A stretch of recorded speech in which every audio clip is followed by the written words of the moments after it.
Passages from Antiquity to Feudalism. Perry Anderson. Part 1. Classical Antiquity. 1. The slave mode of production. 2. Greece. 3. The Hellenistic world. 4. Rome. 2. The transition. 1. The Germanic background. 2. The invasions. 3. Towards synthesis. Part 2. Western Europe. 1. The feudal mode of production. 2. Typology of social formations. 3. The far north. 4. The feudal dynamic. 5. The general crisis. 2. Eastern Europe. 1. East of the Elbe. 2. The nomadic break. 3. The pattern of development. 4. The crisis in the east. 5. South of the Danube. Acknowledgements. Index of names. Index of authorities. Copyright. Foreword. Some words are necessary to explain the scope and intention of this essay. It is conceived as a prologue to the longer study, whose subject matter follows immediately on from it, Lineages of the Absolutist State. The two books are articulated directly into each other, and ultimately suggest a single argument. The relationship between the two, antiquity and feudalism on the one hand, and absolutism on the other, is not immediately apparent, in the usual perspective of most treatments of them. Normally, ancient history is separated by a professional chasm from medieval history, which very few contemporary works attempt to span. The gulf between them is, of course, institutionally entrenched in both teaching and research. The conventional distance between medieval history and early modern history is much less, but it nevertheless has typically been enough to preclude any examination of feudalism and absolutism within, as it were, a single focus. The argument of these interlinked studies is that in certain important respects this is the way in which the successive forms which are its concern should be considered. The present essay explores the social and political world of classical antiquity, the nature of the transition from it to the medieval world, and the resultant structure and evolution of feudalism in Europe. Regional divisions, both of the Mediterranean and of Europe, are a central theme throughout. Its sequel discusses absolutism against the background of feudalism and antiquity, as their legitimate political heir. The reasons for preceding a comparative survey of the absolutist state by an excursion through classical antiquity and feudalism will become evident in the course of the second work itself, and are summarized in its conclusions. These attempt to situate the specificity of European experience as a whole within a wider international setting, in the light of the analyses of both volumes. It is necessary, however, to stress at the outset the limited and provisional character of the accounts presented in each work. The scholarship and skills of the professional historian are absent from them. Historical writing in the proper sense is inseparable from direct research into the original records of the past, archival, epigraphic, or archaeological. The studies below have no claim to this dignity. Rather than an actual writing of history as such, they are based simply on a reading of the available works of modern historians, a very different matter. The accompanying apparatus of references, therefore, is the opposite of that which denotes a work of scholarly historiography. He who possesses authority, does not cite it. The sources themselves, the primary materials of the past, speak through him. The type and extent of the notes which support the text in both these works merely indicate the secondary level at which they are situated. Historians themselves, of course, have occasion to produce works of comparison or synthesis without always necessarily having intimate acquaintance with the full range of evidence across the field concerned, although their judgment is likely to be tempered by their command of their specialism. In itself, the effort to describe or understand very broad historical structures or epochs needs no undue apology or justification. Without it, specific and local researches fall short of their own potential significance. But it is nevertheless true that no interpretations are so fallible as those which rely on conclusions reached elsewhere as their elementary units of evidence, for they remain constantly open to invalidation by new discoveries or revisions of further primary investigation. What is generally accepted by historians of one generation can still be disproved by the research of the next. Any attempt to generalize on the foundations of existing opinions, however erudite the latter, must therefore inevitably be precarious and conditional. In this case, the limits of the essays involved are particularly great, because of the span of time covered. In effect, the broader the range of history surveyed, the more compressed the treatment accorded to any phase of it will tend to be. In this sense, the full and difficult complexity of the past, which can only be captured on the rich canvas painted by the historian, remains largely outside the scope of these studies. The analyses found below, for reasons of both competence and space, are rudimentary diagrams, no more.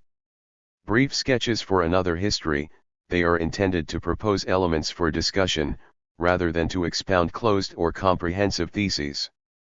The discussion for which they are designed is primarily one within the field of historical materialism. The aims of the method chosen for the usage of Marxism in them are set out in the foreword to Lineages of the Absolutist State, where they become most clearly visible in the formal structure of the work.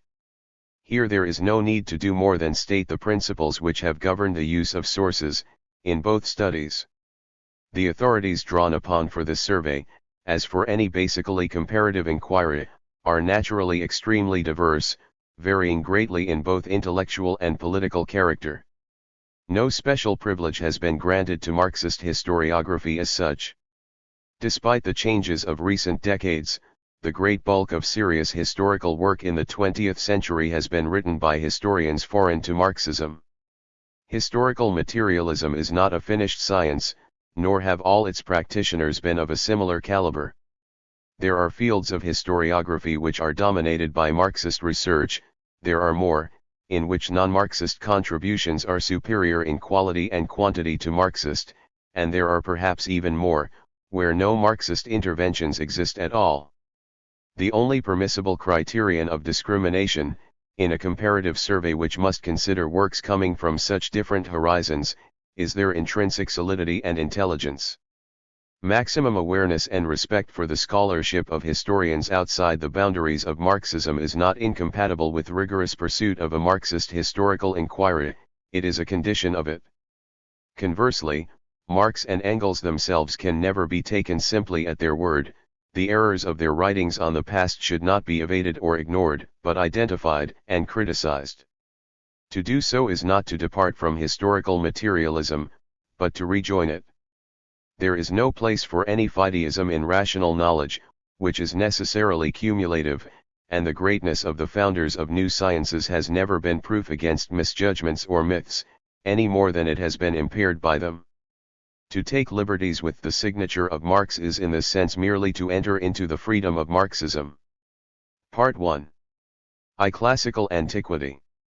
The delimitation of East and West within Europe has long been a conventional one for historians. It goes back, in fact, to the founder of modern positive historiography, Leopold von Ranke. The cornerstone of Ranke's first major work, written in 1824, was a sketch of the unity of the Latin and Germanic nations, in which he drew a line across the continent excluding the Slavs of the East from the common destiny of the great nations of the West which were to be the subject of his book. It cannot be maintained that these peoples too belong to the unity of our nations, their customs and constitution have ever separated them from it. In that epoch they exercised no independent influence, but merely appear subordinate or antagonistic, now and then lapped, so to speak, by the receding waves of the general movements of history. One, it was the West alone which had participated in the barbarian migrations, the medieval crusades, and the modern colonial conquests.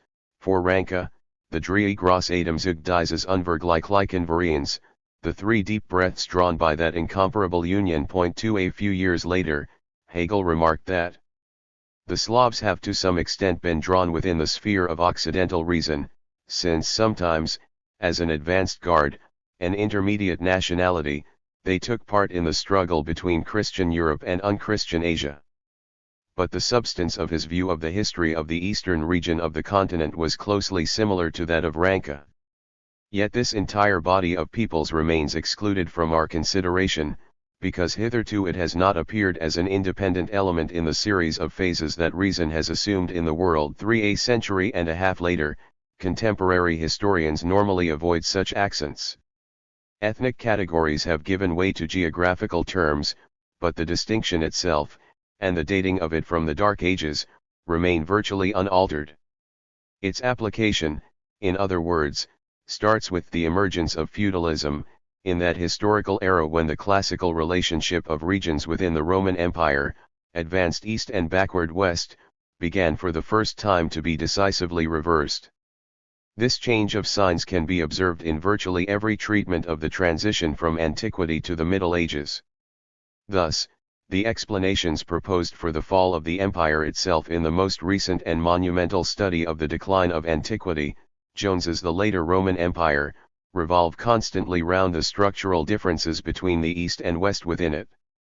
The East, with its wealthy and numerous cities, developed economy, small-holding peasantry, relative civic unity and geographical distance from the main brunt of barbarian attacks, survived. The West, with its sparser population and weaker towns, magnate aristocracy and rent-racked peasantry, political anarchy and strategic vulnerability to the Germanic invasions, went under. For the end of antiquity was then sealed by the Arab conquests, which sundered the two shores of the Mediterranean. The Eastern Empire became Byzantium, a political and social system distinct from the rest of the European continent. It was in this new geographical space which emerged in the Dark Ages that the polarity between East and West was to permute its connotation. Bloch pronounced the authoritative judgment that from the 8th century onwards there was a sharply demarcated group of societies in Western and Central Europe, whose elements, however diverse, were cemented solidly together by profound resemblances and constant relationships. It was this region which gave birth to medieval Europe, the European economy in the Middle Ages, in the sense in which this adjective, borrowed from the old geographical nomenclature of the 5 parts of the world, can be used to designate an actual human reality, is that of the Latin and Germanic bloc, edged by a few Celtic islets and Slav fringes, gradually won to a common culture. Thus understood, thus delimited, Europe is a creation of the early Middle Ages. 5 bloc expressly excluded the regions that are today Eastern Europe from his social definition of the continent. The greater parts of the Slav East in no way belong to it. It is impossible to consider their economic conditions and those of their Western neighbors together, in the same object of scientific study. Their wholly different social structure and very special path of development forbid such a confusion absolutely. To commit it would be like mixing Europe and Europeanized countries with China or Persia in an economic history of the 19th century. 6. His successors have respected his injunctions. The formation of Europe, and the germination of feudalism, have generally been confined to the history of the western half of the continent, excluding the eastern half from survey. Dubé's commanding study of the early feudal economy, which starts in the 9th century, is already entitled, Rural Economy and Country Life in the Medieval West. 7. The cultural and political forms created by feudalism in the same period, the secret revolution of these centuries. 8. Are the main focus of Southerns. The making of the Middle Ages. The generality of the title conceals an ellipse, implicitly identifying a specific time with a certain space. The first sentence declares, the formation of Western Europe from the late 10th to the early 13th century is the subject of this book. 9. Here, the medieval world becomes Western Europe tout court. The distinction between East and West is thus reflected in modern historiography right from the outset of the post-classical age. Its origins, in effect, are coeval with those of feudalism itself. Any Marxist study of differential historical development within the continent must thus initially consider the general matrix of European feudalism. Only when this is established, will it be possible to see how far and in what way a divergent history is traceable in its western and eastern regions. 1. Leopold von Ranke, Geschichte Romanisken and Germanisken Völker von 1494 bis 1514, Leipzig 1885, p. 19. 2. Ranke, OPCIT, p. XXX. 3. G.W.F. Hegel, The Philosophy of History, London 1878, p. 363. 4. A. H. M. Jones, The Later Roman Empire, 282 to 602, Oxford 1964, Volume 2, pages 1026 to 68. 5 Marc Bloch, Mélanges historiques, Paris 1963, Volume I, pages 123 to 4. 6 Bloch, OPCIT, p. 124. 7 Georges Duby, L'économie rurale et la vie de campagnes dans l'Occident médiéval, Paris 1962, English translation, London 1968.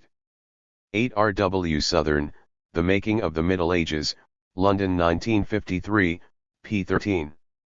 9 Southern, OPCIT, p. 11. 1. The slave mode of production.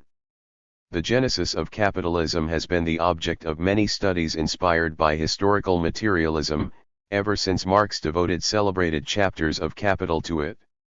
The genesis of feudalism, by contrast, has remained largely unstudied within the same tradition. As a distinctive type of transition to a new mode of production, it has never been integrated into the general corpus of Marxist theory. Yet, as we shall see, its importance for the global pattern of history is perhaps scarcely less than that of the transition to capitalism. Given solemn judgment on the fall of Rome and the end of antiquity emerges, paradoxically, perhaps for the first time in its full truth today, a revolution which will ever be remembered, and is still felt by the nations of the earth. One by contrast with the cumulative character of the advent of capitalism, the genesis of feudalism in Europe derived from a catastrophic, convergent collapse of two distinct anterior modes of production, the recombination of whose disintegrated elements released the feudal synthesis proper, which therefore always retained a hybrid character. The dual predecessors of the feudal mode of production were, of course, the decomposing slave mode of production on whose foundations the whole enormous edifice of the Roman Empire had once been constructed, and the distended and deformed primitive modes of production of the Germanic invaders which survived in their new homelands, after the barbarian conquests. These two radically distinct worlds had undergone a slow disintegration and creeping interpenetration in the last centuries of antiquity. To see how this had come about, it is necessary to look backwards at the original matrix of the whole civilization of the classical world. Greco-Roman antiquity had always constituted a universe centered on cities.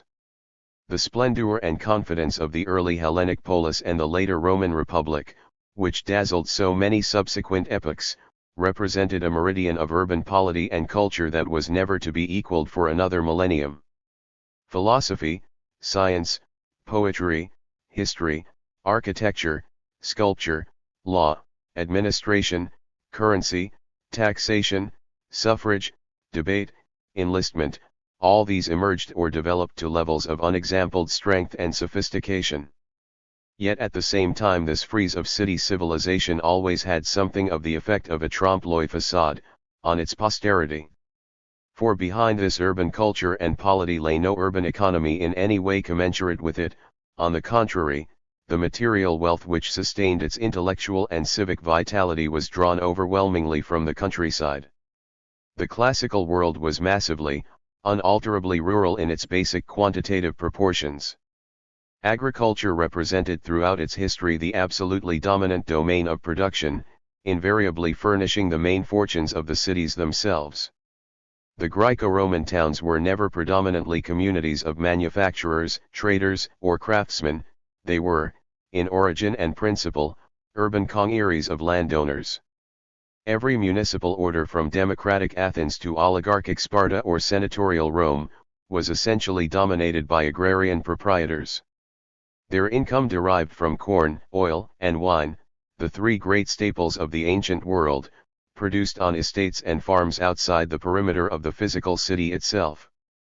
Within it, manufactures remained few and rudimentary. The range of normal urban commodities never extended much beyond textiles, pottery, furniture, and glassware. Technique was simple, demand was limited, and transport was exorbitantly expensive. The result was that manufactures in antiquity characteristically developed not by increasing concentration, as in later epochs, but by decontraction and dispersal, since distance dictated relative costs of production rather than the division of labor. A graphic idea of the comparative weight of the rural and urban economies in the classical world is provided by the respective fiscal revenues yielded by each in the Roman Empire of the 4th century AD, when city trade was finally subjected to an imperial levy for the first time by Constantine's Collatio Lustralis. Income from this duty in the towns never amounted to more than 5% of the land tax. 2. Naturally, the statistical distribution of output in the two sectors did not suffice to subtract economic significance from the cities of antiquity. For in a uniformly agricultural world, the gross profits of urban exchange might be very small, but the net superiority they could yield to any given agrarian economy over any other might still be decisive. The precondition of this distinctive feature of classical civilization was its coastal character. 3 Greco-Roman antiquity was quintessentially Mediterranean, in its inmost structure.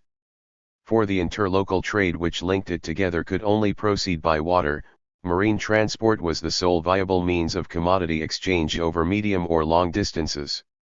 The colossal importance of the sea for trade can be judged from the simple fact that it was cheaper in the epoch of Diocletian to ship wheat from Syria to Spain, one end of the Mediterranean to the other, than to cart it 75 miles overland. For it is thus no accident that the Aegean zone, a labyrinth of islands, harbors, and promontories, should have been the first home of the city-state, that Athens, its greatest exemplar, should have founded its commercial fortunes on shipping, that when Greek colonization spread to the Near East in the Hellenistic epoch, the port of Alexandria should have become the major city of Egypt, first maritime capital in its history, and that eventually Rome in its turn, upstream on the Tiber, should have become a coastal metropolis.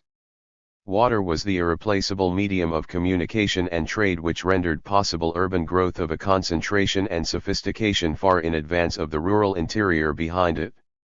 The sea was the conductor of the improbable radiance of antiquity. The specific combination of town and country that defined the classical world was in the last resort only operational because of the lake at the center of it. The Mediterranean is the only large inland sea on the circumference of the earth. It alone offered marine speed of transport with terrestrial shelter from highest wind or wave, for a major geographical zone.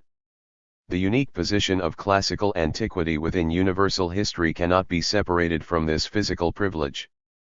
The Mediterranean, in other words, provided the necessary geographical setting for ancient civilization. Its historical content and novelty, however, lay in the social foundation of the relationship between town and country within it. The slave mode of production was the decisive invention of the Greco-Roman world, which provided the ultimate basis both for its accomplishments and its eclipse. The originality of this mode of production must be underlined. Slavery itself had existed in various forms throughout Near Eastern antiquity, but it had always been one juridically impure condition, frequently taking the form of debt bondage or penal labor, among other mixed types of servitude, forming merely a very low category in an amorphous continuum of dependence and unfreedom that stretched well up the social scale above it. 5 Nor was it ever the predominant type of surplus extraction in these pre-Hellenic monarchies, it was a residual phenomenon that existed on the edges of the main rural workforce. The Sumerian, Babylonian, Assyrian, and Egyptian empires, riverine states built on intensive, irrigated agriculture that contrasted with the light, dry soil farming of the later Mediterranean world, were not slave economies, and their legal systems lacked any sharply separate conception of chattel property. It was the Greek city-states that first rendered slavery absolute in form and dominant in extent, thereby transforming it from an ancillary facility into a systematic mode of production. The classic Hellenic world never, of course, rested exclusively on the use of slave labor. Free peasants, dependent tenants, and urban artisans always coexisted with slaves, in varying combinations, in the different city-states of Greece. Their own internal or external development, moreover, could alter the proportions between the two markedly from one century to the next. Every concrete social formation is always a specific combination of different modes of production, and those of antiquity were no exception. 6 But the dominant mode of production in classical Greece, which governed the complex articulation of each local economy and gave its imprint to the whole civilization of the city-state, was that of slavery. This was to be true of Rome as well. The ancient world as a whole was never continuously or ubiquitously marked by the predominance of slave labor. But its great classical epochs, when the civilization of antiquity flowered, Greece in the 5th and 4th centuries BC and Rome from the 2nd century BC to the 2nd century AD, were those in which slavery was massive and general, amidst other labor systems. The solstice of classical urban culture always also witnessed the zenith of slavery, and the decline of one, in Hellenistic Greece or Christian Rome, was likewise invariably marked by the setting of the other. The overall proportions of the slave population in the original homelands of the slave mode of production, post-archaic Greece, are not possible to calculate exactly, in the absence of any reliable statistics. The most reputable estimates vary greatly, but a recent assessment is that the ratio of slaves to free citizens in Periclean Athens was about 3:7. The relative number of slaves in Chios, Aegina, or Corinth was at various times probably even larger, while the Helot population always greatly outnumbered the citizenry of Sparta. In the 4th century BC, Aristotle could remark as a matter of course that states are bound to contain slaves in large numbers, while Xenophon drew up a scheme to restore the fortunes of Athens by which the state would possess public slaves, until there were 3 for every Athenian citizen. 8 In classical Greece, slaves were thus for the first time habitually employed in crafts, industry, and agriculture beyond the household scale. At the same time, while the use of slavery became general, its nature correspondingly became absolute. It was no longer one relative form of servitude among many, along a gradual continuum, but a polar condition of complete loss of freedom, juxtaposed against a new and untrammeled liberty. For it was precisely the formation of a limpidly demarcated slave subpopulation that conversely lifted the citizenry of the Greek cities to hitherto unknown heights of conscious juridical freedom. Hellenic liberty and slavery were indivisible, each was the structural condition of the other, in a dyadic system which had no precedent or equivalent in the social hierarchies of the Near Eastern empires, ignorant alike of either the notion of free citizenship or servile property. 9 This profound juridical change was itself the social and ideological correlate of the economic miracle wrought by the advent of the slave mode of production. The civilization of classical antiquity represented, as we have seen, the anomalous supremacy of town over country within an overwhelmingly rural economy, antithesis of the early feudal world which succeeded it. The condition of possibility of this metropolitan grandeur in the absence of municipal industry was the existence of slave labor in the countryside, for it alone could free a landowning class so radically from its rural background that it could be transmuted into an essentially urban citizenry that yet still drew its fundamental wealth from the soil. Aristotle expressed the resultant social ideology of late classical Greece with his casual prescription: those who cultivate the land should ideally be slaves, not all recruited from one people nor spirited in temperament, or as a second-best barbarian bondsman of a similar character. 10 It was characteristic of the fully developed slave mode of production in the Roman countryside that even management functions were delegated to slave supervisors and bailiffs, putting to work slave gangs in the fields. 11 The slave estate, unlike the feudal manor, permitted a permanent disjuncture between residence and revenue. The surplus product that provided the fortunes of the possessing class could be extracted without its presence on the land. The nexus binding the immediate rural producer to the urban appropriator of his product was not a customary one, and was not mediated through the locality of the land itself. It was, on the contrary, typically the universal, commercial act of commodity purchase realized in the towns, where the slave trade had its typical markets. The slave labor of classical antiquity thus embodied 2 contradictory attributes in whose unity lay the secret of the paradoxical urban precocity of the Greco-Roman world. On the one hand, slavery represented the most radical rural degradation of labor imaginable, the conversion of men themselves into inert means of production by their deprivation of every social right and their legal assimilation to beasts of burden. In Roman theory, the agricultural slave was designated an instrumentum vocale, the speaking tool, one grade away from the livestock that constituted an instrumentum semivocale, and 2 from the implement which was an instrumentum mutum.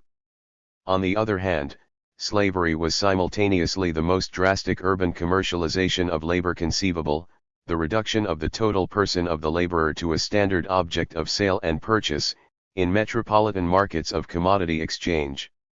The destination of the numerical bulk of slaves in classical antiquity was agrarian labor. Their normal assemblage, allocation, and dispatch was effected from the marts of the cities, where many of them were also, of course, employed. Slavery was thus the economic hinge that joined town and country together, to the inordinate profit of the polis. It both maintained the captive agriculture that permitted the dramatic differentiation of an urban ruling class from its rural origins, and promoted the intercity trade that was the complement of this agriculture in the Mediterranean. Slaves, among other advantages, were an eminently movable commodity in a world where transport bottlenecks were central to the structure of the whole economy. 12 They could be shifted without difficulty from one region to another, they could be trained in a number of different skills, in epochs of abundant supply. Moreover, they acted to keep down costs where hired laborers or independent craftsmen were at work, because of the alternative labor they provided. The wealth and ease of the propertied urban class of classical antiquity, above all, that of Athens and Rome at their zenith, rested on the broad surplus yielded by the pervasive presence of this labor system, that left none other untouched. The price paid for this brutal and lucrative device was, nevertheless, a high one. Slave relations of production determined certain insurmountable limits to ancient forces of production, in the classical epoch. Above all, they ultimately tended to paralyze productivity in both agriculture and industry. There were, of course, certain technical improvements in the economy of classical antiquity. No mode of production is ever devoid of material progress in its ascendant phase, and the slave mode of production in its prime registered certain important advances in the economic equipment deployed within the framework of its new social division of labor. Among them can be accounted the spread of more profitable wine and oil cultures, the introduction of rotary mills for grain, and an amelioration in the quality of bread. Screw presses were designed, glass blowing developed, and heating systems refined, combination cropping, botanical knowledge and field drainage probably also advanced. 13 There was thus no simple, terminal halt to technique in the classical world. But at the same time, no major cluster of inventions ever occurred to propel the ancient economy forward to qualitatively new forces of production. Nothing is more striking, in any comparative retrospect, than the overall technological stagnation of antiquity. 14 It is enough to contrast the record of its 8 centuries of existence from the rise of Athens to the fall of Rome, with the equivalent span of the feudal mode of production which succeeded it, to perceive the difference between a relatively static and dynamic economy. More dramatic still, of course, was the contrast within the classical world itself between its cultural and superstructural vitality and its infrastructural hebetude. The manual technology of antiquity was exiguous and primitive not merely by the external standards of a posterior history, but above all by the measure of its own intellectual firmament, which in most critical respects always remained far higher than that of the Middle Ages to come. There is little doubt that it was the structure of the slave economy that was fundamentally responsible for this extraordinary disproportion. Aristotle, to later ages the greatest and most representative thinker of antiquity, tersely summed up its social principle with his dictum: the best state will not make a manual worker a citizen, for the bulk of manual labor today is slave or foreign. 15 Such a state represented the ideal norm of the slave mode of production, nowhere realized in any actual social formation in the ancient world. But its logic was always immanently present in the nature of the classical economies. Once manual labor became deeply associated with loss of liberty, there was no free social rationale for invention. The stifling effects of slavery on technique were not a simple function of the low average productivity of slave labor itself, or even of the volume of its use, they subtly affected all forms of labor. Marx sought to express the type of action which they exerted in a celebrated, if cryptic theoretical formula: in all forms of society it is a determinate production and its relations which assign every other production and its relations their rank and influence. It is a general illumination in which all other colors are plunged and which modifies their specific tonalities. It is a special ether which defines the specific gravity of everything found within it. 16 Agricultural slaves themselves had notoriously little incentive to perform their economic tasks competently and conscientiously. Once surveillance was relaxed, their optimal employment was in compact vineyards or olive groves. On the other hand, many slave craftsmen and some slave cultivators were often notably skilled, within the limits of prevailing techniques. The structural constraint of slavery on technology thus lay not so much in a direct intra-economic causality, although this was important in its own right, as in the mediate social ideology which enveloped the totality of manual work in the classical world, contaminating hired and even independent labor with the stigma of debasement. 17 Slave labor was not in general less productive than free, indeed in some fields it was more so, but it set the pace of both, so that no great divergence ever developed between the two, in a common economic space that excluded the application of culture to technique for inventions. The divorce of material work from the sphere of liberty was so rigorous that the Greeks had no word in their language even to express the concept of labor, either as a social function or as personal conduct. Both agricultural and artisanal work were essentially deemed adaptations to nature, not transformations of it, they were forms of service. Plato too implicitly barred artisans from the polis altogether. For him labor remains alien to any human value and in certain respects seems even to be the antithesis of what is essential to man. 18 Technique as premeditated, progressive instrumentation of the natural world by man was incompatible with wholesale assimilation of men to the natural world as its speaking instruments. Productivity was fixed by the perennial routine of the instrumentum vocale, which devalued all labor by precluding any sustained concern with devices to save it. The typical path of expansion in antiquity, for any given state, was thus always a lateral one, geographical conquest, not economic advance. Classical civilization was in consequence inherently colonial in character. The cellular city-state invariably reproduced itself, in phases of ascent, by settlement and war. Plunder, tribute, and slaves were the central objects of aggrandizement, both means and ends to colonial expansion. Military power was more closely locked to economic growth than in perhaps any other mode of production, before or since, because the main single origin of slave labor was normally captured prisoners of war, while the raising of free urban troops for war depended on the maintenance of production at home by slaves. Battlefields provided the manpower for cornfields, and vice versa, captive laborers permitted the creation of citizen armies. Three great cycles of imperial expansion can be traced in classical antiquity, whose successive and variant features structured the total pattern of the Greco-Roman world: Athenian, Macedonian and Roman.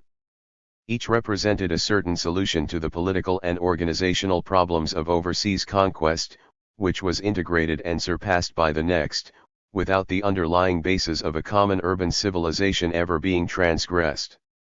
1. The History of the Decline and Fall of the Roman Empire, Volume I, 1896, p. 1. Gibbon repented of this sentence in a manuscript note for a projected revision of his book, restricting its reference to the countries of Europe only, not those of the world.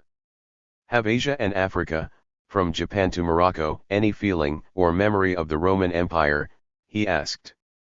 He wrote too soon to see how the rest of the world was indeed to feel the impact of Europe, and with it of the ultimate consequences of the revolution he recorded. Neither remote Japan nor adjacent Morocco were to be immune from the history it inaugurated.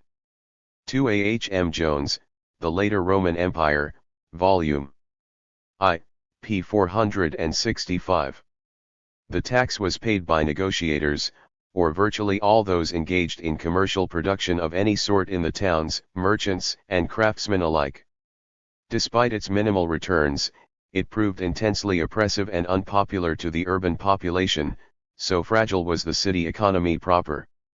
3. Max Weber was the first scholar to give full emphasis to this fundamental fact, in his two great, forgotten studies, Agrarverhältnisse im Altertum and Die sozialen Gründe der Untergangs der antiken Kultur. Sie gesammelt Aufsätze zur Sozial- und Wirtschaftsgeschichte, Tübingen 1924, pages 4 ff, 292 ff.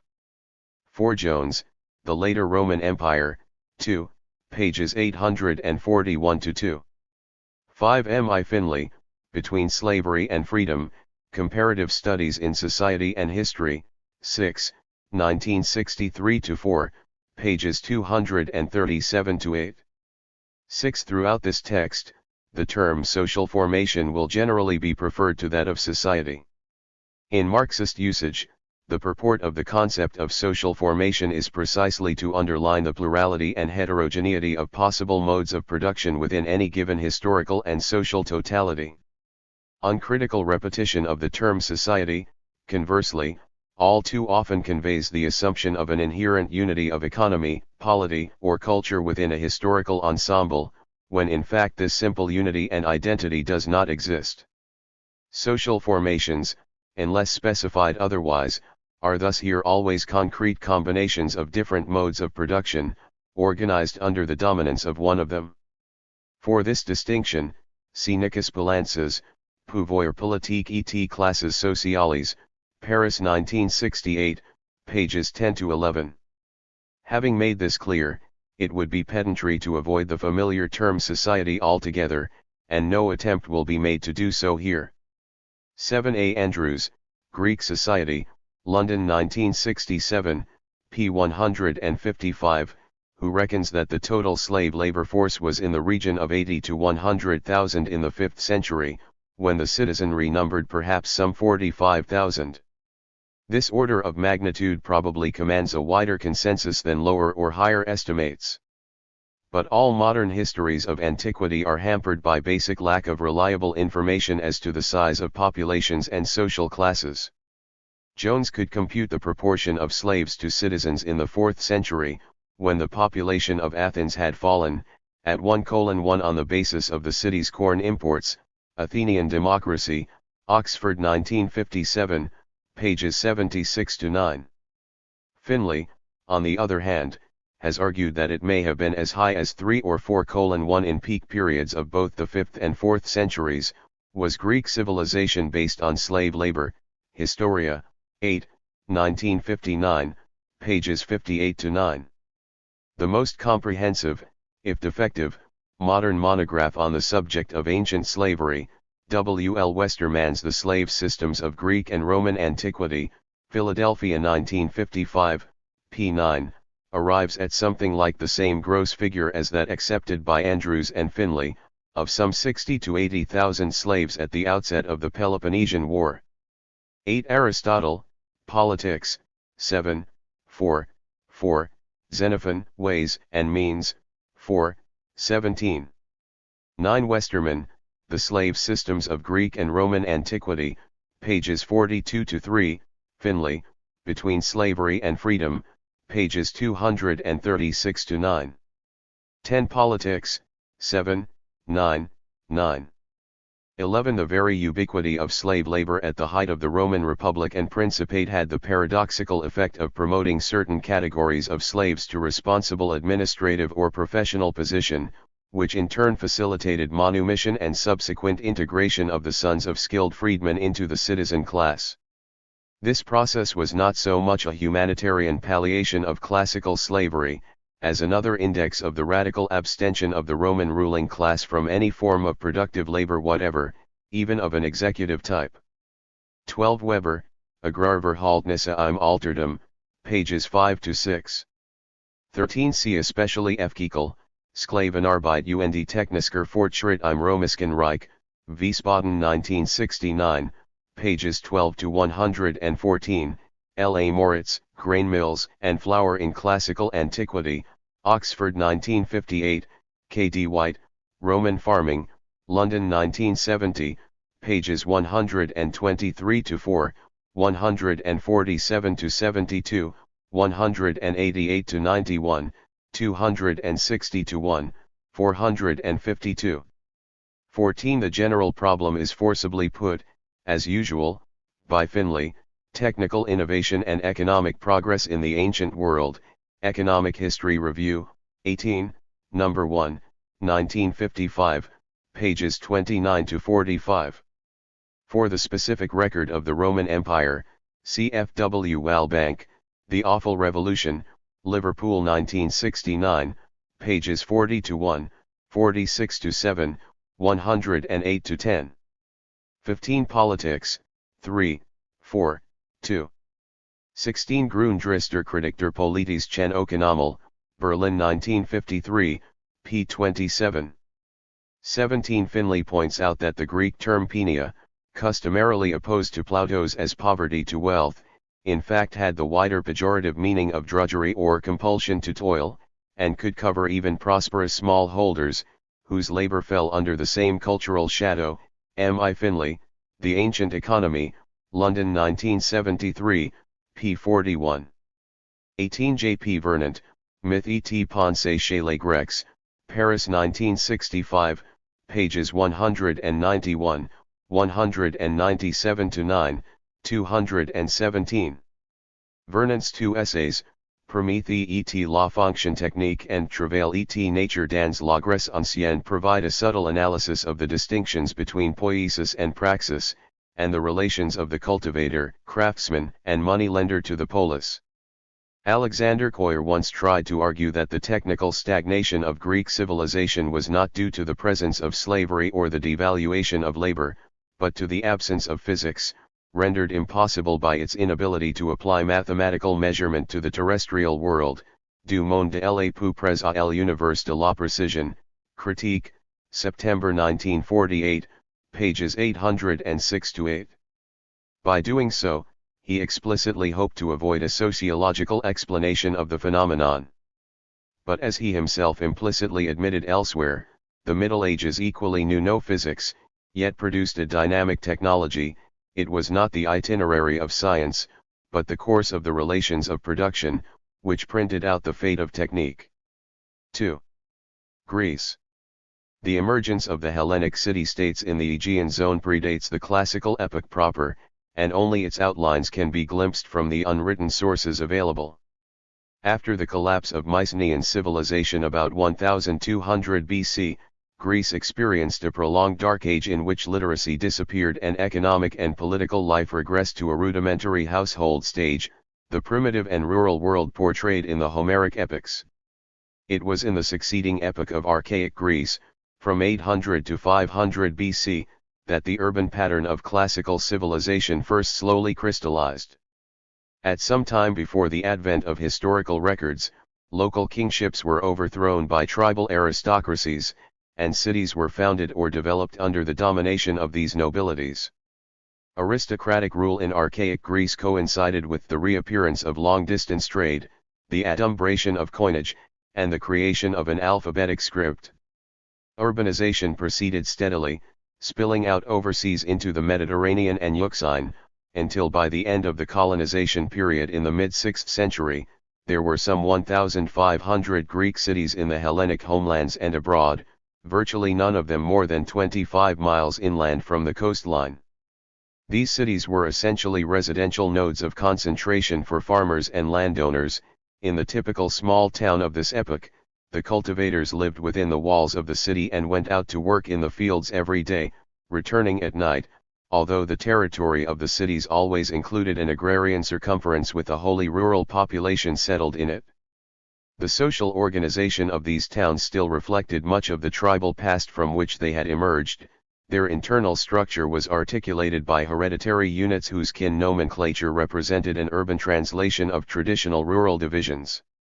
Thus the inhabitants of the cities were normally organized in descending order of size and inclusiveness, into tribes, phratries, and clans, clans being exclusive aristocratic groups, and phratries perhaps originally their popular clienteles. 1 Little is known of the formal political constitutions of the Greek cities in the Archaic Age, since, unlike that of Rome at a comparable stage of development, they did not survive into the classical epoch itself, but it is evident that they were based on the privileged rule of a hereditary nobility over the rest of the urban population, typically exercised through the government of an exclusive aristocratic council over the city. The rupture of this general order occurred in the last century of the Archaic Age, with the advent of the tyrants. These autocrats broke the dominance of the ancestral aristocracies over the cities. They represented newer landowners and more recent wealth, accumulated during the economic growth of the preceding epoch, and rested their power to a much greater extent on concessions to the unprivileged mass of city dwellers.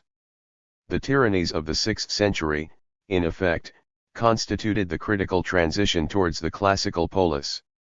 For it was during their general period of sway that the economic and military foundations of Greek classical civilization were laid. The tyrants were the product of a dual process within the Hellenic cities of the later Archaic period. The arrival of coinage and the spread of a money economy were accompanied by a rapid increase in the aggregate population and trade of Greece. The wave of overseas colonization from the 8th to the 6th centuries was the most obvious expression of this development, while the higher productivity of Hellenic wine and olive cultivation, more intensive than contemporary cereal agriculture, perhaps gave Greece a relative advantage in commercial exchanges within the Mediterranean zone. 2 The economic opportunities afforded by this growth created a stratum of newly enriched agrarian proprietors, drawn from outside the ranks of the traditional nobility, and in some cases probably benefiting from auxiliary commercial enterprises. The fresh wealth of this group was not matched by any equivalent power in the city. At the same time, the increase of population and the expansion and disruption of the archaic economy provoked acute social tensions among the poorest class on the land, always most liable to become degraded or subjected to noble estate owners, and now exposed to new strains and uncertainties. 3 The combined pressure of rural discontent from below and recent fortunes from above forced apart the narrow ring of aristocratic rule in the cities. The characteristic outcome of the resultant political upheavals within the cities was the emergence of the transient tyrannies of the later 7th and 6th centuries. The tyrants themselves were usually comparative upstarts of considerable wealth, whose personal power symbolized the access of the social group from which they were recruited to honors and position within the city. Their victory, however, was generally possible only because of their utilization of the radical grievances of the poor, and their most lasting achievement was the economic reforms in the interests of the popular classes which they had to grant or tolerate to secure their power. The tyrants, in conflict with the traditional nobility, in effect objectively blocked the monopolization of agrarian property that was the ultimate tendency of its unrestricted rule, and which was threatening to cause increasing social distress in archaic Greece. With the single exception of the landlocked plain of Thessaly, small peasant farms were preserved and consolidated throughout Greece in this epoch. The different forms in which this process occurred have largely to be reconstructed from their later effects, given the lack of documented evidence from the pre-classical period. The first major revolt against aristocratic dominance that led to a successful tyranny, supported by the lower classes, occurred in Corinth in the mid-7th century, where the Bacchiadi family was evicted from its traditional grip over the city, one of the earliest trading centers to flourish in Greece. But it was the Solonic reforms in Athens that furnish the clearest and best recorded example of what was probably something like a general pattern of the time. Solon, not himself a tyrant, was vested with supreme power to mediate the bitter social struggles between the rich and the poor which erupted in Attica at the turn of the 6th century. His decisive measure was to abolish debt bondage on the land, the typical mechanism whereby small holders fell prey to large landowners and became their dependent tenants, or tenants became captives of aristocratic proprietors. 4 The result was to check the growth of noble estates and to stabilize the pattern of small and medium farms that henceforward characterized the countryside of Attica. This economic order was accompanied by a new political dispensation. Solon deprived the nobility of its monopoly of office by dividing the population of Athens into 4 income classes, according the top 2 rights to the senior magistracies, the third access to lower administrative positions, and the fourth and last a vote in the assembly of the citizenry, which henceforward became a regular institution of the city. This settlement was not destined to last. In the next 30 years, Athens experienced swift commercial growth, with the creation of a city currency and the multiplication of local trade. Social conflicts within the citizenry were rapidly renewed and aggravated, culminating in the seizure of power by the tyrant Pisistratus. It was under this ruler that the final shape of the Athenian social formation emerged. Pisistratus sponsored a building program which provided employment for urban craftsmen and laborers, and presided over a flourishing development of marine traffic out of the Piraeus. But above all, he provided direct financial assistance to the Athenian peasantry, in the form of public credits which finally clinched their autonomy and security on the eve of the classical polis. 5 The staunch survival of small and medium farmers was assured. This economic process, whose inverse non-occurrence was later to define the contrasting social history of Rome, seems to have been common throughout Greece, although the events behind it are nowhere so documented outside Athens.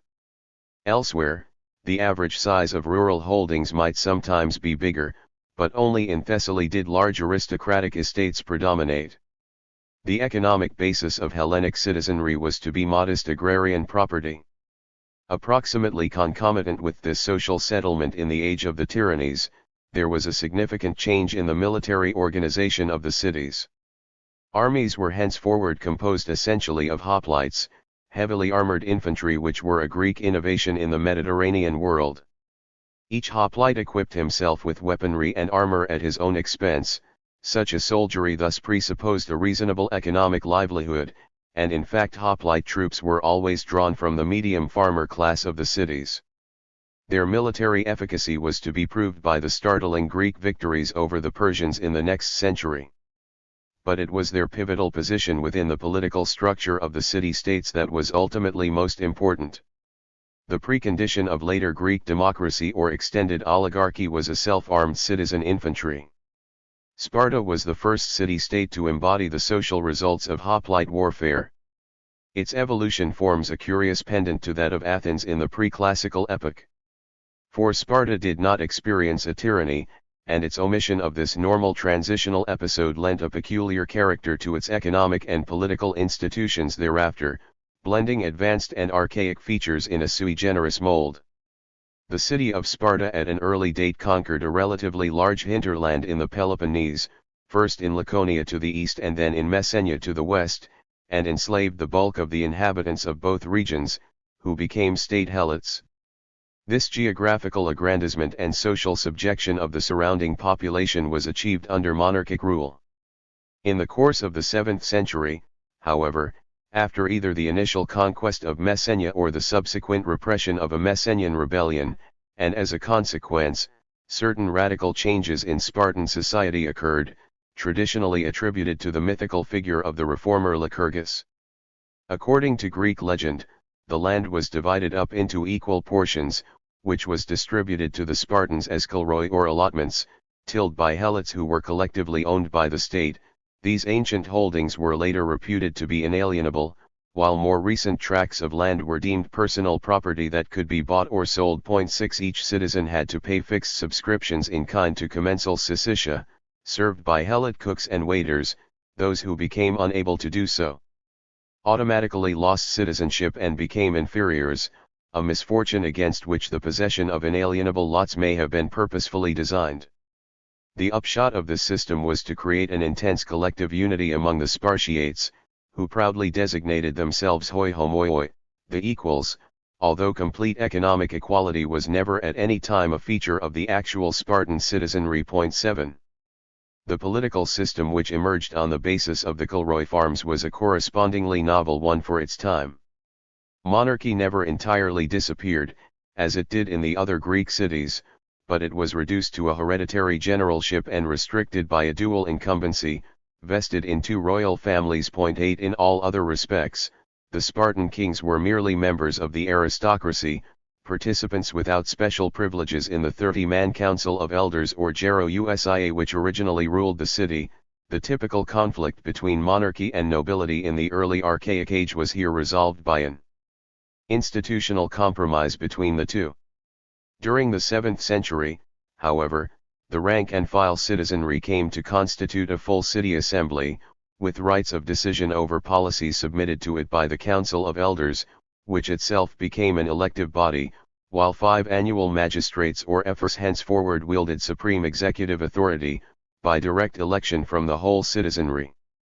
The assembly could be overruled by a veto of the Gerousia, and the ephors were endowed with an exceptional concentration of arbitrary power. But the Spartan constitution which thus crystallized in the pre-classical epoch was nevertheless the most socially advanced of its time. It represented, in effect, the first hoplite franchise to be achieved in Greece. 9 Its introduction is often, indeed, dated from the role of the new heavy infantry in conquering or crushing the Messenian subject population, and Sparta was thereafter, of course, always famed for the matchless discipline and prowess of its hoplite soldiery. The unique military qualities of the Spartiates, in their turn, were a function of the ubiquitous helot labor which relieved the citizenry of any direct role in production at all, allowing it to train professionally for war on a full-time basis. The result was to produce a body of perhaps some 8,000 to 9,000 Spartan citizens, economically self-sufficient and politically enfranchised, which was far wider and more egalitarian than any contemporary aristocracy or later oligarchy in Greece. The extreme conservatism of the Spartan social formation and political system in the classical epoch, which made it appear backward and retarded by the 5th century, was in fact the product of the very success of its pioneering transformations in the 7th century. The earliest Greek state to achieve a hoplite constitution, it became the last ever to modify it. The primal pattern of the archaic age survived down to the very eve of Sparta's final extinction, half a millennium later. Elsewhere, as we have seen, the city-states of Greece were slower to evolve towards their classical form. The tyrannies were usually necessary intermediate phases of development. It was their agrarian legislation or military innovations which prepared the Hellenic polis of the 5th century. But one further and completely decisive innovation was necessary for the advent of classical Greek civilization. This was, of course, the introduction on a massive scale of chattel slavery. The conservation of small and medium property on the land had solved a mounting social crisis in Attica and elsewhere. But by itself it would have tended to arrest the political and cultural development of Greek civilization at a Boeotian level, by preventing the growth of a more complex social division of labor and urban superstructure. Relatively egalitarian peasant communities could congregate physically in towns. They could never in their simple state create a luminous city civilization of the type that antiquity was now for the first time to witness. For this, generalized and captive surplus labor was necessary, to emancipate their ruling stratum for the construction of a new civic and intellectual world. In the broadest terms, slavery was basic to Greek civilization in the sense that, to abolish it and substitute free labor, if it had occurred to anyone to try this, would have dislocated the whole society and done away with the leisure of the upper classes in Athens and Sparta. 10. Thus it was not fortuitous that the salvation of the independent peasantry and the cancellation of debt bondage were promptly followed by a novel and steep increase in the use of slave labor, both in the towns and countryside of classical Greece. For once the extremes of social polarization were blocked within the Hellenic communities, recourse to slave imports was logical to solve labor shortages for the dominant class. The price of slaves, mostly Thracian, Phrygians, and Syrians, was extremely low, not much more than the cost of a year's upkeep. 11 And so their employment became generalized throughout native Greek society, until even the humblest artisans or small farmers might often possess them. This economic development, too, had first been anticipated in Sparta, for it was the previous creation of mass rural helotry in Laconia and Messenia that had permitted the bonded fraternity of the Spartiates to emerge, the first major slave population of pre-classical Greece and the first hoplite franchise. But here as elsewhere, early Spartan priority arrested further evolution. Helotry remained an undeveloped form of slavery. 12 Since helots could not be bought, sold, or manumitted, and were collective rather than individual property. Full commodity slavery, governed by market exchange, was ushered into Greece in the city-states that were to be its rivals. By the 5th century, the apogee of the classical polis, Athens, Corinth, Aegina, and virtually every other city of importance contained a voluminous slave population, frequently outnumbering the free citizenry. It was the establishment of the slave economy, in mining, agriculture, and crafts, which permitted the sudden florescence of Greek urban civilization. Naturally, its impact, as was seen above, was not simply economic. Slavery, of course, was not merely an economic necessity. it was vital to the whole social and political life of the citizenry. 13 The classical polis was based on the new conceptual discovery of liberty, entrained by the systematic institution of slavery. The free citizen now stood out in full relief, against the background of slave laborers. The first democratic institutions in classical Greece are recorded in Chios. During the mid-6th century, it was also Chios that tradition held to be the first Greek city to import slaves on a large scale from the barbarian East. 14 In Athens, the reforms of Solon had been succeeded by a sharp increase in the slave population in the epoch of the tyranny, and this in turn was followed by a new constitution devised by Cleisthenes, which abolished the traditional tribal divisions of the population. With their facilities for aristocratic clientage, reorganized the citizenry into local territorial demes, and instituted balloting by lot for an expanded council of 500 to preside over the affairs of the city, in combination with the popular assembly. The 5th century saw the generalization of this probolitic political formula in the Greek city-states. A smaller council proposed public decisions to a larger assembly that voted on them, without rights of initiative. The variations in the composition of the council and assembly, and in the election of the magistrates of the state who conducted its administration, define the relative degree of democracy or oligarchy within each polis. The Spartan system, dominated by an authoritarian ephorate, was notoriously antipodal to the Athenian, which came to be centered in the full assembly of citizens. But the essential line of demarcation did not pass within the constituent citizenry of the polis. However it was organized or stratified, it divided the citizenry, whether the 8,000 Spartiates or 45,000 Athenians, from the non-citizens and unfree beneath them. The community of the classical polis, no matter how internally class-divided, was erected above an enslaved workforce which underlay its whole shape and substance. These city-states of classical Greece were engaged in constant rivalry and aggression against each other. Their typical path of expansion, after the colonization process had come to an end in the late 6th century, was military conquest and tribute. With the expulsion of Persian forces from Greece in the early 5th century, Athens gradually achieved preeminent power among the competing cities of the Aegean basin. The Athenian Empire that was built up in the generation from Themistocles to Pericles appeared to contain the promise, or threat, of the political unification of Greece under the rule of a single polis. Its material basis was provided by the peculiar profile and situation of Athens itself, territorially and demographically the largest Hellenic city-state, although only some 1,000 square miles in extent and perhaps 250,000 in population. The Attic agrarian system exemplified the general pattern of the time, perhaps in a particularly pronounced form. By Hellenic standards, big landed property was an estate of 100 to 200 acres. 15 In Attica, there were few large estates, even wealthy landowners possessing a number of small farms rather than concentrated latifundia. Holdings of 70 or even 45 acres were above average, while the smallest plots were probably not much more than 5 acres. 3/4 of the free citizenry owned some rural property down to the end of the 5th century. 16 Slaves provided domestic service, field labor, where they typically tilled the home farms of the rich, and artisanal work. They were probably outnumbered by free labor in agriculture and perhaps in the crafts, but constituted a much larger group than the total citizenry.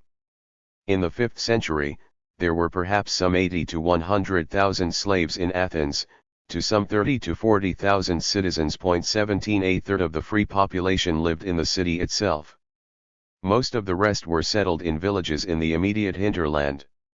The bulk of the citizenry were formed by the hoplite and the classes, in respective proportions of perhaps 1:2, the latter being the poorest section of the population, which was incapable of equipping itself for heavy infantry duty. The division between hoplites and thetes was technically one of income, not occupation or residence. Hoplites might be urban craftsmen, while perhaps half the thetes were poor peasants.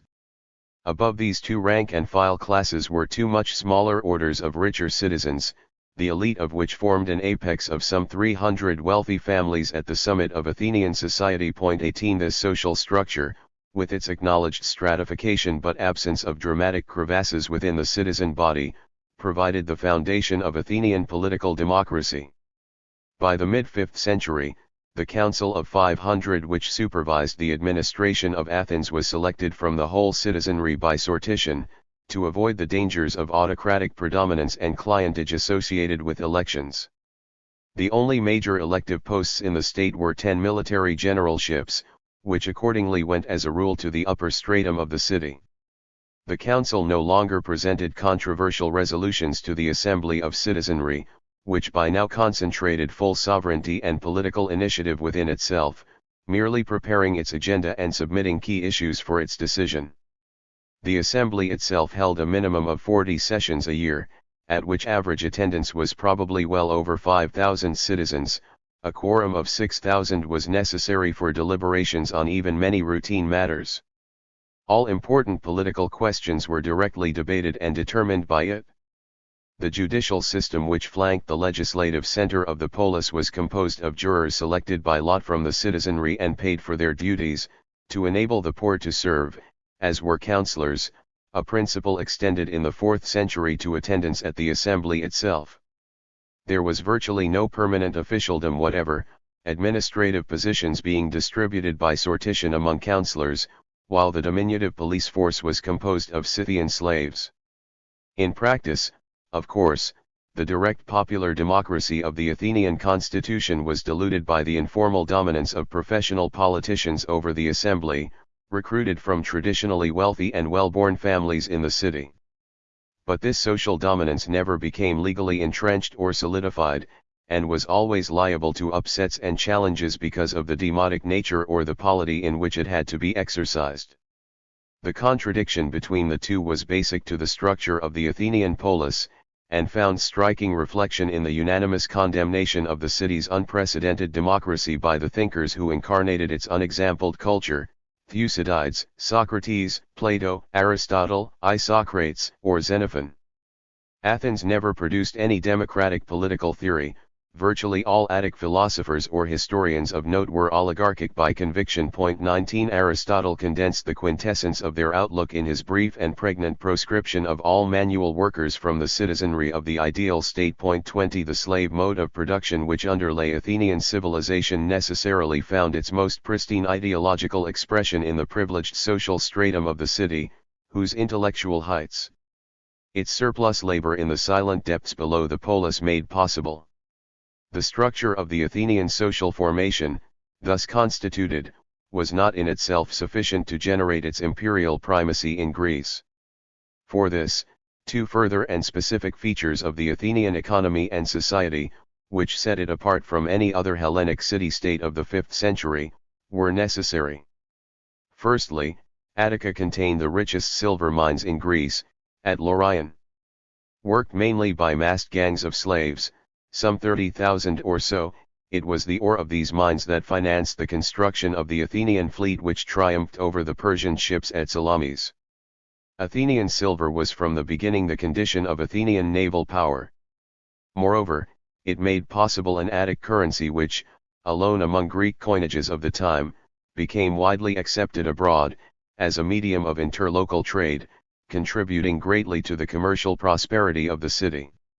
This was further enhanced by the exceptional concentration of Medic foreigners in Athens, who were debarred from land ownership but came to dominate trading and industrial enterprise in the city, making it the focal point of the Aegean. The maritime hegemony which thus accrued to Athens bore a functional relation to the political complexion of the city.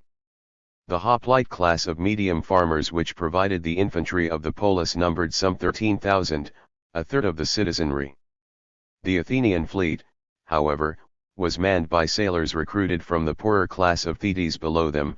Rowers were paid money wages, and were on service 8 months a year. Their numbers were virtually equal to those of the foot soldiers, and it was their presence which helped to ensure the democratic breadth of the Athenian polity, in contrast to those Greek city-states where the hoplite category alone provided the social basis of the polis. 21 It was the monetary and naval superiority of Athens which gave the edge to its imperialism, as it was also these which fostered its democracy. The citizenry of the city was largely exempt from any form of direct taxation, in particular, ownership of land which was legally confined to citizens, bore no fiscal burden whatever, a critical condition of peasant autonomy within the polis. Athenian public revenues at home were derived from state property, indirect taxes, and obligatory financial liturgies offered to the city by the wealthy. This clement fiscally was complemented by public pay for jury service and ample naval employment, a combination which helped to ensure the notable degree of civic peace which marked Athenian political life. 22 The economic costs of this popular harmony were displaced into Athenian expansion abroad. The Athenian Empire which emerged in the wake of the Persian Wars was essentially a marine system, designed for the coercive subjugation of the Greek city-states of the Aegean. Settlement proper played a secondary if by no means negligible role in its structure. It is significant that Athens was the only Greek state to create a special class of overseas citizens or klerouks, who were given colonial lands confiscated from rebellious allies abroad and yet, unlike all other Hellenic colonists, retained full juridical rights in the mother city itself. The steady plantation of klerouches and colonies overseas in the course of the 5th century enabled the city to promote more than 10,000 Athenians from there to hoplite condition, by endowment of lands abroad, thereby greatly strengthening its military power at the same stroke. The brunt of Athenian imperialism, however, did not lie with these settlements. The ascent of Athenian power in the Aegean created a political order whose real function was to coordinate and exploit already urbanized coasts and islands, by a system of monetary tribute levied for the maintenance of a permanent navy, nominally the common defender of Greek liberty against Oriental menaces, in fact the central instrument of imperial oppression by Athens over its allies. In 454 the central treasury of the Delian League, originally created to fight Persia, had been transferred to Athens. In 450, Athenian refusal to permit the dissolution of the League after peace with Persia converted it into a de facto empire. At its height in the 440s, the Athenian imperial system embraced some 150, mainly Ionian, cities, which paid an annual cash sum to the central treasury in Athens, and were prevented from keeping fleets themselves. The total tribute from the empire was actually reckoned to be 50% or larger than Attic internal revenues, and undoubtedly financed the civic and cultural superabundance of the Periclean polis. 23 At home, the navy for which it paid provided stable employment for the most numerous and least well-off class of citizens, and the public works which it funded were the most signal embellishments of the city, among them the Parthenon. Abroad, Athenian squadrons policed Aegean waters, while political residents, military commanders, and itinerant commissioners ensured docile magistracies in the subject states. Athenian courts exercised powers of judicial repression over citizens of allied cities suspected of disloyalty. 24. But the limits of Athenian external power were soon reached. It probably stimulated trade and manufactures in the Aegean, where use of Attic coinage was extended by decree and piracy was suppressed, although the major profits from commercial growth accrued to the Metic community in Athens itself.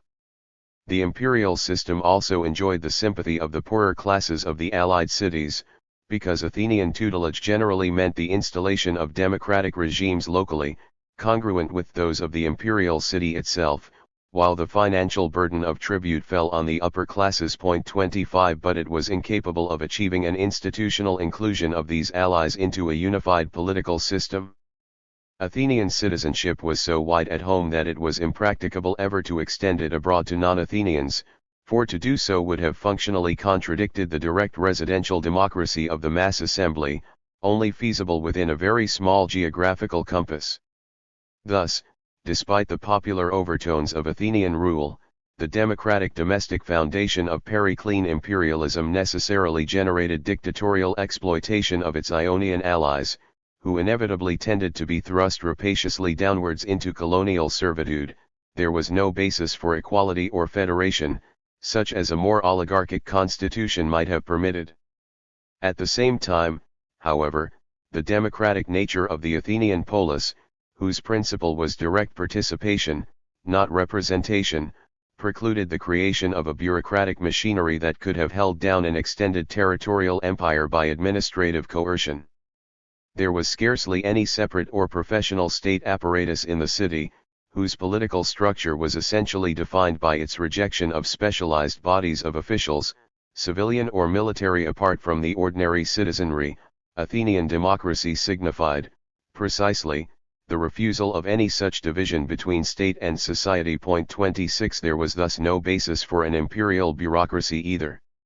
Athenian expansionism consequently broke down relatively soon, both because of the contradictions of its own structure, and because of the resistance, thereby facilitated to it, from the more oligarchic cities of mainland Greece, led by Sparta.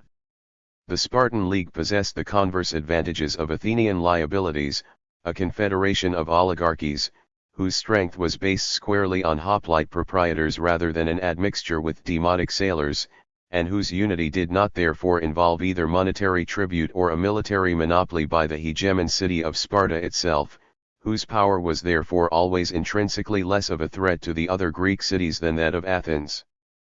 The lack of any substantial hinterland rendered Athenian military power, both in recruitment and resources, too thin to resist a coalition of terrestrial rivals. 27 The Peloponnesian War joined the attack of its peers to the revolt of its subjects, whose propertied classes rallied to the mainland oligarchies once it had started. Even so, however, Persian gold was necessary to finance a Spartan fleet capable of ending Athenian mastery of the sea, before the Athenian Empire was finally broken on land by Lysander. Thereafter there was no chance of the Hellenic cities generating a unified imperial state from within their midst, despite their relatively rapid economic recovery from the effects of the long Peloponnesian War. The very parity and multiplicity of urban centers in Greece neutralized them collectively for external expansion. The Greek cities of the 4th century sank into exhaustion, as the classical polis experienced increasing difficulties of finance and conscription, symptoms of impending anachronism. 3. The Hellenistic world. The second major cycle of colonial conquest thus derived from the rural northern periphery of Greek civilization, with its greater demographic and peasant reserves. The Macedonian Empire was in origin a tribal monarchy of the mountainous interior, a backward zone which had preserved many of the social relations of post-Mycenaean Greece. The Macedonian royal state, precisely because it was morphologically much more primitive than the city-states of the south, was not subject to their impasse and so proved able to overleap their limits in the new epoch of their decline. Its territorial and political basis permitted an integrated international expansion, once it was allied to the far more developed civilization of Greece proper. Macedonian kingship was hereditary, yet subject to confirmation by a military assembly of the warriors of the realm. All land was technically the property of the monarch, but in practice a tribal nobility held estates from and claimed kinship with him, forming an entourage of royal companions which provided his counselors and governors. The majority of the population were free tenant peasants, and there was relatively little slavery. 1 Urbanization was minimal, the capital of Pella itself a recent and slender foundation. The ascent of Macedonian power in the Balkans in the reign of Philip II acquired an early and decisive thrust with the annexation of the Thracian gold mines, the bullion equivalent of the Attic silver mines in the previous century, which provided Macedonia with the indispensable finance for external aggression. 2 The success of Philip's armies in overrunning the Greek city-states and unifying the Hellenic peninsula was essentially due to its military innovations, which reflected the distinct social composition of the tribal interior of northern Greece. Cavalry, an aristocratic arm always previously subordinated to hoplites in Greece, was renovated and linked elastically to infantry, while infantry shed some of its heavy hoplite armor for greater mobility and the massed use of the long lance in battle. The result was the famous Macedonian phalanx, flanked by horse, victorious from Thebes to Kabul. Macedonian expansion, of course, was not merely due to the skills of its commanders and soldiers, or its initial access to precious metals. The precondition of its eruption into Asia was its prior absorption of Greece itself. The Macedonian monarchy consolidated its advances in the peninsula by creating new citizens from Greeks and others in the conquered regions, and urbanizing its own rural hinterland, demonstrating its capacity for extended territorial administration. It was the political and cultural impetus it acquired from the integration of the most advanced city centers of the epoch that then enabled it to accomplish in a few years the lightning conquest of the whole of the Near East, under Alexander. Symbolically, the irreplaceable fleet which transported and supplied the invincible troops in Asia was always Greek. The unitary Macedonian Empire which emerged after Gaugamela, stretching from the Adriatic to the Indian Ocean, did not survive Alexander himself, who died before any coherent institutional framework could be given to it. The social and administrative problems it posed could already be glimpsed from his attempts to fuse Macedonian and Persian nobilities by official intermarriage, but it was left to his successors to provide solutions to them. The internecine struggles of these contending Macedonian generals, the Diadochi, ended with the partition of the empire into four main zones: Mesopotamia, Egypt, Asia Minor and Greece, the first three henceforward generally outclassing the last in political and economic importance. The Seleucid dynasty ruled Syria and Mesopotamia, Ptolemy founded the Lagid realm in Egypt, and half a century later, the Attalid kingdom of Pergamum became the dominant power in Western Asia Minor. Hellenistic civilization was essentially the product of these new Greek monarchies of the East. The Hellenistic states were hybrid creations, which nevertheless shaped the whole historical pattern of the Eastern Mediterranean for centuries thereafter. On the one hand, they presided over the most imposing surge of city foundations then hitherto seen in classical antiquity. Major Greek cities sprang up, by spontaneous initiative or royal patronage, throughout the Near East, making it henceforward the most densely urbanized region of the ancient world, and durably Hellenizing the local ruling classes everywhere they were planted. 3 If the number of these foundations was less than that of archaic Greek colonization, their size was infinitely greater. The largest city of classical Greece was Athens, with a total population of some 80,000 in the 5th century BC. The three greatest urban centers of the Hellenistic world, Alexandria, Antioch, and Seleucia, may have had up to 500,000 inhabitants. The distribution of the new foundations was uneven, since the centralized Lagid state in Egypt was suspicious of any polis autonomy and did not sponsor many new cities, while the Seleucid state actively multiplied them, and in Asia Minor the local gentry created its own cities in imitation of Hellenic example elsewhere. 4 Everywhere, these new urban foundations were settled with Greek and Macedonian soldiers, administrators, and merchants, who arrived to furnish the dominant social stratum in the epigone monarchies of the Diadochi. The proliferation of Greek cities in the east was accompanied by an upswing of international trade and commercial prosperity. Alexander had dehiscourized Persian royal bullion, releasing accumulated Achaemenid hoards into the exchange system of the Near East, and thereby financing a steep increase in the volume of market transactions in the Mediterranean.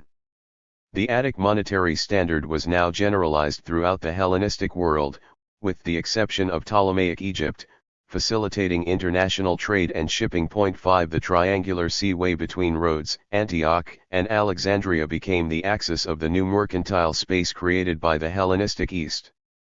Banking was developed to levels of sophistication never later surpassed in antiquity, by the Lagid administration in Egypt. The urban pattern of the Eastern Mediterranean was thus successfully set by Greek emigration and example.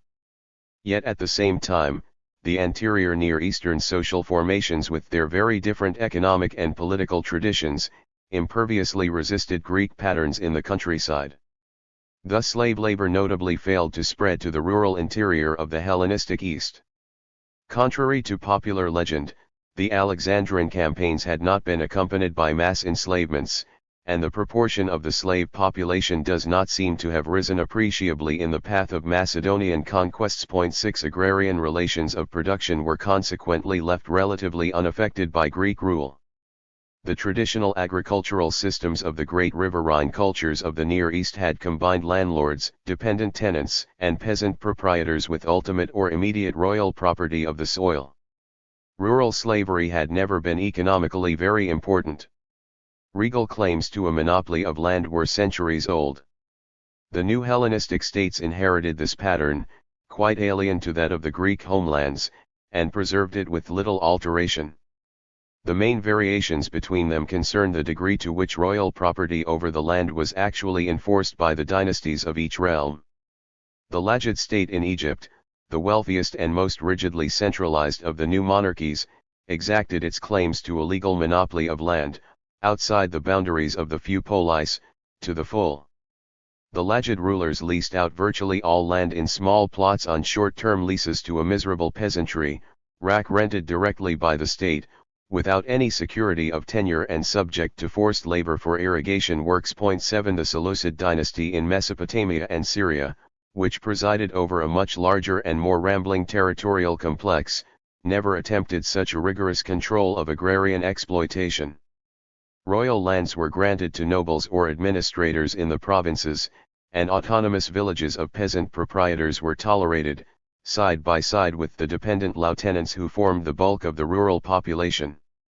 Significantly, it was only in Attalid Pergamum, the most westerly of the new Hellenistic states, which lay immediately across the Aegean from Greece itself, that agricultural slave labor was used on royal and aristocratic estates. 8 The geographical limits of the mode of production pioneered in classical Greece were those of the adjacent regions of Asia Minor. If the towns were Greek in model, while the countryside remained Oriental in pattern, the structure of the states which integrated the two was inevitably syncretic, a mixture of Hellenic and Asian forms in which the secular legacy of the latter was unmistakably predominant. The Hellenistic rulers inherited the overwhelmingly autocratic traditions of the riverine civilizations of the Near East. The Diadochi monarchs enjoyed unlimited personal power, as had their Oriental predecessors before them. Indeed, the new Greek dynasties introduced an ideological surcharge on the pre-existent weight of royal authority in the region, with the establishment of officially decreed worship of rulers. The divinity of kings had never been a doctrine of the Persian Empire which Alexander had overthrown. It was a Macedonian innovation, first instituted by Ptolemy in Egypt, where age-long cult of the pharaohs had existed prior to Persian absorption, and which therefore naturally provided fecund soil for ruler worship. The divinization of monarchs soon became a general ideological norm throughout the Hellenistic world. The typical administrative mold of the new royal states revealed a similar development, a fundamentally Oriental structure refined by Greek improvements. The leading military and civilian personnel of the state were recruited from Macedonian or Greek emigrants, and their descendants. There was no attempt to achieve an ethnic fusion with the indigenous aristocracies of the type that Alexander had briefly envisaged. 9 A considerable bureaucracy, the imperial instrument that classical Greece had so completely lacked, was created, often with ambitious administrative tasks allocated to it, above all in Lajid Egypt, where management of much of the whole rural and urban economy devolved on it. The Seleucid realm was always more loosely integrated, and its administration comprised a larger proportion of non-Greeks than the Attalid or Lajid bureaucracies. It was also more military in character, as befitted its far-flung extent, by contrast with the scribal functionaries of Pergamum or Egypt. But in all these states, the existence of centralized royal bureaucracies was accompanied by the absence of any developed legal systems to stabilize or universalize their functions. No impersonal law could emerge where the arbitrary will of the ruler was the sole source of all public decisions. Hellenistic administration in the Near East never achieved unitary legal codes, merely improvising with coexistent systems of Greek and local provenance, all subject to the personal interference of the monarch. 11 By the same token, the bureaucratic machinery of the state was itself condemned to a formless and random summit of the king's friends, the shifting group of courtiers and commanders who made up the immediate entourage of the ruler. The ultimate amorphousness of Hellenistic state systems was reflected in their lack of any territorial appellations. They were simply the lands of the dynasty that exploited them, which provided their only designation. In these conditions, there could be no question of genuine political independence for the cities of the Hellenistic East. The days of the classical polis were now long past. The municipal liberties of the Greek cities of the East were not negligible, compared with the despotic outer framework into which they were inserted. But these new foundations were lodged in an environment very dissimilar to that of their homelands, and consequently never acquired the autonomy or vitality of their originals. The countryside below and the state above them formed a milieu which checked their dynamic and adapted them to the secular ways of the region.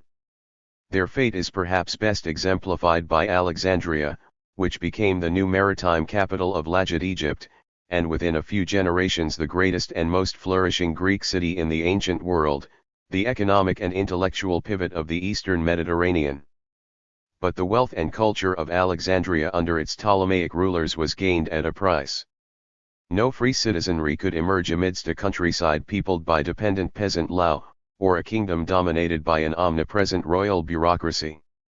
Even in the city itself, financial and industrial activities, once the domain of medics in classical Athens, were not correspondingly released by the disappearance of the old polis structure. For most of the main urban manufactures, oil, textiles, papyrus, or beer, were royal monopolies. Taxes were farmed to private entrepreneurs, but tinder strict state control. The characteristic conceptual polarization of liberty and slavery, which had defined the cities of the classical Greek epoch, was thus fundamentally absent from Alexandria. Suggestively, the Lajid capital was simultaneously the scene of the most fecund episode in the history of ancient technology. The Alexandrian Museum was the progenitor of most of the few significant innovations of the classical world, and its pensionary Ctesibius one of the rare notable inventors of antiquity. But even here, the main royal motive in founding the museum and promoting its research, was the quest for military and engineering improvements, not economic or labor-saving devices, and most of its work reflected this characteristic emphasis. The Hellenistic empires, eclectic compounds of Greek and Oriental forms, extended the space of the urban civilization of classical antiquity by diluting its substance, but by the same token they were unable to surmount its indigenous limits. 12 From 200 BC onwards, Roman imperial power was advancing eastwards at their expense, and by the middle of the 2nd century its legions had trampled down all serious barriers of resistance in the east. Symbolically, Pergamum was the first Hellenistic realm to be incorporated into the new Roman Empire, when its last Attalid ruler disposed of it in his will as a personal bequest to the Eternal City. 4. Rome. The rise of Rome marked a new cycle of urban, imperial expansion, which represented not just a geographical shift in the center of gravity of the ancient world to Italy, but a socio-economic development of the mode of production which had been pioneered in Greece that rendered possible a far greater and more lasting dynamism than that which had produced the Hellenistic epoch. The early growth of the Roman Republic followed the normal course of any ascendant classical city-state: local wars with rival cities, annexation of land, subjection of allies, foundation of colonies. In one critical respect, however, Roman expansionism distinguished itself at the outset from Greek experience. The constitutional evolution of the city conserved aristocratic political power right down and into the classical phase of its urban civilization. Archaic monarchy was overthrown by a nobility in the earliest epoch of its existence, at the end of the 6th century BC, in a change strictly comparable to the Hellenic pattern. But thereafter, unlike the Greek cities, Rome never knew the upheaval of tyrant rule, breaking aristocratic dominance and leading to a subsequent democratization of the city, based on a secure small and medium agriculture.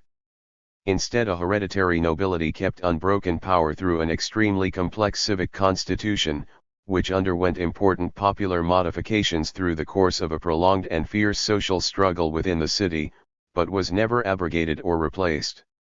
The Republic was dominated by the Senate, which was controlled for the first 2 centuries of its existence by a small group of patrician clans.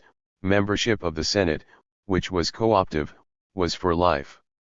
Annual magistrates, of which the 2 highest were consuls, were elected by assemblies of the people, comprising the whole citizenry of Rome, but organized into unequal centuriate units weighted to ensure a majority of the propertied classes. The consulates were the supreme executive offices of the state, and were legally monopolized by the closed order of patricians down to 366 BC. This original structure embodied the political dominion of the traditional aristocracy, pure and simple. It was subsequently altered and qualified in 2 important respects: After successive struggles which provide the nearest Roman equivalent of the Greek phases of tyranny and democracy, but which each time fell decisively short of the comparable outcome in Greece. Firstly, recently enriched plebeians forced the patrician nobility to concede access to one of the two annual consular offices from 366 BC onwards, although it was not until nearly 200 years later, in 172 BC, that both consuls were for the first time plebeians. This slow change led to a broadening of the composition of the Senate itself, since former consuls automatically became senators. The result was the social formation of a widened nobility, including both patrician and plebeian families, rather than the political overthrow of the system of aristocratic rule itself, such as had occurred during the age of tyrants in Greece. Chronologically and sociologically overlapping this contest within the wealthiest strata of the Republic, was the struggle of the poorer classes to gain increased rights within it. Their pressure quickly resulted in the creation of the tribunate of the plebs, a corporate representation of the popular mass of the citizenry. The tribunes were elected each year by a tribal assembly which, unlike the centuriate assembly, was in principle genuinely egalitarian. The tribes were actually, as in archaic Greece, territorial rather than kin divisions of the population, 4 in the city itself and 17 outside it. The tribunate formed a secondary and parallel executive agency, designed to protect the poor from the oppression of the rich. Eventually, in the early 3rd century, the tribal assemblies which elected the tribunes gained legislative powers, and the tribunes themselves nominal rights of veto over the acts of the consuls and the decrees of the Senate. The direction of this evolution corresponded to the process that had led to the democratic polis in Greece. But here too, the process was arrested before it could impend a new political constitution for the city. The tribunate and tribal assembly were simply added to the central existing institutions of the Senate, consulates, and centuriate assembly. They did not signify an internal abolition of the oligarchic complex of power which guided the Republic, but external accretions to it, whose practical significance was often much less than their formal potential. For the struggle of the poorer classes had generally been led by wealthy plebeians, who championed the popular cause to further their own parvenu interests, and this continued to be true even after the newly rich had gained access to the ranks of the senatorial order itself. The tribunes, normally men of considerable fortunes, thus became for long periods docile instruments of the Senate itself. 1 Aristocratic supremacy within the Republic was not seriously shaken. A plutocracy of wealth now merely enlarged a nobility of birth, both using extensive clientage systems to ensure a deferent following among the urban masses, and lavish customary bribes to secure election to the annual magistracies through the centuriate assembly. The Roman Republic thus retained traditional oligarchic rule, through a composite constitution, down to the classical epoch of its history. The resultant social structure of the Roman citizenry was thus inevitably distinct from that which had been typical of classical Greece. The patrician nobility had early on striven to concentrate landed property in its hands, reducing the poorer free peasantry to debt bondage, and appropriating the ager publicus or common lands which they used for pasturage and cultivation. The tendency to abase the peasantry by debt bondage to the condition of dependent tenants was checked, although the problem of debts themselves persisted too, but the expropriation of the ager publicus and the depression of medium and small farmers was not. There was no economic or political upheaval to stabilize the rural property of the ordinary citizenry of Rome, comparable to that which had occurred in Athens or, in a different way, Sparta. When the Gracchi eventually attempted to follow the path of Solon and Pisistratus, it was too late. By then, the 2nd century BC, much more radical measures than those enacted in Athens were necessary to save the situation of the poor, nothing less than a redistribution of land, demanded by both Gracchi brothers, with correspondingly less chance of them ever being implemented over aristocratic opposition. In fact, no durable or substantial agrarian reform ever occurred in the Republic, despite constant agitation and turbulence over the question in the final epoch of its existence. The political dominance of the nobility blocked all efforts to reverse the relentless social polarization of property on the land. The result was a steady erosion of the modest farmer class that had provided the backbone of the Greek polis. The Roman equivalent of the hoplite category, men who could equip themselves with armor and weaponry necessary for infantry service in the legions, were the assiduoi or those settled on the land, who possessed the necessary property qualification to bear their own arms. Below them were the proletarii, propertyless citizens, whose service to the state was merely to rear children. The increasing monopolization of land by the aristocracy was thus translated into a steady decline in the numbers of the assiduoi, and an inexorable increase in the size of the proletarii class. Moreover, Roman military expansionism also tended to thin the ranks of the assiduoi who provided the conscripts and casualties for the armies with which it was conducted. The result was that by the end of the 3rd century BC, the proletarii were probably already an absolute majority of citizens, and had to be themselves called up to deal with the emergency of Hannibal's invasion of Italy, while the property qualification for the assiduoi was twice reduced, until in the next century it had sunk below a subsistence minimum on the land. 3. Smallholders never disappeared generally or completely in Italy, but they were increasingly driven into the more remote and precarious recesses of the country, in marshy or mountainous regions unappealing to engrossing landowners.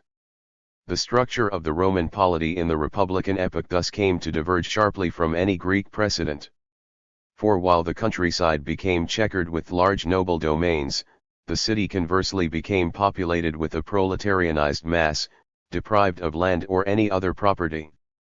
Once fully urbanized, this large and desperate underclass lost any will to return to a smallholder condition, and could often be manipulated by aristocratic cliques against projects for agrarian reform backed by the assiduoi farmers. 4. Its strategic position in the capital of an expanding empire ultimately obliged the Roman ruling class to pacify its immediate material interests with public grain distributions. These were, in effect, a cheap substitute for the land distribution which never occurred. A passive and consumer proletariat was preferable to a recalcitrant and producer peasantry, for the senatorial oligarchy which controlled the republic. It is now possible to consider the implications of this configuration for the specific course of Roman expansionism. For the growth of Roman civic power was consequently distinguished from Greek examples in two fundamental respects, both related directly to the internal structure of the city. Firstly, Rome proved able to widen its own political system to include the Italian cities it subjugated in the course of its peninsular expansion. From the start, it had, unlike Athens, exacted troops for its armies, not money for its treasury, from its allies, thereby lightening the burden of its domination in peace, and binding them solidly to it in time of war.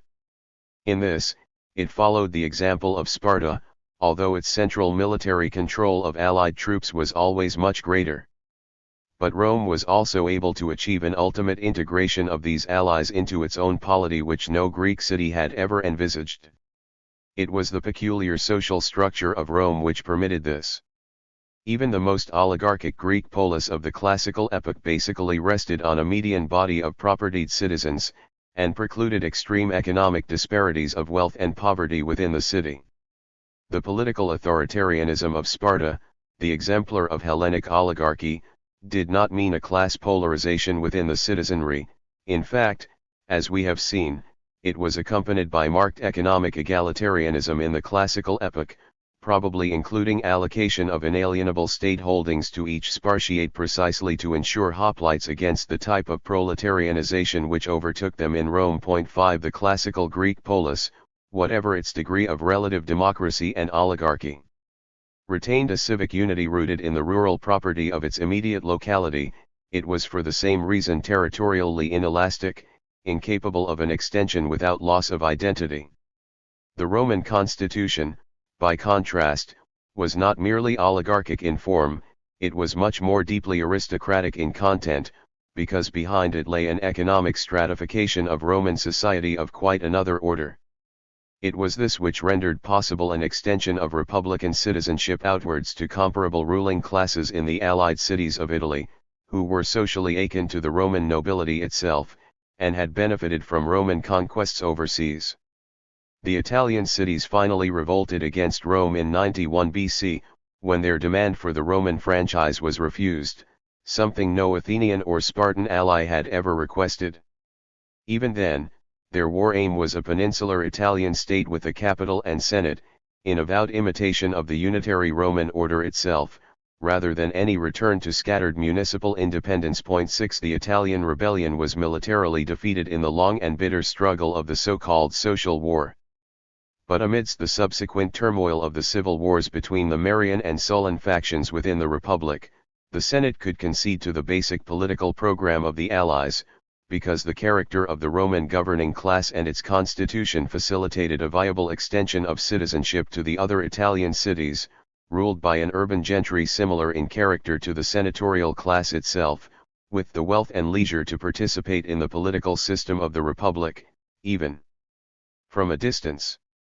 The Italian gentry by no means consummated its political aspirations for central office within the Roman state immediately, and its ulterior ambitions after the grant of citizenship were to be a powerful force for social transformations at a later date. But their civic integration nevertheless represented a decisive step for the future structure of the Roman Empire as a whole. The relative institutional flexibility which it demonstrated gave Rome a signal advantage in its imperial ascent. It meant an avoidance of either of the two poles between which Greek expansion had divided and foundered, premature and impotent closure of the city-state or meteoric royal triumphalism at the expense of it. The political formula of Republican Rome marked a notable advance in comparative efficacy. Yet the decisive innovation of Roman expansion was ultimately economic. It was the introduction of the large-scale slave latifundium for the first time in antiquity. Greek agriculture had, as we have seen, employed slaves widely, but it was itself confined to small areas, with a meager population, for Greek civilization always remained precariously coastal and insular in character. Moreover, and above all, the slave-tilled farms of Attica or Messenia were usually of very modest size, perhaps an average of some 30 to 60 acres, at most. This rural pattern was, of course, linked to the social structure of the Greek polis, with its absence of huge concentrations of wealth. Hellenistic civilization had, by contrast, witnessed enormous accumulations of landed property in the hands of dynasties and nobles, but no widespread agricultural slavery. It was the Roman Republic which first united large agrarian property with gang slavery in the countryside on a major scale. The advent of slavery as an organized mode of production inaugurated, as it had in Greece, the classical phase proper of Roman civilization, the apogee of its power and culture. But whereas in Greece it had coincided with the stabilization of small farms and a compact citizen corps, in Rome it was systematized by an urban aristocracy which already enjoyed social and economic dominion over the city. The result was the new rural institution of the extensive slave latifundium. The manpower for the enormous holdings which emerged from the late 3rd century onwards was supplied by the spectacular series of campaigns which won Rome its mastery of the Mediterranean world, the Punic, Macedonian, Jugurthine, Mithridatic and Gallic wars, which poured military captives into Italy to the profit of the Roman ruling class. At the same time, successive ferocious struggles fought on the soil of the peninsula itself, the Hannibalic, social and civil wars, delivered into the grasp of the senatorial oligarchy or its victorious factions large territories expropriated from the defeated victims of these conflicts, especially in southern Italy. 7 Moreover, these same external and internal wars dramatically accentuated the decline of the Roman peasantry, which had once formed the robust smallholder base of the cities. Social pyramid.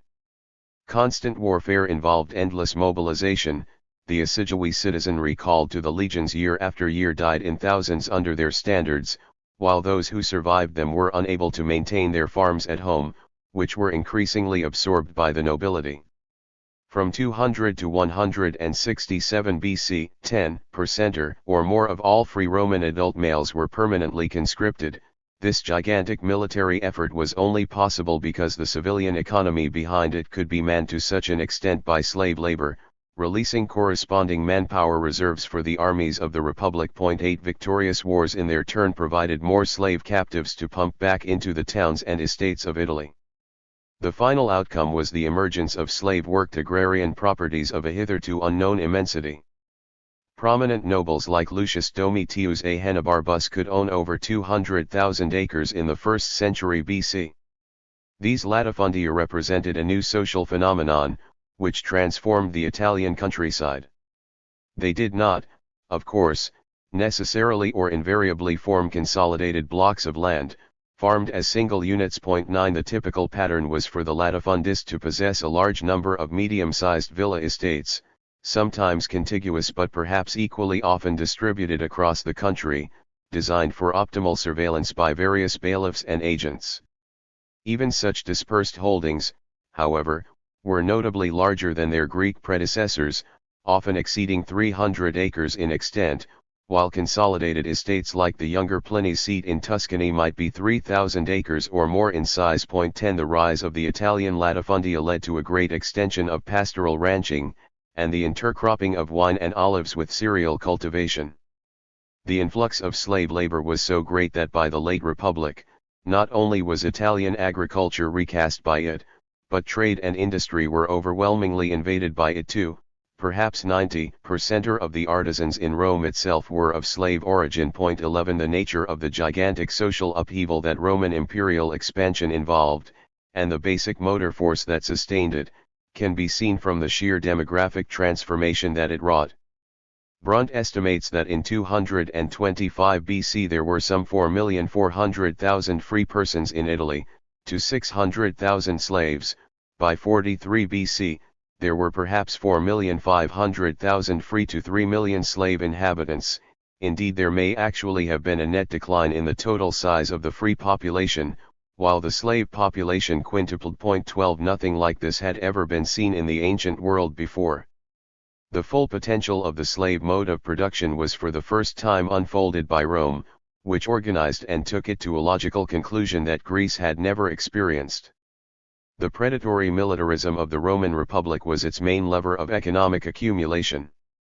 War brought lands, tributes, and slaves. Slaves, tributes, and lands supplied the materiel for war. But the historical significance of the Roman conquests in the Mediterranean basin was, of course, by no means reducible simply to the spectacular fortunes of the senatorial oligarchy. The march of the legions accomplished a change much deeper than this, for the whole history of antiquity. Roman power integrated the western Mediterranean and its northern hinterlands into the classical world. This was the decisive achievement of the Republic, which in contrast with its diplomatic caution in the east, from the outset unleashed its annexationist drive essentially in the west. Greek colonial expansion in the eastern Mediterranean, as has been seen, took the form of a proliferation of urban foundations, first created from above by the Macedonian rulers themselves, then soon imitated from below by the local gentry of the region, and it occurred in a zone with an extremely long prior history of developed civilization, stretching back much further than that of Greece itself. Roman colonial expansion in the western Mediterranean differed basically in both context and character. Spain and Gaul, later Noricum, Rhaetia, and Britain, were remote and primitive lands peopled by Celtic tribal communities, many with no history of contact at all with the classical world. Their integration into it posed problems of an altogether different order from that of the Hellenization of the Near East. For not only were they socially and culturally backward, they also represented interior land masses of a type that classical antiquity had hitherto never been able to organize economically. The original matrix of the city-state was the narrow littoral and the sea, and classical Greece had never relinquished it. The Hellenistic epoch had seen the intensive urbanization of the riparian cultures of the Near East, long based on fluvial irrigation and now partly reoriented towards the sea. But the desert lay close behind the whole southern and eastern coastline of the Mediterranean, so that the depth of settlement was never very great either in the Levant or North Africa. The western Mediterranean, however, offered neither a littoral nor an irrigative system to the advancing Roman frontiers. Here, for the first time, classical antiquity was confronted with great interior land masses, devoid of previous urban civilization. It was the Roman city-state, that had developed the rural slave latifundium, that proved capable of mastering them. The river routes of Spain or Gaul assisted this penetration. But the irresistible impetus which carried the legions to the Tagus, the Loire, the Thames, and the Rhine, was that of the slave mode of production fully unleashed on the land, without constrictions or impediments. It was in this epoch that probably the major single advance in the agrarian technology of classical antiquity was registered, the discovery of the rotary mill for grinding corn, which in its two main forms was first attested in Italy and Spain in the mid-2nd century BC 13, concomitant with Roman expansion in the western Mediterranean, and a sign of its rural dynamism. The successful organization of large-scale agrarian production by slave labor was the precondition of the permanent conquest and colonization of the great western and northern hinterlands. Spain and Gaul remained, with Italy, the Roman provinces most deeply marked by slavery down to the final end of the empire. 14 Greek trade had permeated the east, Latin agriculture opened up the west. Naturally, towns were founded by the Romans in the western Mediterranean too, characteristically built along the banks of navigable rivers. The creation of a slave-worked rural economy itself depended on the implantation of a prosperous network of cities which represented the terminal points for its surplus produce, and its structural principle of articulation and control. Córdoba, León, Amiens, Trier, and hundreds of other towns were constructed. Their number never equaled that of the much older and more densely populated Eastern Mediterranean society, but it was far larger than that of the cities founded by Rome in the East. For Roman expansion into the Hellenistic zone followed a very different course from its pattern in the Celtic backlands of the West. It was for a long time much more hesitant and uncertain, oriented towards blocking interventions to check major disruptions of the existing state system, and creating client realms rather than conquered provinces. 15 Thus it was characteristic that even after the rout of the last great Seleucid army at Magnesia in 198, no eastern territory was annexed for another 50 years, and it was not until 129 BC that Pergamum passed peacefully into Roman administration, by the testament of its loyal monarch rather than by a senatorial volition, to become the first Asian province of the empire. Thereafter, once the immense riches available in the east were fully realized in Rome, and army commanders gained escalating imperial powers abroad, aggression became more rapid and systematic, in the 1st century BC. But the republican regimes generally administered the profitable Asian provinces which their generals now seized from their Hellenistic rulers, with a minimum of social change or political interference, professing to have liberated them from their royal despots, and contenting themselves with the lush tax returns of the region. There was no widespread introduction of agrarian slavery in the eastern Mediterranean. The numerous war prisoners enslaved there were shipped westwards for employment. In Italy itself, royal estates were appropriated by Roman administrators and adventurers, but their labor systems were left effectively intact. The main innovation of Roman rule in the East occurred in the Greek cities throughout the region, where property qualifications were now imposed for municipal office, to align them more closely with the oligarchic norms of the eternal city itself. In practice, this merely gave juridical codification to the de facto power of the local notabilities who dominated these towns already. 16 A few specifically Roman urban colonies were created in the East by Caesar and Augustus, to settle Latin proletarians and veterans in Asia. But these left very little mark. Significantly, when a new wave of cities were built under the Principate, they were essentially Greek foundations, consonant with the previous cultural character of the region. There was never any attempt to Romanize the eastern provinces, it was the West which underwent the full brunt of Latinization. The language frontier, running from Illyricum to Cyrenaica, demarcated the two basic zones of the new imperial order. The Roman conquest of the Mediterranean in the last 2 centuries of the Republic, and the massive expansion of the senatorial economy which it promoted, was accompanied at home by a superstructural development without precedent in the ancient world. For it was in this period that Roman civil law emerged in all its unity and singularity. Gradually developed from 300 BC onwards, the Roman legal system became essentially concerned with regulation of informal relationships of contract and exchange between private citizens. Its fundamental orientation lay in economic transactions, purchase, sale, hire, lease, inheritance, security, and their familial concomitants, matrimonial or testamentary. The public relationship of the citizen to the state, and the patriarchal relationship of the head of the family to his dependants, were marginal to the central development of legal theory and practice.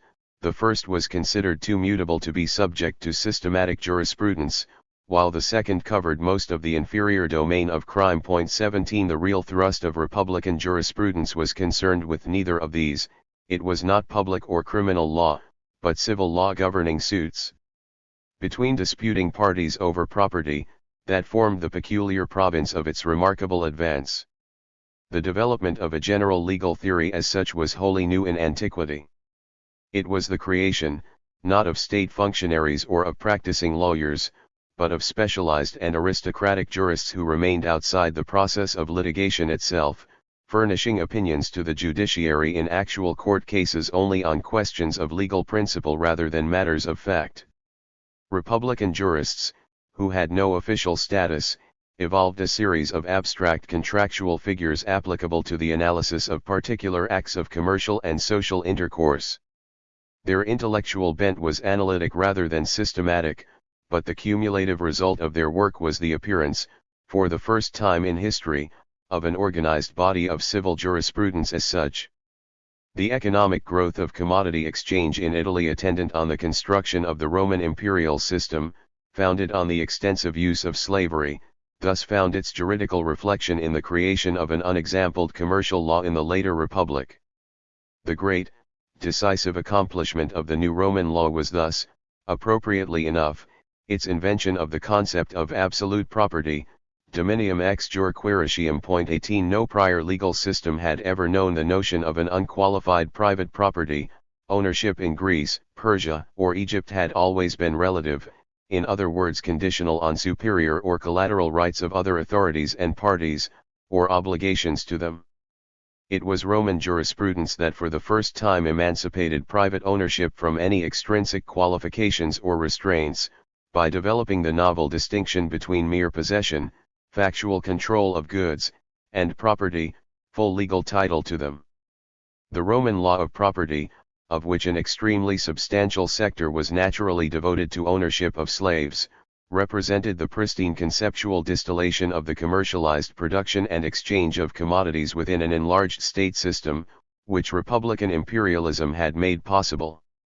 Just as Greek civilization had been the first to disengage the absolute pole of liberty from the political continuum of relative conditions and rights that had always prevailed before it, so Roman civilization was the first to separate the pure color of property from the economic spectrum of opaque and indeterminate possession that had typically preceded it. Quiritary ownership, the legal consummation of the extensive slave economy of Rome, was a momentous arrival, destined to outlive the world and age that had given birth to it. The Republic had won Rome its empire, it was rendered anachronistic by its own victories. The oligarchy of a single city could not hold the Mediterranean together in a unitary polity, it had been outgrown by the very scale of its success. The final century of Republican conquest, which took the legions to the Euphrates and the Channel, was accompanied by spiraling social tensions within Roman society itself, the direct outcome of the very triumphs that were being regularly won abroad. Peasant agitation for land had been stifled by the suppression of the Cracia. But it now reappeared in new and menacing forms, within the army itself. Constant conscription had steadily weakened and reduced the whole smallholder class as such, but its economic aspirations lived on and now found expression in the mounting pressures from the time of Marius onwards for allocations of land to discharged veterans, the bitter survivors of the military duties that lay so heavily on the Roman peasantry. The senatorial aristocracy profited enormously from the financial sacking of the Mediterranean that succeeded progressive annexations by Rome, making boundless fortunes in tribute, extortion, land, and slaves, but it was utterly unwilling to provide even a modicum of compensation to the soldiery whose fighting yielded these unheard-of gains to it. Legionaries were meanly paid and brusquely dismissed, without any solatium for long periods of service in which they not only risked their lives but often lost their property at home too. To have paid them bounties on discharge would have meant taxing the possessing classes, however slightly, and this the ruling aristocracy refused to consider. The result was to create an inherent tendency within the later Republican armies to a deflection of military loyalty away from the state, towards successful generals who could guarantee their soldiers plunder or donatives by their personal power. The bond between legionary and commander came increasingly to resemble that between patron and client in civilian life. From the epoch of Marius and Sulla onwards, soldiers looked to their generals for economic rehabilitation, and generals used their soldiers for political advancement. Armies came to be instruments of popular commanders, and wars started to become private ventures of ambitious consuls. Pompey in Bithynia, Crassus in Parthia, Caesar in Gaul, determined their own strategic plans of conquest or aggression. 19 The factional rivalries which had traditionally rent municipal politics were consequently transferred onto a military stage, much vaster than the narrow confines of Rome itself. The inevitable result was to be the outbreak of full-scale civil wars. At the same time, if peasant distress was the subsoil of the military turbulence and disorder of the late Republic, the plight of the urban masses acutely sharpened the crisis of senatorial power. With the extension of the empire, the capital city of Rome itself increased uncontrollably in size. Growing rural drift from the land was combined with massive imports of slaves, to produce a vast metropolis. By the time of Caesar, Rome probably contained a population of some 750,000, surpassing even the largest cities of the Hellenistic world.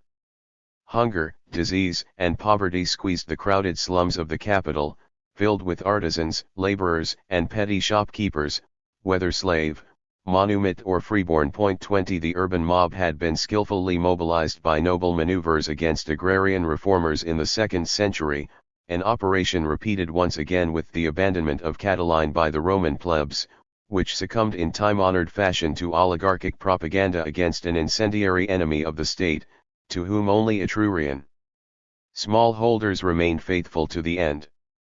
But this was the last such episode.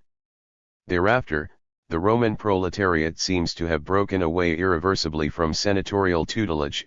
Its mood became increasingly threatening and hostile to the traditional political order in the closing years of the Republic.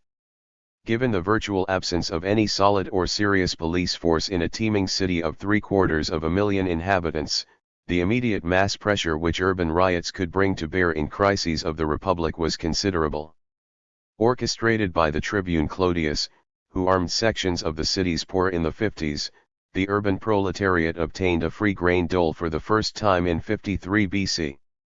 Henceforward a permanent fact of Roman political life, the number of its recipients had risen to 320,000 by 46 BC. Moreover, it was popular clamor that gave Pompey the extraordinary army commands which set in motion the final military disintegration of the senatorial state, popular enthusiasm for Caesar that rendered him so menacing to the aristocracy a decade later, and popular welcome that ensured him his triumphal reception in Rome after the crossing of the Rubicon. After Caesar's death, it was once again the popular uproar in the streets of Rome at the absence of his heir that forced the Senate to plead for Augustus's acceptance of renewed consular and dictatorial powers in 22 to 19 BC, the definitive entombment of the Republic. Finally, and perhaps most fundamentally of all, the self-protective immobilism and haphazard misgovernment of the Roman nobility in the conduct of its rule over the provinces rendered it increasingly unfit to manage a cosmopolitan empire. Its exclusive privileges were incompatible with any progressive unification of its overseas conquests. The provinces as such were still helpless to put up any serious resistance to its rapacious egoism. But Italy itself, the first province to achieve formal civic parity after a violent rebellion in the previous generation, was not. The Italian gentry had won juridical integration into the Roman community, but had not hitherto broken into the inner circle of senatorial office and power. With the eruption of the final round of civil wars between the triumvirs, its opportunity for decisive political intervention had come.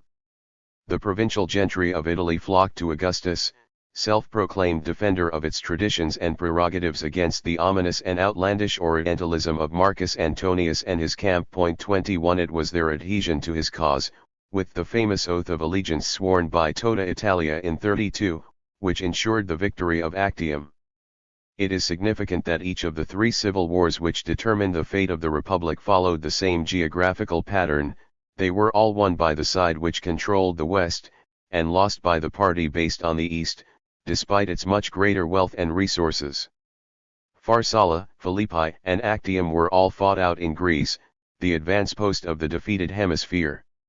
The dynamic center of the Roman imperial system was shown once again to be in the western Mediterranean. But whereas Caesar's original territorial base had been the barbarian provinces of Gaul, Octavian forged his political bloc in Italy itself, and his victory proved in consequence less praetorian and more lasting. The new Augustus garnered supreme power by uniting behind him the multiple forces of discontent and disintegration within the later Republic. He was able to rally the desperate urban plebs and weary peasant conscripts against a small and hated governing elite, whose opulent conservatism exposed it to ever greater popular contumely, and above all, he relied on the Italian provincial gentry who now sought their share of office and honor in the system which they had helped to build up. A stable, universal monarchy emerged from Actium, because it alone could transcend the narrow municipalism of the senatorial oligarchy in Rome. The Macedonian monarchy had been suddenly superimposed on a vast, alien continent and had failed to produce a unified ruling class to govern it post facto, despite Alexander's possible awareness that this was the central structural problem it faced.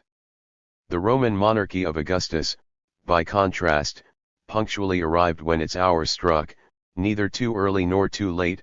The critical passage from city-state to universal empire, the familiar cyclical transition of classical antiquity, was accomplished with signal success under the Principate. The most dangerous tensions of the later Republic were now lowered by a series of astute policies, designed to restabilize the whole Roman social order. First and foremost, Augustus provided allotments of land for the thousands of soldiers demobilized after the civil wars, financing many of them out of his personal fortune. These grants, like those of Sulla before them, were probably mostly at the expense of other small holders, who were evicted to make room for homecoming veterans, and hence did little to improve the social situation of the peasantry as a whole or alter the general pattern of agrarian property in Italy. 22 But they did effectively pacify the demands of the critical minority of the peasant class in arms, the key section of the rural population. Pay on active service had already been doubled by Caesar, an increase maintained under the Principate. More important still, from AD 6 onwards, veterans received regular cash bounties on discharge, worth 13 years' wages, which were paid out of a specially created military treasury financed by modest sales and inheritance taxes on the propertied classes of Italy. Such measures had been resisted to the death by the senatorial oligarchy. To their undoing, with the inauguration of the new system, discipline and loyalty returned to the army, which was trimmed from 50 to 28 legions, and converted into a permanent, professional force. 23 The result was to make possible the most significant change of all. Conscription was lifted by the time of Tiberius, thereby relieving the Italian smallholders of the secular burden that had provoked such widespread suffering. Under the Republic, probably a more tangible benefit than any of the land allotment schemes.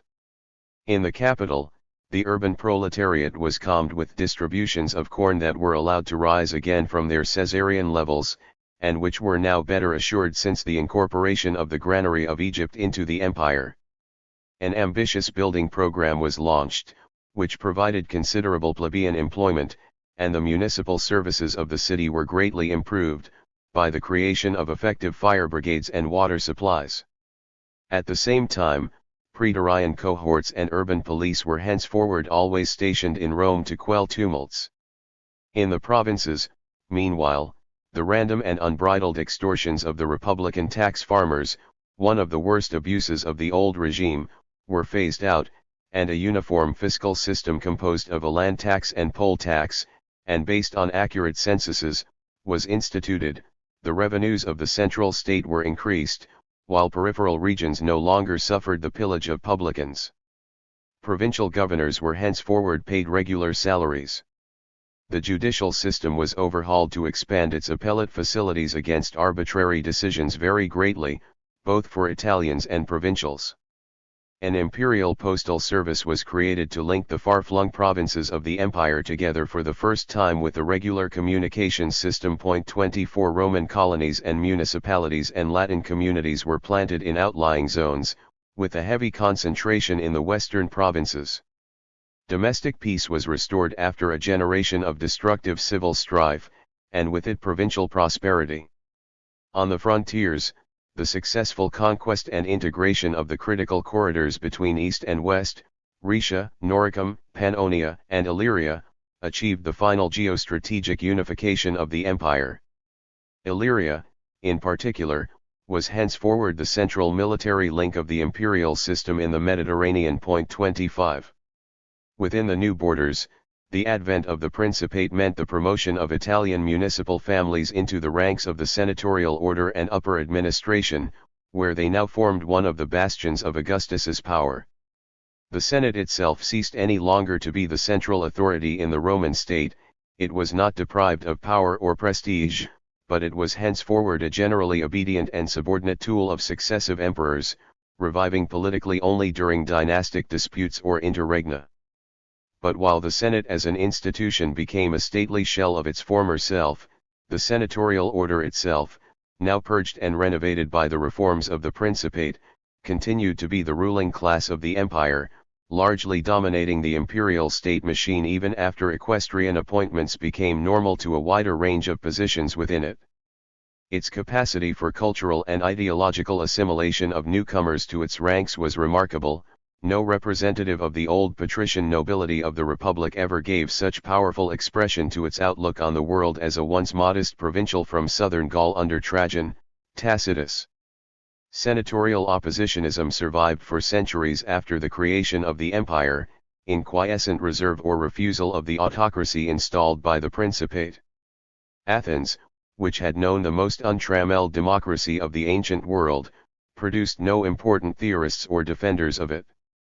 Paradoxically yet logically, Rome, which had never experienced anything but a narrow and oppressive oligarchy, gave birth to the most eloquent threnodies for freedom in antiquity. There was no real Greek equivalent to the Latin cult of libertas, intense or ironic in the pages of Cicero or Tacitus. 26 The reason is evident from the contrasting structure of the two slave-owning societies. In Rome, there was no social conflict between literature and politics. Power and culture were concentrated in a compact aristocracy under the Republic and the Empire.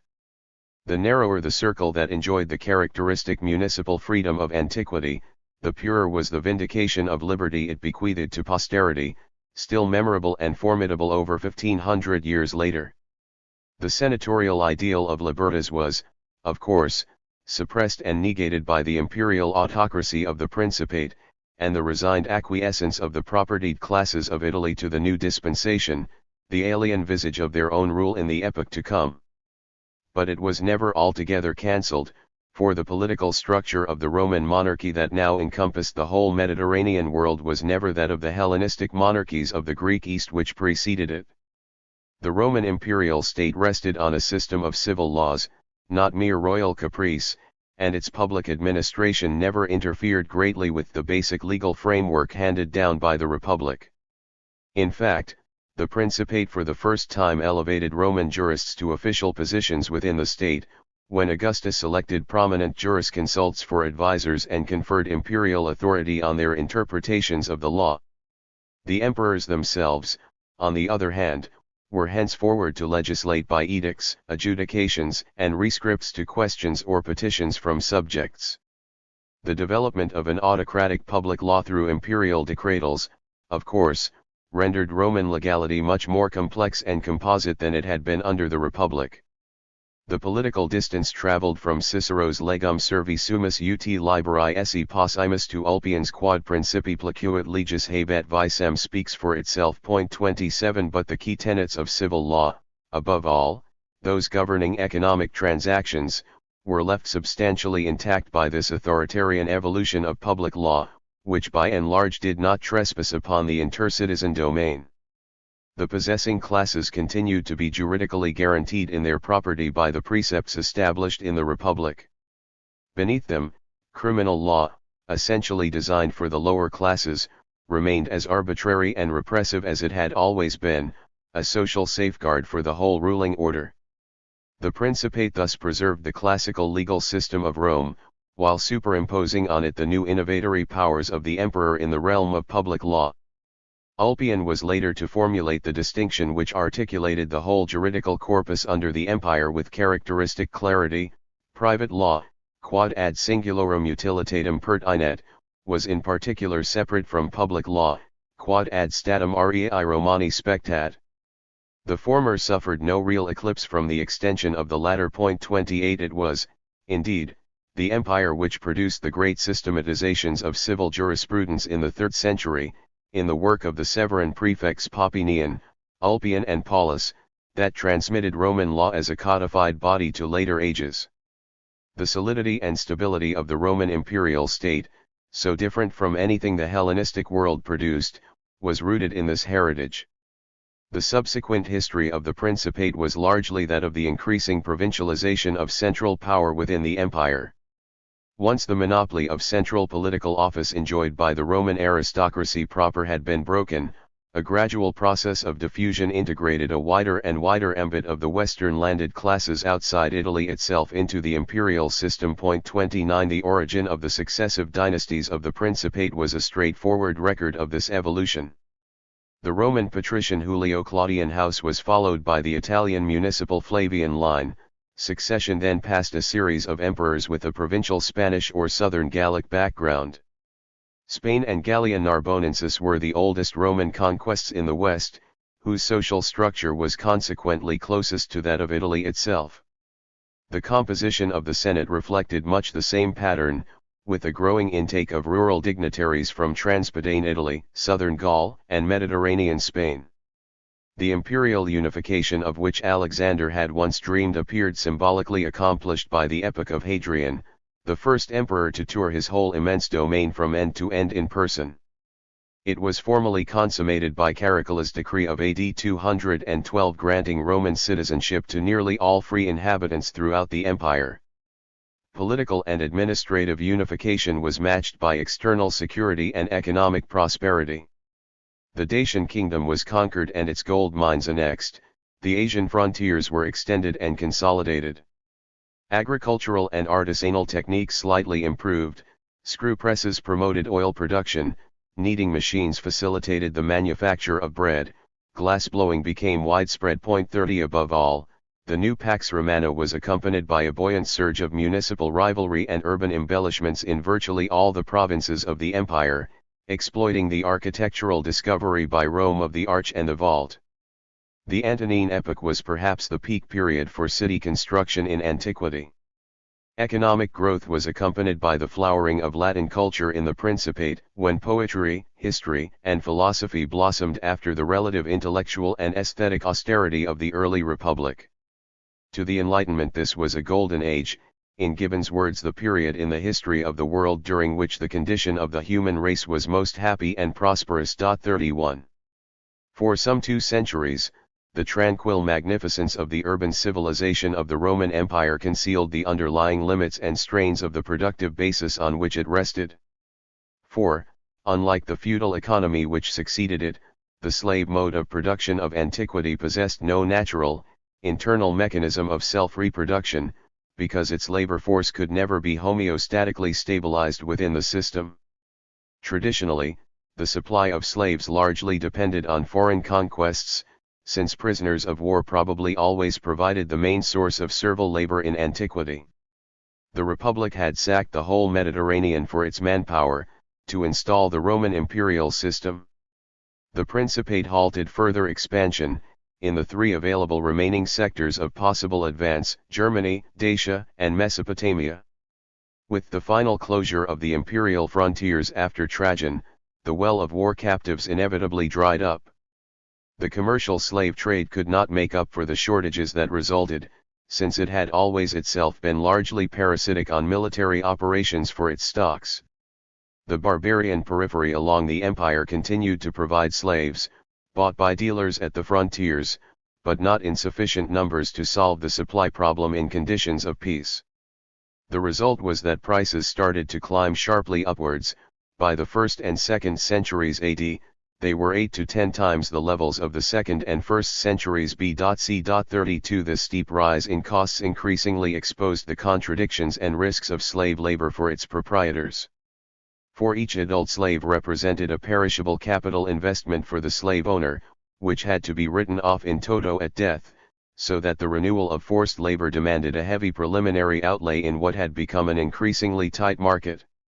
For, as Marx pointed out, the capital paid for the purchase of a slave does not belong to the capital by means of which profit, surplus labor, is extracted from him. On the contrary, it is capital which the slave owner has parted with, it is a deduction from the capital which he has available for actual production. 33 In addition, of course, the maintenance of slave offspring was an unproductive financial charge on the owner, which inevitably tended to be minimized or neglected. Agricultural slaves were housed in barrack-like ergastula, in conditions approximating to those of rural prisons. Female slaves were few, being generally unprofitable to owners because there was a lack of ready employment for them, beyond domestic tasks. 34 Hence the sexual composition of the rural slave population was always drastically lopsided, and was compounded by the virtual absence of conjugality within it. The result must have been a customarily low rate of reproduction, which would have diminished the size of the labor force from generation to generation. 35 To counteract this fall, slave breeding seems to have been increasingly practiced by landowners in the later Principate, who granted premia to women slaves for childbearing. 36 Although there is little evidence as to the scale of slave breeding in the empire, it may have been this resort which for a time mitigated the crisis in the whole mode of production after the closure of the frontiers, but it could not provide a long-term solution to it. Nor, meanwhile, was the rural free population increasing, to compensate for losses in the slave sector. Imperial anxieties about the demographic situation in the countryside were revealed as early as Trajan, who instituted public loans to landowners for the upkeep of local orphans, an omen of shortages to come. Nor could the dwindling volume of labor be compensated by increases in its productivity. Slave agriculture in the late Republic and early Empire was more rational and profitable to landowners than any other form of exploitation of the soil, partly because slaves could be utilized full-time, where tenants were unproductive for considerable stretches of the year. 37 Cato and Columella carefully enumerate all the different indoor and out-of-season tasks to which they could be set when there were no fields to be tilled or crops to be gathered. Slave artisans were just as proficient as free craftsmen, since they tended to determine the general level of skills in any trade by their employment in it. On the other hand, not only did the efficiency of the latifundia depend on the quality of their villicus bailiffs, but supervision of slave laborers was notoriously difficult in the more extensive cereal crops. 38 Above all, however, certain inherent limits of slave productivity could never be overcome. The slave mode of production was by no means devoid of technical progress. As we have seen, its extensive ascent in the West was marked by some significant agricultural innovations, in particular the introduction of the rotary mill and the screw press. But its dynamic was a very restricted one, since it rested essentially on the annexation of labor rather than the exploitation of land or the accumulation of capital. Thus, unlike either the feudal or capitalist modes of production which were to succeed it, the slave mode of production possessed very little objective impetus for technological advance, since its labor additive type of growth constituted a structural field ultimately resistant to technical innovations, although not initially exclusive of them. Thus, while it is not wholly accurate to say that Alexandrine technology remained the unchanging basis of work processes in the Roman Empire, or that no labor-saving devices of any kind were ever introduced in the 4 centuries of its existence, the boundaries of the Roman agrarian economy were soon reached, and rigidly fixed. The insuperable social obstacles to further technical progress, and the fundamental limits of the slave mode of production, were, in fact, strikingly illustrated by the fate of the 2 major inventions which were recorded under the Principate, the watermill and the reaping machine. The immense potential of the watermill, basic to later feudal agriculture, is evident enough, for it represented the first applied use of inorganic power in economic production, as Marx commented, with its appearance, the Roman Empire handed down the elementary form of all machinery in the water wheel. 39 The empire, however, made no general use of the invention itself. It was in practice ignored under the Principate. In the later empire, its incidence was somewhat more frequent, but it never seems to have become a normal instrument of ancient agriculture. Likewise, the wheeled harvester introduced to accelerate reaping in the rainy climate of the north, was never adopted on any scale outside Gaul. 40 Here, the lack of interest was a reflection of a wider failure to alter the methods of Mediterranean dry soil agriculture, with its scratch plow and two-field system, on the heavy, moist lands of northern Europe, which needed new instruments of labor to be fully exploited. Both cases amply demonstrate that mere technique itself is never a prime mover of economic change. Inventions by individuals can remain isolated for centuries, so long as the social relations have not emerged which alone can set them to work as a collective technology. The slave mode of production had little space or time for the mill or the harvester. Roman agriculture as a whole remained innocent of them to the end. Significantly, the only major treatises of applied invention or technique to have survived from the Roman Empire were military or architectural, designed essentially for its complex of weaponry and fortifications, and its repertoire of civic ornamentation. There was no urban salvation for the malady of the countryside, however. The Principate presided over an unprecedented range of city building in the Mediterranean. But the quantitative expansion in the number of large and medium towns in the first 2 centuries of the empire was never accompanied by any qualitative modification of the structure of overall production within it. Neither industry nor trade could ever accumulate capital or experience growth beyond the strict limits set by the economy of classical antiquity as a whole. The regionalization of manufactures, because of transport costs, thwarted any industrial concentration and development of a more advanced division of labor in manufactures. A population overwhelmingly composed of subsistence peasants, slave laborers and urban paupers narrowed consumer markets down to a very slender scale. Apart from the tax farms and public contracts of the Republican epoch, no commercial companies ever developed, and funded debts did not exist. The credit system remained rudimentary. The propertied classes maintained their traditional disdain for trade. Merchants were a despised category, frequently recruited from freedmen. For manumission of administrative and domestic slaves remained a widespread practice, regularly thinning the higher ranks of the urban slave population, while the contraction of external supplies must have gradually diminished the stock of servile artisans in the cities. The economic vitality of the towns was always limited and derivative. Its course reflected rather than offset that of the countryside. There were no civic springs for a reversal of the relationship between the two. Moreover, once the Principate had been consolidated, the character of the imperial state apparatus itself tended to stunt commercial enterprise. For the state was by far the largest single consumer of the empire, and was the one real focus for mass production of necessities, which might have given birth to a dynamic manufacturing sector. The provisioning policy and peculiar structure of the imperial state precluded this, however.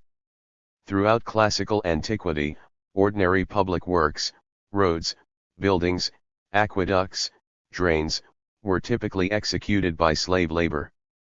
The Roman Empire, with its massively enlarged state machine, saw a corresponding extension of this principle, for the entire armaments and a considerable proportion of the procurement supply for its military and civilian apparatus came to be furnished autarchically by its own industries, manned by sub-military personnel or hereditary state slaves. 41 The one truly large-scale manufacturing sector was thus to a great extent subtracted from commodity exchange altogether.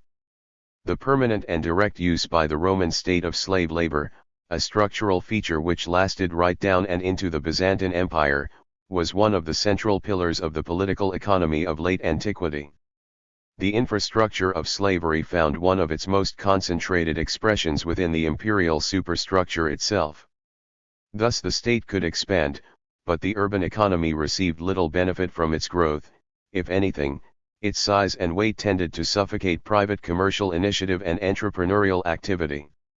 There was thus no increase of production in either agriculture or industry within the imperial borders to offset the silent decline in its servile manpower, once external expansion had ceased. 42. The result was an incipient crisis in the whole economic and social system, by the early 3rd century, that soon developed into a pervasive breakdown of the traditional political order, amidst fierce external attacks on the empire. The sudden dearth of sources, one of the symptoms of the crisis of the mid-3rd century, makes it very difficult retrospectively to trace its exact course or mechanisms. 43. It looks as if serious strains were already surfacing in the closing years of the Antonine Age. Germanic pressure on the Danubian frontiers had led to the lengthy Marcomannic Wars. The silver denarius had been devalued by 25% by Marcus Aurelius. The first major outbreak of social brigandage had erupted, with the menacing seizure of large regions of Gaul and Spain by the armed bands of the deserter Maternus, who even sought to invade Italy itself during the disastrous reign of Commodus. 44. The accession, after a brief civil war, of the Severan house brought an African dynasty to power. Regional rotation of the imperial office seemed to have functioned once again, as civic order and prosperity were apparently restored. But soon inflation became mysteriously rampant, as the currency was devalued again and again. By mid-century, there was a complete collapse of the silver coinage, which reduced the denarius to 5% of its traditional value, while by the end of the century, corn prices had rocketed to levels 200 times over their rates in the early Principate. 45. Political stability degenerated apace with monetary stability. In the chaotic 50 years from 235 to 284, there were no less than 20 emperors, 18 of whom died violent deaths, one a captive abroad, the other a victim of the plague, all fates expressive of the times. Civil wars and usurpations were virtually uninterrupted, from Maximinus Thrax to Diocletian. They were compounded by a devastating sequence of foreign invasions and attacks along the frontiers, stabbing deep into the interior. Franks and other Germanic tribes repeatedly ravaged Gaul, sacking their way into Spain. Alemanni and Iothungi marched into Italy, Carpi raided into Dacia and Moesia, Heruli overran Thrace and Greece, Goths crossed the sea to pillage Asia Minor, Sassanid Persia occupied Cilicia, Cappadocia, and Syria, Palmyra detached Egypt, Mori and Blemmyce nomads harassed North Africa. Athens, Antioch, and Alexandria at different moments fell into enemy hands. Paris and Tarragona were put to the torch. Rome itself had to be refortified. Domestic political turmoil and foreign invasions soon brought successive epidemics in their train, weakening and reducing the populations of the empire, already diminished by the destructions of war. Lands were deserted, and supply shortages in agrarian output developed. 46. The tax system disintegrated with the depreciation of the currency, and fiscal dues reverted to deliveries in kind. City construction came to an abrupt halt, archaeologically attested throughout the empire. In some regions, urban centers withered and contracted. 47. In Gaul, where a breakaway imperial state was maintained with a capital at Trier for 15 years, there were full-scale rural uprisings by the exploited masses in 283–4, the first of the Bacchaudi insurrections which were to recur in the history of the western provinces. Under intense internal and external pressure, for some 50 years, from 235 to 284, Roman society looked as if it might collapse. By the late 3rd and early 4th century, however, the imperial state had altered and recovered. Military security was gradually restored by a martial series of Danubian and Balkan generals who successively seized the purple. Claudius II routed the Goths in Moesia, Aurelian drove back the Alemanni from Italy and subdued Palmyra, Probus annihilated the Germanic invaders of Gaul. These successes paved the way for the reorganization of the whole structure of the Roman state in the epoch of Diocletian, proclaimed emperor in 284, which were to make possible the precarious revival of the next 100 years. First and foremost, the imperial armies were massively enlarged by the reintroduction of conscription. The number of legions was effectively doubled in the course of the century, bringing total troop strengths up to over 450,000 or so. From the late 2nd and early 3rd century onwards, increasing numbers of soldiers were stationed in guard posts along highways to maintain internal security and police the countryside. 48 Later, from the time of Gallienus in the 260s onwards, crack field armies were increasingly redeployed in depth behind the imperial frontiers for greater mobility against external attacks, leaving second-class limitanei units to guard the outer perimeter of the empire. Large numbers of barbarian volunteers were incorporated into the army, henceforward providing many of its elite regiments.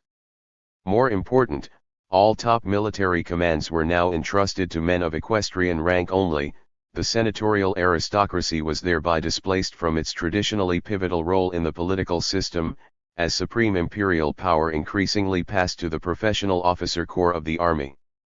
Diocletian himself also systematically shut senators out of the civil administration. 49 Provinces multiplied twice over, as they were divided into smaller and more manageable units, and the officialdom set over them was increased proportionately, to create closer bureaucratic control.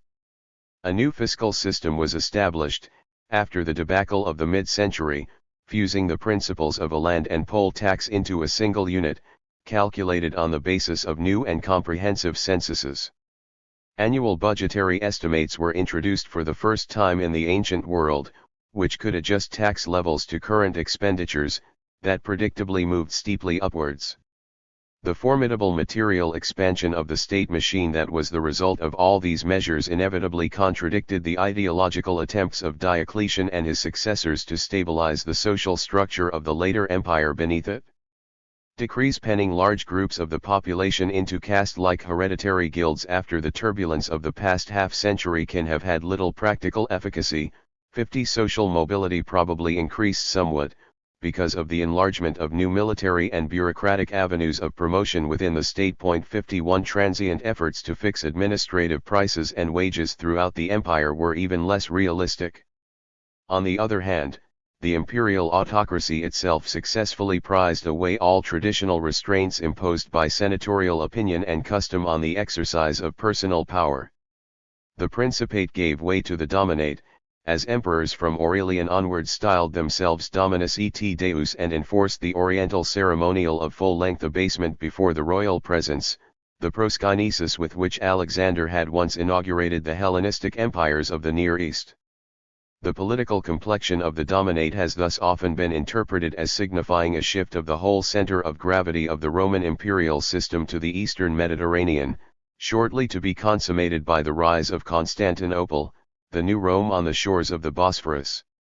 There is no doubt that in two fundamental respects, the eastern provinces now prevailed within the empire.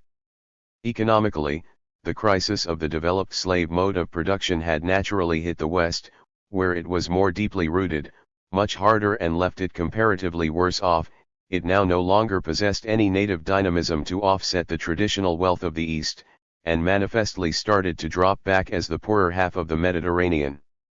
Culturally, too, its thrust was increasingly spent. Greek philosophy and history were already rescendent by the close of the Antonine epoch.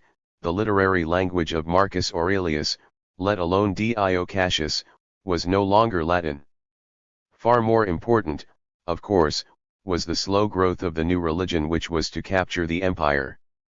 Christianity was born in the East, and spread steadily through it during the 3rd century, while the West remained by comparison relatively immune. Yet these critical changes were not, despite appearances, commensurately reflected in the political structure of the state itself. For no Hellenization of the governing summit of the imperial polity really occurred, still less any thoroughgoing orientalization of it. The orbital rotation of dynastic power curiously stopped short of the Graeco-Levantine East. 52 The Severan House of Africa seemed as if it might effect a smooth transmission of the imperial office to a new region once again, when the Syrian family into which Septimius Sevens had married engineered the accession of a local youth, falsely presented as his grandson, who became the Emperor Elagabalus in 218.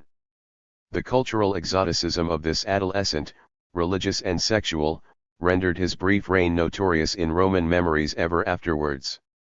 He was rapidly ousted by a deeply affronted senatorial opinion, under whose tutelage his colorless cousin Alexander Sevens, another minor, who had been educated in Italy, succeeded, before being assassinated in 235. Thereafter, only one Easterner ever became Roman emperor again, an extremely atypical representative of the region, Julius Philippus, an Arab from the Transjordanian desert. Strikingly, no Greek from either Asia Minor or Greece itself, no other Syrian, and not a single Egyptian ever achieved the imperial purple. The richest and most urbanized regions of the empire failed to secure any direct lien on the apex of the state which governed them. They remained interdicted by the irreducibly Roman character of the empire, founded and constructed from the west, which was always culturally far more homogeneous than the heteroclite east, in which at least three major cultures, Greek, Syriac and Egyptian, disputed the legacy of Hellenistic civilization, not to speak of the other and notable minorities of the region. 53 By the 3rd century, Italians were no longer a majority in the Senate, of which perhaps a third was recruited from the Greek-speaking East generally. But so long as the Senate exercised any power in the selection and control of emperors, it chose representatives of the landed classes of the Latin West. Balbinus and Tacitus were among the last senatorial candidates to achieve the imperial dignity in the 3rd century. For at the same time, the locus of political power ceased to be the capital, to become the military camp of the frontier areas. Gallienus was the last ruler in this epoch to reside in Rome. The emperors were henceforward to be made and unmade beyond the range of senatorial influence, by factional struggles between military commanders. This political change was accompanied by a new, and decisive, regional shift in dynastic composition. From the mid-3rd century onwards, imperial power passed with arresting regularity to generals from the backward zone that had once been generically designated Illyricum, and now formed the block of provinces comprised by Pannonia, Dalmatia, and Moesia. The predominance of these Danubian Balkan emperors remained a constant down to and even beyond the fall of the Roman state in the west. Decius, Claudius Gothicus, Aurelian, Probus, Diocletian, Constantine, Galerius, Jovian, Valentinian and Justinian were among them, 54 their common regional origin all the more remarkable for the lack of kinship otherwise between them. Down to the turn of the 6th century, the only significant emperor from outside this zone was a Spaniard from the far west of the empire, Theodosius. The most obvious reason for the rise of these Pannonian or Illyrian rulers was the role played by the Danubian and Balkan provinces in the supply of recruits for the army. They were by now a traditional reservoir of professional soldiers and officers for the legions. But there were also deeper reasons for the new prominence of this region. Pannonia and Dalmatia were the key conquests of the Augustan expansion, for they completed the basic geographical cordon of the empire by closing the gap between its eastern and western sectors. Henceforward, they always operated as the central strategic bridge linking the two halves of the imperial territory. All overland troop movements along the east-west axis had to pass through this zone, which consequently became the critical fulcrum of many major civil wars of the empire, by contrast with the typical navally rooted contests in Greece of the Republican period. Control of the passes of the Julian Alps permitted rapid descent and swift resolution of conflicts in Italy. Vespasian's victory in 69 was won from Pannonia, Septimius's triumph in 193, Decius's usurpation in 249, Diocletian's seizure of power in 285, Constantius's assumption in 351. Beyond the strategic importance of this zone, however, was its special social and cultural position within the empire. Pannonia, Dalmatia, and Moesia were intractable regions whose proximity to the Greek world had never led to their inclusion within it. They were among the last continental provinces to be Romanized, and their conversion to conventional villa agriculture was necessarily much later than in Gaul, Spain, or Africa, and more incomplete. 55 The slave mode of production never achieved the same scale in them as in the other Latin provinces of the western mainland, although it is possible that it eventually registered advances there while it was receding in older regions. Pannonia was singled out as a major slave exporter in a survey of The empire in the later 4th century. 56 The crisis of slave agriculture was consequently not so early or so sharp, and the number of peasant freeholders and tenants more considerable, in a rural pattern nearer to that of the East. The vitality of the region, amidst the decline further west, was doubtless not unconnected with this variant formation. But at the same time, its pivotal political role was inseparable from its Latinity. Linguistically, it was Roman and not Greek, the crude, easternmost extremity of Latin civilization. It was thus not merely its territorial location which determined its importance, at the inland juncture between East and West, it was also its position on the right side of the cultural border, which alone made possible its unexpected preeminence in an imperial system that was still in its deepest nature and origin a Roman order. The dynastic shift to the Danubian and Balkan backlands represented the furthest possible move eastwards of the Roman political system, to keep the empire together, that was compatible with the maintenance of its integral Latin character. The military and bureaucratic vigor of the new Pannonian and Illyrian rulers had accomplished the restabilization of the imperial state by the early 4th century. But the administrative restoration of the empire was bought at the price of a serious and growing fissure within its overall structure of power. For the political unification once more of the Mediterranean now brought with it a social division within the dominant classes. The senatorial aristocracy of Italy, Spain, Gaul, and Africa remained by far the most economically powerful stratum in the West, by reason of the traditional concentration of its wealth. But it was now divorced from the military apparatus of command that was the source of imperial political power, which had passed to often parvenu officers from the impoverished Balkans. A structural antagonism was thus introduced into the whole ruling order of the Dominate, which had never existed in the Principate, and was ultimately to have fatal consequences. It was taken to its extreme by Diocletian's stony discrimination against senatorial candidates for virtually any senior office, military or civilian. In this exacerbated form, the conflict was not destined to last. Constantine reversed his predecessor's policy towards the traditional nobility in the West and systematically courted it with appointments to provincial governorships and administrative honors, if not to army commands, from which its relegation was to be permanent. The Senate itself was enlarged and a new patrician elite created within it.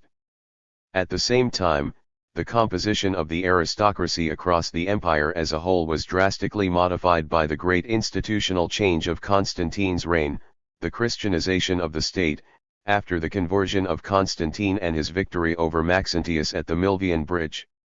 Characteristically, the new Eastern religion only conquered the empire once it was adopted by a Caesar in the West.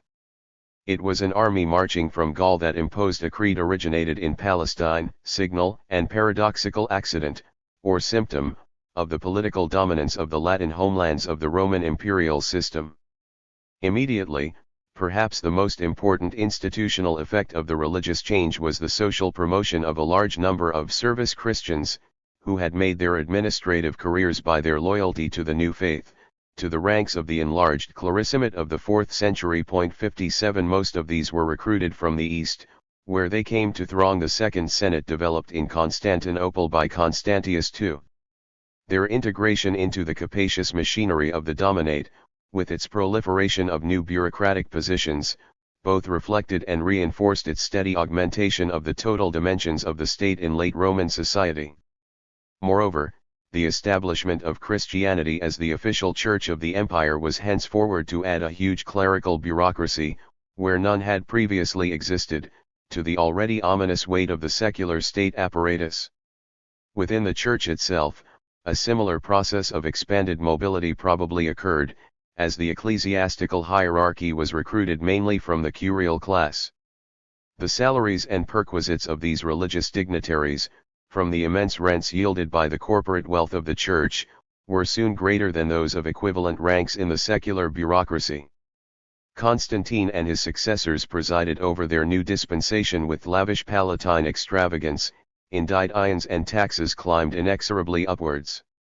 Meanwhile, and above all, the size of the army itself was further expanded by Constantine, who created new cavalry and infantry units and built up its strategic reserves, in the course of the 4th century it was to reach nearly 650,000, nearly 4 times the troop levels of the early Principate.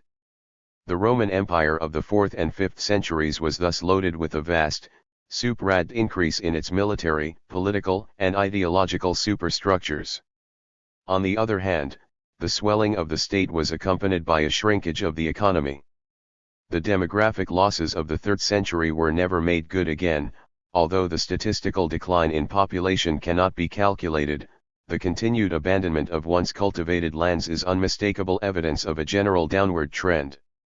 In the 4th century, the political renovation of the imperial system produced a certain temporary upswing in urban construction, and a restoration of monetary stability with the issue of the gold solidus.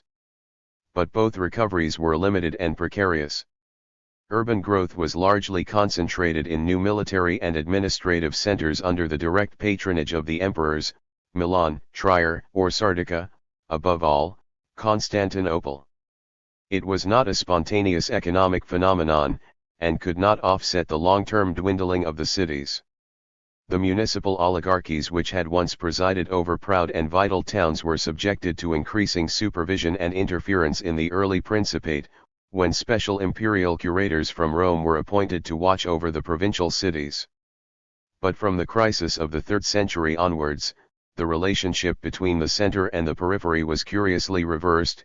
Henceforward, emperors constantly strove to persuade or coerce the decurion class entrusted with municipal administration to fulfill their hereditary duties in the urban councils, while these local landowners shunned their civic responsibilities and towns decayed for lack of public funds or private investment. The typical flight of the decurions was into the higher ranks of the clarissimate or central bureaucracy, where they were exempt from municipal obligations. Lower down socially, meanwhile, small artisans and craftsmen were drifting out of the towns, seeking security and employment on the estates of country magnates, despite official decrees banning such migrations. 58 The great network of roads that linked together the cities of the empire, always primarily strategic rather than commercial constructs, may in the end have in some cases actually become negative for the economies of the regions which they traversed, mere conduits for bleeding and tax collection, rather than routes of trade or investment. In these conditions, the stabilization of currency and reconversion of taxes into cash in the 4th century did not represent any genuine revival of the urban economy. Rather, the new coinage inaugurated by Constantine combined an elite gold standard for the use of the state and the rich, with constantly depreciated copper units for the needs of the poor, without any intervening scale of denominations between the two, so that virtually two separate monetary systems were created, a faithful tally of the social polarization of the later empire. 59 Throughout most provinces, urban trade and industry progressively declined. There was a gradual but unmistakable ruralization of the empire. It was in the countryside itself, of course, that the final crisis of antiquity originated, and while the towns stagnated or dwindled, it was in the rural economy that far-reaching changes now occurred, presaging the transition to another mode of production altogether. The inexorable limits to the slave mode of production, once the imperial frontiers had ceased to advance, have been indicated. It was they which preceded and underlay the political and economic derangement of the 3rd century.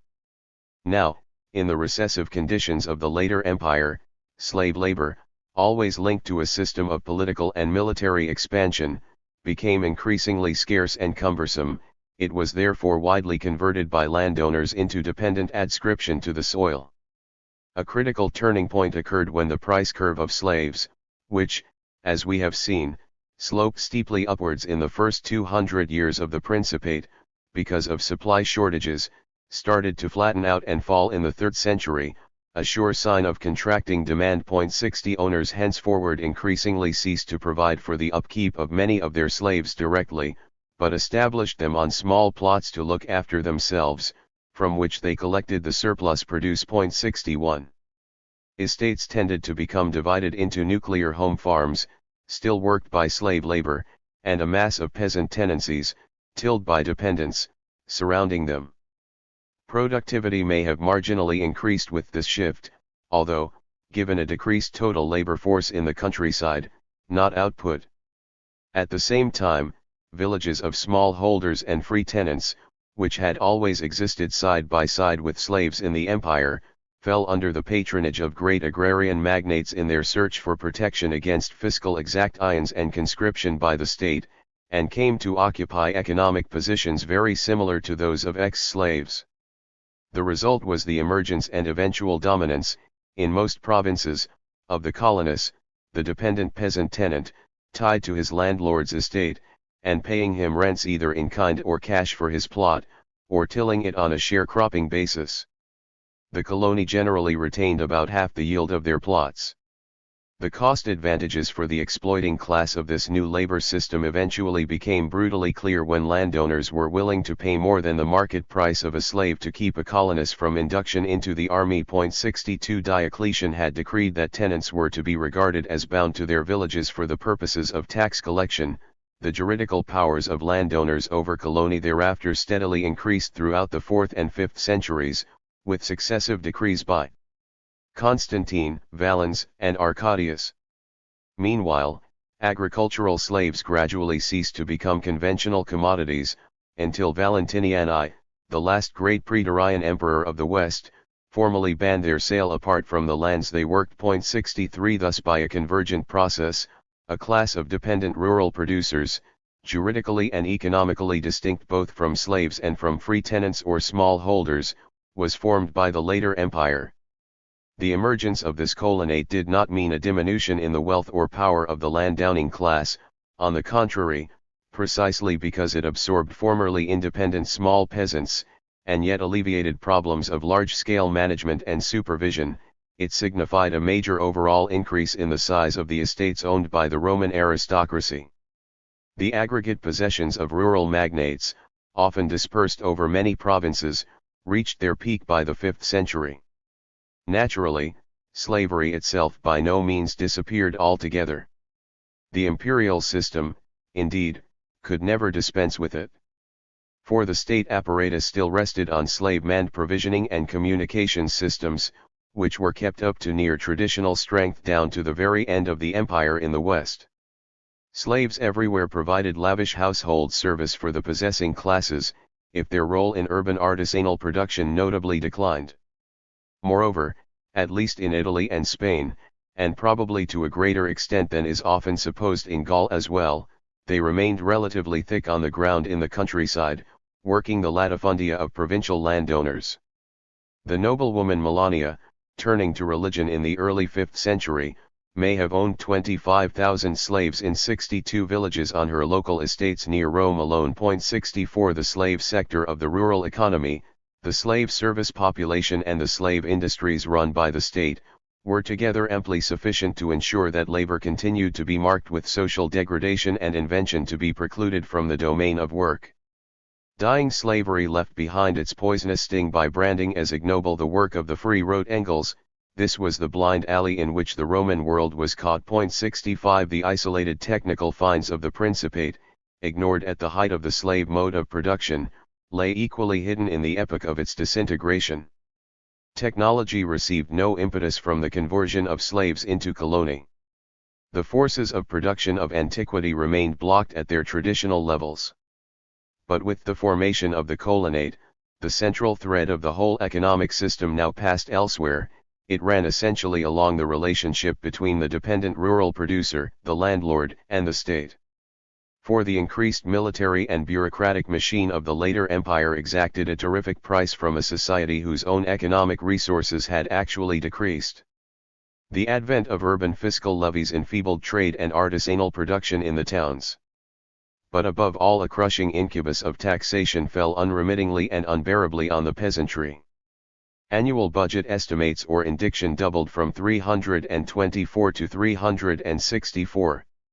By the end of the empire, the rates of taxation on the land were probably over 3 times those of the later republic, and the state was absorbing between a quarter and a third of gross agrarian output. 66 Moreover, the cost of tax collection was borne by the subject, who could pay up to some 30% on top of official rates for the placation and maintenance of the functionaries who extorted them. 67 Often, indeed, taxes were collected by landlords themselves, who were able to evade their own fiscal liabilities while enforcing those of their colony.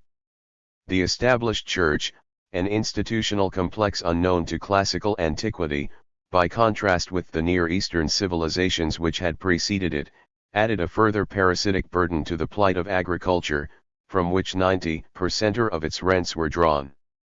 The ostentatious ease of the church and the ruthless avarice of the state were accompanied by a drastic concentration of private rural property, as great noble magnates acquired estates from lesser landlords and appropriated the lands of formerly independent peasants. The empire was thus riven by mounting economic difficulties and social polarization as the last years of the 4th century unfolded. But it was in the West alone that these processes achieved their climactic end, with the collapse of the whole imperial system before barbarian invaders. The conventional analysis of this final disaster resorts to the concentration of Germanic pressure on the western provinces, and their generally greater strategic vulnerability than the eastern provinces. In Piganiol's famous epitaph, El Empire Romain en est pas mort de sa belle mort, la et assassini.68 this account has the merit of starkly emphasizing the irreducibly catastrophic character of the fall in the West, against numerous erudite attempts to present it as a peaceable and imperceptible mutation, scarcely noticeable by those who lived through it. 69 But the belief that the internal weaknesses of the empire cannot have been a major factor in its decline is clearly untenable. 70 It provides no structural explanation of the reasons why the empire in the West succumbed to the primitive bands of invaders who wandered across it in the 5th century, while the empire in the East, against whom their attacks had initially been much more perilous, escaped and survived.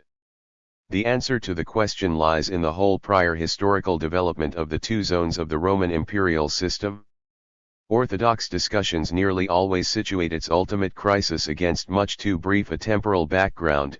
In fact, the roots of the separate fates of the Eastern and Western Mediterranean in the 5th century AD descend to the origins of their respective integrations into Roman rule at the outset of republican expansion. The West, as we have seen, was the true proving ground of Roman imperial expansion, the theater of its authentic and decisive enlargement of the whole universe of classical antiquity. It was there that the republican slave economy perfected in Italy was successfully transported and implanted on virtually virgin social terrain. It was there that Roman cities were overwhelmingly founded. It was there that the bulk of the later provincial ruling class which rose to power with the Principate always resided.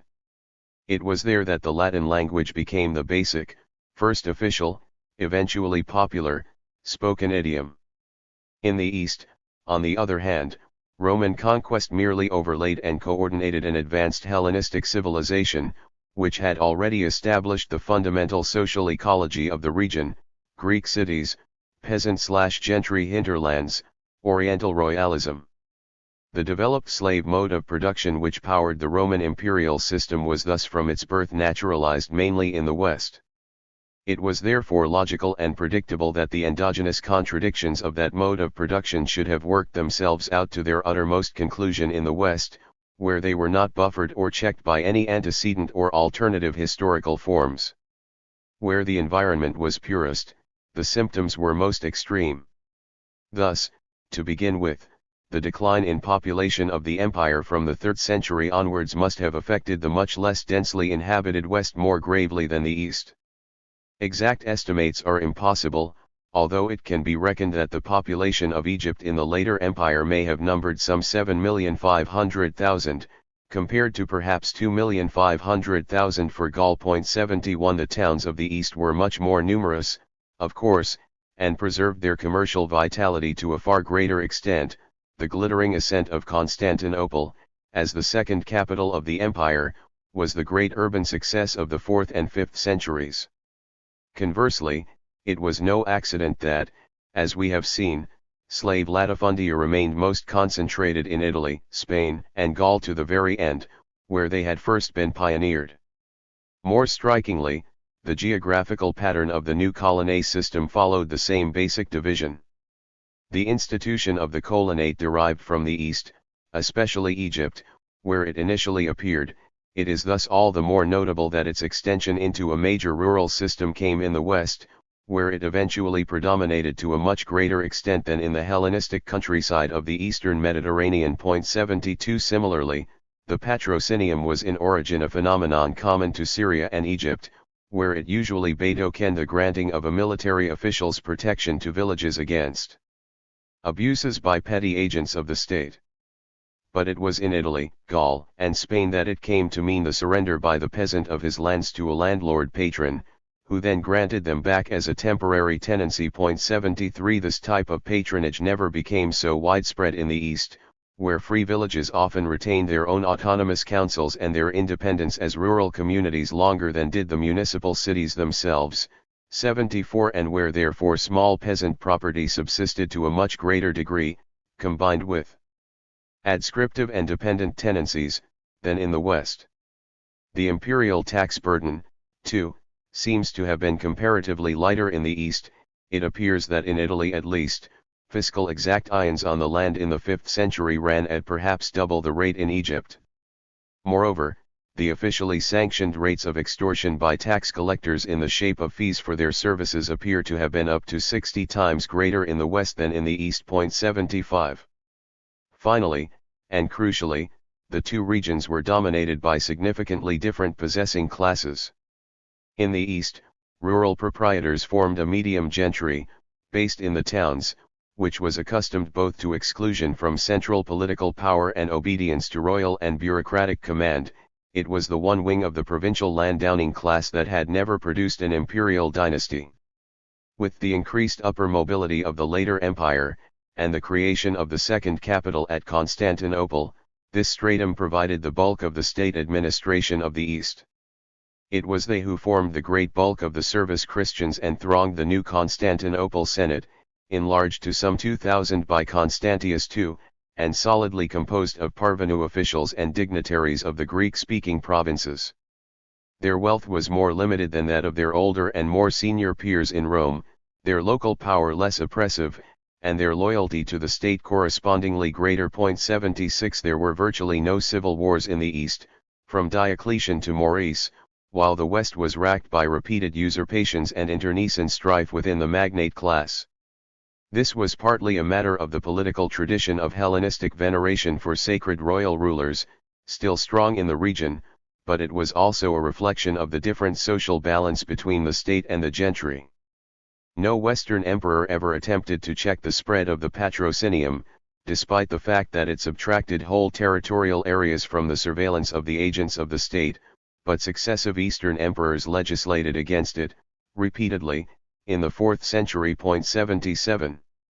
The senatorial aristocracy of the West represented quite another force. It no longer comprised the same network of families as in the early Principate. The very low birth rates within the Roman aristocracy and the political turbulence of the post-Antonine age had raised new lineages to prominence throughout the West. The provincial landowners of Gaul and Spain lost political importance at the capital in the Middle Empire. 78 On the other hand, it is notable that the only zone to produce a separatist dynasty in this epoch was Gaul, where a series of regional usurpers, Postumus, Victorinus, and Tetricus, maintained a relatively stable regime for over a decade, whose power extended into Spain. The Italian nobility had naturally remained closer to the center of imperial politics. The advent of the Tetrarchy, however, drastically curtailed the traditional prerogatives of the landed aristocracy throughout the West, but it did not reduce their economic strength.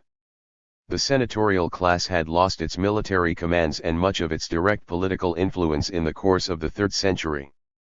But it had never been deprived of its lands, and it had not forgotten its traditions, estates which had always been the largest in the empire, and memories of an anti-imperial past.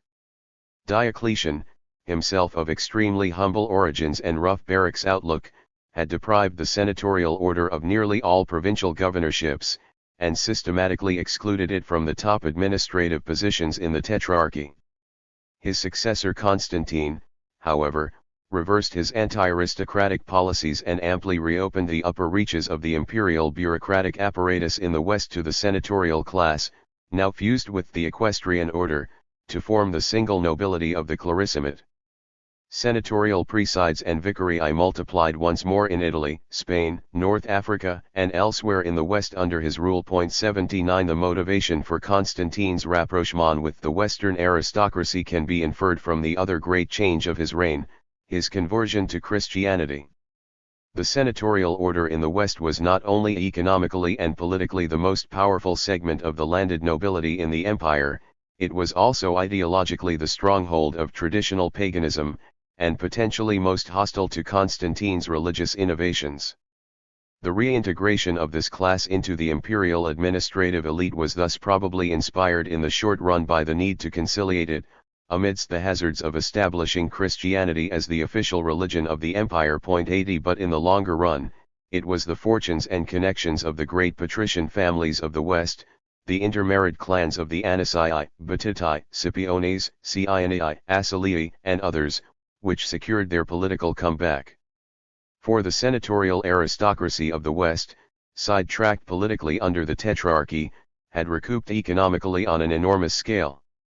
High rates of engrossment and low rates of birth had led to ever greater concentrations of landed property in the hands of fewer and fewer magnates, until the average income of the Western aristocracy in the 4th century was something like 5 times that of its predecessors in the 1st century. 81 The emperors who followed Constantine were frequently military officers of low social extraction, from Jovian onwards increasingly often recruited from the Scoli Palatini or palace guards themselves. 82. But every one of them, even the acridly anti-senatorial Valentiniani, ended by entrusting the Clarissimate with the key civilian posts of the Western administration, from the Praetorian prefecture downwards. The contrast with the East is arresting. There the same bureaucratic functions were filled with non-nobles, and those few aristocrats who gained appointments were often, even more strikingly, themselves Westerners. 83 The military machinery of the Western Empire remained outside the center of the aristocratic network of the West. But with the death of Valentinian in 375, the senatorial plutocracy increasingly recaptured the imperial office itself from the army, and with blind patrician egoism progressively ran down the whole defense apparatus which had been the special care of the military rulers of the empire since Diocletian. Tax evasion and withholding of conscripts had long been endemic among the Western landowning class. Its now indurated civilianism was given a new lever with the passing of army commands in the West to Germanic generals who were ethnically unable to assume the imperial dignity themselves, as their Pannonian predecessors had done, and were exposed to popular xenophobia among the soldiery they led, as the Balkan generals had never been. Arbogast or Stilicho, a Frank and a Vandal, could thus never cash their military authority into stable political power. Successive weak emperors, Gentian, Valentinian II and Honorius, could be manipulated by aristocratic cliques in Rome against these isolated and alien generals, whose responsibilities for defense no longer ensured them domestic dominance or security. The landed nobility of the West thus finally, and fatally, regained central influence in the imperial state. Within a few years, this gathering aristocratic coup from above was followed by mass insurrections from below. Ever since the late 3rd century, there had been sporadic peasant revolts in Gaul and Spain, runaway slaves, army deserters, depressed coloni, and the rural poor had periodically joined into marauding bands, designated Bacchaudi, which for years on end had waged guerrilla wars against army garrisons and provincial notables, sometimes necessitating direct intervention by the emperor to subdue them. These risings, which had no equivalent anywhere in the East, combined rebellions against both slavery and the colonate, the initial and final labor systems of the agrarian West. At the turn of the 5th century, amidst the unendurable fiscal and rental pressures and the dilapidation and insecurity of the frontiers after the senatorial restoration, the Bacchaudi insurrections exploded with a new scale and intensity, in 407-17, 435-7 and 442-3. In the central rebel zone of Armorica, stretching north from the Loire Valley, peasant insurgents created virtually an independent state, expelling officers, expropriating landlords, punishing slave owners with slavery, and creating their own judiciary and army. 84 The social polarization of the West thus ended in a somber double finale, in which the empire was rent from above and below by forces within it, before forces from without delivered their quietus. 2. The transition. 1. The Germanic background. It was into this darkening world of sybaritic oligarchs, dismantled defenses and desperate rural masses that the Germanic barbarians entered when they crossed the frozen Rhine on the last day of 406. What was the social order of these invaders? When the Roman legions had first encountered the Germanic tribes in the time of Caesar, they were settled agriculturalists, with a predominantly pastoral economy. A primitive communal mode of production prevailed among them. Private ownership of land was unknown. Each year the leading men of a tribe would determine which part of the common soil was to be plowed and would allocate sections of it to respective clans, who would till and appropriate the fields collectively.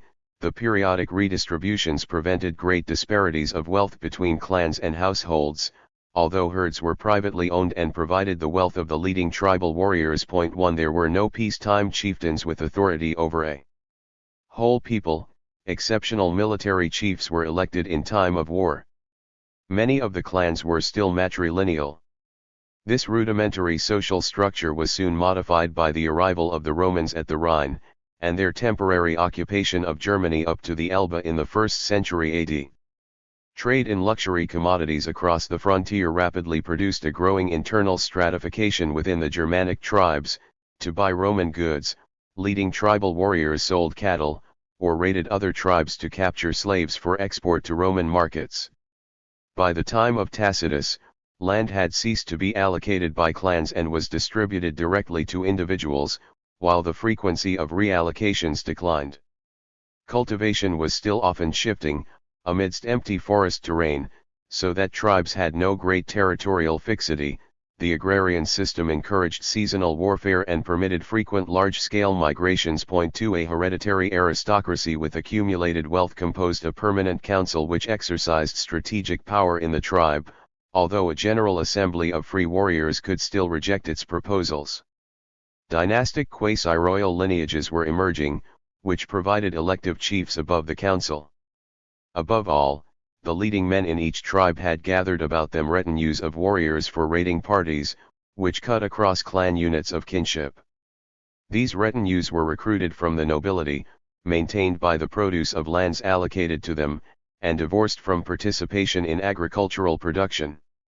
They formed the nucleus for permanent class division and institutionalized coercive authority within these primitive social formations. 3. Struggles between common warriors and ambitious noble leaders seeking to usurp dictatorial power within the tribes on the strength of their loyal retinues, increasingly broke out.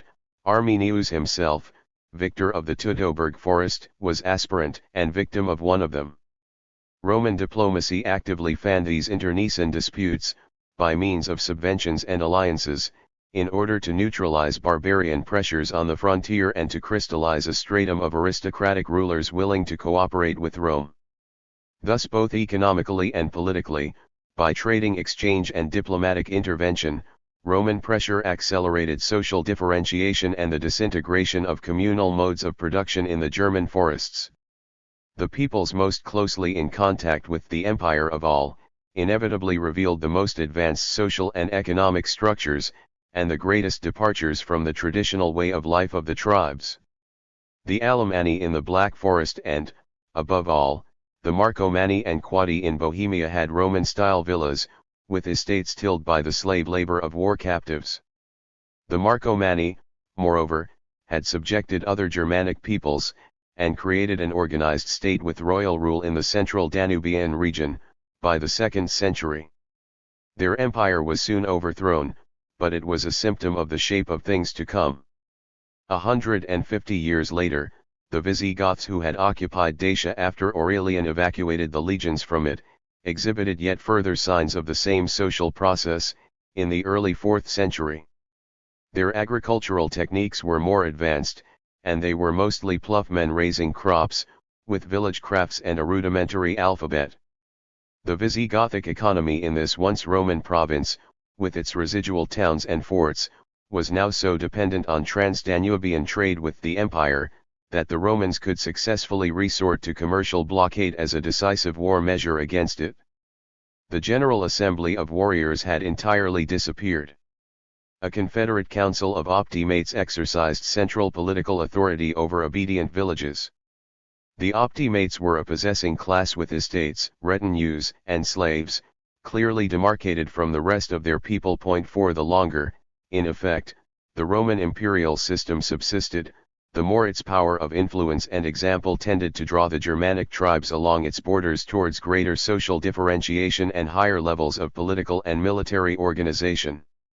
The successive increases in barbarian pressure on the empire from the epoch of Marcus Aurelius onwards were thus not random strokes of ill fortune for Rome, they were to a large extent structural consequences of its own existence and success.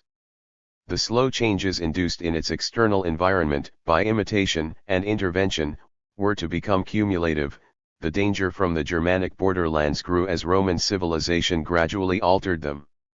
Meanwhile, within the Roman Empire itself, increasing numbers of Germanic warriors were used in the ranks of the imperial armies.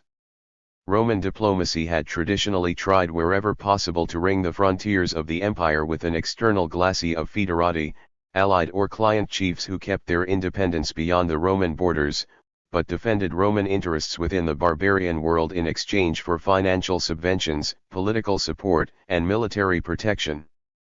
In the later empire, however, the imperial government took to regular recruitment of soldiers for its own units from these tribes.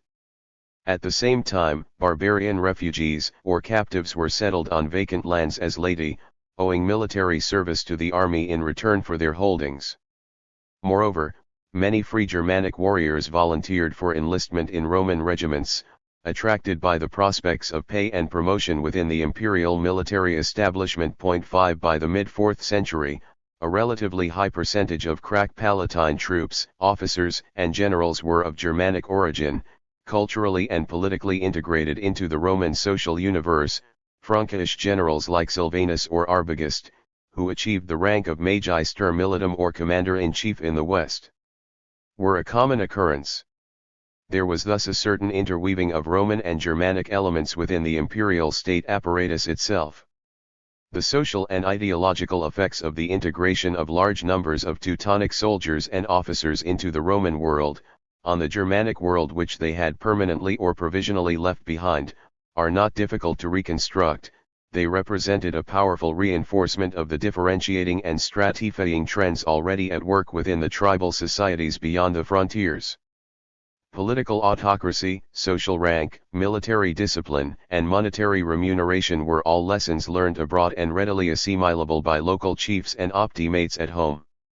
Thus, by the time of the Völkerwanderungen of the 5th century, when the whole of Germany was thrown into commotion by the pressure of the Hunnic nomad invaders from Central Asia, and the tribes started to stream across the Roman frontiers, both internal and external pressures had taken Germanic society a considerable distance from its forms in the days of Caesar. By now, a solidified retinue nobility and individual wealth in land had nearly everywhere succeeded the rough original clan equality. The long symbiosis of Roman and Germanic social formations in the boundary regions had gradually narrowed the gap between the two, although it still remained in most important respects an immense one. It was from their final, cataclysmic collision and fusion that feudalism was ultimately to be born. 2. The invasions. The Germanic invasions which overran the Western Empire unfolded in two successive phases, each with a separate pattern and thrust. The first great wave started with the momentous march across the icebound Rhine on the winter's night of December 31, 406, by a loose confederation of Suevi, Vandals, and Alans. Within a few years, the Visigoths under Alaric had sacked Rome, in 410. 2 decades later, the Vandals had taken Carthage, in 439. By 480, the first crude system of barbarian states had been established on former Roman soil, the Burgundians in Savoy, the Visigoths in Aquitaine, the Vandals in North Africa and the Ostrogoths in North Italy. The character of this awesome initial eruption, which provided later epochs with their archetypal images of the onset of the Dark Ages, was, in fact, very complex and contradictory, for it was at one and the same time both the most radically destructive assault of the Germanic peoples on the Roman West, and the most markedly conservative in its respect for the Latin legacy. The military, political, and economic unity of the Western Empire was irretrievably shattered. A few of the Roman field armies of comitatenses survived for some decades after the Limitanei frontier defenses had been swept away, but encircled and isolated by barbarian-dominated territory, autonomous military pockets like Northern Gaul only emphasized the complete disruption of the imperial system as such. Provinces relapsed into endemic disorder and confusion, their traditional administration submerged or adrift, social rebellion and banditry were rife over large areas, archaic and buried local cultures surfaced, as the Roman patina cracked in remote regions. In the first half of the 5th century, the imperial order was laid waste by the inrush of barbarians throughout the West. Yet the Germanic tribes which broke apart the Western Empire were not themselves capable of substituting a new or coherent political universe for it. The difference in water levels between the two civilizations was still too great. An artificial series of locks was necessary to join them. For the barbarian peoples of the first series of tribal invasions, despite their progressive social differentiation, remained extremely inchoate and primitive communities when they burst into the Roman West. None had ever known a durable territorial state, all were ancestrally pagan in religion, most were devoid of literacy, few possessed any articulated or stabilized property system. The haphazard conquest of vast blocks of former Roman provinces naturally presented them with intractable problems of immediate appropriation and administration. These intrinsic difficulties were intensified by the geographical pattern of the first wave of invasions. For in these Völkerwanderungen proper, often immense peregrinations across the whole continent, the final settlement of each barbarian people was very distant from its starting point. The Visigoths traveled from the Balkans to Spain, the Ostrogoths from the Ukraine to Italy, the Vandals from Cilicia to Tunisia, the Burgundians from Pomerania to Savoy. There was no case of a barbarian community simply occupying the Roman lands directly contiguous with its own original region of domicile.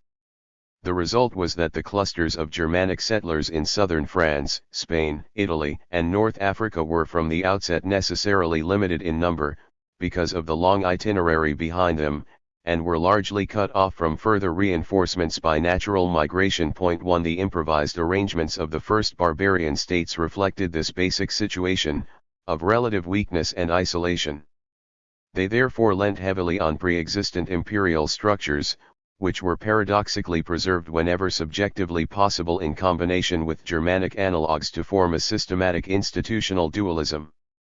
Thus the first and most fundamental issue to be decided for the invading communities, after their victories in the field, was the economic disposal of the land. The solution normally adopted was at once a close model of earlier Roman practices particularly familiar to Germanic soldiers, and a critical rupture away from the tribal past towards a sharply differentiated social future. The regime of hospitalitas was imposed on local Roman landowners by the Visigoths, Burgundians, and Ostrogoths.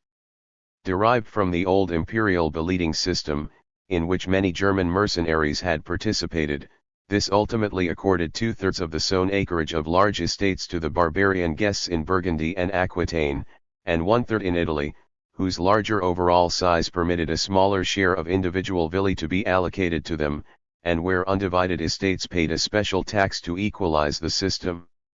The Burgundian hosps also received 1/3 of Roman slaves and 1/2 of forest lands. 2 In Spain, the Visigoths were later to take 1/3 of the home farm and 2/3 of the tenancies in any given estate. In North Africa alone, the Vandals simply expropriated the bulk of the local nobility and the church outright, without any compromise or concessions whatever, an option that was to cost them dearly in the long run. The distribution of lands under the hospitality system probably affected the structure of local Roman society relatively little, given the small number of barbarian conquerors involved. The sorts, or lots allocated to them, never covered more than a proportion of the territories under their rule. This was usually further concentrated by their fear of military dispersal after occupation. The clustered settlements of the Ostrogoths in the Po Valley were a typical pattern. There is no sign that the division of large estates met with violent resistance on the part of the Latin proprietors. On the other hand, its effect on the Germanic communities could not be other than drastic. For the swords were not allocated wholesale to the incoming Germanic warriors. On the contrary, all surviving pacts between Romans and barbarians, governing the divisions of land, involved two persons only, the provincial landowner and one Germanic partner, while subsequently the swords were actually tilled by a number of Germans. It therefore seems probable that the lands were appropriated by clan optimates, who then settled rank-and-file tribesmen on them as their tenants, or possibly as poor smallholders. 3 The former became at one stroke the social equals of the provincial aristocracy, while the latter fell directly or indirectly into economic dependence on them. This process, only obliquely visible from the documents of the time, was undoubtedly mitigated by fresh recollections of forest egalitarianism and by the armed nature of the whole invader community, which ensured the ordinary warrior his free condition. Initially, the swords were not full or hereditary property, and the common soldiers who cultivated them probably retained most of their customary rights. But the logic of the system was evident. Within a generation or so, a Germanic aristocracy was consolidated on the land, with a dependent peasantry beneath it, indeed, in some cases with ethnic slaves as well. 4 Class stratification crystallized rapidly. Once wandering tribal federations became territorially fixed within the former imperial boundaries. The political development of the Germanic peoples after the invasions confirmed and reflected these economic changes. State formation was now ineluctable, and with it coercive central authority over the free warrior community. The passage from one to the other was in some cases achieved only after lengthy and tortuous internal convulsions. The political evolution of the Visigoths as they wound their way across Europe from Adrianople to Toulouse, between 375 and 417, is a sequence of such graphic episodes, in which authoritarian royal power, actively assisted and promoted by Roman influences, gradually asserted its sway over a turbulent tribal soldiery, until with arrival in the temporary resting place of Aquitaine. An institutionalized dynastic state within the imperial framework was at last fastened down. 5 The royal book of constitutions promulgated by the new Burgundian realm shortly afterwards, was consecrated by a small group of 31 leading nobles, whose authority had now manifestly eliminated any popular say in the laws of the tribal community. The Vandal state in Africa became the most ruthless autocracy of all, weakened only by an exceptionally wayward and eccentric succession system. 6 Just as the economic design of the first German settlements was based on a formal partition of Roman lands, so the political and juridical shape of the new Germanic states was founded on an official dualism, separating the realm administratively and legally into two distinct orders, plainest evidence of the inability of the invaders to master the old society and organize a coherent new polity coextensive with it. The typical Germanic kingdoms of this phase were still rudimentary monarchies, with uncertain rules of succession, resting on bodies of royal guards or household retinues 7 halfway between the personal followers of the tribal past and the landed nobles of the feudal future. Below these were the rank-and-file warriors and peasants, wherever possible, especially in the towns, residentially segregated from the rest of the population.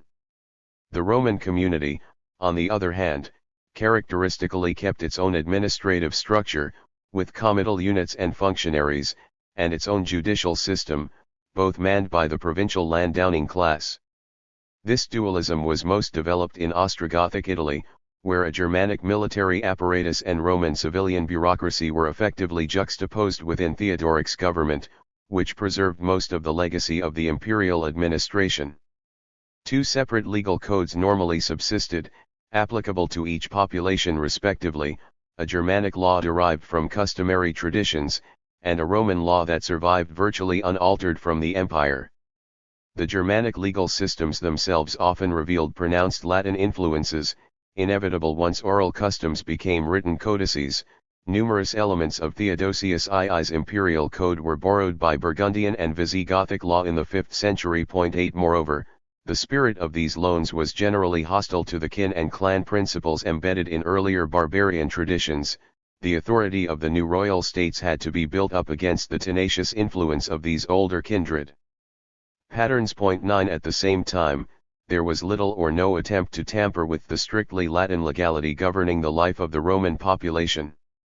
Thus in many ways, Roman juridical and political structures were left intact within these early barbarian realms, bastardized Germanic counterparts were merely added side by side to them. The ideological pattern was similar.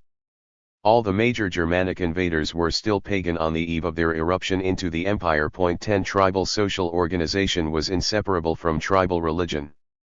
The political passage to a territorial state system was equally invariably accompanied by ideological conversion to Christianity, which in every case seems to have occurred within a generation of the initial crossing of the frontiers. This was not the fruit of missionary endeavors by the Catholic Church, which ignored or disdained the newcomers to the empire. 11 It was the objective work of the remolding process of transplantation itself, of which a change of faith was the interior sign. The Christian religion consecrated the abandonment of the subjective world of the clanic community. A wider divine order was the spiritual complement of a firmer terrestrial authority. Here too, the first wave of Germanic invaders reproduced the same combination of respect and distance for the institutions of the empire. They unanimously adopted Arianism, rather than Catholic orthodoxy, and thereby assured their separate religious identity within the common universe of Christianity. The consequence was a Germanic church in parallel to the Roman Church in all the early barbarian kingdoms. There was no Arian persecution of the majority Catholic population, except in Vandal Africa, where the former aristocracy had been expropriated and the church was rigorously repressed with it. Elsewhere, the two faiths peacefully coexisted, and proselytism between the two communities was generally minimal in the 5th century. Indeed, the Ostrogoths in Italy and the Visigoths in Spain actually made it legally difficult for Romans to adopt their own Arian creed, to ensure the separation of the two populations. 12 Germanic Arianism was neither fortuitous nor aggressive, it was a badge of apartness, within a certain accepted unity. The economic, political, and ideological impact of the first wave of barbarian invasions was thus comparatively limited in its positive scope, once its original and irreversible demolition of the imperial defenses had been accomplished. Aware of the disparity between what they had destroyed and what they could build, most of the Germanic rulers strove to restore as much as possible of the Roman edifices they had initially scattered. The greatest of them, the Ostrogoth Theodoric, created a meticulous administrative condominium in Italy, decorated its capital, patronized post-classical art and philosophy, and conducted foreign relations in traditional imperial style. In general, these barbarian kingdoms modified the social, economic, and cultural structures of the later Roman world to a relatively limited extent, and more by fission than fusion. Significantly, large-scale agrarian slavery was preserved in them, along with the other basic rural institutions of the Western Empire, including the colonate. The new Germanic nobles showed no sympathy whatever for the Bacchaudi, understandably, and were on occasion used by the Roman landowners who were now their social partners to put them down. It was only the last Ostrogothic leader Totila, confronted with victorious Byzantine armies, who resorted in extremis to emancipation of slaves in Italy, itself a testimony of their importance, to rally popular support in a final, desperate throw before his destruction. 13 Apart from this solitary instance, Vandals, Burgundians, Ostrogoths, and Visigoths alike conserved slave gangs on the large estates where they found them. In the Mediterranean West, rural slavery continued to be a major economic phenomenon. Visigothic Spain, in particular, seems to have contained exceptionally large numbers of such slaves, to judge from the punitive legal provisions concerned with their control, and the fact they appear to have supplied most of the forced drafts for the standing army. 14 Thus while towns continued to decline, the countryside was left largely untouched by the first wave of invasions, apart from the disarray of war and civil war, and the introduction of German estates and peasants side by side with their Roman prototypes. The most telling index of the limits of barbarian penetration in this phase was that it nowhere altered the linguistic boundary between the Latin and Teutonic world. No region of the Roman West was Germanized in speech by any of these initial conquerors. At most, Their arrival merely disrupted Roman dominance in remoter provincial corners sufficiently to allow local pre-Roman languages and cultures to emerge. Basque and Celtic registered advances more than German, in the early 5th century. The lifespan of the founder barbarian states was not long.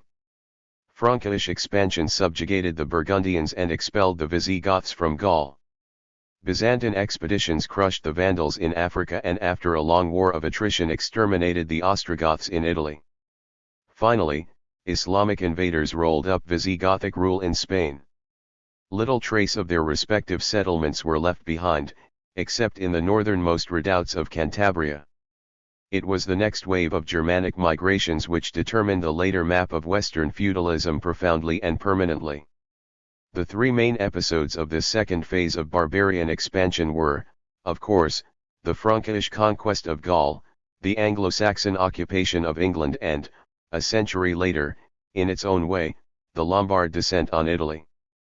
The character of these migrations differed from those of the first wave, and probably therefore their scale 2.15 for in each case, they represented a comparatively modest and straightforward extension from an adjacent geographical starting base. The Franks inhabited contemporary Belgium before they infiltrated southwards into northern Gaul. The Angles and Saxons were located on the North Sea coasts of Germany opposite England. The Lombards were congregated in Lower Austria prior to their invasion of Italy. Lines of communication between the newly conquered regions and the recently inhabited homelands were consequently short, so that further contingents of identical or allied tribes could constantly arrive to reinforce the initial migrants. The result was a slow, piecemeal advance in Gaul, an obscure plethora of landings in England, and a gradual series of shifts southwards into Italy, which peopled these ex-Roman provinces much more densely than had the first military breakthroughs in the epoch of the Huns.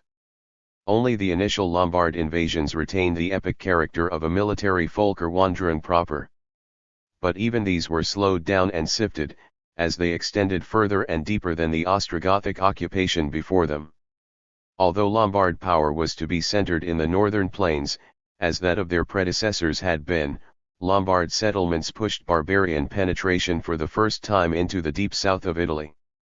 Frankish and Anglo-Saxon migrations were steady movements of armed colonization into regions where there was effectively a prior political vacuum. Northern Gaul was the outpost of the last forlorn Roman field army, 60 years after the imperial system had collapsed elsewhere in the west. Roman rule in Britain had never even been challenged in battle, it had expired quietly once its lifeline to the continent had gone, the country relapsing into molecular Celtic chieftain rise once more. The depth of these second-wave migrations can be judged from the linguistic shifts to which they led.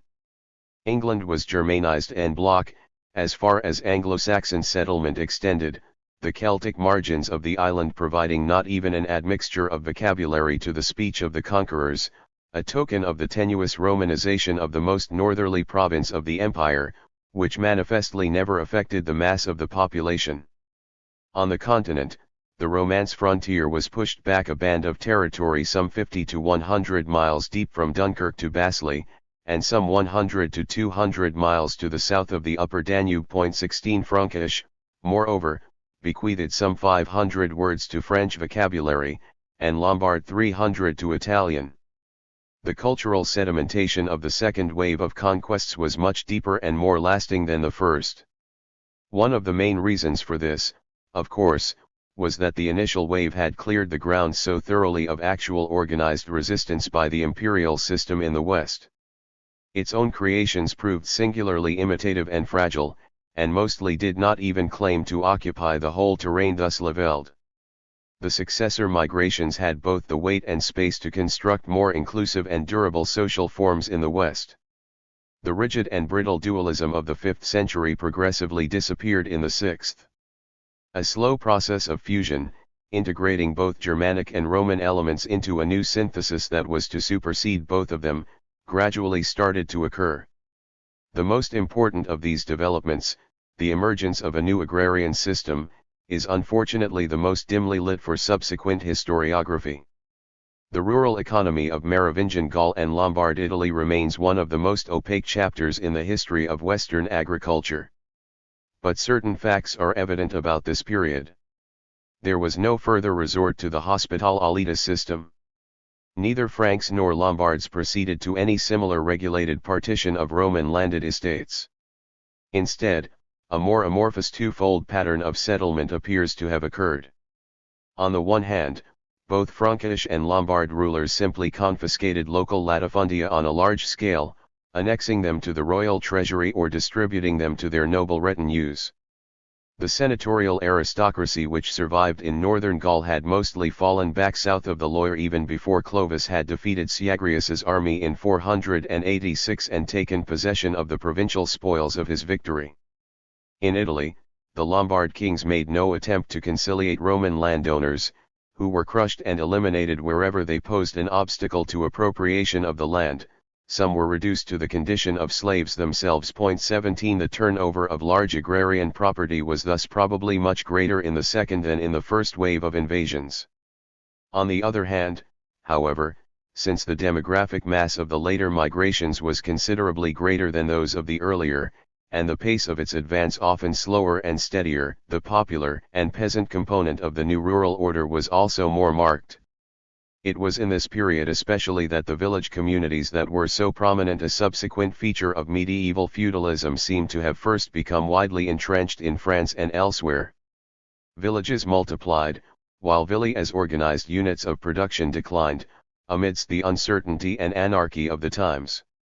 In Gaul, at least, this phenomenon can be attributed to two convergent processes. The breakup of Roman rule undermined the stability of the basic instrument of Latin rural colonization, the villa system. There now re-emerged from beneath it an older Celtic landscape, revealing primitive hamlets of huts and peasant dwellings that had been overlaid by the Romanization of Gaul. At the same time, the migrations of local Germanic communities southwards and westwards, not necessarily in warrior array any longer, brought with them many of the agrarian traditions of their tribal homelands, less eroded by time and travel than in the epoch of the first epic Volkerwanderungen. Thus both allodial peasant plots and communal village lands, direct legacies of the northern forests, reappeared in the new migrant settlements.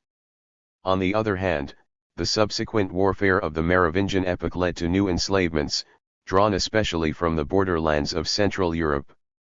The proportions of the final combination of Germanic noble estates, dependent tenures, small peasant holdings, communal lands, surviving Roman villi and rural slavery, are impossible to estimate in the confusion and obscurity of this epoch. But it is clear that in England, France, and Italy alike, a free ethnic peasantry was initially one of the elements of Anglo-Saxon, Frankish and Lombard migrations, although its extent cannot be determined. In Italy, Lombard peasant communities were organized in military colonies, with their own autonomous administration. In Gaul, the Frankish nobility received lands and offices across the country in a pattern notably variant from that of Frankish rural settlement, clearly indicating that commoner migrants were by no means necessarily dependent tenants of the former optimate stratum. 18 In England, the Anglo-Saxon invasions led to an early and total collapse of the villa system, anyway far more precarious than on the continent because of the limited extent of Romanization. There too, however, barbarian lords and free peasants coexisted in different combinations after the migrations, with a general tendency towards an increase of rural dependency as more stable political units emerged. In England, the more abrupt chasm between the Roman and Germanic orders perhaps led to a sharper change in methods of agrarian cultivation themselves. At all events, the pattern of Anglo-Saxon rural settlements contrasted notably with that of the Roman farming which had preceded it, and prefigured some of the most important changes of the later feudal agriculture. Whereas Roman estates were usually sited on hilly ground with lighter soils, which approximated to Mediterranean terrain and could be cultivated with scratch-yards, Anglo-Saxon farms were typically located in valleys with heavy, moist soils, on which the inhabitants used iron plows. Where Roman agriculture had a larger pastoral element, the Anglo-Saxon invaders tended to clear wide tracts of forest and marsh for arable farming. 19 Scattered Celtic hamlets gave way to nucleated villages, in which the individual property of peasant households was combined with collective co-oration of open fields. Above these settlements, local chiefs and lords consolidated their personal powers. By the turn of the 7th century, a legally defined and hereditary aristocracy was consolidated in Anglo-Saxon England. 20 Thus, while the second wave of invasions everywhere produced both a Germanic aristocracy endowed with larger estates than ever before, it also populated the countryside with durable village communities and clumps of small peasant property. At the same time, it often replenished agricultural slavery too. From the war captives of the time. 21 It could not yet organize these disparate elements of the rural economy of the Dark Ages into a new and coherent mode of production. Politically, the second wave of invasions marked or presaged the end of dualist administrations and laws, with a withering away of Roman juridical legacies. The Lombards made no effort to repeat Ostrogothic parallelism in Italy. They recast the civil and juridical system of the country in the regions which they occupied, promulgating a new legal code based on traditional Germanic norms, but drafted in Latin, which soon predominated over Roman law. The Merovingian kings retained a double legal system, but with the growing anarchy of their rule, Latin memories and norms progressively faded. Germanic law became progressively dominant, while the land taxes inherited from Rome broke down amidst the resistance of the population and church to a fiscally which no longer corresponded to any public services or integrated state. Taxation progressively lapsed altogether in the Frankish kingdoms. In England, Roman law and administration had anyway disappeared virtually completely before the Anglo-Saxons arrived, so the issue never arose. Even in Visigothic Spain, the one barbarian state whose ancestry now went back to the first wave of invasions, dualist law and administration came to an end in the later 7th century, when the monarchy of Toledo abolished the Roman legacies altogether and subjected the whole population to a modified Gothic system. 22 On the other hand, Germanic religious separatism now conversely ebbed away. The Franks adopted Catholicism directly with the baptism of Clovis in the last years of the 5th century, after his victory over the Alemanni. The Anglo-Saxons were gradually converted from paganism by Roman missions in the 7th century. The Visigoths in Spain relinquished their Arianism, with the conversion of Ricard in 587. The Lombard realm accepted Catholicism in 653. Pari passu with these changes, there was a steady intermarriage and assimilation of the two landed classes, where they coexisted, Roman and Germanic. This process was limited in Italy by Lombard exclusiveness and Byzantine revanchism, which together prevented any lasting pacification of the peninsula and whose conflict laid the foundation for the secular division of North and South in later epochs. But in Gaul it proceeded steadily under Merovingian rule.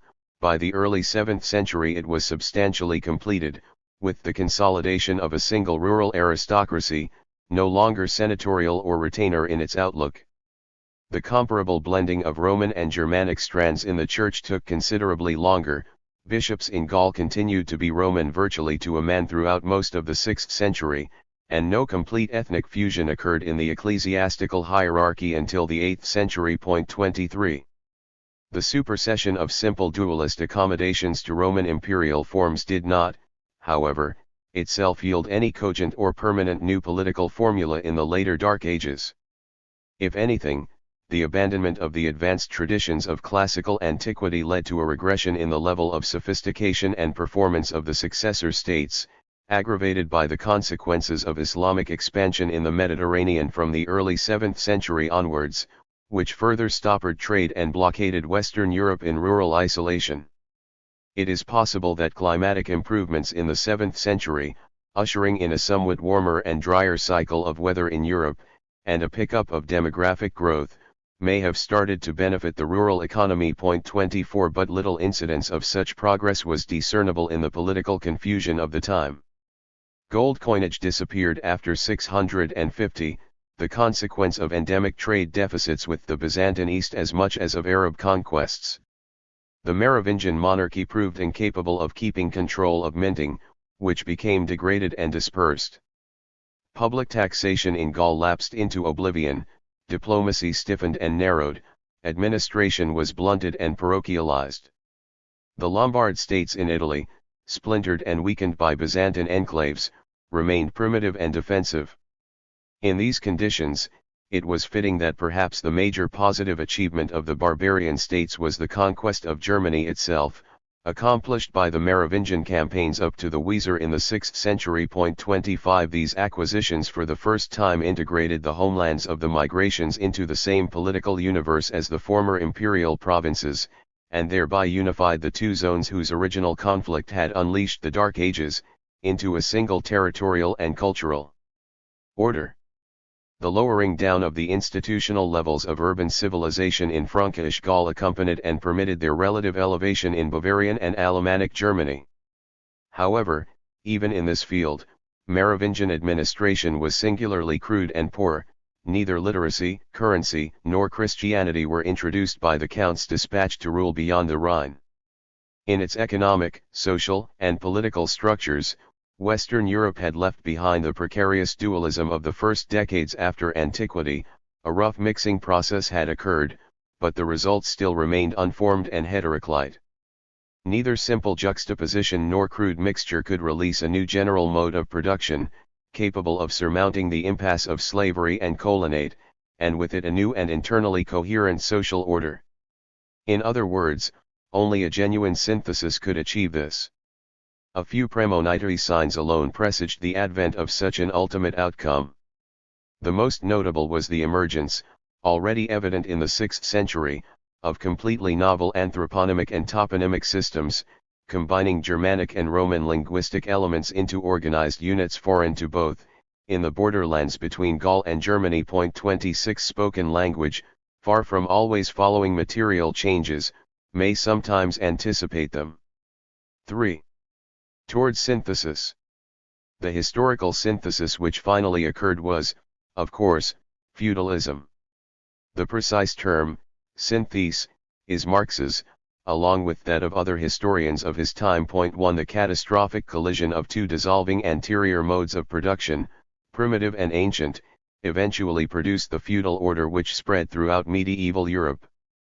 That Western feudalism was the specific result of a fusion of Roman and Germanic legacies was already evident to thinkers of the Renaissance, when its genesis was first debated. 2 Modern controversy over the question dates essentially from Montesquieu, who pronounced the origins of feudalism to be Germanic in the Enlightenment. Ever since, the problem of the exact proportions of the mixture of Romano-Germanic elements which eventually generated feudalism has aroused the passions of successive nationalist historians. Indeed, the very timbre of the end of antiquity itself frequently altered according to the patriotism of the chronicler. For Dopsch, writing in Austria after the First World War, the collapse of the Roman Empire was merely the culmination of centuries of pacific absorption by the Germanic peoples. It was lived as a calm liberation by the inhabitants of the West. The Roman world was gradually won from within by the Germans, who had penetrated it peacefully for centuries and assimilated its culture, indeed frequently taken over its administration, so that the removal of its political dominion was merely the final consequence of a lengthy process of change, like the rectification of the nomenclature of an enterprise whose old name has long since ceased to correspond to the real directors of the concern. The Germans were not enemies to destroy or wipe out Roman culture, on the contrary they preserved and developed it. 3 For Lot, writing in France at about the same time, the end of antiquity was an unimaginable disaster, the Holocaust of civilization itself. Germanic law was responsible for the perpetual, unbridled, frenzied violence and insecurity of property of the succeeding epoch, whose frightful corruption made it a truly accursed period of history. For in England, where there was no confrontation, but merely a caesura, between the Roman and the Germanic orders, the controversy was shifted to the inverse invasion of the Norman conquest, and Freeman and Round successively polemicized over the relative merits of the Anglo-Saxon or Latin contributions to the local feudalism. 5 The embers of these disputes still glow today. Soviet historians traded sharp exchanges over them at a recent conference in Russia. 6 In fact, of course, the precise admixture of once Roman or Germanic elements in the pure feudal mode of production as such is of much less importance than their respective distribution in the variant social formations which emerged in medieval Europe. In other words, as we shall see, a typology of European feudalism is necessary, rather than a mere pedigree. The original derivation of specific feudal institutions often appears in any case inextricable, given the ambiguity of the sources and the parallelism of developments within the two antecedent social systems.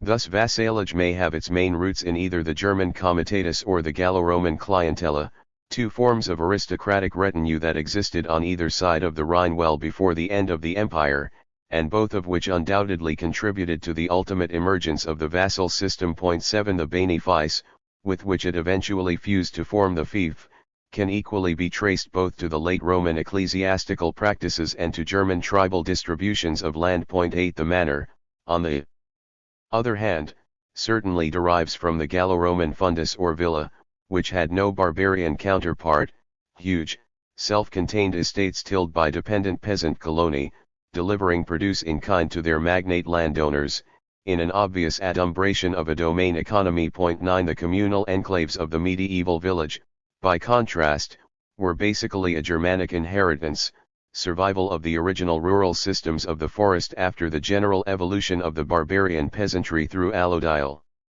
to dependent tenures. Serfdom itself probably descends both from the classical statute of the colonists and from the slow degradation of free Germanic peasants by quasi-coercive commendation to clan warriors. The legal and constitutional system which developed in the Middle Ages was equally hybrid.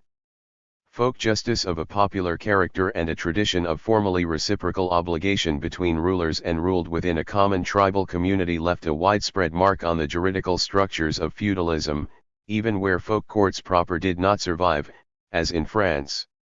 The estates system which later emerged within the feudal monarchies owed much to the latter, in particular. On the other hand, the Roman legacy of a codified and written law was also of central importance for the specific jural synthesis of the Middle Ages, while the conciliar heritage of the classical Christian Church was likewise doubtless critical for the development of the estates system. 10 At the peak of the medieval polity, the institution of the feudal monarchy itself initially represented a mutable amalgam of the Germanic war leader, semi-elective and with rudimentary secular functions, and the Roman imperial ruler, sacred autocrat of unlimited powers and responsibilities. The infrastructural and superstructural complex that was to make up the general structure of a feudal totality in Europe thus had a deep double derivation, after the collapse and confusion of the Dark Ages. One single institution, however, spanned the whole transition from antiquity to the Middle Ages in essential continuity, the Christian Church. It was, indeed, the main, frail aqueduct across which the cultural reservoirs of the classical world now passed to the new universe of feudal Europe, where literacy had become clerical. Strange historical object par excellence, whose peculiar temporality has never coincided with that of a simple sequence from one economy or polity to another, but has overlapped and outlived several in a rhythm of its own. The Church has never received theorization within historical materialism. 11 No attempt can be made to remedy this lack here. But some brief comments are necessary on the significance of its role in the transition from antiquity to feudalism, since this has been alternatively exaggerated or neglected in much historical discussion of the epoch. In late antiquity, the Christian Church, as has been seen, indubitably contributed to the weakening of the powers of resistance of the Roman imperial system. It did so, not by demoralizing doctrines or extramundane values, as Enlightenment historians believed, but by its sheer worldly bulk. For the vast clerical apparatus which it spawned in the later empire was one of the main reasons for the parasitic overweight which exhausted Roman economy and society. For a second, superadded bureaucracy was thus conjoined to the already oppressive onus of the secular state. By the 6th century, the bishops and clergy within the remaining empire were actually both much more numerous than the administrative officers and functionaries of the state, and received considerably higher salaries. 12 The intolerable burden of this top-heavy edifice was a central determinant of the collapse of the empire. Gibbon's limpid thesis that Christianity was one of the two fundamental causes of the fall of the Roman Empire, expressive summation of Enlightenment idealism, thus permits a materialist reformulation today. Yet the same church was also the moving site of the first symptoms of liberation of technique and culture from the limits of a world built on slavery. The extraordinary achievements of Greco-Roman civilization had been the property of a small ruling stratum, entirely divorced from production. Manual labor was identified with servitude, and was eo ipso degrading. Economically, the slave mode of production led to technical stagnation, there was no impulse to labor-saving improvements within it. Thus Alexandrine technology, as we have seen, on the whole persisted throughout the Roman Empire. Few significant inventions were made, none was ever widely applied.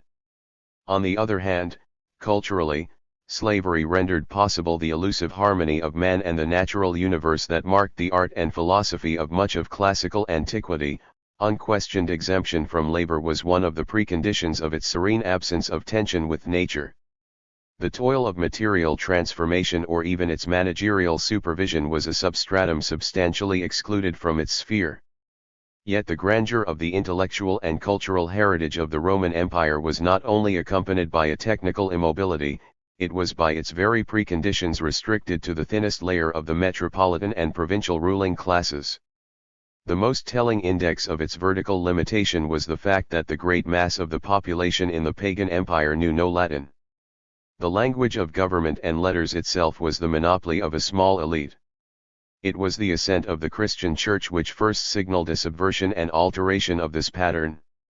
For Christianity ruptured the union between man and nature, the spirit and the world of the flesh, potentially twisting the relationship between the two in opposite, tormented directions, asceticism and activism. 13 Immediately, the Church's victory in the later empire did nothing to alter traditional attitudes to either technology or slavery. Ambrose of Milan expressed the new official opinion when he condemned even the purely theoretical sciences of astronomy and geometry as impious. We do not know the secrets of the emperor and yet we claim to know those of God. 14 Likewise, Church Fathers from Paul to Jerome unanimously accepted slavery, merely advising slaves to be obedient to their masters and masters to be just to their slaves. True liberty after all was not to be found in this world anyway. 15 In practice, the Church of these centuries was often a large institutional slave owner, and its bishops could on occasion pursue their legal rights over runaway property with more than ordinary punitive zeal. 16. However, on the margins of the ecclesiastical apparatus itself, the growth of monasticism pointed in a different possible direction. The Egyptian peasantry had a tradition of solitary desert hermitage or anachoresis, as a form of protest against tax collection and other social evils. This was adapted by Anthony into an ascetic religious anchoritism in the late 3rd century AD. It was then developed by Pachomius in the early 4th century into communal coenobitism in the cultivated areas near the Nile, where agricultural work and literacy were enjoined as well as prayer and fasting. 17 And in the 370s, Basil linked asceticism, manual labor and intellectual instruction into a coherent monastic rule, for the first time. However, although this evolution can retrospectively be seen as one of the first signs of a slow sea change in social attitudes to labor, the growth of monasticism in the later Roman Empire itself probably merely aggravated the economic parasitism of the Church, by withdrawing further manpower from production.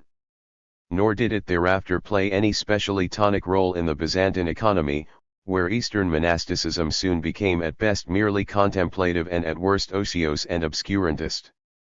On the other hand, transplanted to the West and reformulated by Benedict of Nursia during the somber depths of the 6th century, monastic principles proved organizationally efficacious and ideologically influential from the later Dark Ages onwards. For in the Western monastic orders, intellectual and manual labor were provisionally united in the service of God. Agrarian toil acquired the dignity of divine worship, and was performed by literate monks, laborare est orare. With this, one of the cultural barriers to technical invention and progression undoubtedly fell. It would be an error to attribute this change to any self-sufficient power within the Church. 18.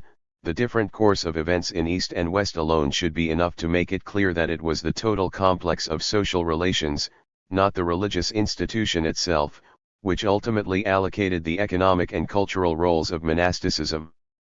Its productive career could only start once the disintegration of classical slavery had released the elements for another dynamic, to be achieved with the formation of feudalism.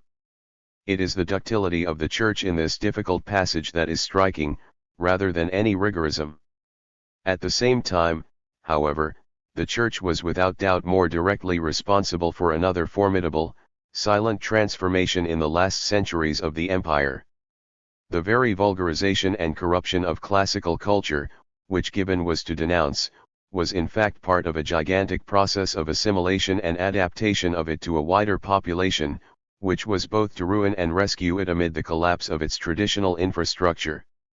The most striking manifestation, once again, of this transmission was that of language. Up to the 3rd century, the peasants of Gaul or Spain had spoken their own Celtic tongues, impermeable to the culture of the classical ruling class. Any Germanic conquest of these provinces at this date would have had incalculable consequences for later European history. With the Christianization of the empire, however, the bishops and clergy of the western provinces, by undertaking the conversion of the mass of the rural population, durably Latinized their speech in the course of the 4th and 5th centuries. 19 The Romance languages were the outcome of this popularization, one of the essential social bonds of continuity between antiquity and the Middle Ages. The consequences of a Germanic conquest of these western provinces without their prior Latinization have only to be envisaged for the momentous importance of this achievement to be evident. This central achievement of the early Church indicates its true place and function in the transition to feudalism. Its autonomous efficacy was not to be found in the realm of economic relations or social structures, where it has sometimes mistakenly been sought, but in the cultural sphere above them, in all its limitation and immensity. The civilization of classical antiquity was defined by the development of superstructures of unexampled sophistication and complexity, over material infrastructures of comparatively invariant crudity and simplicity. There was always a dramatic disproportion in the Greco-Roman world between the vaulting intellectual and political sky and the cramped economic earth beneath it.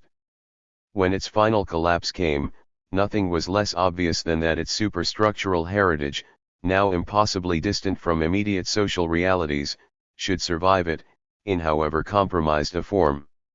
A specific vessel was necessary for this, sufficiently apart from the classical institutions of antiquity and yet molded within them, and so capable of escaping the general wreckage to transmit the mysterious messages of the past to the less advanced future. The Church objectively performed this role. In certain key respects, the superstructural civilization of antiquity remained superior to that of feudalism for a millennium, right down to the epoch that was consciously to call itself its Renaissance, to mark the intervening regression. The condition of its pretermitted power, through the chaotic and primitive centuries of the Dark Ages, was the endurance of the Church. No other dynamic transition from one mode of production to another reveals the same splay in superstructural development. Equally, no other contains a comparable spanning institution. The Church was thus the indispensable bridge between two epochs, in a catastrophic, not cumulative passage between two modes of production. Significantly, it was the official mentor of the first systematic attempt to renovate the empire in the West, the Carolingian monarchy. With the Carolingian state, the history of feudalism proper begins. For this massive ideological and administrative effort to recreate the imperial system of the Old World, in fact, by a typical inversion, contained and dissembled the involuntary laying of the foundations of the new. It was in the Carolingian era that the decisive steps in the formation of feudalism were taken. The imposing expansion of the new Frankish dynasty gave little immediate hint, however, of its ultimate legacy to Europe. Its dominating overt theme was the political and military unification of the West. Charles Martel's defeat of the Arabs at Poitiers in 733 halted the advance of Islam, which had just absorbed the Visigothic state in Spain. Thereafter, in 30 rapid years, Charlemagne annexed Lombard Italy, conquered Saxony and Friesland, and incorporated Catalonia. He thereby became the sole ruler of the Christian continent beyond the frontiers of Byzantium, with the exception of the inaccessible Asturian littoral. In 800, he assumed the long-defunct title of Emperor of the West. Carolingian expansion was not merely territorial aggrandizement. Its imperial claims corresponded to a real administrative and cultural revival throughout the boundaries of the continental West. The coinage system was reformed and standardized, and central control of minting resumed. In close coordination with the Church, the Carolingian monarchy sponsored a renovation of literature, philosophy, art, and education. Religious missions were dispatched to pagan lands beyond the empire. The great new frontier zone of Germany, enlarged by the subjugation of the Saxon tribes, was for the first time carefully tended and systematically converted, a program facilitated by the shift of the Carolingian court eastwards to Aachen, midway between the Loire and the Elbe. Moreover, an elaborate and centralized administrative grid was laid down over the whole land mass from Catalonia to Schleswig and Normandy to Styria. Its basic unit was the county, derived from the old Roman civitatis. Trusted nobles were appointed as counts with military and judicial powers to govern these regions in a clear and firm delegation of public authority, revocable by the emperor. There were perhaps 250 to 350 of these officials throughout the empire. They were paid no salaries but received a proportion of the local royal revenues and landed endowments in the county. 20 Comital careers were not confined to any one district. A competent noble could successively be transferred to different regions, although in practice revocations or shifts of countship were infrequent. Intermarriage and migration of landed families from the various regions of the empire created a certain social basis for a supra-ethnic aristocracy imbued with imperial ideology. 21 At the same time, the regional system of counties was superimposed by a smaller central group of clerical and secular magnates, mainly recruited from Lorraine and Alsace, often closer to the personal entourage of the emperor himself. These provided the Missi Dominici, a mobile reserve of direct imperial agents sent out as plenipotentiaries to deal with especially difficult or demanding problems in outlying provinces. The Missi became a regular institution of Charlemagne's rule from 802 onwards, typically dispatched in pairs. They were increasingly recruited from bishops and abbots, to insulate them from local pressures on their missions. It was they who in principle ensured the effective integration of the far-flung comital network. An increasing use was made of written documents, in efforts to improve the traditions of unadorned illiteracy inherited from the Merovingians. 22 But in practice, there were many gaps and delays in this machinery, whose functioning was always extremely slow and cumbersome, in the absence of any serious palatine bureaucracy to provide an impersonal integration of the system. Nevertheless, given the conditions of the age, the scope and scale of Carolingian administrative ideals were a formidable achievement. The real and germinal innovations of this epoch, however, lay elsewhere, in the gradual emergence of the fundamental institutions of feudalism below the apparatus of imperial government. Merovingian Gaul had known both the oath of personal fealty to the reigning monarch, and the grant of royal lands to noble servitors. But these were never combined into a single or significant system. The Merovingian rulers had usually distributed estates outright to loyal retainers, borrowing the ecclesiastical term beneficium for such gifts. Later, many of the estates allocated in this fashion had been confiscated from the church by the Arnulfing Lire, to raise additional troops for their armies. 23 While the church was compensated with the introduction of tithes by Pepin III, henceforward the only approximation to a general tax in the Frankish realm. But it was the epoch of Charlemagne himself which ushered in the critical synthesis between donations of land and bonds of service. In the course of the later 8th century, vassalage and benefice slowly fused, while in the course of the 9th century benefice in its turn became increasingly assimilated to honor. 24 Grants of land by rulers thereby ceased to be gifts, to become conditional tenures, held in exchange for sworn services, and lower administrative positions tended to approximate legally to them. A class of vassi dominici, direct vassals of the emperor, who held their benefices from Charlemagne himself, now developed in the countryside, forming a local landowning class interspersed among the comital authorities of the empire.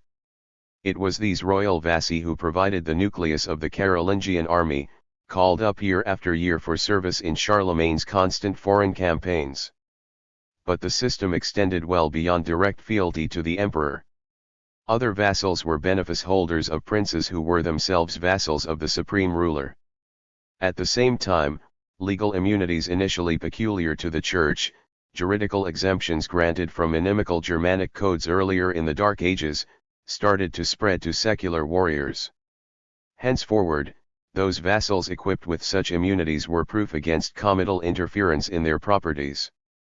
The eventual result of this convergent evolution was the emergence of the fief, as a delegated grant of land, vested with juridical and political powers, in exchange for military service. The military development, at about the same time, of heavy armored cavalry contributed to the consolidation of the new institutional nexus, although it was not responsible for its appearance. It took a century for the full fief system to become molded and rooted in the West, but its first unmistakable nucleus was visible under Charlemagne. Meanwhile, the constant wars of the reign increasingly tended to depress the bulk of the rural population. The preconditions of the free warrior peasantry of traditional Germanic society had been shifting cultivation, and warfare that was local and seasonal. Once agrarian settlement was stabilized, and military campaigns became longer range and lengthier, the material basis for a social unity of fighting and tilling was inevitably broken. War became the distant prerogative of a mounted nobility, while a sedentary peasantry labored at home to maintain a permanent rhythm of cultivation, disarmed and burdened with provision of supplies for the royal armies. 25 The result was a general deterioration in the position of the mass of the agrarian population. Thus it was in this period too that the characteristic feudal unit of production, tilled by a dependent peasantry, took shape. The Carolingian Empire was in practice a largely landlocked area, with minimal foreign trade despite its Mediterranean and North Sea frontiers, and sluggish monetary circulation. Its economic response to isolation was the development of a monoreal system. The villa of Charlemagne's reign already anticipated the structure of the manor of the early Middle Ages, a large autarchic estate composed of a domain and a multitude of small peasant plots. The size of these noble or clerical domains was often very considerable, 2,000 to 4,000 acres in extent. Agrarian yields remained extremely low, even ratios of 1:1 were by no means unknown, so primitive were farming methods. 26 The seigneurial reserve itself, the mansus indemnicatus, might cover perhaps a quarter of the total area, the rest was typically cultivated by servi or mancipia settled on small mansas. These formed the great bulk of the dependent rural labor force, although their legal appellation was still that of the Roman word for slave. Their condition was in fact now nearer that of the future medieval serf, a change registered by a semantic shift in the use of the term service in the 8th century. The ergastulum had disappeared. The Carolingian mancipia were generally peasant families bound to the soil, owing dues in kind and labor services to their masters, exact ions which were in fact probably larger than those of the old Gallo-Roman colonate.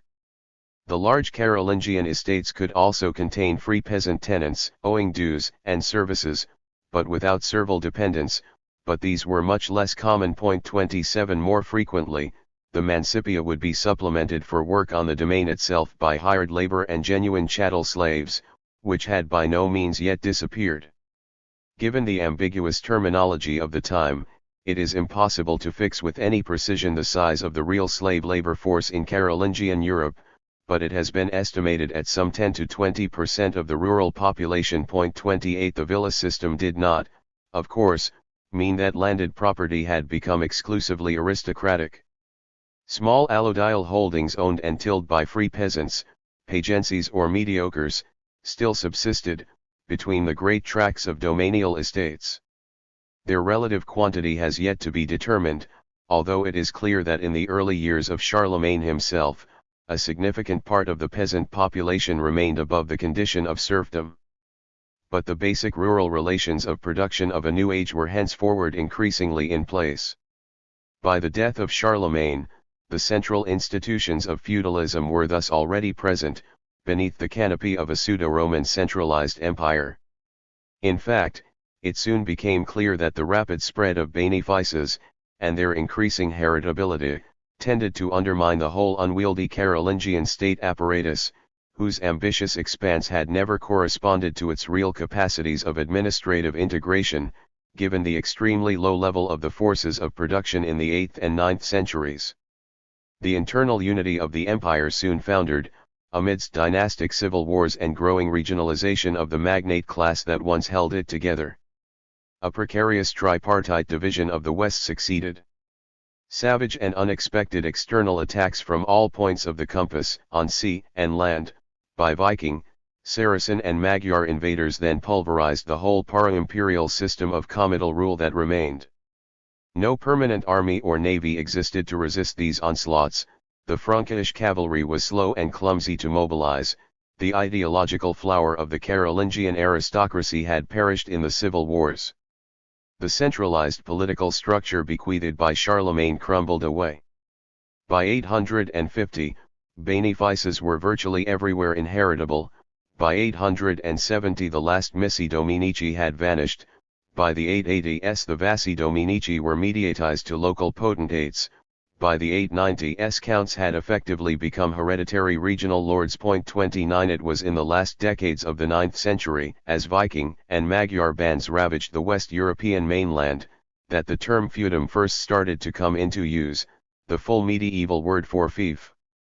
It was then too that the countryside of France, in particular, became crisscrossed with private castles and fortifications, erected by rural seigneurs without any imperial permission, to withstand the new barbarian attacks, and dig in their local power. The new Castella landscape was both a protection, and a prison, for the rural population. The peasantry, already falling into increasing subjection in the last deflationary, war-torn years of Charlemagne's rule, were now finally thrust downwards to generalized serfdom. The entrenchment of local counts and landowners in the provinces, through the nascent fief system, and the consolidation of their manorial estates and lordships over the peasantry, proved to be the bedrock of the feudalism that slowly solidified across Europe in the next 2 centuries. Part 2. Western Europe. 1. The feudal mode of production. The feudal mode of production that emerged in Western Europe was characterized by a complex unity. Traditional definitions of it have often rendered this partially, with the result that it has become difficult to construct any account of the dynamic of feudal development. It was a mode of production dominated by the land and a natural economy, in which neither labor nor the products of labor were commodities. The immediate producer, the peasant, was united to the means of production, the soil, by a specific social relationship. The literal formula of this relationship was provided by the legal definition of serfdom glebe adscripti or bound to the earth.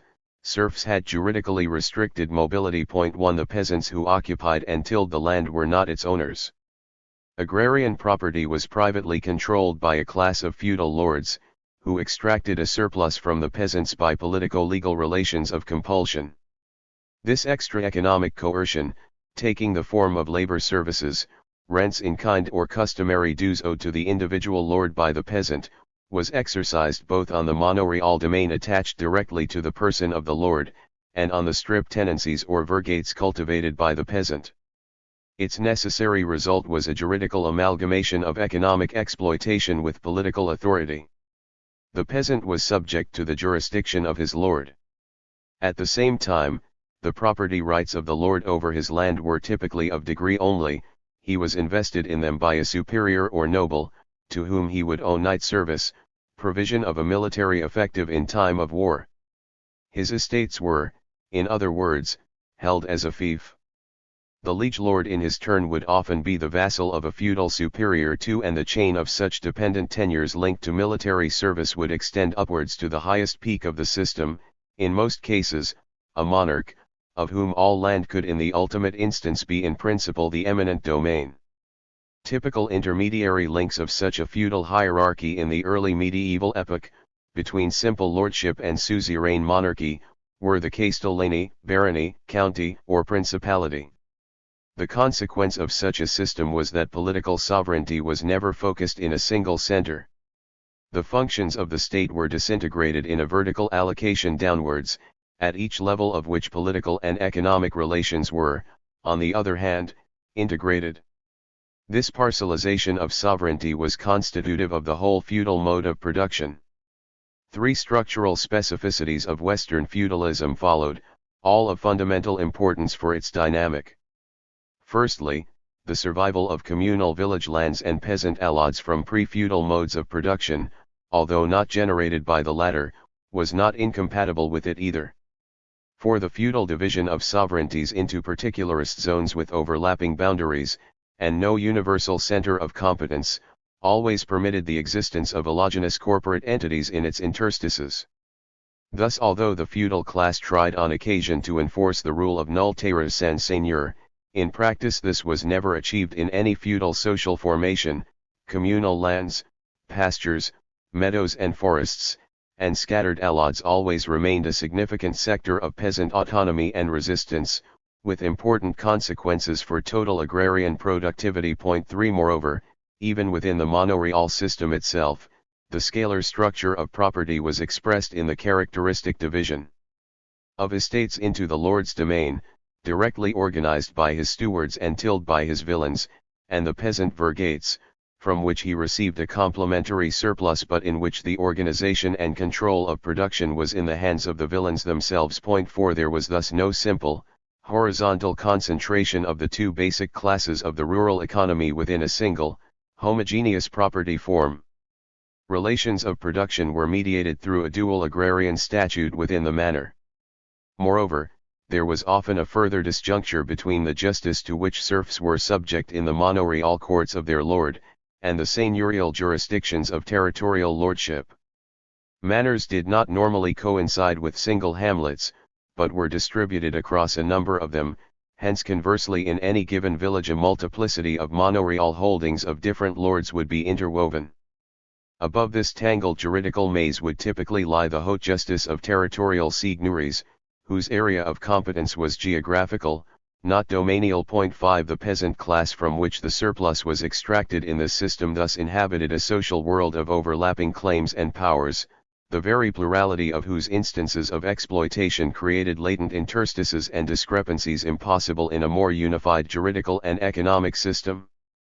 The coexistence of communal lands allods and vergates with the domain itself was constitutive of the feudal mode of production in Western Europe, and had critical implications for its development.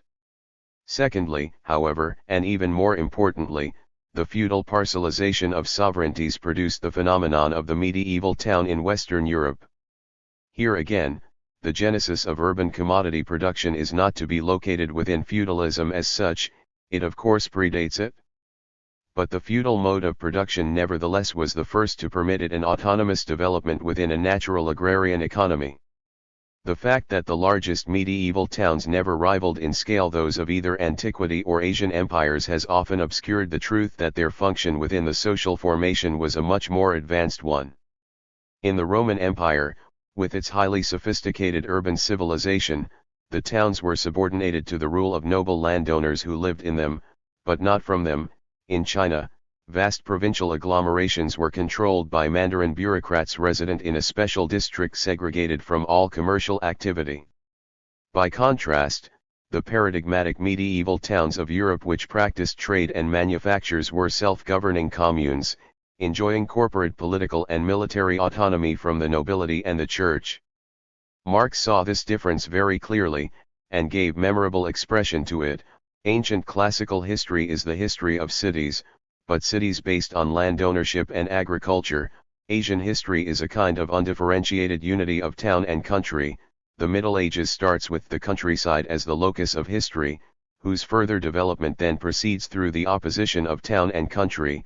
Modern history is the urbanization of the countryside, not, as among the ancients, the ruralization of the city. 6 Thus a dynamic opposition of town and country was alone possible in the feudal mode of production, opposition between an urban economy of increasing commodity exchange, controlled by merchants and organized in guilds and corporations, and a rural economy of natural exchange, controlled by nobles and organized in manors and strips, with communal and individual peasant enclaves. It goes without saying that the preponderance of the latter was enormous. The feudal mode of production was overwhelmingly agrarian. But its laws of motion, as will be seen, were governed by the complex unity of its different regions, not by any simple predominance of the manner. Thirdly, there was an inherent ambiguity or oscillation at the vertex of the whole hierarchy of feudal dependencies. The summit of the chain was in certain important respects its weakest link.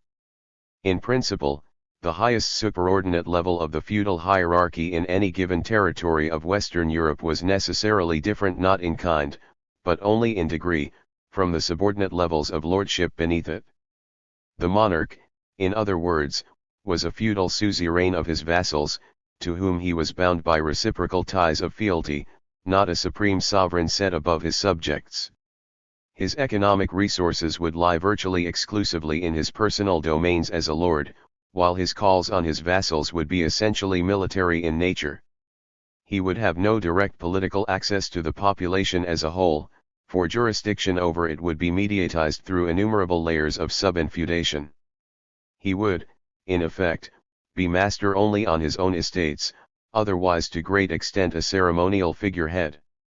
The pure model of such a polity, which political power was stratified downwards in such a way that its apex retained no qualitatively separate or plenipotentiary authority at all, never existed anywhere within medieval Europe. 7 For the lack of any real integrating mechanism at the top of a feudal system implied by this type of polity posed a permanent threat to its stability and survival. A complete fragmentation of sovereignty was incompatible with the class unity of the nobility itself, for the potential anarchy implied by it was necessarily disruptive of the whole mode of production on which their privileges rested. There was thus an inbuilt contradiction within feudalism, between its own rigorous tendency to a decomposition of sovereignty and the absolute exigencies of a final center of authority in which a practical recomposition could occur. Feudal monarchy, therefore, was never wholly reducible to a royal suzerainty. It always existed to some extent in an ideological and juridical realm beyond that of those vassal relationships whose summit could otherwise be ducal or comital potentates, and possessed rights to which the latter could not aspire. At the same time, actual royal power always had to be asserted and extended against the spontaneous grain of the feudal polity as a whole, in a constant struggle to establish a public authority outside the compact web of private jurisdictions. The feudal mode of production in the West thus originally specified in its very structure a dynamic tension and contradiction within the centrifugal state which it organically produced and reproduced. Such a political system necessarily precluded any extensive bureaucracy, and functionally divided class rule in a novel fashion. For on the one hand, the parcellization of sovereignty in early medieval Europe led to the constitution of a separate ideological order altogether. The Church, which in late antiquity had always been directly integrated into the machinery of the imperial state, and subordinated to it, now became an eminently autonomous institution within the feudal polity. Sole source of religious authority, its command over the beliefs and values of the masses was immense, but its ecclesiastical organization was distinct from that of any secular nobility or monarchy. Because of the dispersal of coercion inherent in emergent Western feudalism, the Church could defend its own corporate interests, if necessary, from a territorial redoubt and by armed force. Institutional conflicts between lay and religious lordship were thus endemic in the medieval epoch. Their result was a schism in the structure of feudal legitimacy, whose cultural consequences for later intellectual development were to be considerable. On the other hand, secular government itself was characteristically narrowed into a new mold. It became essentially the exercise of justice, which under feudalism occupied a functional position wholly distinct from that under capitalism today. Justice was the central modality of political power, specified as such by the very nature of the feudal polity. For the pure feudal hierarchy, as we have seen, excluded any executive at all, in the modern sense of a permanent administrative apparatus of the state for the enforcement of the law. The parcellization of sovereignty rendered one unnecessary and impossible. At the same time, there was no room for an orthodox legislature of the later type either, since the feudal order possessed no general concept of political innovation by the creation of new laws. Royal rulers fulfilled their station by preserving traditional laws, not by inventing novel ones. Thus political power came for a period to be virtually identified with the single judiciary function of interpreting and applying the existing laws. Moreover, in the absence of any public bureaucracy, local coercion and administration, policing, fining, tolling, and enforcing powers inevitably accrued to it. It is thus necessary always to remember that medieval justice factually included a much wider range of activities than modern justice, because it structurally occupied a far more pivotal position within the total political system. It was the ordinary name of power. 2. Typology of social formations. We have so far discussed the genesis of feudalism in Western Europe as a synthesis of elements released by the concurrent dissolution of primitive communal and slave modes of production, and then outlined the constitutive structure of the developed feudal mode of production in the West as such. It now remains to show briefly how the inherent nature of the synthesis produced a variegated typology of social formations in the medieval epoch. For the mode of production just sketched never existed in a pure state anywhere in Europe, any more than the capitalist mode of production was to do later. The concrete social formations of medieval Europe were always composite systems, in which other modes of production survived and intertwined with feudalism proper. Slaves, for example, existed throughout the Middle Ages, and free peasants were never wholly wiped out anywhere by the Dark Ages. It is thus essential to survey, however rapidly, the diversity of the map of Western feudalism as it emerged from the 9th century onwards.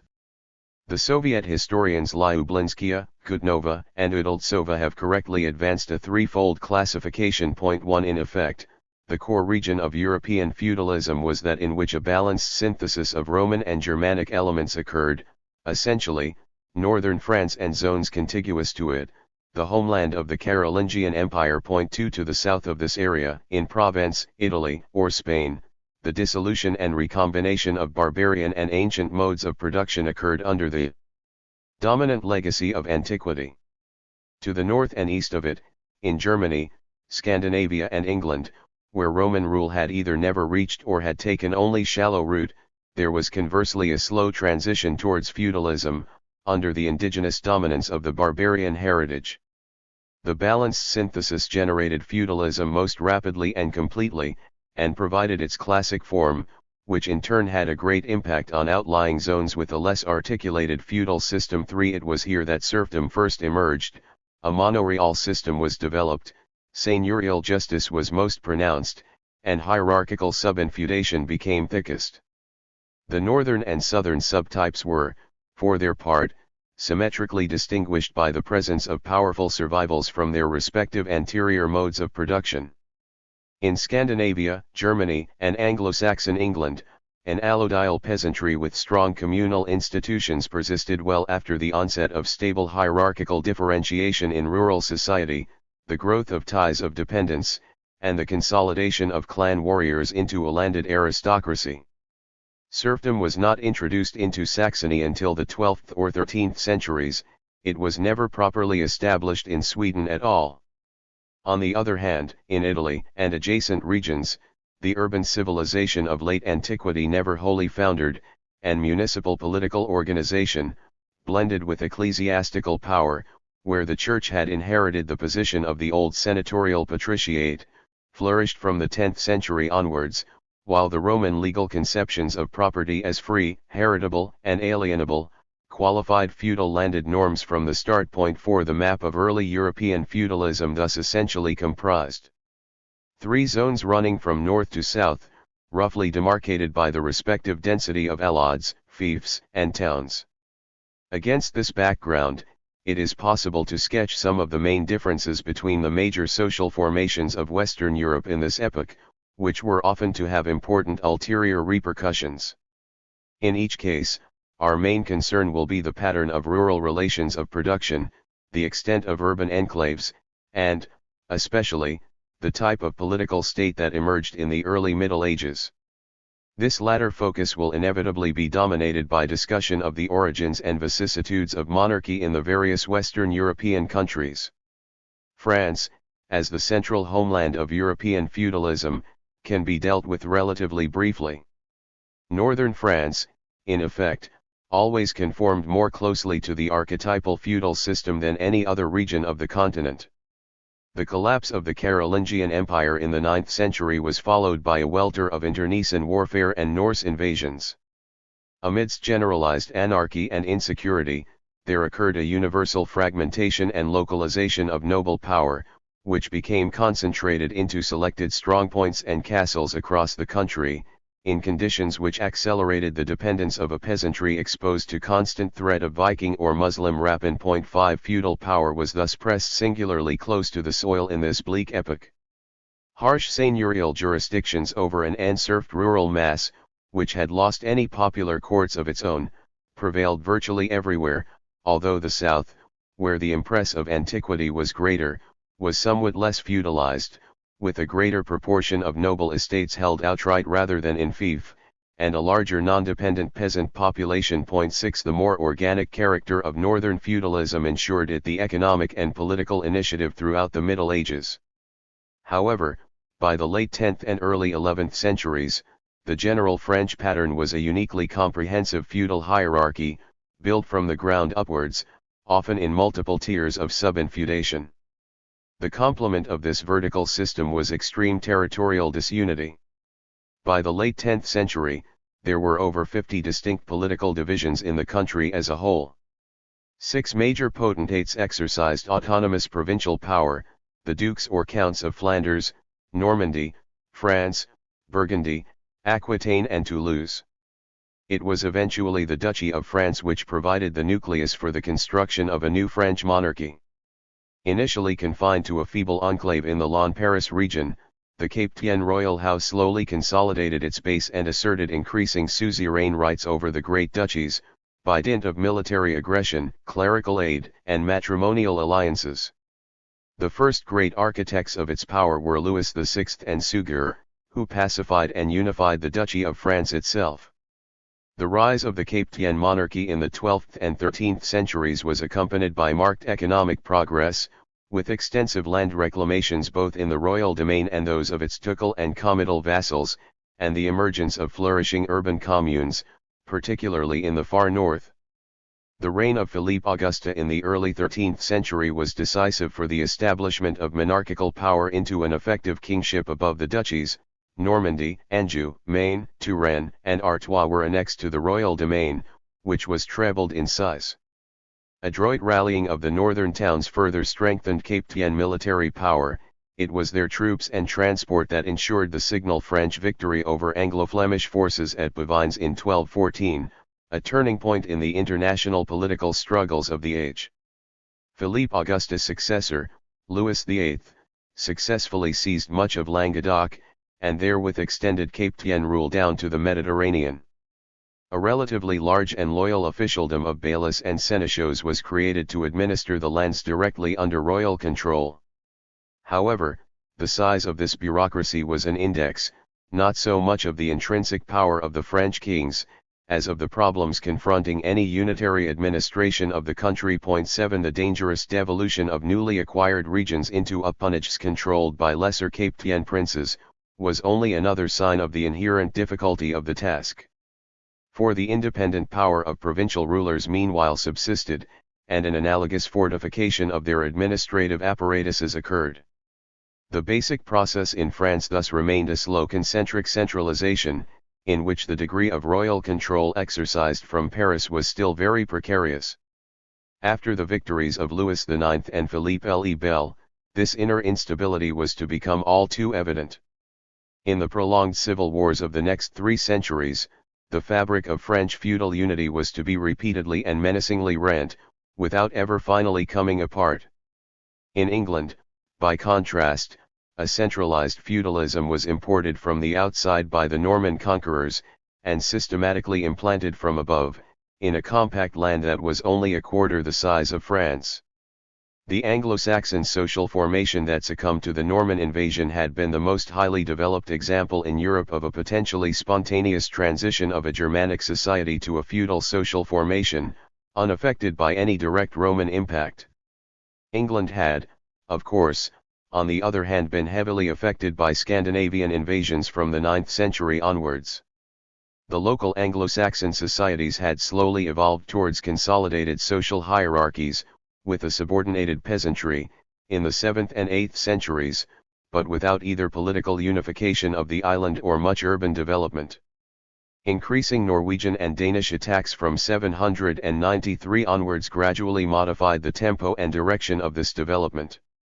Scandinavian occupation, first of half of England in the 9th century, and then its complete conquest and integration into a North Sea empire in the early 11th century, had dual effects on Anglo-Saxon society.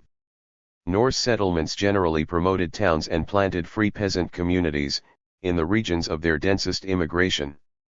At the same time, Viking military pressure led to social processes within the island as a whole similar to those which were occurring on the continent. In the epoch of the long ships, constant rural insecurity led to a growth of commendation and an increasing degradation of the peasantry.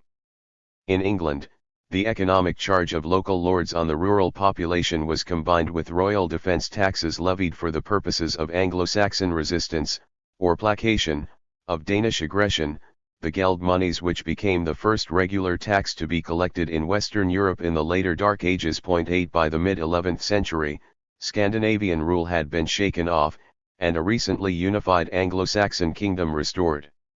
The peasantry were by this time generally semi-dependent tenants, except in the northeastern areas of former Danish settlement, where allodial plots of sokemen were more numerous. Slaves still existed, comprising some 10% or so of the labor force.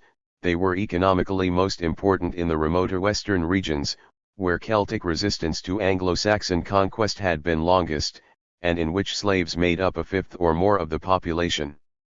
A local aristocracy of thence dominated the rural social structure, exploiting estates of a proto-manorial type. 9 The monarchy possessed a relatively advanced and coordinated administrative system, with royal taxation, currency, and justice effective throughout the country. On the other hand, no secure system of dynastic succession had been established. The critical external weakness of this island kingdom, however, was the lack of that structural bond between land ownership and military service which formed the foundation of the continental fief system. 10 The Thens were a noble infantry, who rode to battle yet fought archaically on foot. The Anglo-Saxon army was thus a combination of housecarls and FYRD.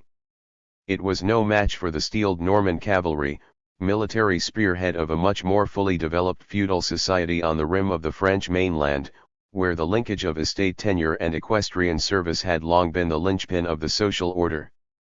The Normans themselves, of course, were Norse invaders who had only settled and fused in northern France a century earlier.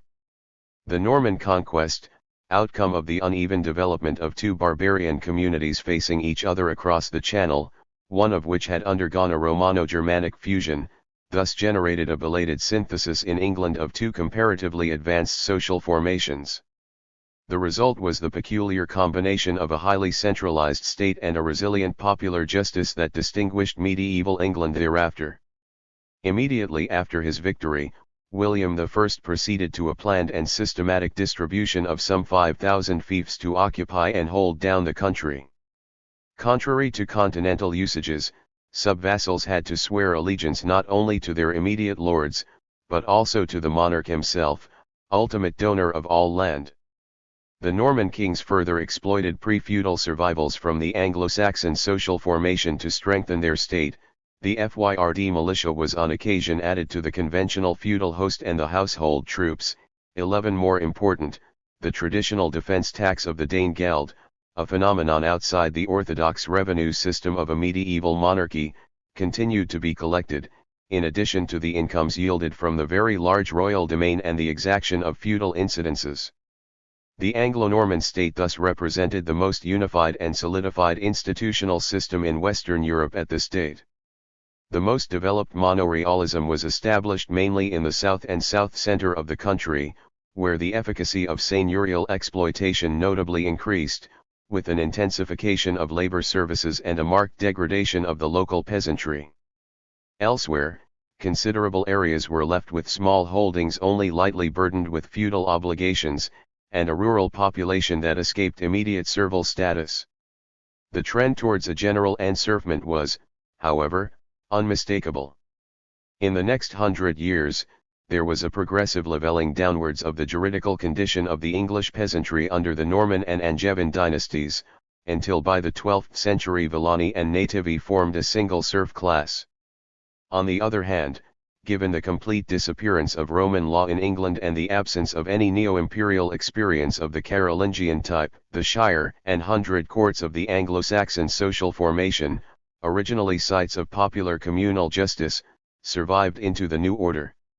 Now, of course, dominated by royal appointees from the baronial class, they nevertheless formed a system of public justice relatively less implacable to the poor than the private seigneurial franchises which were the normal pattern elsewhere. 12 The presiding office of sheriff never became hereditary, after a thorough purge to avert this danger by Henry II in the 12th century, while royal justice proper was extended by the assize courts of the same sovereign.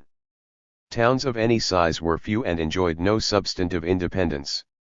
The result was to create a feudal polity with limited subinfeudation, and a great degree of administrative flexibility and unity.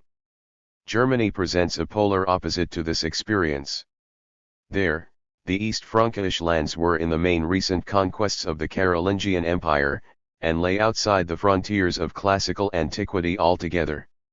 The Roman element in the final feudal synthesis was correspondingly far weaker, mediated at a remove through the novel hold of the Carolingian state itself on these frontier regions. Thus, whereas in France the comital administrative structure coincided with the old Roman civitatis, and presided over an increasingly articulated vassalage system with a servile peasantry beneath it, the primitive communal character of Germanic rural society, still legally organized on a quasi-tribal basis, precluded any direct replica of this. The counts who ruled in the emperor's name possessed uncertain jurisdictions over hazily defined regions, without much real power over the local popular courts or firm backing in large royal domains. 13 In Franconia and Lorraine, adjoining northern France and already part of the Merovingian realm, a proto-feudal aristocracy and a serf agriculture had developed. But in much the greater part of Germany, Bavaria, Thuringia, Swabia and Saxony, there was still a free allodial peasantry and a federative clan nobility, unorganized in any network of vassalage. German lordship was traditionally a continuous medium. 14 In which gradations of rank had little formal sanction, monarchy was not itself vested with any special superordinate value. Carolingian imperial administration was imposed on a social formation which lacked the complex hierarchies of dependence that were emerging in France. Its memory therefore survived much longer, in this more primitive milieu. Moreover, Germany was not scourged to the same extent as France by the new wave of barbarian attacks in the 9th and 10th centuries, where the latter was ravaged by all three invaders, Vikings, Magyars, and Saracens, the former confronted only the Magyars. These nomads were finally defeated at Lechfeld in the east, while Normandy was being ceded to the Vikings in the west. Germany thus escaped the worst of the tribulations of this epoch, as the comparatively rapid Ottonian recovery was to demonstrate. But the Carolingian political heritage, less effaced here, provided no durable substitute for a compact seigneurial hierarchy. Thus, with the collapse of the dynasty itself, there was initially something like a political vacuum in Germany during the 10th century. Into it soon emerged usurper stem duchies of a tribal character which established loose control over the five main regions of the country: Bavaria, Thuringia, Swabia, Franconia, and Saxony. The danger of Magyar invasions induced these rival ducal magnates to elect a formal royal suzerain. The history of the German monarchy was thereafter to be largely that of abortive attempts to create an organic pyramid of feudal allegiances on this unsatisfactory foundation. The most powerful of the stem duchies, Saxony, provided the first dynasty to try to unify the country. Mobilizing the aid of the Church, the Ottonian rulers of Saxony progressively subordinated their clerical rivals and established royal authority throughout Germany. To safeguard his western flank, Otto I also assumed the imperial mantle that had devolved from the Carolingians to the decrepit Middle Kingdom of Lotharingia, that included Burgundy and northern Italy. In the east, he expanded German frontiers into Slav territory, and established suzerainty over Bohemia and Poland. The Ottonian renovation was both ideologically and administratively the last successor of the Carolingian Empire. It too witnessed a classicist revival culturally, and laid claim to a universal dominion. But its lifespan was to be even briefer. For Ottonian successes created new difficulties and dangers for a unitary German state in their turn. The subjugation of the ducal magnates by the Saxon line in practice merely freed a stratum of nobles below them, thereby simply shifting the problem of regional anarchy downwards. The Salian dynasty which followed in the 11th century attempted to deal with widespread aristocratic resistance and turbulence by creating a special class of unfree royal ministerials, who formed a core of loyal castellans and administrators planted across the country. This resort to servile functionaries, vested with powerful political posts yet no equivalent social position, often loaded with estates yet without vassal privileges, and hence exterior to any noble hierarchy, was the mark of the continuing weakness of the monarchical function, in a social formation which still had no comprehensive system of feudal social relations at village level. On the surface, the Salian rulers registered considerable progress towards a centralized imperial rule, dissident aristocratic rebellions in Saxony were suppressed, a permanent capital was founded at Goslar and the royal domain greatly enlarged. However, at this point the investiture dispute with the papacy crippled any further consolidation of royal power. Gregory VII's struggle with Henry IV over control of episcopal appointments unleashed generalized civil war in Germany, as the local nobility seized the opportunity to rise against the emperor, with papal blessing.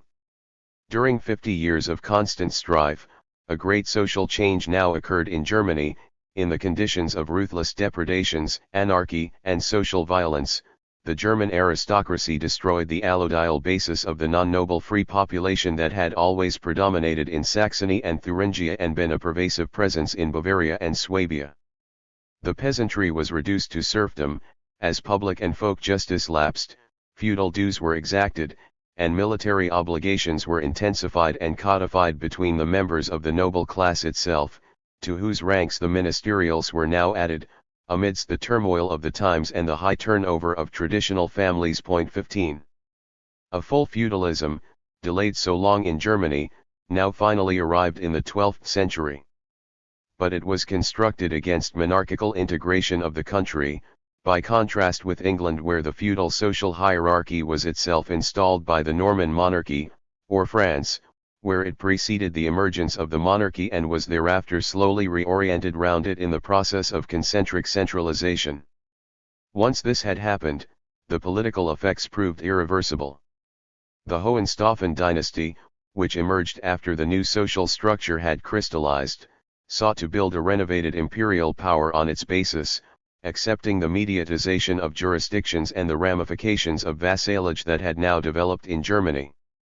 Frederick I, in fact, himself took the lead in organizing a new feudal hierarchy of unexampled complexity and rigidity, the Heerschildordnung, and creating a princely class from his tenants-in-chief by raising them above the rest of the nobility, to the rank of Reichsfürsten. 16. The logic of this policy was to convert the monarchy to feudal suzerainty proper, abandoning the whole tradition of Carolingian regalia and administration.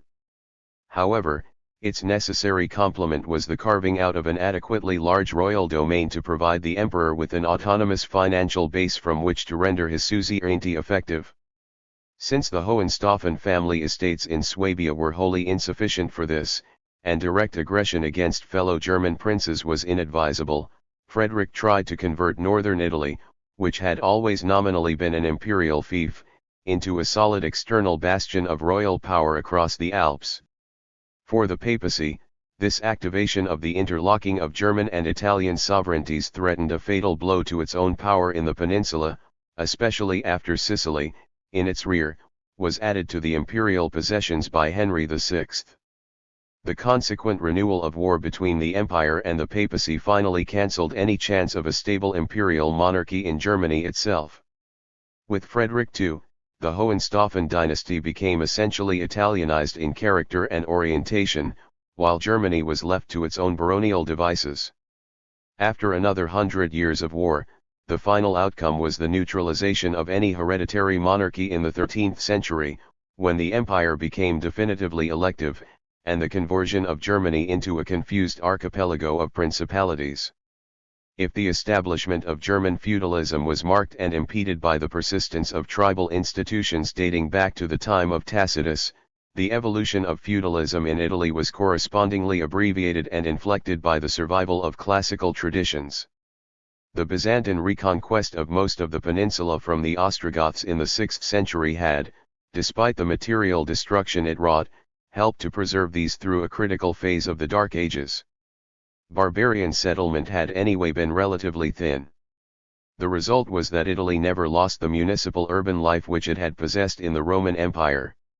The major towns soon acted again as trading centers for commercial traffic across the Mediterranean, flourishing as ports and entrepôts well in advance of any other cities in Europe. The Church inherited much of the social and political position of the old senatorial aristocracy. Bishops were the typical administrative rulers of the Italian towns up to the 11th century.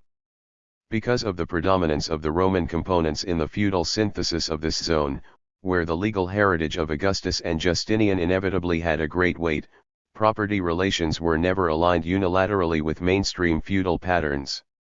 Rural society was always very heterogeneous from the Dark Ages onwards, combining fiefs, freehold peasants, latifundia and urban landowners in different regions.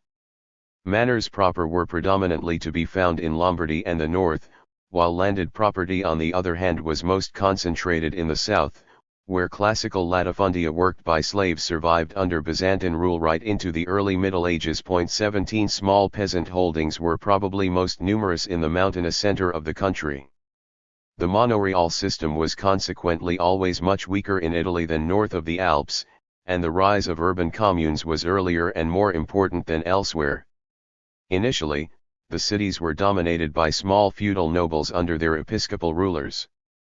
But by the end of the 11th century, seigneurial jurisdictions were already dwindling in the countryside, while the investiture contest gave the merchant communities inside the towns the opportunity of throwing off ecclesiastical overlordship and instituting communal self-government proper, initially in the form of an elective consular system and later by the hiring of professional external administrators, the podesta of the 13th century.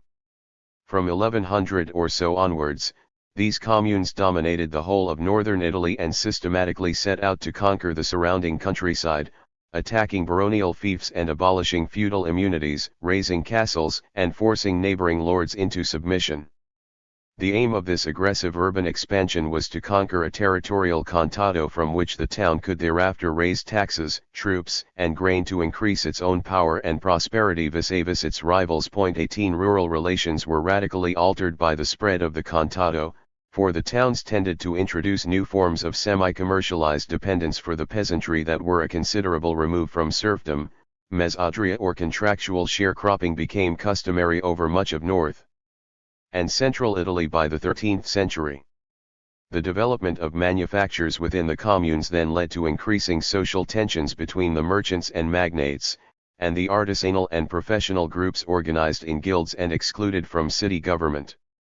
In the 13th century, the political ascent of the latter found a curious expression in the institution of the Capitano del Popolo, who often enjoyed an uneasy condominium with the podesta inside the same precincts, the office itself a striking memento of the classical Roman tribune. 19 This fragile equilibrium did not last long. In the next century, the Lombard communes fell one after the other under the sway of hereditary personal tyrannies. The Signory power was henceforward concentrated in the hands of autocratic adventurers, most of them ex-feudatories or condottieri. Tuscany followed in the same direction in the next 100 years. The most advanced regions of Italy thus became a checkerboard of competing city-states, in which the intervening countryside, unlike any other part of Europe, was annexed to the towns. No rural feudal pyramid ever arose.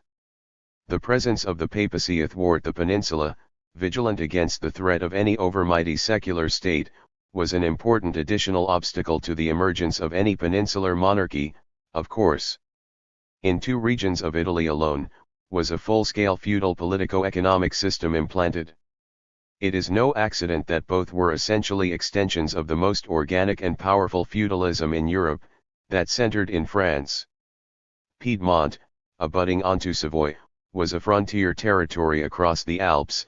A seigneurial hierarchy and a dependent peasantry did develop in these uplands, beyond the influence of the communes on the plains.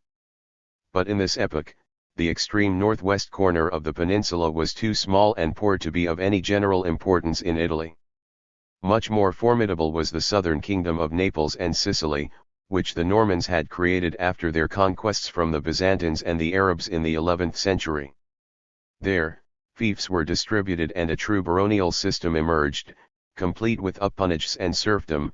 The monarchy which ruled over this southern simulacrum of the French synthesis was, if anything, strengthened by orientalized conceptions of royal paramountcy due to lingering Arab and Byzantine influences. It was this authentically feudal state which provided Frederick II with the base for his attempt to conquer and organize the whole of Italy in a unified medieval monarchy. For reasons which will be considered later, this project failed. The division of the peninsula into two distinct social systems was to persist for centuries afterwards. In Spain, only 2 centuries separated the Visigothic occupation from the Muslim conquest. In this span of time, only the most shadowy combinations of Germanic and Roman elements could emerge. Indeed, there was for most of the period, as we have seen, a complete legal and administrative separation of the two communities after the barbarian settlement. In these conditions, no developed synthesis was possible. Christian Spain fell a century before Charlemagne created the empire which acted as the real incubator for European feudalism. The Visigothic heritage was thus virtually wiped out by the Islamic conquest, and the residual Christian society in the Asturias had to restart from something like zero. Henceforward, the specific historical struggle of the Reconquest was the fundamental determinant of the forms of Spanish feudalism, rather than the original collision and fusion of barbarian and imperial societies. This basic fact set Spain apart from the other West European countries early on, producing an array of characteristics which are not homologous with those of the main types of European feudalism. The matrix of Spanish medieval society was in this respect always a unique one. The exception to the general pattern was to be Catalonia, which was incorporated into the Carolingian realm in the 9th century and consequently underwent the standard experience of Vassi Dominici, the benefice system and comital administration. In the early Middle Ages, the condition of the peasantry underwent a progressive degradation similar to that of contemporary France, with especially heavy personal dues and a developed seigneurial system. Catalan serfdom was established by the local lords over the course of 200 years, from the mid-11th century onwards. 20 to the west, on the other hand, the peculiar conditions of the long struggle against Moorish power gave rise to a dual development. On the one hand, the initial slow reconquest from the extreme north downwards created wide no-man's lands, presuras, between Christian and Muslim states which were colonized by free peasants, in general conditions of labor shortage. These presuras also weakened seigneurial jurisdiction in the Christian territories proper, since the vacant lands provided potential refuge for fugitives. 21 Free peasant communities often collectively commended themselves to lords for protection, the so-called behetrias. In loose, fluctuating social formations of this kind, with constant unsettling raids by both sides across the shifting lines of religious demarcation, there was little possibility for a fully fixed feudal hierarchy to take shape. The religious character of the border wars, moreover, meant that enslavement of captives lasted as a regular social practice in Spain much longer than anywhere else in Western Europe. The availability of Muslim slave labor thus generally delayed the consolidation of a Christian serf class in the Iberian Peninsula. From the turn of the 11th century onwards, there was a considerable extension of seigneurial estates and large domains in Castile and Leon. 22 Castilian solariegos or villeins were by no means negligible from this time onwards, but they never constituted a majority of the rural population. Aragonese frontier expansion was relatively less important, and serfdom was correspondingly more pronounced in its interior highlands.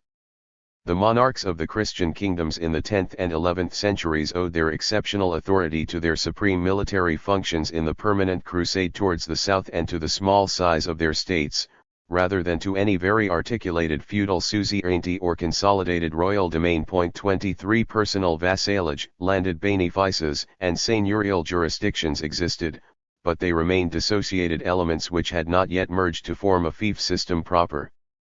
An indigenous class of caballeros villanos, commoner knights, paradoxically resided in the towns, and provided cavalry service for the advance southwards in exchange for municipal and fiscal privileges. 24 After 1100, French feudal influences on the Castilian court and church led to the multiplication of seigneurios or territorial lordships, although these did not acquire the autonomy of their models across the Pyrenees.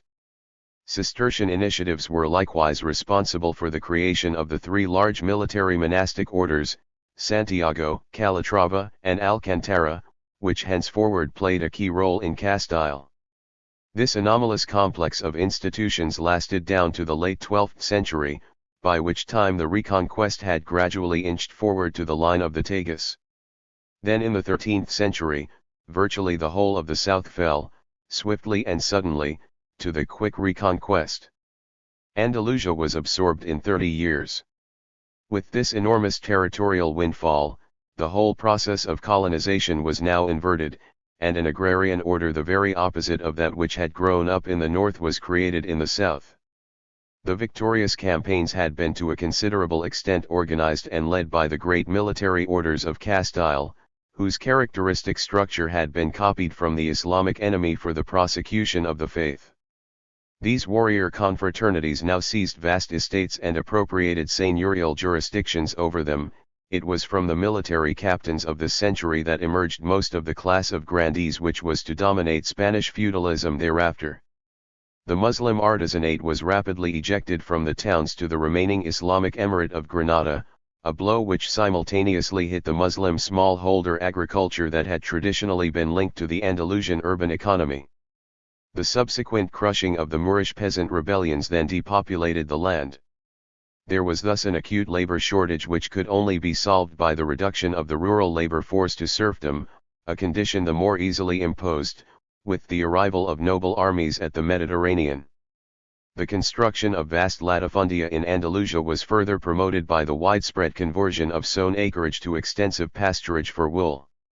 In these barren conditions, most of the foot soldiers who had gained small farms in the south sold up to the large landowners and went back north. 25 The new southern pattern now reacted back on Castile, to prevent a drainage of labor from their estates by the wealthier Andalusian aristocracy. The northern Hidalgo class fastened increasing ties of dependence on its peasantry, until by the 14th century an increasingly similar villein class had emerged throughout most of Spain.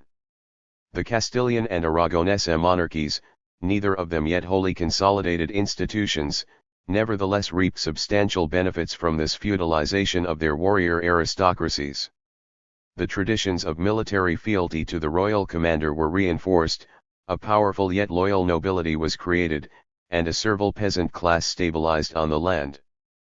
Portugal, on the far Atlantic edge of the Iberian Peninsula, was the last important feudal monarchy to emerge in Western Europe.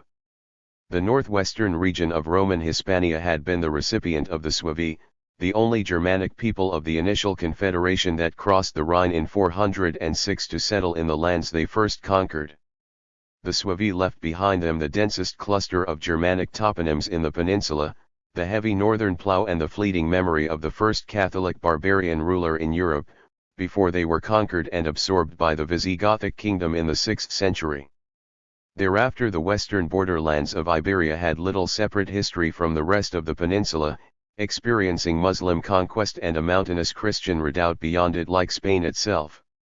Its independent history re-emerged when Portugal, then a modest tract of land between the Minho and the Douro, was granted as an appanage of Castile-Leon to a scion of the Duke of Burgundy in 1093. 50 years later, his grandson founded the Portuguese monarchy. In this distant frontier region, much of the general pattern of Spanish development was to be repeated, and exaggerated. Reconquest of the south was much briefer than in Spain, and consequently led to even more pronounced royal power. The country was cleared of Muslim occupation with the capture of the Algarve in 1249, 2 centuries before the fall of Granada. Largely as a result, no formalized intraseigneurial hierarchy emerged, and noble separatism was weak. Subvassalage was confined to a few powerful magnates like the Braganca house. A restricted group of cavalieros vilaus formed a relatively prosperous village elite with emphyditic leases. Small peasant property was minimal, except in the far north, because there was no slow phase of reconquest comparable to that in Castile and Leon. The great mass of the rural population were tenants paying feudal rents on large estates, with comparatively few demesnes. Predial and fiscal dues together could take up to 70% of the direct producer's output. Additional labor services might be 1 to 3 days a week, although these were not universal. 26 On the other hand, glebe serfdom was disappearing as early as the 13th century, at least in part because of the abundance of Muslim captives in the south, while maritime trade with England and France was already growing significantly.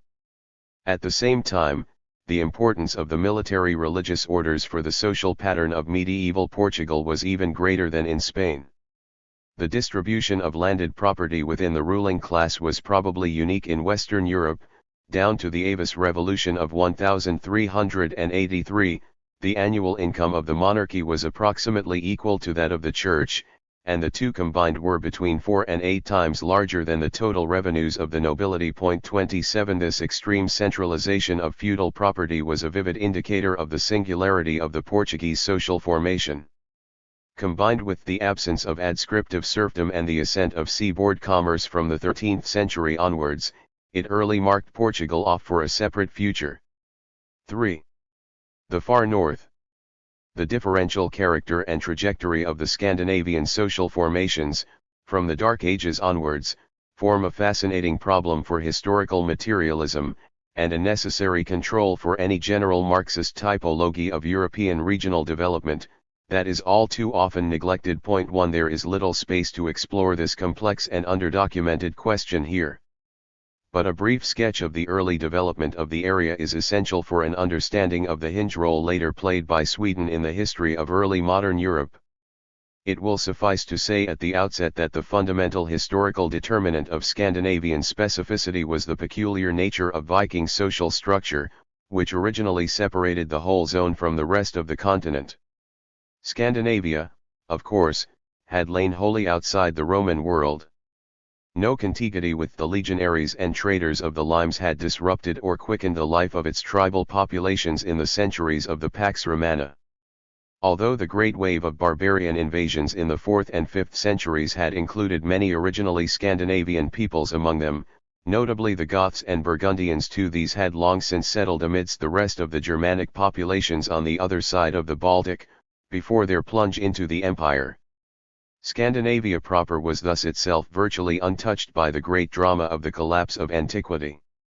Thus by the later Dark Ages, after 3 centuries of Frankish or Lombard rule over the former provinces of the Roman West, and the corresponding social evolution and synthesis that had produced the foundations of a fully developed feudalism, the social formations of the far north preserved virtually intact the primitive internal pattern of Germanic tribal communities of the time of Tacitus, an arms-bearing peasantry, a free council of farmer warriors, a leading class of clan optimates, a retinue system for raiding expeditions and a precarious, semi-elective kingship. 3 By the 8th century, these rudimentary Scandinavian societies, in their turn, became one of the barbarian frontiers of the restored Carolingian Empire, as it expanded across North Germany into Saxony, along a line adjacent to contemporary Denmark. Contact was succeeded by a sudden and devastating reproduction of the barbarian invasions which had swept south to attack the Roman Empire. From the 8th to the 11th centuries, Viking bands ravaged Ireland, England, the Netherlands, and France, marauding as far as Spain, Italy, and Byzantium. Viking settlers colonized Iceland and Greenland, and Viking soldiers and traders created the first territorial state in Russia. These invasions have often appeared to be a second assault against Christian Europe. In fact, their structure was decisively different from that of the Germanic barbarians which brought antiquity in the West to an end. For firstly, they were not Folkerwandrungen proper, because whole peoples did not migrate across land in them, they were maritime expeditions, necessarily far more limited in numbers. Recent scholarship has drastically reduced the exaggerated estimates of the panic-stricken victims of the Viking raiding parties. Most of the marauding bands were no more than 300 to 400 strong. The largest group ever to attack England in the 9th century numbered less than 1,000. Secondly, and essentially, Viking expansion was markedly commercial in character. The objects of their seaborne expeditions included not merely land for settlement, but also currency and commodities. They sacked some towns in their path, but they also founded and built far more, in diametric contrast to their predecessors. For towns were the ganglia of their trade. Moreover, the central traffic of this trade was slaves, who were captured and transported from all over Europe, but above all from the Celtic West and Slav East. It is necessary, of course, to distinguish the respective pattern of Norwegian, Danish, and Swedish expansion in this epoch. The differences between them were much more than mere regional nuances. 5 The Norwegian Vikings on the extreme western flank of the overseas drive seem to have been impelled by land shortages in their mountainous homeland. They typically sought, beyond simple booty, soil for settlement, no matter how inhospitable the environment. Besides raiding Ireland and Scotland, it was they who peopled the bleak Faroes, and discovered and colonized Iceland. The Danish expeditions in the centre, which conquered and planted northeastern England and Normandy, were much more organized assaults, under disciplined quasi-royal command, and created compacter and more hierarchical overseas societies, in which extorted treasure and protection money was spent locally on building up stable territorial occupation. Swedish piratical expansion on the extreme eastern flank, on the other hand, was overwhelmingly commercial in orientation. Varangian penetration of Russia was not concerned with land settlement, but with control of the River Rhine trade routes to Byzantium and the Muslim East.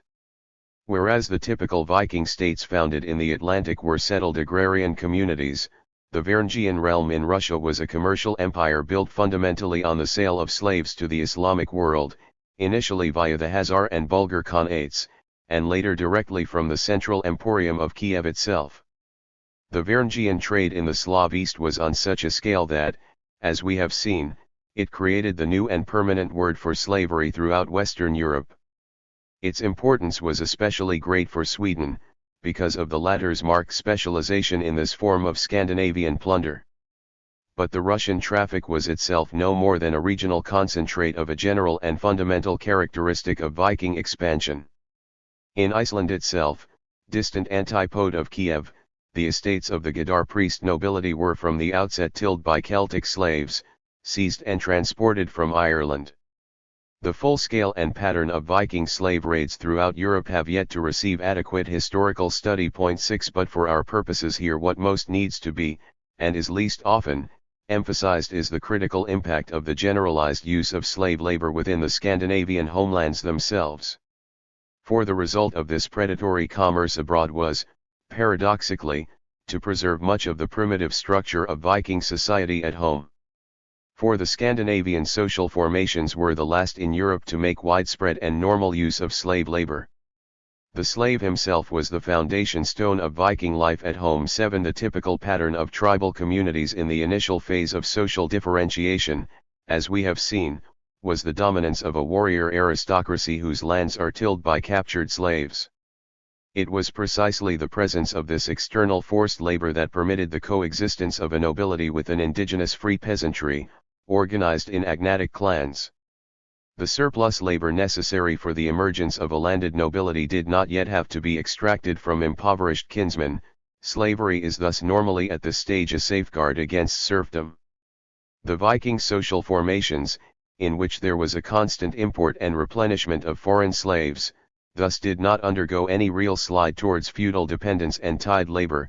They remained extremely vigorous, primitive clan communities, of which Iceland furnishes the heroic example, on the remote Hyperborean rim of medieval Europe.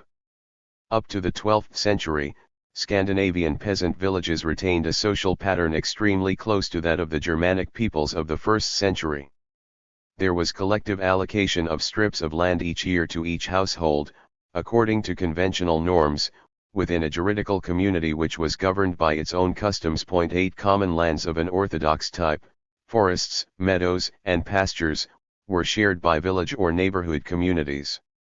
Full individual property was acknowledged only after 4 or 6 generations, or more, of possession, and was generally restricted to notables.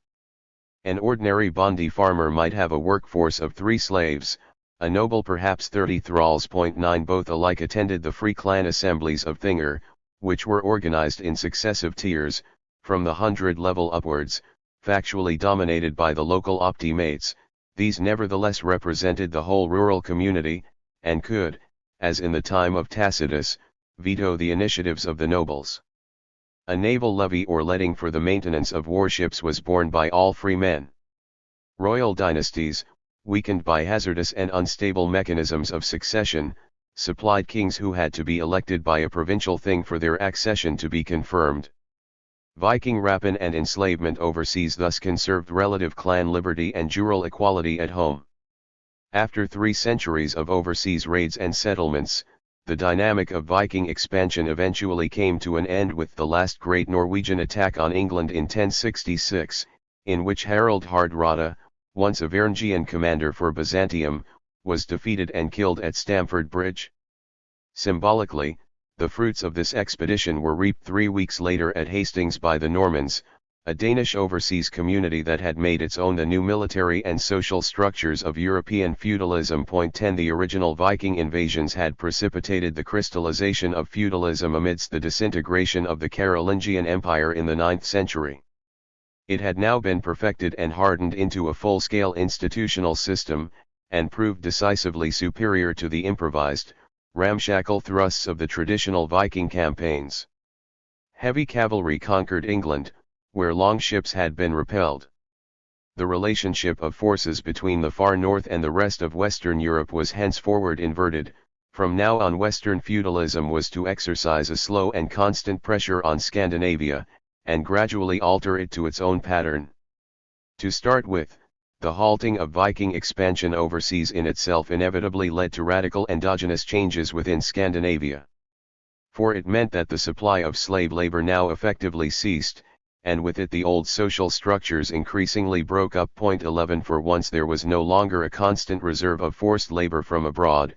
Social differentiation could only proceed by progressive subjection of the Bondi farmers to the local nobility, and the emergence of dependent tenants cultivating the lands of a racinated aristocracy, now territorial rather than maritime in its social power.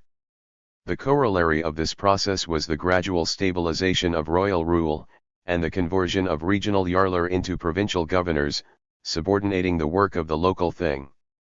The gradual introduction of Christianity into Scandinavia, a conversion which was not completed until the late 12th century, everywhere assisted and accelerated the transition from traditional semi-tribal communities to monarchical state systems. The Norse pagan religions that had been the indigenous ideology of the old clan order, naturally fell with it. These internal changes were already visible during the 12th century. The full external impact of European feudalism on the northern confines of the continent were felt in the 13th century. The first, victorious use of heavy cavalry was at the Battle of Fatevik in 1134, when German mercenary knights demonstrated their prowess in Scania. But it was not until after the Danish army of Waldemar II, the most powerful Scandinavian ruler of the Middle Ages, had been crushed by a host of northern German princes at Bornhoved in 1227, because of the latter's equestrian superiority, that the military organization of feudalism was finally transplanted into the north, with all its social consequences. 12 Schleswig became the first proper fief to be granted by the Danish monarchy in 1253. Heraldic arms, title systems and dubbing ceremonies soon followed. In 1279–80 the Swedish aristocracy achieved juridical tax exemption in exchange for formal obligation of knight service to the monarch. It thereby became a separate legal class along continental lines, invested in fiefs by royal rulers. The consolidation of the local aristocracies into a feudal nobility was followed by a steady degradation of the condition of the peasantry in all the Scandinavian countries, during the centuries of late medieval depression. By 1350, the yeomanry owned only 2/5 of the land in Norway. 13 In the 14th century, the Swedish nobility forbade the former bondi class to wear arms, and strove to tie them to the land, passing laws demanding compulsory labor services from the vagrant rural population. 14 The Thingr were demoted to limited judicial functions, and central political power became concentrated in a magnate council or rad, which typically dominated the medieval polity of this period. The trend towards a continental pattern was unmistakable by the time of the Union of Kalmar, which in 1397 formally joined the three Scandinavian realms in a single state. Nevertheless, Scandinavian feudalism never succeeded in making up for its very late start. It proved incapable of wholly erasing the powerful rural institutions and traditions of an independent peasantry, whose folk rights and farmer assemblies were still a living memory in the countryside. There was a further critical determinant of this Nordic exceptionalism: most of the area was virtually immune from foreign invasions throughout the later Middle Ages and early modern epoch, so the coefficient of feudal warfare, whose constant attrition had invariably depressive effects on peasant liberties, was considerably lower than elsewhere. Denmark presents a special case, since it was an extension of the continental landmass and hence far more subject to German influences and intrusions through the border zone of Schleswig-Holstein, and eventually became aligned quite closely to the social pattern of its imperial hinterland. Even so, the Danish peasantry was not fully enserfed until very late in the 17th century, and was emancipated again 100 years later. Norway, which ultimately fell under rule from Copenhagen, became dominated by a Danish-speaking aristocracy, but retained a more traditional rural structure. It was Sweden, however, which represented the purest example of the general type of Scandinavian social formations in the later medieval epoch. For throughout this period, it was the most backward area in the region. 15 It had been the last country to preserve slavery, which had actually persisted until the early 14th century. It was formally abolished only in 1325, the last country to be Christianized, and the last country to achieve a unified monarchy, which proved weaker than that of its neighbors. When knight service was introduced in the late 13th century, it did not acquire the oppressive weight of its Danish counterpart, both because of the strategic shelter of the Swedish latitude and because the local topography, a carpet of forests, lakes, and rivers, was always inhospitable to mounted cavalry. Thus rural relations of production were never fully feudalized. By the end of the Middle Ages, despite the encroachment of aristocracy, clergy and monarchy, the Swedish peasantry was still in possession of half the cultivated surface of the country. Although this was later to be declared the dominium directum of the monarch by royal lawyers and was hedged with regal restrictions on leasing and dividing of plots, 16 in practice it formed a broad allodial sector which owed taxes to kings, but no further dues and services. The other half of the peasantry tilled lands owned by the monarchy, the church and the nobility, owing feudal rents and services to its respective landlords. Swedish nobles declared themselves kings over their own peasants in the late 15th century, and asserted in the 17th century that the peasantry as a class were mediate subditti. 17 But again in practice, the actual relationship of class forces on the ground never allowed these claims to be made good. For serfdom proper never became established in Sweden, and seigneurial justice was virtually unknown. Courts were either royal or popular. Manorial codes and prisons became important only for a brief decade in the 17th century. Thus it was no accident that when an estates system emerged in the early modern epoch, Sweden was the only major country in Europe where the peasantry was represented in it. The incomplete feudalization of rural relations of production, in its turn, had inevitably limiting effects on the noble polity itself. The fief system imported from Germany never reproduced the strict continental pattern. Rather, traditional administrative offices of the monarchy, to which leading nobles had been appointed, were now assimilated to fiefs, with a regional devolution of sovereignty, but these lands remained revocable by the royal ruler, and did not become the hereditary quasi-property of the nobles invested in them. 18 This lack of an articulated feudal hierarchy did not, however, mean a particularly powerful monarchy at its summit. On the contrary, as elsewhere in Europe at the time, it signified an Extremely weak royal apex to the polity. There was no ascendant feudal monarchy in later medieval Sweden, but rather a reversion in the 14th and 15th centuries to conciliar rule by a rat of magnates, for whom the Union of Kalmar, nominally presided over by a Danish dynasty in Copenhagen, provided a conveniently distant screen. 4. The feudal dynamic. Feudalism in Western Europe, then, emerged in the 10th century, expanded during the 11th century, and reached its zenith in the late 12th and 13th centuries. Having traced something of its varied paths of implantation in the major West European countries, we can now consider the remarkable overall economic and social progress that it represented. 1. By the 13th century, European feudalism had produced a unified and developed civilization that registered a tremendous advance on the rudimentary, patchwork communities of the Dark Ages. The indices of this advance were multiple. The first and most fundamental of them was the great jump forward in the agrarian surplus yielded by feudalism. For the new rural relations of production had permitted a striking increase in agricultural productivity. The technical innovations which were the material instruments of this advance were, essentially, the use of the iron plough for tilling, the stiff harness for equine traction, the watermill for mechanical power, marling for soil improvement, and the three-field system for crop rotation. The immense significance of these inventions, for medieval agriculture, in which the prior ideological transformations wrought by the Church were of great importance, is indisputable. But they should not be isolated as fetishized and determinant variables in the economic history of the epoch. 2. In fact, it is clear that the simple existence of these improvements was no guarantee of their widespread utilization. Indeed, there is a gap of some 2 or 3 centuries between their initial sporadic appearance in the Dark Ages and their constitution into a distinct and prevalent system in the Middle Ages. 3. For it was precisely only the formation and consolidation of new social relations of production which could set them to work on a general scale. It is only after the crystallization of a developed feudalism in the countryside that they could become widely appropriated. It is in the internal dynamic of the mode of production itself, not the advent of a new technology which was one of its material expressions, that the basic motor of agrarian progress must be sought.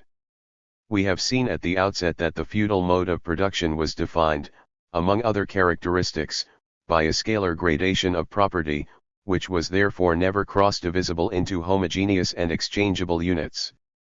This organizing principle generated the eminent domain and the revocable fief at the knightly level. At the village level, it determined the division of land into the domain and peasant vergates, over which the lord's rights were in their turn differentiated by degree. It was just this division which shaped the dual forms of class confrontation between lords and peasants in the feudal mode of production. For on the one hand, the lord naturally sought to maximize labor services on his manor, and dues in kind from the peasant strips outside it. 4. The level of organization achieved by the feudal noble on his domain was of often critical importance for the application of new techniques. The most obvious example of this, amply documented by Bloch, was the introduction of the watermill, which needed a catchment of a certain size to be profitable, and so gave rise to one of the first and most long-lived of all seigneurial banalites or exploitative monopolies, the obligation of the local peasantry to take their grain to be ground in the lord's mill. 5. Here the feudal lord was indeed, in Marx's words, the manager and master of the process of production and of the entire process of social life. 6. In other words, a functional necessity of agrarian advance. At the same time, of course, this advance was achieved to the repressive profit of the mill proprietor and at the cost of the villein. Other banalites were more purely confiscatory in character, but most derived from coercive use of the superior means of production controlled by the nobility. The banalites were deeply hated throughout the Middle Ages, and were always one of the first objects of popular attack during peasant uprisings. The direct role of the lord in managing and supervising the process of production, of course, declined as the surplus itself grew. From early on, reeves and bailiffs administered large estates for a higher nobility that had become economically parasitic. Below the magnate level, however, the smaller nobles and ministerial intermediaries typically exerted close pressure on land and labor for a greater output at the disposal of the proprietors, and the social and economic importance of this stratum tended to rise steadily during the medieval period.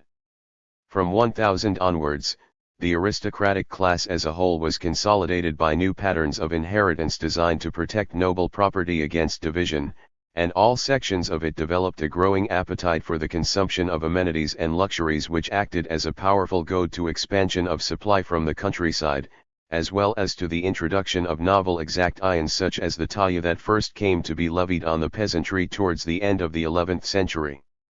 One typical sign of the seigneurial role in the development of the feudal economy in this epoch was the spread of viticulture during the 12th century.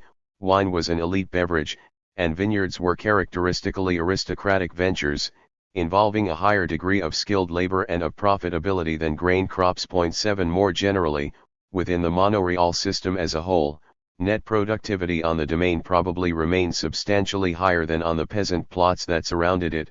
8. Evidence not only of the appropriation of the best soil by the ruling class, but also of the relative economic rationality of its exploitation of it. On the other hand, it was in the class of immediate producers themselves that lay the mass impetus of medieval agrarian development. For the feudal mode of production that had emerged in Western Europe generally afforded the peasantry the minimal space to increase the yield at its own disposal, within the harsh constraints of manorialism.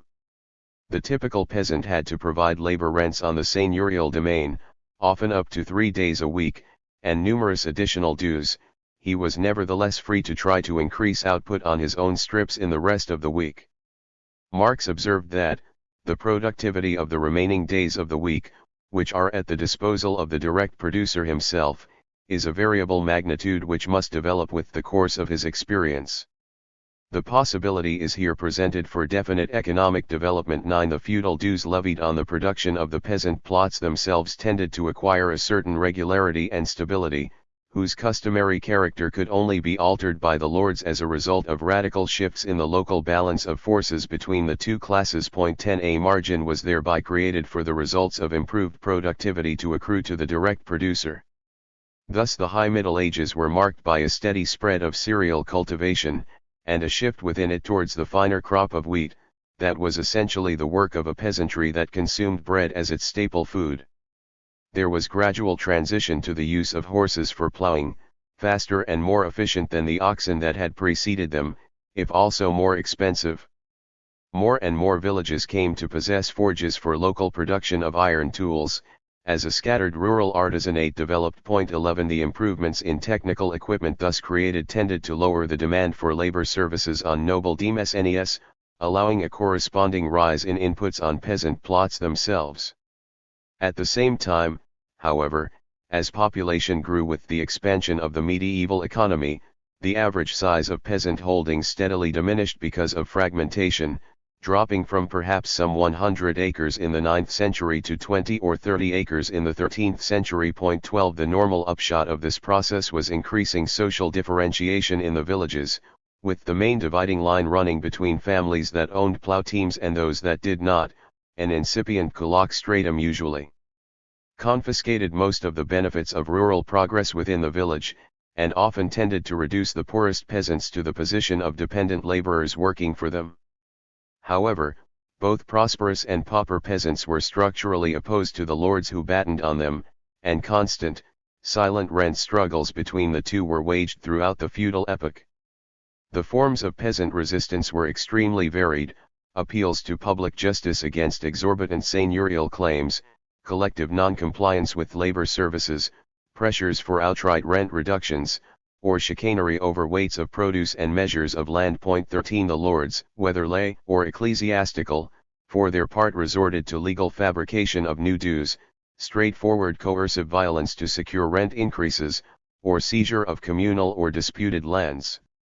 Rent struggles could thus be generated from either pole of the feudal relationship, and tended to stimulate productivity at both ends. 14 Both lords and peasants were objectively engaged in a conflictual process whose overall consequences were to drive the whole agrarian economy forward. One area of social conflict was especially important in its consequences for the development of the mode of production as such. Disputes over land were naturally endemic in a situation where village communal ground was by no means prime agricultural soil and large regions of terrain were virgin forest, swamp or heath. Reclamation and conversion of uncultivated soil were therefore the most fruitful single avenue of expansion of the rural economy in the Middle Ages, and the most dramatic expression of the improved productive capacity of feudal agriculture. In fact, a vast movement of occupation and colonization of new lands occurred from 1000 to 1250. Both lords and peasants participated vigorously in this sweeping process. Peasant clearances were generally piecemeal extensions of the existing boundaries of arable land, at the expense of surrounding woods or pastures. Noble reclamations were usually later and larger undertakings, mobilizing greater resources for the recovery of more difficult terrain. 15 The most arduous retrieval of remote wastelands was the work of the great monastic orders, above all the Cistercians, whose frontier abbeys provided tangible proof of the benefits of Catholic anti-naturalism. The lifespan of a monastery was not that of a baron. It did not have to recoup the labor investment necessary for difficult reclamations within a single generation. The most remote and intractable regions that were recovered for tillage or pasturage, needing longer-term economic projections, were thus often undertaken by religious orders. These in turn, however, were otherwise often especially oppressive to the peasantry, since their clerical communities were more firmly resident than knights or barons, who might often be away on military expeditions. The conflicting pressures and claims which arose from competition for new areas was thus a further form of class struggle on the land. In some cases, to gain a labor draft for the asserting of forests or heaths, nobles freed peasants from servile status. For major enterprises, their agents or locators typically had to promise special feudal exemptions to recruits. In other cases, peasant clearances were subsequently seized and expropriated by nobles, and the small holders on them therewith reduced to villanage. More generally, in the later 12th and 13th centuries sharply contradictory movements could be observed in the rural society of Western Europe. On the one hand, domain lands contracted and labor services on them diminished in most regions, with the notable exception of England. Seasonal laborers, paid in wages but prescribed customary duties, became more frequent on seigneurial estates, while leasing of manorial reserves to peasant tenants increased greatly at the expense of direct home cultivation. In certain areas, especially perhaps northern France, communities of peasants and villages purchased enfranchisement from lords anxious to realize their revenues in cash. 16 On the other hand, the same epoch also witnessed a renewed wave of enserfment, which deprived previously free social groups of their liberty and lent a new hardness and precision to the juridical definitions of lack of freedom, with the formulation of the doctrine of glebe serfdom for the first time from the late 11th century onwards. Free peasant holdings, which unlike villein tenures were subject to partible inheritance, were simultaneously worn down by dominical pressures in many regions, becoming converted into dependent tenancies. Allodial holdings generally receded and dwindled in this epoch, which saw a further spread of the fief system. 17 These conflicting agrarian trends were all manifestations of the silent social struggle for land which gave its economic vitality to the age. It was this hidden yet ceaseless and restless tension between the rulers and the ruled, the military masters of society and the direct producers beneath them, which lay behind the great medieval expansion of the 12th and 13th centuries. The net result of these dynamic pressures, innate to the Western feudal economy, was to increase total output very considerably. The increment of acreage under cultivation naturally cannot be quantified on a continental scale, because of the impossibility of assessing any average ratios, given the diversity of climates and soils, although there is no doubt that nearly everywhere it was very considerable. But the improvement in yields has been estimated somewhat more precisely, if still cautiously, by historians. Dubé's calculation is that between the 9th and the 13th centuries, average harvest/seed yields increased at a minimum from 2.5:1 to 4:1, and that the portion of the harvest at the disposal of the producer thus effectively doubled, a great change in productivity, the only one in history until the great advances in the 18th and 19th centuries, occurred in the countryside of Western Europe between the Carolingian period and the dawn of the 13th century. Medieval agriculture had at the end of the 13th century reached a technical level equivalent to that of the years which immediately preceded the agricultural revolution. 18 The dramatic quickening of the forces of production in turn set off a corresponding demographic boom. The total population of Western Europe probably more than doubled between 950 and 1348, from some 20 million to 54 million. 19 It has been calculated that average life expectation, which had been some 25 years in the Roman Empire, rose to 35 years by the 13th century in feudal England. 20 It was in the midst of this multiplying society that trade revived after its long decline during the Dark Ages, and ever more numerous towns sprang up and prospered as intersection points for regional markets and centers for manufactures. The rise of these urban enclaves cannot be separated from the agrarian leaven surrounding them. It is quite incorrect to divorce the two in any analysis of the High Middle Ages. 21 For one thing, the majority of the new towns were in origin either promoted or protected by feudal lords, for whom a natural objective was to corner local markets or scoop up profits from long-distance trade by concentrating it under their aegis. For another, the steep rise in cereal prices from 1100 to 1300, a slope of some 300%, provided the propitious inflationary groundwork for the sale of all urban commodities. However, once economically founded and launched, the medieval towns soon gained a relative autonomy, which took a visible political form. Initially dominated by seigneurial agents or resident petty nobles, they subsequently threw up typically urban patriciates proper, for the most part recruited from the ranks of former feudal intermediaries or successful merchants or manufacturers. 22 These new patrician strata controlled an urban economy in which production itself came to be tightly regulated in guilds, which generally emerged in the last decades of the 12th century. In these corporations, there was no separation between the artisan producer and the means of production, and small masters formed a plebeian mass immediately below the merchant manufacturer oligarchy itself. Only in the Flemish and Italian towns did a sizable wage-earning class of urban laborers appear beneath this artisanate, with a separate identity and interests. The pattern of municipal government varied according to the relative weight of manufacturing or mercantile activity in the cities concerned.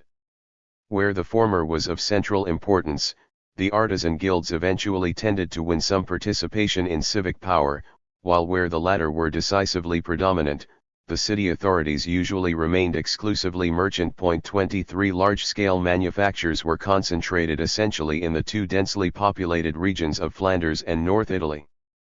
Woolen textiles were naturally the main growth sector, productivity in which probably more than trebled with the introduction of the horizontal pedal loom. However, the greatest profits reaped by medieval urban capital were undoubtedly from long-distance trade and usury. Given the continued predominance of a natural economy and the still rudimentary transport and communications network in Europe, the opportunities for buying cheap and reselling dear in imperfect markets were disproportionately lucrative. Mercantile capital could realize very high profits simply by mediating between separated spheres of use values. 24 The Champagne fair system linking the Low Countries to Italy from the 12th century to the early 14th century became a famous pivot of these interregional transactions. Moreover, the structural fusion of economy and polity that defined the feudal mode of production was necessarily not confined to seigneurial extraction of the agrarian surplus only. Extra economic coercion of a military political character was likewise freely utilized by the patrician oligarchies who came to rule the medieval towns, armed expeditions to enforce monopolies, punitive raids against rivals, campaigns to impose tolls and levies on the neighboring countryside. The high point of this application of political violence for the forcible domination of production and exchange was, of course, reached with the annexationism of the Italian cities, with their greedy subjection and extortion of provisions and labor from their conquered rural contado. The anti-seigneurial character of the urban sorties in Lombardy or Tuscany did not make them in any strict sense anti-feudal, they were rather urban modalities of the general mechanism for surplus extraction typical of the age, directed against competing rural practitioners. Nevertheless, the corporate urban communities undoubtedly represented a vanguard force in the total medieval economy, for they alone were devoted solely to commodity production and rested exclusively on monetary exchange. Indeed, the very scale of the profits made from the other great commercial vocation of the merchants is witness to their pilot role in this respect, amidst the general rarefaction of money at the time. The pinnacle of patrician fortunes was in banking, where astronomic rates of interest could be earned from extortionate loans to princes and nobles short of liquid cash. Usury lives in the pores of production, as it were, just as the gods of Epicurus lived in the space between worlds, Marx remarked. Money is so much harder to obtain, the less the commodity form constitutes the general form of products. Hence the usurer knows no other barrier than the capacity of those who need money to pay or resist. 25 The parasitic character of these operations did not necessarily render them economically unproductive, however, fruitful tributaries of investment into manufactures or transport frequently ran from the lush rivers of usury. The return of gold coinage to Europe in the mid-13th century, with the simultaneous minting in 1252 of the Januarius and Florine in Genoa and Florence, was the resplendent symbol of the commercial vitality of the cities. It was they, too, which restored to feudal Europe the command of the surrounding seas, a decisive gift for its growth. The urban economy of the Middle Ages was throughout Indies sociable from maritime transport and exchange. It was no accident that its two great regional centers, in northern and southern Europe, were both close to the seaboard. The first precondition of the ascent of the Italian towns was their establishment of naval supremacy in the western Mediterranean, which was cleared of Islamic fleets in the early 11th century. This was followed by two further international breakthroughs, the domination of the eastern Mediterranean with the victory of the First Crusade, and the opening of regular Atlantic trade routes from the Mediterranean to the Channel. 26 It was the sea power of Genoa and Venice which now ensured Western Europe a constant trade surplus with Asia, a surplus that financed its return to gold. The scale of wealth accumulated in these Mediterranean cities can be judged from a simple comparison. In 1293, the maritime taxes of the single port of Genoa yielded 3.5 times the entire royal revenues of the French monarchy. 27. The structural condition of possibility of this urban power and prosperity was, as we have seen, the parcelization of sovereignty peculiar to the feudal mode of production in Europe. This alone permitted the political autonomy of the towns and their emancipation from direct seigneurial or monarchical control, which separated Western Europe fundamentally from the Oriental states of the same epoch with their much larger metropolitan concentrations. The most mature form taker, by this autonomy was the commune, an institution that is a reminder of the irreducible difference between town and country even within their feudal unity. For the commune was a confederation founded by an oath of reciprocal loyalty between equals, the conjuratio. 28 This sworn pledge was an anomaly in the medieval world, for although the feudal institutions of vassalage and legacy had an emphatically mutual character, they were bonds of obligation between superiors and inferiors in an express hierarchy of rank. Inequality defined them even more than reciprocity. The urban conjuratio, founding pact of the commune and one of the nearest actual historical approximations to a formal social contract, embodied a new principle altogether, a community of equals. It was naturally hated and feared by nobles, prelates, and monarchs. The commune was a new and detestable name for Guibert de Nogent in the early 12th century. 29 In practice the commune was, of course, restricted to a narrow elite within the towns, while its example inspired intercity leagues in North Italy and the Rhineland, and eventually by extension knightly leagues in Germany. Nevertheless, the germinal novelty of the institution derived from the self-government of autonomous towns. It dated precisely from the conjuncture in which the Lombard cities threw off the overlordship of their episcopal rulers and so snapped the chain of feudal dependence into which they had previously been integrated. Communes on the Italian model never became universalized in Europe, they were the privilege only of the most advanced economic regions. Thus the two other great clusters in which they were to be found were Flanders and the Rhineland. In both these zones, however, they existed under charters of autonomy from feudal suzerains, whereas the Italian towns had demolished imperial suzerainty over Lombardy once and for all in the 12th century. They were also important for a century or so in the vassal regions outside the royal domain in northern France, where their influence ensured tolerant treatment of the bonnes-villes of the centre and south by the monarchy. 30 In England, on the other hand, where the prominence of foreign merchant communities was a sign of the relative weakness of the local burgher class, towns were too small to acquire the economic importance necessary for political emancipation, with the exception of London, which as a capital was kept fairly directly under royal control. 31 No communes proper ever became established in the island, with important consequences for later constitutional developments. However, throughout Western Europe the urban centers gained basic charters and a corporate municipal existence. In every country the medieval towns represented an absolutely central economic and cultural component of the feudal order. It was on these dual foundations of impressive agrarian progress and urban vitality that the stately aesthetic and intellectual monuments of the High Middle Ages were raised, the great cathedrals and the first universities. Van Bath comments, in the 12th century a period of exuberant development broke out in Western and Southern Europe. In the cultural as well as the material field a high point was reached in the years between 1150 and 1300 that was not equalled again till much later. This advance took place not only in theology, philosophy, architecture, sculpture, glasswork, and literature, but also in material welfare. 32 The origins of Gothic architecture, the supreme artifact of this cultural exuberance, were a fitting expression of the unitary energies of the epoch. Its homeland was northern France, the cradle of feudalism since Charlemagne, and its inaugurator was Suger, abbot, regent, and patron, whose triple vocation was to reorganize and rationalize the domain of Saint Denis, to consolidate and extend the power of the Capetian monarchy for Louis VI and VII, and to launch on Europe an aerial style of building of which his own religious verse was the poetic program. 33 These inward accomplishments of Western medieval civilization had their outer reflection in its geographical expansion. The thrust of the feudal mode of production at its height produced the international crusading expeditions of 1000 to 1250. The three great prongs of this expansion were into the Baltic, the Iberian Peninsula, and the Levant. Brandenburg, Prussia, and Finland were conquered and colonized by German and Swedish knights. The Moors were driven from the Tagus to the Sierra Granada, Portugal was cleared in toto and a new kingdom founded there.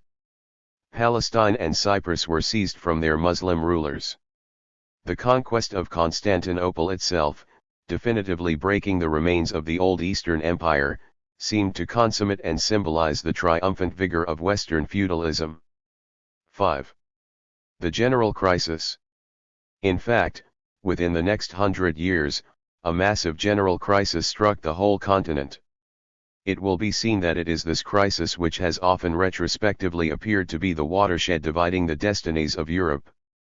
Its causes have yet to be systematically studied and analyzed, although by now its phenomenal elements are well established. 1 The deepest determinant of this general crisis probably lay, however, in a seizure of the mechanisms of reproduction of the system at a barrier point of its ultimate capacities.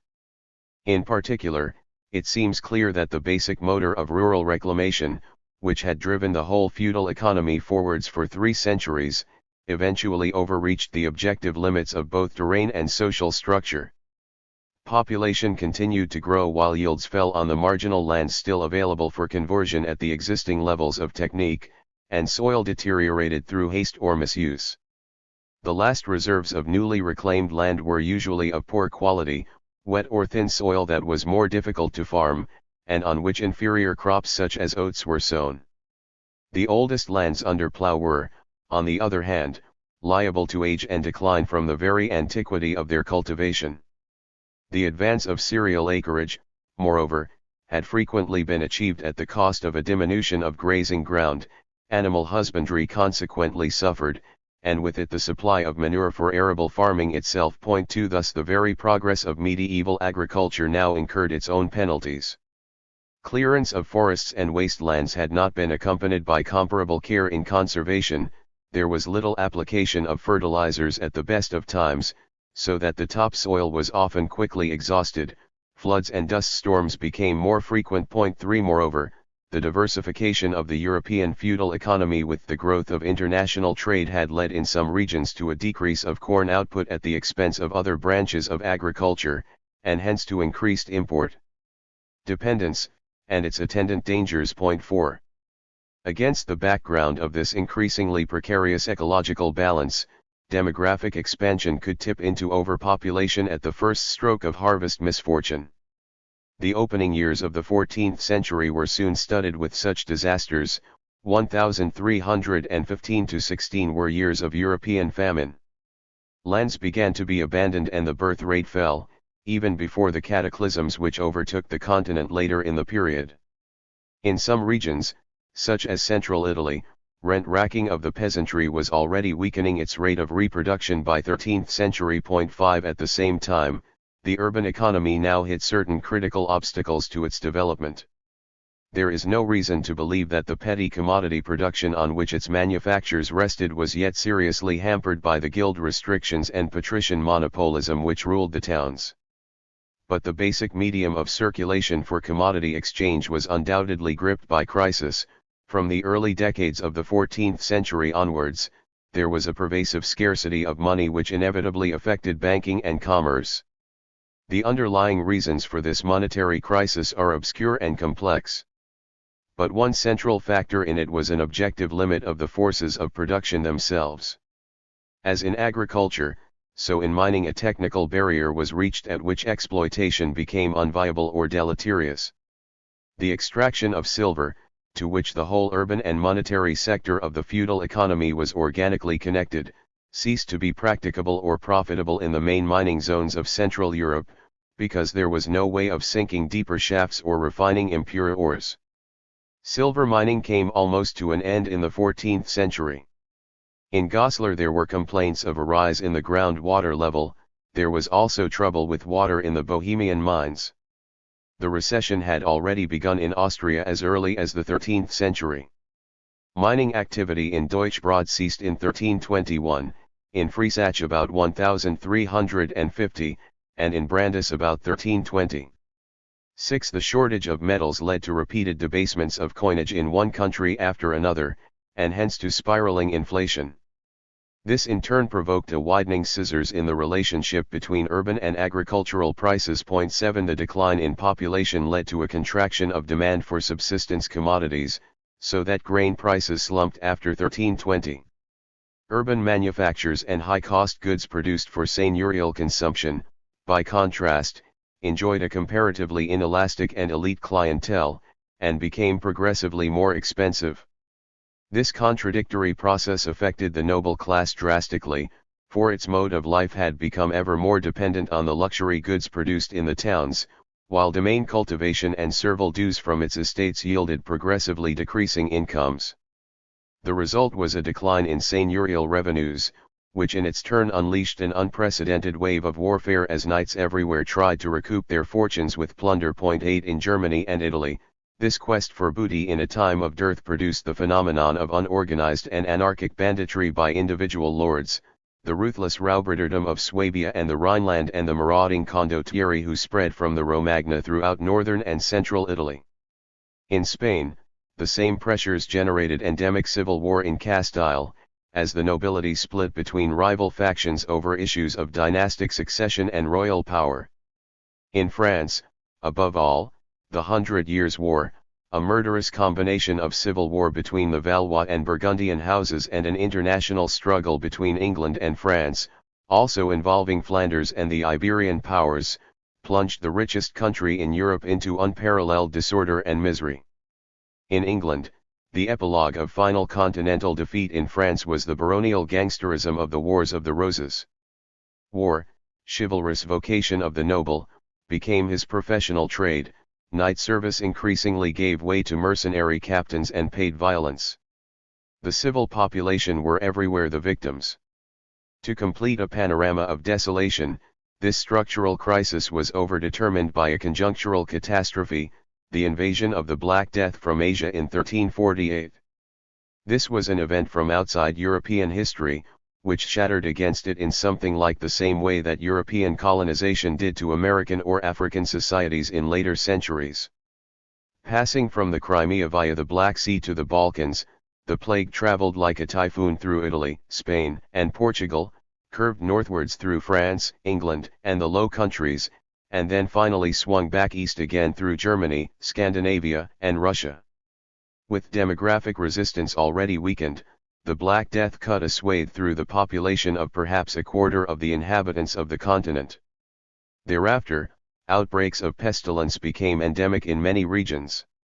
Combined with these repeated ancillary plagues, the toll by 1400 was perhaps 2/5. The result was a devastating scarcity of labor, just when the feudal economy was gripped by grave endogenous contradictions. These accumulated disasters unleashed a desperate class struggle on the land.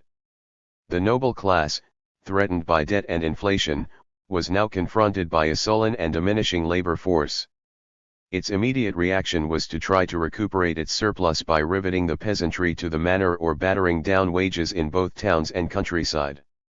The Statutes of Labourers decreed in England in 1349 to 1351, directly after the Black Death, are among the most glacially explicit programs of exploitation in the whole history of European class struggle. 10 The French Ordonnance of 1351 essentially repeated provisions similar to the English statutes. 11 The Cortes of Castile, assembled in Valladolid, decreed regulation of wages in the same year. The German princes soon followed suit. Similar controls were imposed in Bavaria in 1352.12. The Portuguese monarchy passed its laws of the Seis Marias 2 decades later, in 1375.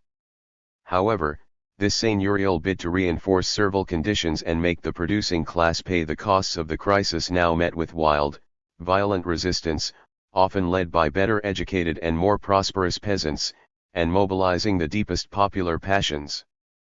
The muffled, localized conflicts that had characterized the long feudal upswing suddenly fused into great regional or national explosions during the feudal depression, in medieval societies that were by now much more economically and politically integrated. 13 The penetration of the countryside by commodity exchange had weakened customary relationships, and the advent of royal taxation now often overlaid traditional noble exactions in the villages, both tended to centralize popular reactions to seigneurial extortion or repression, into major collective movements. Already in the 1320s, West Flanders had been the theatre of a ferocious peasant war against the fiscal exactions of its French suzerain, and the dues and tithes of its local nobility and church. In 1358, northern France was aflame with the Grande Jacquerie, perhaps the greatest peasant rising recorded in Western Europe since the Bacchaudi, set off by military requisitioning and pillage during the 100 Years' War. Then in 1381, there erupted the Peasants' Revolt in England, precipitated by a new poll tax, with the most advanced and sweeping goals of all these upheavals, nothing less than the straightforward abolition of serfdom and the abrogation of the existing legal system. In the next century, it was the turn of the Calabrian peasantry to rebel against its Aragonese masters, in the Great Rising of 1469–75. In Spain, the Remenka serfs in Catalonia broke loose against the spread of the evil customs imposed on them by their baronial lords, and a bitter civil war ensued in 1462 and again in 1484. These were only the major episodes of a continent-wide phenomenon, which stretched from Denmark to Majorca. Meanwhile, in the most developed urban regions of all, Flanders and North Italy, there were autonomous communal revolutions.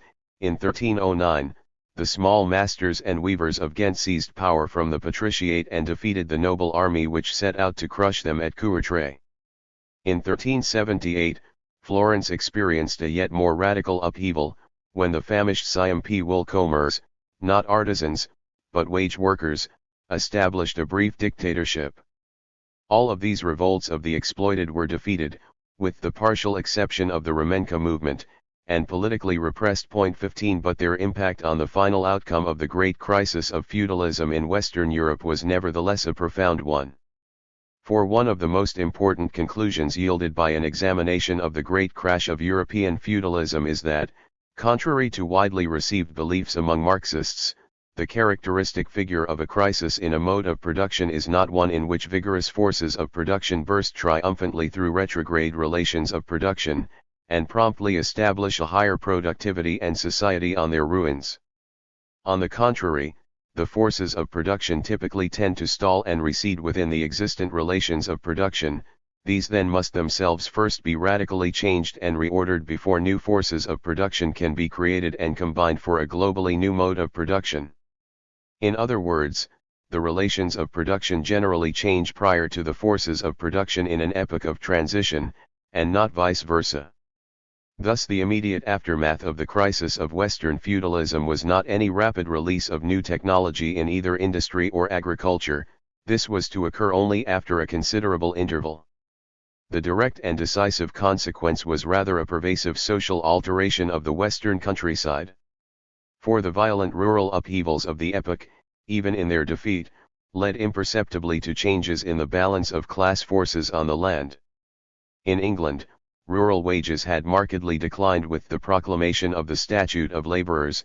After the Peasants' Revolt, they started to rise in an ascending curve which continued throughout the whole of the next century. 16 In Germany, the same process was evident. In France, the economic chaos wrought by the 100 Years' War dislocated all factors of production, and wages therefore initially remained comparatively stable, adjusted to decreased levels of output, but even there, they started to rise appreciably by the end of the century. 17 In Castile, wage levels quadrupled in the decade 1348 to 58 after the Black Death. 18 Far from the general crisis of the feudal mode of production worsening the condition of the direct producers in the countryside, it thus ended by ameliorating it and emancipating them. It proved, in fact, the turning point in the dissolution of serfdom in the West. The reasons for this immensely significant outcome are undoubtedly to be found, first and foremost, in the dual articulation of the feudal mode of production which has been emphasized from the outset of this survey. It was above all the urban sector, structurally sheltered by the parcelization of sovereignty in the medieval polity, that had now developed to a point where it could decisively alter the outcome of the class struggle in the rural sector. 19 The geographical location of the great peasant revolts of the later Middle Ages in the West tells its own story. In virtually every case, they occurred in zones with powerful urban centers, which objectively acted as a ferment on these popular upheavals: Bruges and Ghent in Flanders, Paris in northern France, London in southeastern England, Barcelona in Catalonia. For the presence of major cities always meant a radiation of market relationships into the surrounding countryside, and in a transitional epoch, it was the strains of a semi-commercialized agriculture that proved most acute for the fabric of rural society. In southeast England, tenants were actually outnumbered by landless servants and labourers in the districts most affected by the Peasants' Revolt. 20 Rural artisans were prominent in war in Flanders. The Paris and Barcelona regions were the most economically advanced areas of France and Spain respectively, with the highest density of commodity exchange in each country. Moreover, the role of the cities in the peasant revolts of the time was not limited to their sapping effects on the traditional seigneurial order in their vicinity. Many of the towns actively supported or assisted the rural rebellions in one way or another, whether out of inchoate popular sympathy from below, or self-interested patrician calculation from above. The poor commoners of London rallied to the peasants' revolt in social solidarity, while the wealthy burghers of Etienne Marcel's regime in Paris lent tactical aid to the Jacquerie in pursuit of their own political ends. The merchants and guilds of Barcelona remained aloof from the Remenka risings, but the weavers of Bruges and Ypres were natural allies of the peasants of maritime Flanders. Thus both objectively and often subjectively, the cities affected the character and course of the great revolts of the age. However, it was not merely or mainly in these climactic explosions that the cities intervened in the fate of the country, they never ceased to do so in conditions of surface social peace as well. For in the West, the relatively dense network of towns exerted a constant gravitational influence on the balance of social forces in the countryside. For, on the one hand, it was the prevalence of these market centers that rendered a flight from serfdom a permanent possibility for discontented peasants. The German maxim "Stadt Luft macht frei" was the rule for city governments throughout Europe, since runaway serfs were a positive labor input for urban manufactures. On the other hand, the presence of these towns put constant pressure on the embattled nobles to realize their incomes in monetary form. The lords both needed cash and, beyond a certain point, could not risk driving their peasants wholesale into vagrancy or urban employment. They therefore were compelled to accept a general relaxation of servile ties on the land. The result was a slow but steady commutation of dues into money rents in the West, and an increasing leasing out of the domain to peasant tenants. This process developed earliest, and farthest, in England, where the proportion of free peasantry had always been relatively high.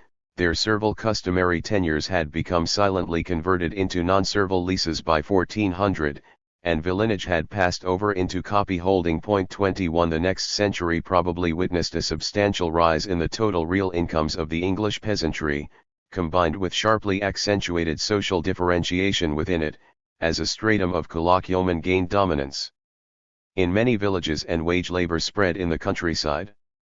Manpower shortage was still so acute in agriculture, however, that while cultivated acreage contracted, agrarian rents declined, cereal prices fell and wages rose. Fortunate, if ephemeral, conjuncture for the direct producer. 22 The nobility reacted by increasingly switching to pasturage to supply the woolen industry that had developed in the new cloth towns, already starting a movement of enclosures, and by the complex system of paid retinues and hired violence, the indenture and the letter patent, which has been designated the bastard feudalism of the 15th century. 23 And whose main theatre of operations was the Yorkist-Lancastrian wars. The new conjuncture was probably more propitious to the knight class, who profited from the retainer system, than to the traditional magnate lines. The process of commutation took the form of a direct transition from labor services to money rents in England. On the continent, there was generally a somewhat slower evolution from labor services to rents in kind, and then to money rents. This was true both of France, where the final effect of the 100 Years' War was to leave the peasant in possession of his plots, and of southwestern Germany. 24 The French pattern was distinguished by two peculiarities. Lords resorted to outright sale of emancipation more frequently than anywhere else, to reap the maximum immediate profit from the transition. At the same time, belated royal justice and Roman law combined to make peasant tenures after emancipation more securely heritable than in England, so that petty proprietorship eventually became deeply entrenched, whereas in England, the gentry were able to prevent this, keeping copyhold leases insecure and temporary, and thereby permitting easier eviction of the peasantry from the land at a later date. 25 In Spain, the struggle of the Remenka peasants of Catalonia against the six evil customs eventually ended with the sentence of Guadalupe in 1486, when Ferdinand of Aragon formally emancipated them from these burdens. They acquired stable possession of their plots, while their lords retained jurisdictional and legal rights over them.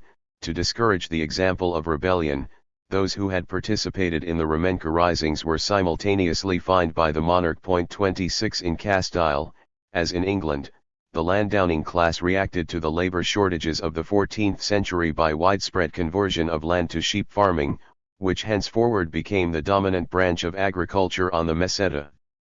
Wool production was generally one of the most important seigneurial solutions to the agrarian crisis. European output may have increased some 3 to 5 times in the late medieval period. 27 In Castilian conditions, glebe serfdom no longer had much economic rationale, and in 1481 the Cortes of Toledo finally granted serfs the right to abandon their lords, and thereby abolished their bonds of adscription. In Aragon, on the other hand, where pastoralism had never been of much importance, towns were weak and a more rigid feudal hierarchy existed. Repressive monorealism was not seriously shaken in the later Middle Ages, and glebe serfdom remained entrenched. 28 In Italy, the communes had nearly always consciously combated seigneurial jurisdictions by separating the functions of lord and landlord in their contado. Bologna, for example, had emancipated its serfs with a ringing declaration as early as 1257. In fact, serfdom had fairly generally disappeared in northern Italy by the early 14th century, 2 or 3 generations before the same process occurred in France or England. 29 This precocity only confirms the rule that it was the solvent of the towns which fundamentally assured the disintegration of serfdom in the West. In southern Italy, on the other hand, with its overwhelmingly baronial character, the disastrous depopulation of the 14th century led to internecine noble anarchy and a new wave of seigneurial jurisdictions. There was widespread reversion of arable to pasturage, and a growth in the size of latifundia. The Calabrian Rising of the 1470s, unlike virtually all other rural rebellions in Western Europe, lacked any urban resonance. The peasantry gained no liberties and the countryside was sunk in a long economic depression. The early and unqualified ascendancy of the cities in northern Italy, on the other hand, accelerated the advent of the first large-scale forms of commercial farming with wage labor, pioneered in Lombardy, and the development of short-term leases and sharecropping, which began to spread slowly northwards across the Alps into western and southern France, Burgundy and the eastern Netherlands, in the course of the century. The domain tilled by servile labor was an anachronism in France, England, western Germany, northern Italy, and most of Spain by 1450. 2. Eastern Europe. 1. East of the Elbe. On the other side of the Elbe, the economic result of the Great Crisis was diametrically opposite. It is now necessary to turn to the history of the vast regions to the east of the heartland of European feudalism, above the line of the Danube, and to the differential nature of the social formations which had developed there. 1. For our purposes, the most fundamental characteristic of the whole planar zone stretching from the Elbe to the Don can be defined as the permanent absence of that specific Western synthesis between a disintegrating tribal communal mode of production based on primitive agriculture and dominated by rudimentary warrior aristocracies, and a dissolving slave mode of production, with an extensive urban civilization based on commodity exchange, and an imperial state system. Beyond the line of the Frankish limes, there was no structural fusion of disparate historical forms comparable to that which occurred in the West. This central fact was the basic historical determinant of the uneven development of Europe, and of the persistent retardation of the East. The immense and backward regions beyond the Carpathians had always lain outside the bounds of antiquity. Greek civilization had skirted the shores of the Black Sea with scattered colonies in Scythia. But these tenuous maritime outposts never established any penetration of the Pontic hinterland, and were eventually pushed aside by Sarmatian occupation of the South Russian steppes, leaving only archaeological traces behind them. 2. Roman civilization accomplished the decisive feat of conquering and colonizing most of the land mass of Western Europe, but this momentous geographical extension of the structures of classical antiquity was never repeated to any comparable depth in Eastern Europe. Trajan's annexation of Dacia represented the only significant advance into the interior of the continent here, a modest gain, soon relinquished. The eastern hinterland was never integrated into the Roman imperial system. 3. It did not even possess the military and economic contacts with the empire that Germany always retained, although beyond it, Roman diplomatic, commercial, and cultural influences remained deep in Germany after the evacuation of the legions, and Roman knowledge of it intimate and accurate. There was no such relation between the empire and the barbarian territories in the east. Tacitus, admirably informed of German social structure and ethnography, had virtually no notion of the peoples who lay beyond them. The space further east was mythical and blank, cetera im fabulosa. 4. It is thus no accident that very little is still known today about the tribal migrations and displacements in Eastern Europe in the early Christian era, although these were on an enormous scale. It is clear that the Great Plains north of the Danube, once the habitation of Ostrogoths, Visigoths, or Vandals, were partially emptied by the Völkerwanderungen of the Germanic tribes during the 5th century into Gaul, Italy, Spain, and North Africa. There was, in effect, a general shift of the Germanic populations westwards and southwards, clearing the ground for the advance of another ethnic group of tribal and agricultural peoples behind them. The Slavs probably originated in the Dnieper-Pepetbug region, and started to expand into the vacuum in the east left by the Germans from the 5th and 6th centuries onwards. 5. A great demographic surge must have occurred in their remote homelands to explain the tidal character of this movement. By the end of the 6th century, Slav tribes had occupied virtually the whole of the immense expanse from the Baltic to the Aegean, and back to the Volga. The exact tempo and distribution of these migrations remain obscure. Their general social outcome in the succeeding centuries, however, is clear enough. 6. The Slav agricultural communities slowly evolved towards a more differentiated internal structure, along the path already earlier taken by the Germans. Tribal organization gave way to nucleated settlements of villages which grouped associated families together, with increasingly individualized property. Warrior aristocracies with larger land holdings produced, first military chieftains with exceptional and tribal powers only, then more stable princely leaders with authority over larger confederations. The retinues or bodyguards of these leaders everywhere formed the embryo of a landed ruling class dominating a non-servile peasantry. In this respect, the Russian Drajina was essentially similar to the Germanic Gefolgschaft, or the Scandinavian herd, despite the local variations within and between them. 7. Prisoner of war slavery was often another characteristic of these rudimentary social formations, providing captive household and field labor for the clan nobility, in the absence of a serf class. Communal political institutions, with folk assemblies or justice, often survived to coexist with a hereditary social hierarchy. Agriculture remained extremely primitive, slash-burn techniques long prevailing amidst the unending forests. There was initially little urban development. In other words, the evolution of the Slav peoples in the East was a more or less faithful reproduction of the evolution of the Germanic peoples who had preceded them, prior to the latter's eruption into the Roman Empire and assimilation of its much more advanced civilization, in a catastrophic dissolution of both respective anterior modes of production. This halting unaided development underlines the imprescriptible importance of antiquity in the formation of Western feudalism. One below the Danube, the Balkan Peninsula formed a distinct region, set apart from the rest of the East by its integration into the Byzantine Empire. Its separate fate will be discussed in a later consideration of southeastern Europe.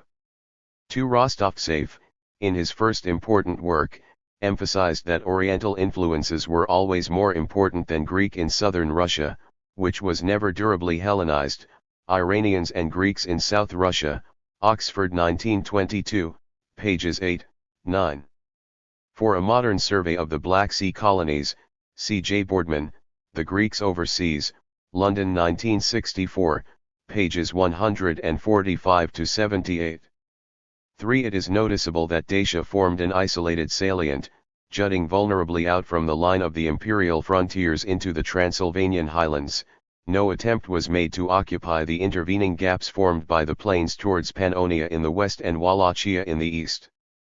It is possible that Roman reluctance to penetrate further into the interior of Eastern Europe was related to the comparative lack of naval access to the region, compared with the extended coastline of Western Europe, and hence can be seen as a function of the intrinsic structure of classical civilization. It is perhaps significant that Augustus and Tiberius seem to have envisaged a strategic expansion of Roman power in Central Europe from the Baltic to Bohemia, for this line potentially permitted a pincer movement from the north and south, using amphibious expeditions along the North Sea and up the German rivers, of the type conducted by Drusus and Germanicus. The key Bohemian campaign of AD May 6 have been based on a projected juncture of Tiberius's army advancing up from Illyricum with a second army moving up the Elbe, Wels, the German policy of Augustus, p. 160.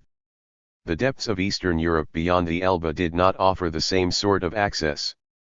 In the event, even the absorption of Bohemia proved too much for Roman forces. Another reason for the failure of the empire to expand into the regions further to the east may have been the steppe character of much of the terrain, typically inhabited by Sarmatian nomads, a natural setting discussed below. 4. Quod ego ut incompertum in medio relincum, the rest are legends, which I abandon as unverified, the last words of the Germania, at which Tacitus breaks off. 5. F. Dvornik, the Slavs. Their early history and civilization, Boston 1956, pages 3 to 45, who tends to locate the original Slav homelands somewhat farther west, between the Vistula and the Oder, and El Musée, Les Invasions, Le Second Assaut contre l'Europe Chrétienne, pages 75 to 9, who comments, this immense progression resembles the inundation of empty lands more than a conquest. 6. For a typical sketch, C.S.H. Cross, Slavic Civilization Through the Ages, pages 17 to 18. 7. František Graus, Deutsche und Slawisk Verfassungsgeschichte, Historische Zeitschrift, Xlei, 1963, pages 307 to 12. 2. The nomadic break. At the same time, the slow growth of the agrarian Slav communities in the east towards stable state systems was repeatedly interrupted and shattered by successive waves of nomadic invasions from Central Asia, which swept across Europe, often to the very borders of the West from the Dark Ages onwards. These invasions, which exercised a fundamental influence on the history of Eastern Europe, were the ransom of the geography of the region. For not only was it territorially adjacent to the Asian frontiers of pastoral nomadism, and therefore repeatedly bore the brunt of nomadic military assaults on Europe, from which the West was by its interposition buffered. But much of it also shared a topographical similarity with the Asian steppe lands from which nomadic peoples periodically poured outwards. From the coast of the Black Sea to the forests above the Dnieper, and the Don to the Danube, a wide belt of territory including most of the modern Ukraine and Crimea, and tapering into Romania and Hungary, formed a flat European grassland that lent itself naturally to pastoralism, while, less arid than the Asian steppe proper, also permitting settled agriculture. 1. This zone formed the broad Pontic corridor through which nomadic confederations again and again rode to pillage and conquer the settled agrarian societies beyond, and of which they themselves became in kaleidoscopic succession the masters. The development of stable agriculture amidst the forests of Eastern Europe was thus always hindered by the protrusion of the wedge of semi-steppe land into it from Asia, and the destructive nomadic attacks drawn on by the latter. The first and most famous of these shocks was the lurid drive of the Huns, which set in motion the fall of the Roman Empire itself, in the 5th century, by churning up the whole Germanic world. While Teutonic tribes fled en masse in their path across the imperial borders, the Hunnic ruler Attila established a predatory realm beyond the Danube, pillaging Central Europe. Then in the 6th century, the Avars sacked their way through the east, establishing their dominion over the local Slavic populations. In the 7th century, the Bulgar cavalry was the scourge of the Pannonian and Transdanubian plains. In the 9th and 10th centuries, it was the Magyar nomads who laid waste whole regions from their strongholds in Eastern Europe. In the 11th and 12th centuries, the Pechenegs and Cumans successively preyed on the Ukraine, the Balkans and the Carpathians. Finally, in the 13th century, the Mongol armies overran Russia, smashed the Polish and Hungarian resistance to them, and after wintering at the gates of the West, turned to ravage the Balkans on their way back to Asia. This last and greatest assault left the most permanent social and political mark. The Golden Horde, a Turkic offshoot of Genghis Khan's host settled near the Caspian, kept a tributary yoke on Russia for 150 years thereafter. The pattern and frequency of these invasions thus made them one of the basic coordinates of the formation of Eastern Europe. If much of Eastern European history can be defined in the first instance by the absence of classical antiquity, it is differentiated from that of Western Europe in the second instance by the pressure of nomadic pastoralism. The early history of Western feudalism is that of a synthesis between the dissolving primitive communal and slave modes of production, social formations centered on the fields and the cities. The early history of Eastern feudalism is in some respects that of the lack of any possible such synthesis between settled agrarian and predator pastoral societies, modes of production of the fields and the steppes. The impact of the nomadic invasions should not, of course, be exaggerated, but that they significantly retarded the internal evolution of the agrarian societies of Eastern Europe is clear. To bring out the character of this impact, some comment is necessary on the peculiarities of nomadic economic and social organization. For nomadic pastoralism represents a distinct mode of production, with its own dynamic, limits, and contradictions, that should not be confused with those of either tribal or feudal agriculture. Historically, it dominated the Asian borderlands beyond Europe in the Dark and Middle Ages, demarcating the outer frontiers of the continent. This nomadism did not simply constitute a primordial form of economy, earlier and cruder than that of sedentary peasant agriculture. Typologically, it was probably a later evolution, in those semi-arid and arid regions where it classically developed. 2 In fact, the particular paradox of nomadic pastoralism was that it represented in certain respects a more highly specialized and skilled exploitation of the natural world than pre-feudal agriculture, yet one whose inherent limits were also narrower. It was a path of development that branched off from primitive agrarian cultivation, achieved impressive initial gains, but eventually proved a cul-de-sac, while peasant agriculture slowly revealed its far greater potential for cumulative social and technical advance. But in the intervening period, nomadic societies often possessed a critical political superiority over sedentary societies in the organization and wielding of power. When the two were in conflict, this paramountcy in turn, however, had strict and self-contradictory limitations. The Turkic and Mongol pastoralists of this epoch were by the very logistics of their mode of production and military strength necessarily always far outnumbered by the Slavic agricultural populations when they dominated them, and their rule was usually an ephemeral one, except where exercised close to their homelands. Nomadic social formations were defined by the mobile character of their basic means of production.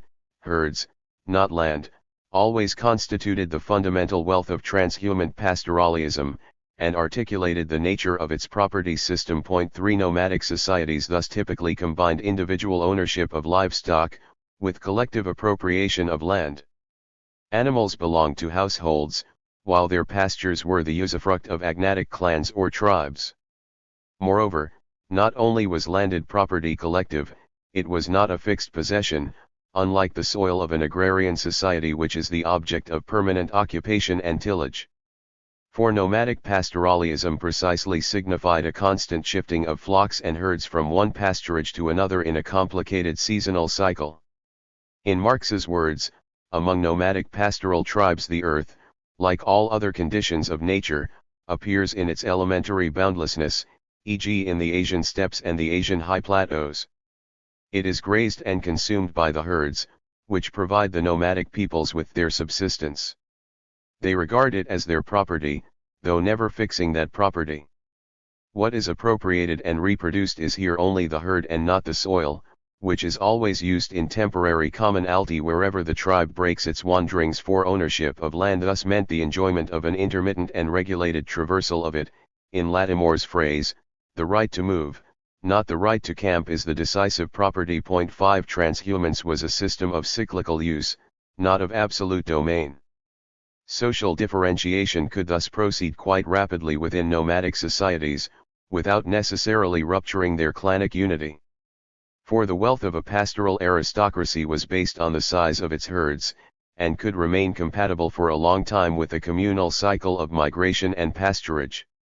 Even the poorest nomads typically owned some animals themselves, so that a propertyless class of dependent producers was normally precluded, although rank-and-file nomadic households characteristically owed various dues and services to clan chiefs and notables.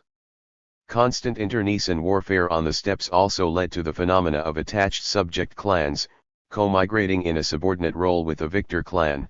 6 While military captives could also become domestic slaves, although these were never numerous.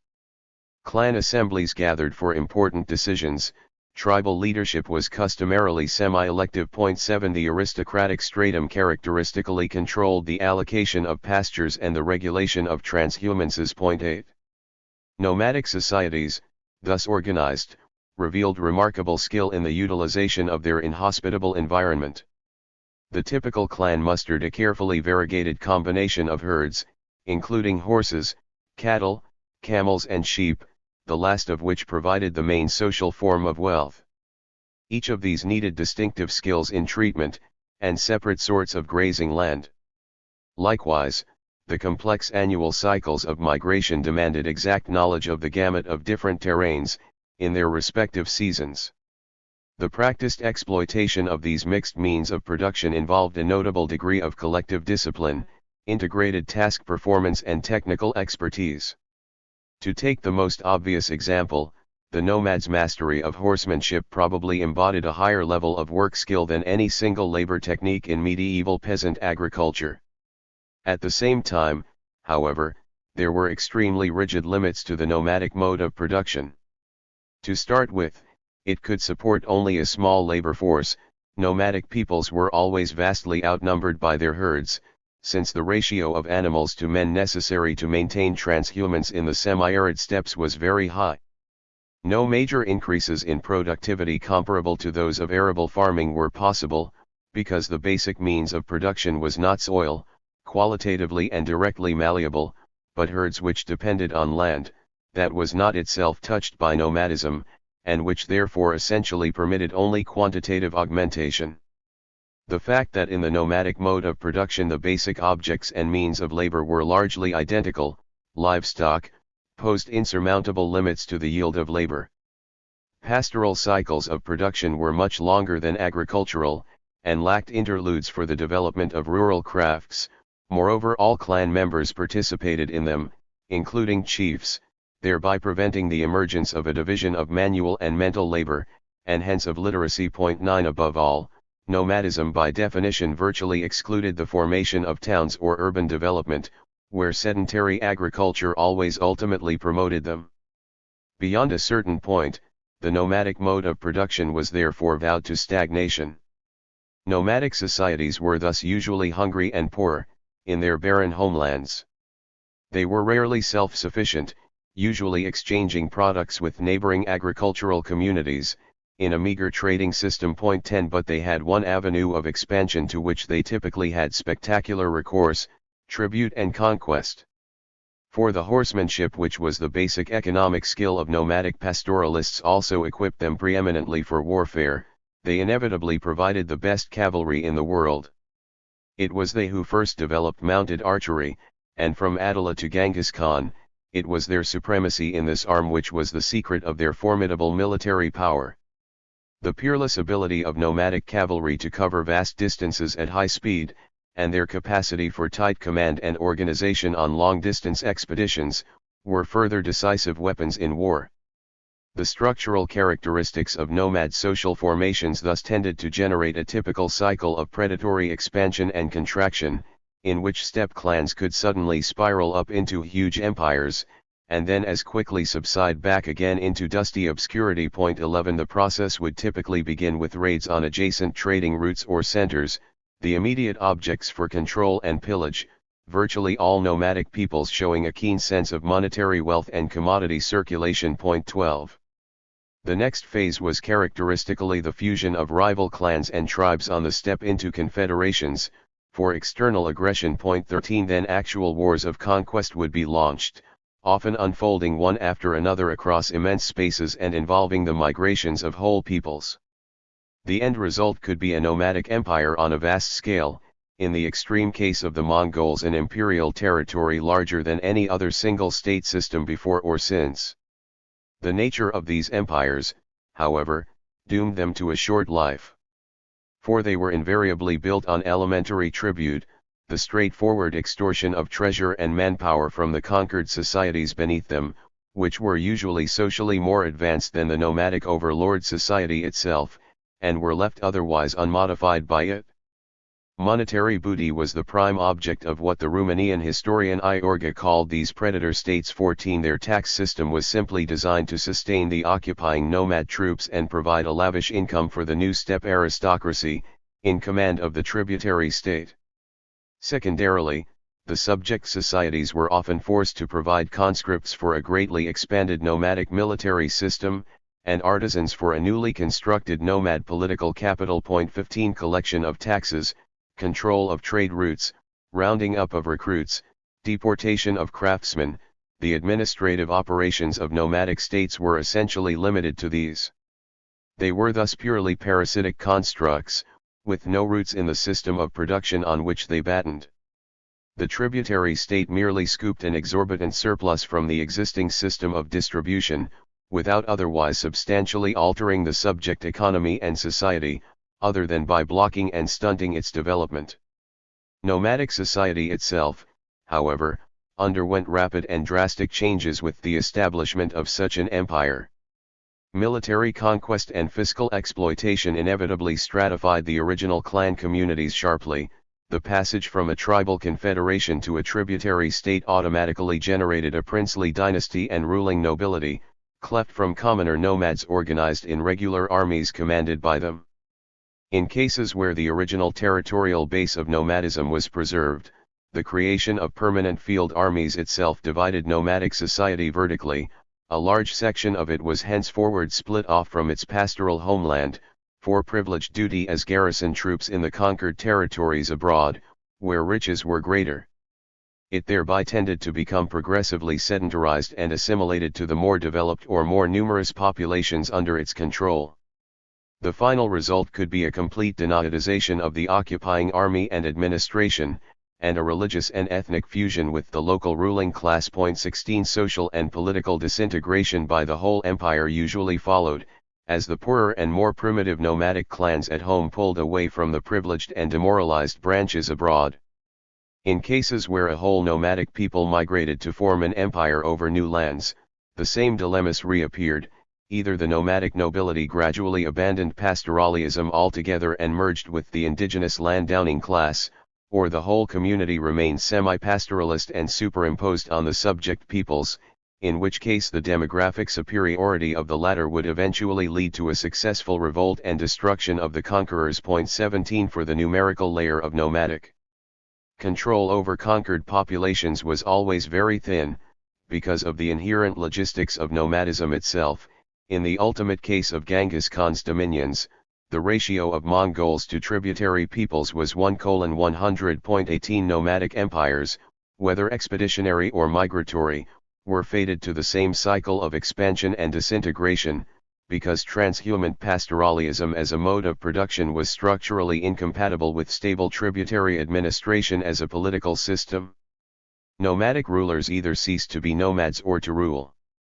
Transhumant pastoralism could and did exist in a precarious symbiosis with sedentary agriculture in the arid steppe zones themselves, each preserving its own separate character and terrain and depending on the other for a limited exchange of products. But it could never form a synthesis with it. When pastoralist clans established a predator state over settled agrarian populations in their own territory. 19 No new social or economic forms ever emerged. The nomadic mode of production remained a historical dead end. If such was the typical course of a complete cycle of nomadic conquest, there were nevertheless certain important variations within the common pattern of the specific pastoralist peoples who descended on Eastern Europe from the Dark Ages onwards, which can be briefly indicated. The central geographical magnet for the armies of mounted archers which successively rode into the continent was the Pannonian plain of modern Hungary. For the Alfold region stretching across the Danube and the Tisza, the Hungarian Puszta, was the topographical zone in Europe which in some ways most closely resembled the steppe lands of Central Asia, a flat, treeless savanna ideal for horse breeding to this day. 20 Moreover, the Pannonian Puszta offered natural strategic advantages. Because of its locale in the center of Europe, it provided a territorial base from which radial attacks could be made in any direction on the rest of the continent. Thus the Huns established their empire there, the Avars pitched their circular camps in the same region, the Bulgars selected it as their first resting place, the Magyars eventually made it their permanent homeland, the Pechenegs and Cumans sought final refuge among them, and the Mongols when they invaded Europe came to a halt and wintered there. Of these peoples, only the Magyar nomads became sedentarized, after their defeat at Lechfeld in 955, eventually settling as a permanent agricultural community in the Danubian basin. The Hunnic Empire was destroyed without a trace by a revolt of the subject population, mainly Germanic tribes, at the Neteo in the mid-5th century, and the Huns effectively disappeared from history. The Avar Empire was overthrown by its Slav tributary population in the 7th century, leaving no ethnic remnant behind in Europe.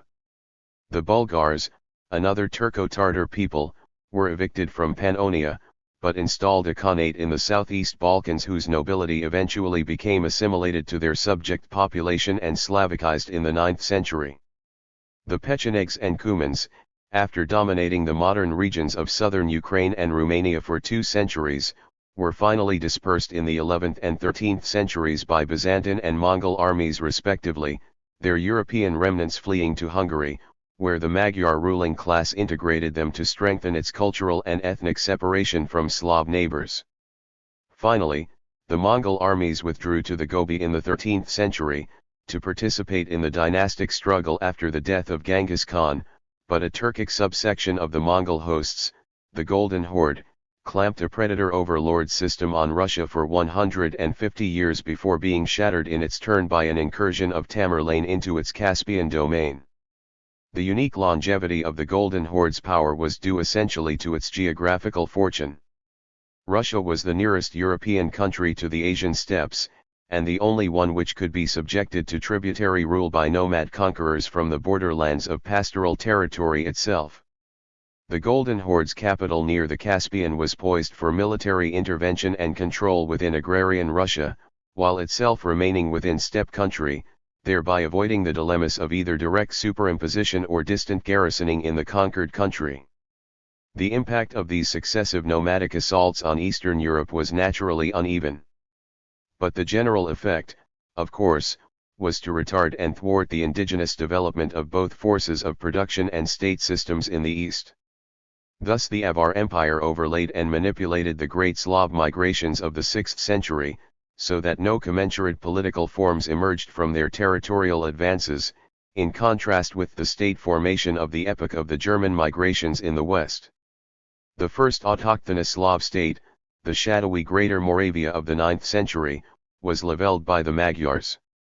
The major political order of the early medieval East, Kievan Russia, was first critically weakened by Pecheneg and Cuman attacks on its flanks, and then obliterated completely by the Mongols.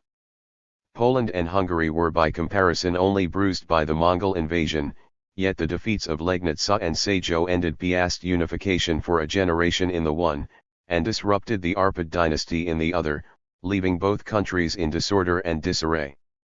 The revived Bulgarian state, a long since Slavicized polity, was brought to an abrupt close by the Mongol withdrawal through it. In some ways, the region worst affected of all was the area of modern Romania, which was so continually subject to nomadic depredation and domination that no native state system at all emerged before the expulsion of the Cumans in the 13th century. Its whole intervening history after the Roman retreat from Dacia in the 3rd century remains shrouded in darkness as a consequence. The nomadic pall was a recurrent background to the formation of the medieval East. 3. The pattern of development. The interior evolution of the East European social formations can now be considered, against this general historical context. Marx once wrote, in a letter to Engels discussing Polish development, that, here serfdom can be shown to have arisen in a purely economic way, without the intermediate link of conquest and ethnic dualism. 1. This formula indicates accurately enough the nature of the problem posed by the emergence of feudalism east of the Elbe. As we have seen, it was fundamentally characterized by the absence of antiquity, with its urban civilization and slave mode of production. However, to speak of a purely economic path of feudalism in Eastern Europe is an oversimplification, which neglects the fact that the eastern lands became precisely part of the continent that came to be Europe and therefore could not escape certain general determinations, structural and superstructural, of the feudal mode of production that had arisen in the West. The initial pattern of the Slav agrarian communities which occupied most of the eastern half of the continent above the Danube has already been indicated. Some centuries after the migrations, these remained amorphous and primitive, their development unquickened by any prior contact with urban or imperial forms, or any subsequent fusion with them, given the lack of any legacy from classical antiquity. Tribe and clan remained the basic units of social organization for a long time, ancestral paganism was untouched, agrarian techniques were rudimentary, with the predominance of slash-burn cultivation amidst the sylvan wilderness of the eastern plains, up to the 8th century, no native states like those of the Marcomanni and Quadi, which had once briefly existed along the Roman limes, were yet recorded. Gradually, however, social differentiation and political stratification proceeded. The slow transition to regular arable farming increased the surplus available for the full crystallization of a warrior nobility, divorced from economic production. Clan aristocracies consolidated their dominance, acquiring larger land holdings and using war captives as slave labor to till them. A small peasantry with its own individual property sometimes retained popular institutions of assembly and justice, but was otherwise subject to their power. Princes and chiefs now emerged, grouping their followers in the familiar armed retinues that henceforward formed the nucleus of a stabilized ruling class. This maturation of a social and political hierarchy was soon accompanied by an impressive multiplication of modest towns, in the 9th and 10th centuries, a phenomenon common to Russia, Poland, and Bohemia. These were initially fortified tribal centers, at least in Poland, dominated by local castles. 2 But they also naturally became the focus of regional trade and crafts, and in Russia, where less is known about their political organization, revealed a comparatively advanced urban division of labor. The Scandinavians, when they arrived in Russia, called it Gardariki, the land of the towns, because they found so many trading centers there. The appearance of these Polish grody and Russian goroda was perhaps the most significant development in the Slav lands of this period, given the complete prior absence of urbanization in the East. It was the farthest point of the endogenous social evolution of Eastern Europe in the Dark Ages. For the ulterior political development of the whole region was now to come under critical exogenous influence. Both the rise of Western European feudalism and the impact of Scandinavian expansionism were to be largely felt beyond the Elbe. Henceforward, in fact, the continental proximity of more advanced economic and social systems adjacent to it must always be remembered in assessing the course of events in Eastern Europe itself.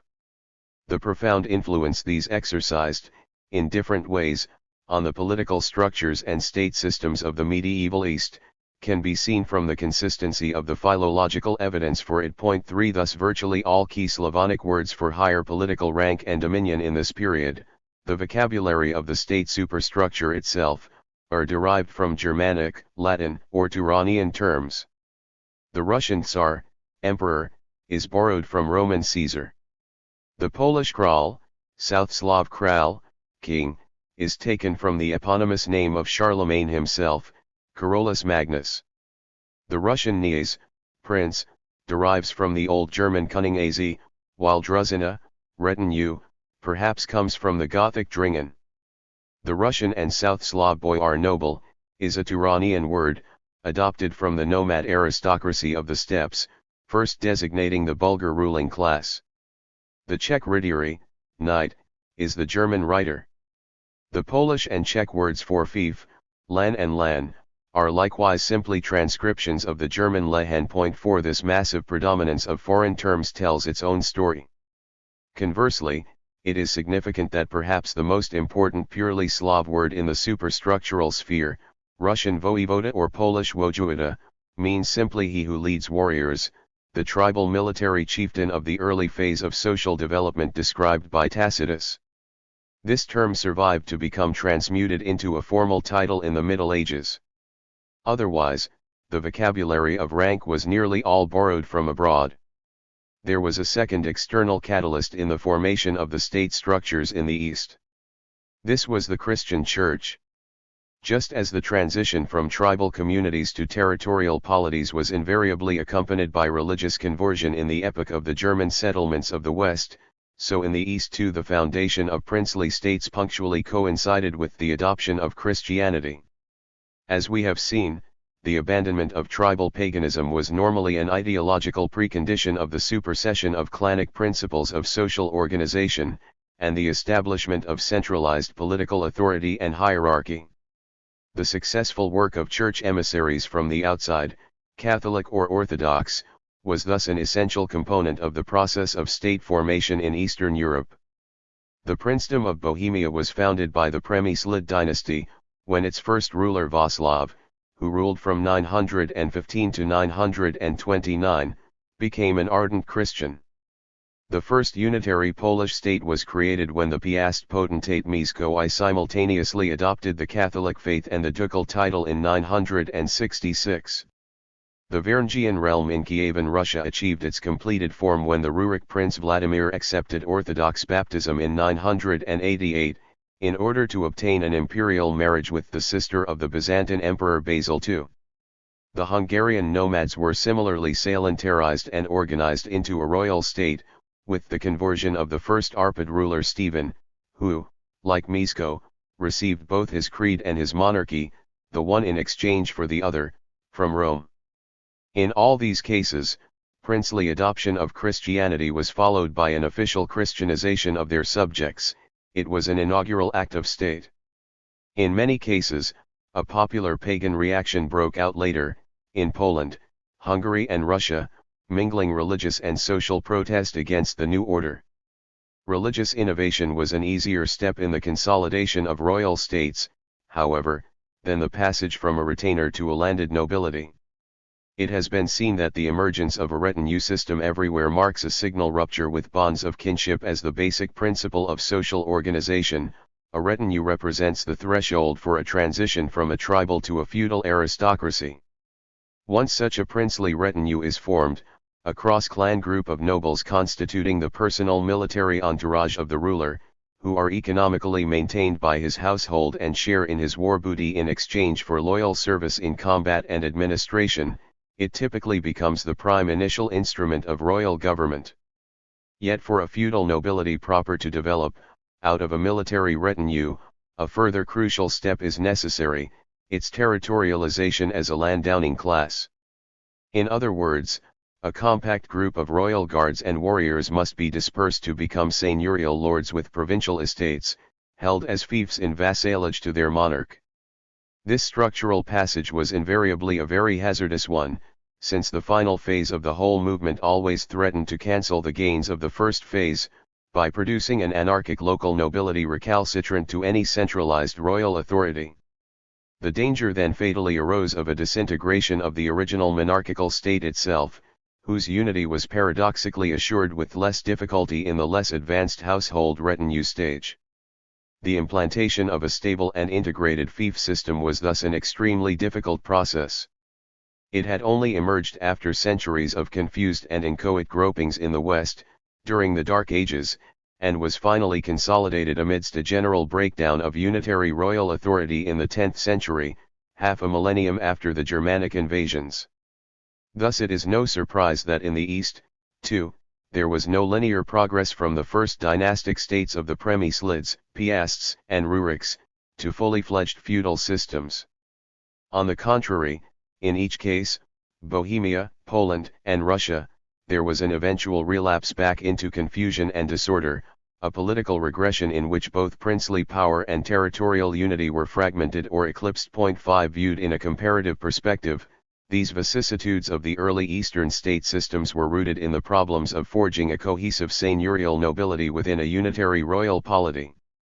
This in turn presupposed the creation of an unserfed peasantry, fixed to the land and furnishing the surplus for a developed feudal hierarchy. By definition, a fief system could not emerge until a servile labor force existed to provide the immediate producers for it. In the West, the final emergence and generalization of serfdom had occurred, once again, only in the course of the 10th century, after the whole experience of the Dark Ages and the Carolingian Empire which concluded them. The typical rural economy of the prolonged epoch from the 5th to the 9th century had been, as we have seen, very mixed and fluid in character, with coexistent slave, smallholder, free tenant and dependent peasant elements in it. In the East, there was no anterior slave mode of production, so that the starting point for any evolution towards serfdom was necessarily different, and ruder. But there too, rural society in the first era after state systems were established was everywhere heterogeneous and transitional. The mass of the peasantry had not yet experienced enserfment. Eastern feudalism was only born after its own necessary period of labor. If this was the general pattern of early development in the East, there were naturally important variations in the economic, political, and cultural trajectory of different regions within it that must be noted. Russia represents the most interesting and complex case, because there's something like a flickering eastern shadow of the Western synthesis did appear to occur. The first Russian state was created in the late 9th and early 10th centuries by Swedish traders and pirates sailing down the river routes from Scandinavia. 6 There they found a society that had already produced many local towns in the forests, but no regional unity or polity. The Varangian merchants and soldiers who came upon it soon established their political supremacy over these urban centers, linking the Volkhov and Volga waterways to create a single zone of economic transit from the Baltic to the Black Sea, and founding a state whose axis of political authority ran from Novgorod to Kiev along it. The Varangian state centered on Kiev was, as we have seen elsewhere, commercial in character. It was set up in order to control the trade routes between Scandinavia and the Black Sea, and its main export traffic was slaves, destined for the Muslim world or Byzantium. A slave emporium was formed in southern Russia, whose catchment area was the whole Slav East and which served both the Mediterranean and Persian lands conquered by the Arabs, and the Greek Empire. The Khazar state further to the east, which had previously dominated the lucrative export trade to Persia, was eliminated, the Varangian rulers thus gaining direct access to the Caspian routes as well. 7 These major commercial operations of the Kievan state helped to give Europe its new and permanent word for slaves. Sklavus first appears in the 10th century. Varangian traders also shipped out wax, furs, and honey, henceforward Russian export staples throughout the Middle Ages, but these were subordinate items. The urban development of Kiev, which set it apart from any other center in Eastern Europe, was essentially founded on a trade that by now represented a growing anachronism within the Western economy. However, if the Norse rulers of Kiev provided the initial political impetus and commercial experience for the first Russian state, it was the close diplomatic and cultural contact across the Black Sea with Byzantium which contributed most to the relative superstructural sophistication of Kievan Russia. Here a limited parallelism with the impact of the Roman Empire on the Germanic West is most evident. In particular, both written language and religion, the two basic components of any ideological system, in that epoch, were imported from Byzantium. The early Varangian princes in Kiev had conceived their capital as a base for piratical expeditions against Byzantium and Persia, but especially the former, a glittering prize for plunder. Their attacks were twice repulsed, however, in 860 and 941, and shortly thereafter the first Varangian ruler to bear a Slav name, Vladimir, adopted Christianity. The Glagolitic and Cyrillic alphabets had been invented by Greek priests specifically for the languages of the Slavonic peoples, and the cause of their conversion to the Orthodox faith. Kievan Russia now adopted both script and creed, and with them the Byzantine institution of a state church. Greek clergy were dispatched to the Ukraine to man an ecclesiastical hierarchy, which gradually became as Slavicized as the ruling house and its retainers were to be. This church was later to be the medium for an ideological transplantation of the autocratic imperial tradition of the Eastern Empire, even after the subsequent disappearance of the latter. The administrative and cultural influence of Byzantium thus seemed to permit a precarious Russian synthesis in the East which might be compared to the Frankish synthesis in the West, both in its precocious achievements and in its inevitable downfall, followed by chaos and regression. 8 However, the limits of such comparisons are evident. There was no common territorial ground between Kiev and Byzantium, which could be the soil of an actual fusion. The Greek Empire, which was itself now remote from its Roman predecessor, could only transmit partial and distant impulses across the Euxine. Thus it is natural that no organic feudal hierarchy such as the Carolingian Empire gestated ever appeared in Russia during this epoch. It is rather the heteroclite and amorphous nature of the Kievan society and economy that is striking.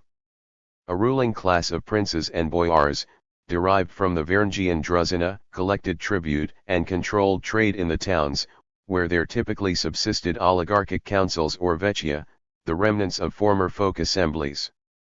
The boyars owned large estates with a mixed workforce of slaves, peons or peasants in debt bondage, and hired laborers. Side by side with these estates, a considerable free peasantry organized in village communes existed. 9. The Kievan state reached the zenith of its power with the rule of Yaroslav, in the early 11th century, the last of its princes with Scandinavian connections and Varangian ambitions. It was in his reign that its final external adventures were launched, a military attack on Byzantium and an expedition into Central Asia. From the mid-11th century, the Rurik dynasty and its nobility were completely Russianized. Soon, the great trade routes to the south were cut, first by the Cuman occupation of the southern Ukraine and then by the Crusades. The Italian cities now seized control of both Islamic and Byzantine trade. Once an economic outpost of Byzantium, Kiev declined together with the Greek metropolis to the south. The result of this isolation was a marked shift in the evolution of the Kievan social formation. The contraction of trade was inevitably accompanied by a sinking of the towns and an enhancing of the importance of local rural landowners.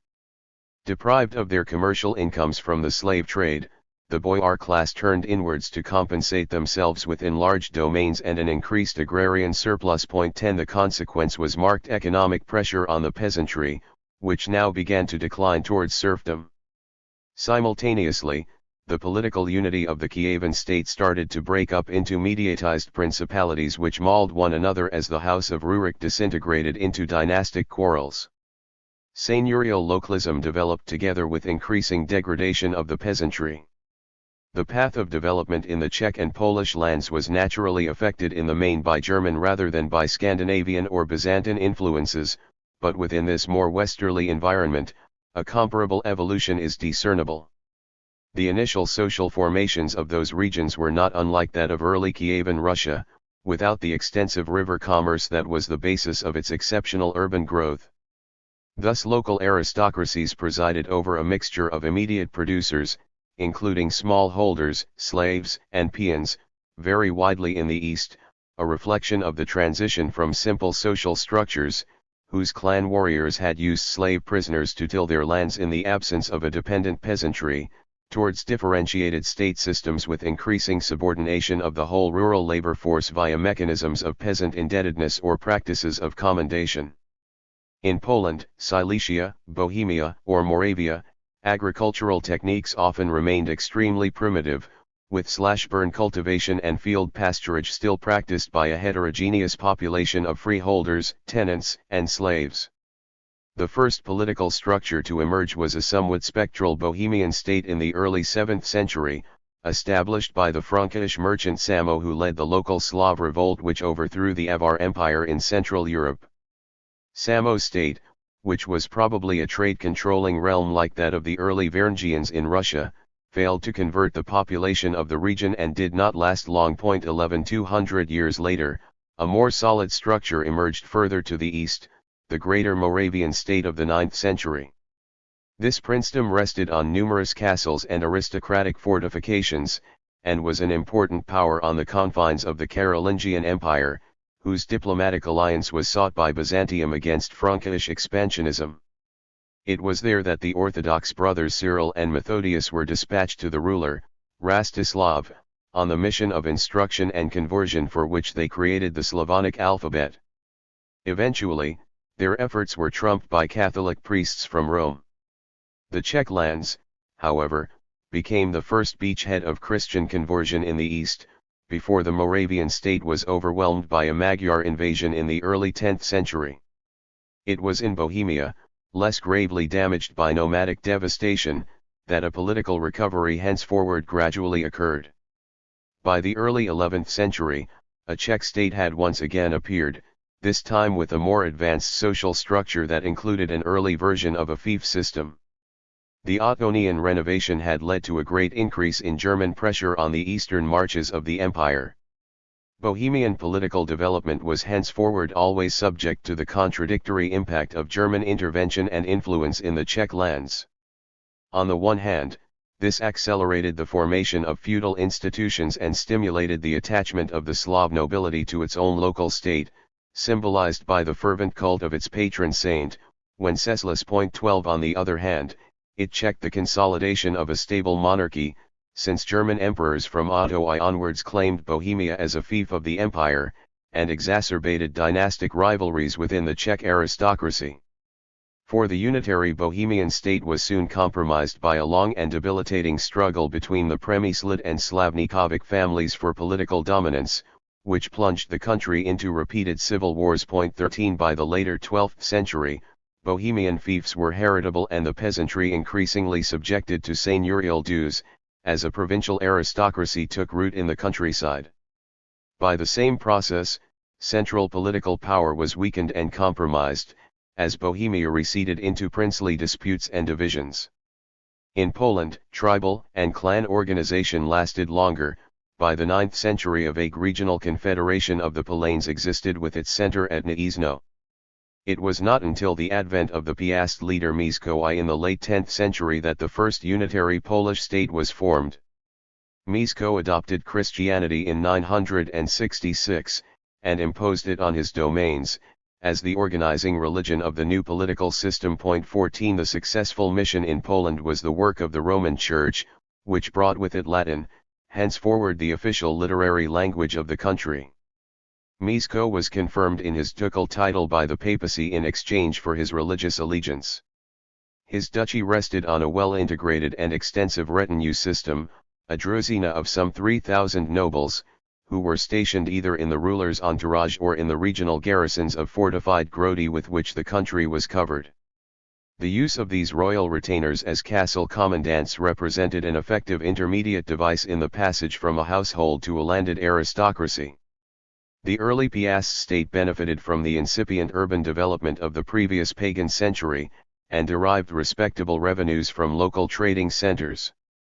Mieszko's son Bolesław I rapidly developed Piast power, expanding the Polish realm geographically by annexing Silesia and marching into the Ukraine, and claiming the royal title. But here too, early state solidity and political unity proved a deceptive promise. The Polish monarchy, like the Bohemian, was the target of constant German diplomatic and military maneuvers. The German emperors claimed imperial jurisdiction over both regions, and eventually succeeded in blocking the consolidation of royal authority in Poland, where the monarchical title was retrost by Mieszko II, and vassalizing it in Bohemia, which became a formal fief of the empire. 15 Moreover, the rapidity with which the Piast state had been constructed proved to be its internal undoing. In 1031, there was a violent social and religious upheaval, combining a pagan reaction against the church, a peasant revolt against the increase of seigneurial pressures, and an aristocratic rising against the power of the ruling dynasty. The Polish lords evicted Mieszko II from the country, and divided it into provincial voivodeships. His son Casimir was restored with Bohemian and Kievan help, but the central state was henceforward gravely weakened. In the 12th century, Piast's devolution of power into regional appanages eventually undid it altogether.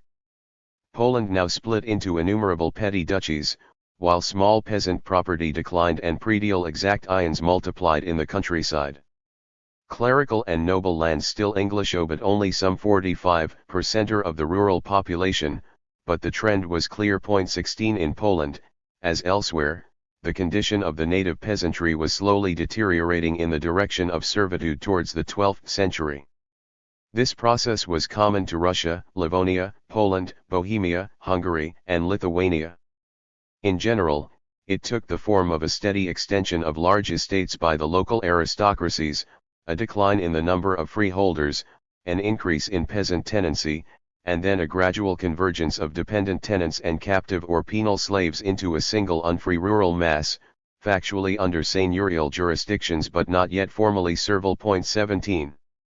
This process, however, was to be suddenly halted and reversed.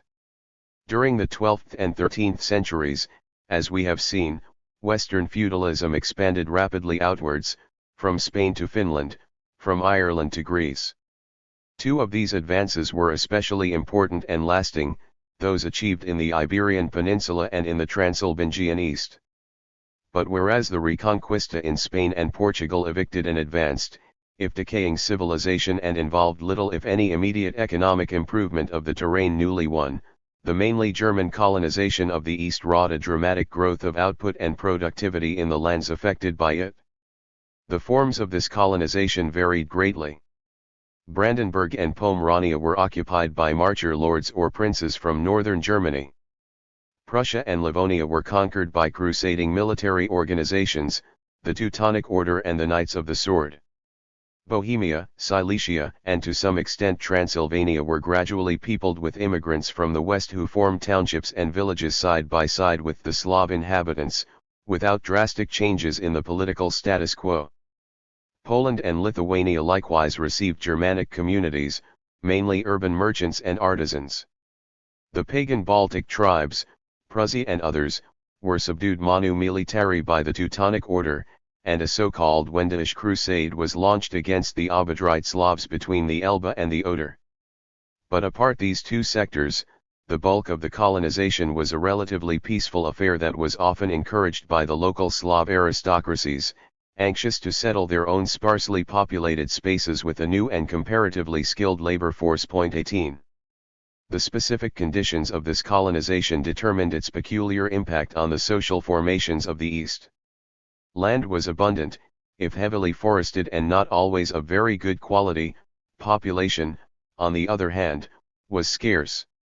It has been calculated that the total inhabitants of Eastern Europe, including Russia, perhaps numbered some 13 million at the beginning of the 13th century, compared with some 35 million in the smaller zone of Western Europe. 19 Labor and skills had to be transported to the west, in organized convoys of settlers recruited from the densely populated regions of the Rhineland, Swabia, Franconia, and Flanders. The need for them was so pressing, and the problems of marshalling their transit so great, that the nobles and clergy who inspired the drive to the east had to grant the peasants and burghers who settled the new lands considerable social rights.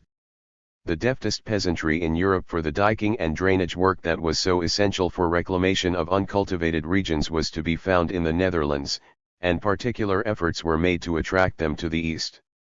The northern Netherlands, however, was a corner of Europe which had never known a proper monorial system, and whose peasantry were already much freer from servile dues than the French, English, or German counterparts in the 12th century. Flemish law had therefore to be accepted along with them, and soon exercised a general influence on the statute of the colonial peasantry, who were numerically mostly German and had not known such liberty in their homelands. 20 Thus in the newly colonized East, there was little monorial jurisdiction over the peasantry, who were given inheritable tenures with rents in kind attached, but few labor services. Moreover, cultivators were permitted to sell the usufruct of their plots and leave their settlements altogether. Villages formed rural communities governed by hereditary mayors, not by seigneurial fiat. These settlements rapidly changed the whole agrarian pattern from the Elbe to the Vistula and beyond. Forests were cleared, iron plows and the three-field system were introduced for the first time, husbandry receded and grain cultivation became widespread for the first time. A considerable timber export trade developed. Under the impact of this process, with its manifestly higher yields and surplus, both the indigenous nobility and the crusader orders increasingly came to accept the norms of peasant agriculture introduced from the West. Thus the condition of the native peasantry in Poland, Bohemia, Silesia, Pomerania, and elsewhere, which had been dipping downwards towards serfdom before the onset of the German colonization, now registered a recovery by assimilation to that of the newcomers, while the Prussian peasantry initially enserfed by the Teutonic Order were emancipated in the course of the succeeding century. Autonomous villages with their own mayors and courts sprang up, rural mobility was enlarged, and productivity rose correspondingly. The increase in cereal production and timber felling in its turn stimulated an even more important result of the eastern colonization, the growth of towns and trading entrepôts along the Baltic coast in the 13th century, Rostock, Danzig, Wismar, Riga, Dorpat, and Reval. These urban centers were independent and turbulent communes, with a prosperous export trade and a lively political life. Just as Flemish law had exerted an ameliorating pull on social relations in indigenous agriculture, so German law modelled on the Charter of Magdeburg exercised an analogous influence on the statute of the traditional towns of the East. In Poland, In particular, towns which were often hosts to sizable colonies of German merchants and craftsmen now received the rights of Magdeburg, Poznan, Krakow, and the recent foundation of Warsaw were all beneficiaries of this process. 21 In Bohemia, a denser network of urban colonization by German burghers occurred, based on the mining and metallurgical industries of the area, and with more significant participation by Czech artisans and traders. Thus, in the 13th century, the colonial East was the frontier society of European feudalism, an impressive projection of its own expansive dynamism, which at the same time had some of the advantages over the parent system that the frontier societies of European capitalism were later to have in America or Oceania: greater equality and mobility. Karsten sums up the characteristics of its prime thus: the monoreal system proper with its restrictions of freedom and its private jurisdictions had not been transferred to the East, nor had serfdom. The peasant's position was far better than it was in the West, and this included the native population. Class distinctions in the East were less sharp. Noblemen moved into the towns and became burghers, while burghers acquired estates and village mayors held fiefs. The whole structure of society, as might be expected of a colonial area, was much freer and looser than it was in Western Europe. It only seemed a question of time until the East would no longer be backward but would belong to the most developed parts of Europe. Indeed, this already applied to the Hanseatic towns along the coast of the Baltic, especially to the Wendish towns and to Danzig. 22. Russia, which lay beyond the confines of German penetration proper, nevertheless underwent an evolution with certain curious parallels in these centuries, although with a different tempo and in a different context. This was the result of the breakup of the Kievan state in the 12th and 13th centuries, under the pressure of external misfortunes and internal weaknesses. As we have seen, the Crusades cut off the Black Sea trade routes to Constantinople and the Islamic world, on which Kievan commerce had traditionally thrived. From the east, Cuman raids were a constant menace, while at home the princely seigneurate system led to a tangle of civil wars and disorders. 23 Kiev itself was sacked in the mid-12th century by the Prince of Suzdal.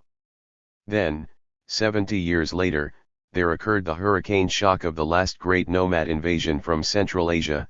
Virtually the whole of Russia, apart from the northwest, was ravaged and subjugated by the Mongols, shortly after the death of Genghis Khan. Perhaps a tenth of the population perished in this disaster. The consequence was a permanent shift in the axis of Russian civilization from the Kievan Basin to the hitherto largely uninhabited and virgin forests of the Oka-Volga Triangle to the northeast, approximately at the same time as the widening demographic seepage across the Elbe. In the gradual recomposition of a Russian social formation in the northeast, many of the same social effects as those which marked the Baltic zone occurred. The reclamation and colonization of vast unpopulated spaces halted the descent of the Russian peasantry towards permanent servile dependence, which had been well underway in the last centuries of the Kievan state.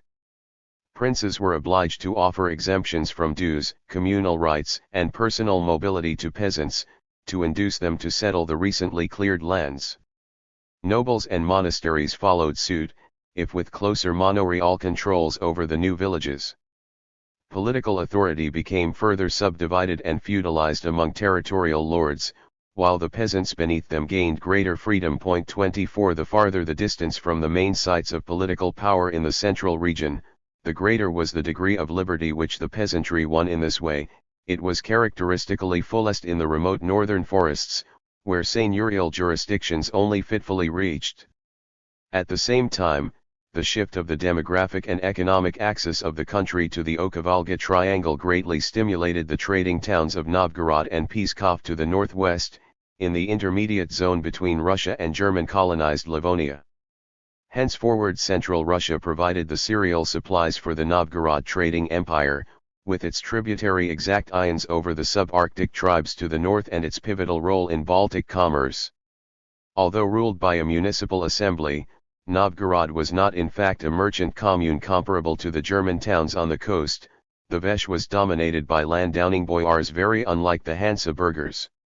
However, German influence was powerful in the city, which had a large foreign merchant community and, uniquely for Russian towns, before or afterwards, a Western-inspired guild system for its artisans. Novgorod thus provided the strategic linkage which connected Russia and the other lands of Eastern Europe into an intercommunicating economic system. 4.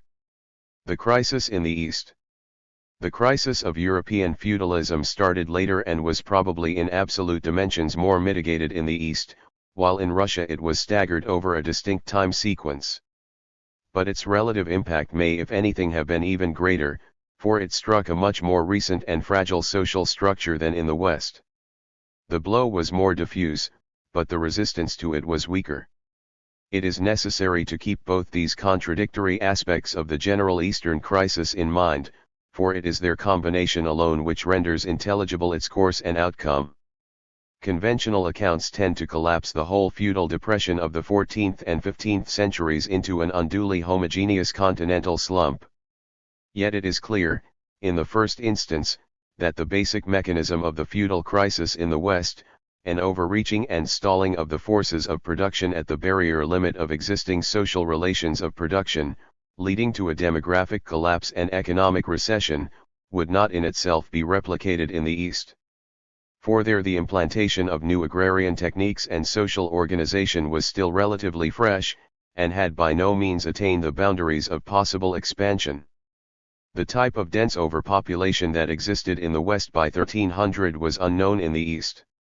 Large tracts of cultivable territory had yet to be opened up along the Vistula or the Oder when marginal lands were already contracting round the Rhine, the Loire, or the Thames. There was thus little probability of a simultaneous endogenous repetition of the Western crisis in the East. In fact, for a considerable period in the 14th century, Poland and Bohemia seemed to have reached a political and cultural zenith. Czech urban civilization achieved its apogee under the Luxembourg dynasty, before it spiraled downwards into the Barons' League and the Hussite Wars. 1 In its brief coruscation under Charles IV, Bohemia was the Burgundy of Eastern Europe. Poland escaped the Great Plague, and was the victor in the 13 Years' War. Casimir III was the contemporary and counterpart of Charles IV. The Jagiellonian House united Poland with Lithuania to form the largest territorial state in the continent. In Hungary too, the Angevin rulers Charles Robert and Louis I organized a powerful feudal monarchy, whose influence and prestige were considerable throughout the region, and which under Louis was united in a personal union with Poland. But this political vitality could not long withstand the change of economic climate that came over Eastern Europe, lagged after that in the West but visibly linked to it. For the evidence makes it clear that by the early 15th century, there was a synchronic depression in both parts of Europe. What were the real reasons for the crisis in the East? First and foremost, of course, in the vast arc of territories affected by German colonization, there was the sudden faltering of the whole economic and demographic impulse transmitted by it. Once the homelands of feudalism in the West were gripped by recession on a wide front, their projections into the borderlands of the East were correspondingly enfeebled. The momentum of settlement now slackened and died out. By the early 14th century, there were already ominous signs of deserted villages and abandoned fields in Brandenburg and Pomerania. In part, these were due to migration further east by peasants grown accustomed to mobility. But such shifts in themselves indicated one of the dangers of the whole colonization process.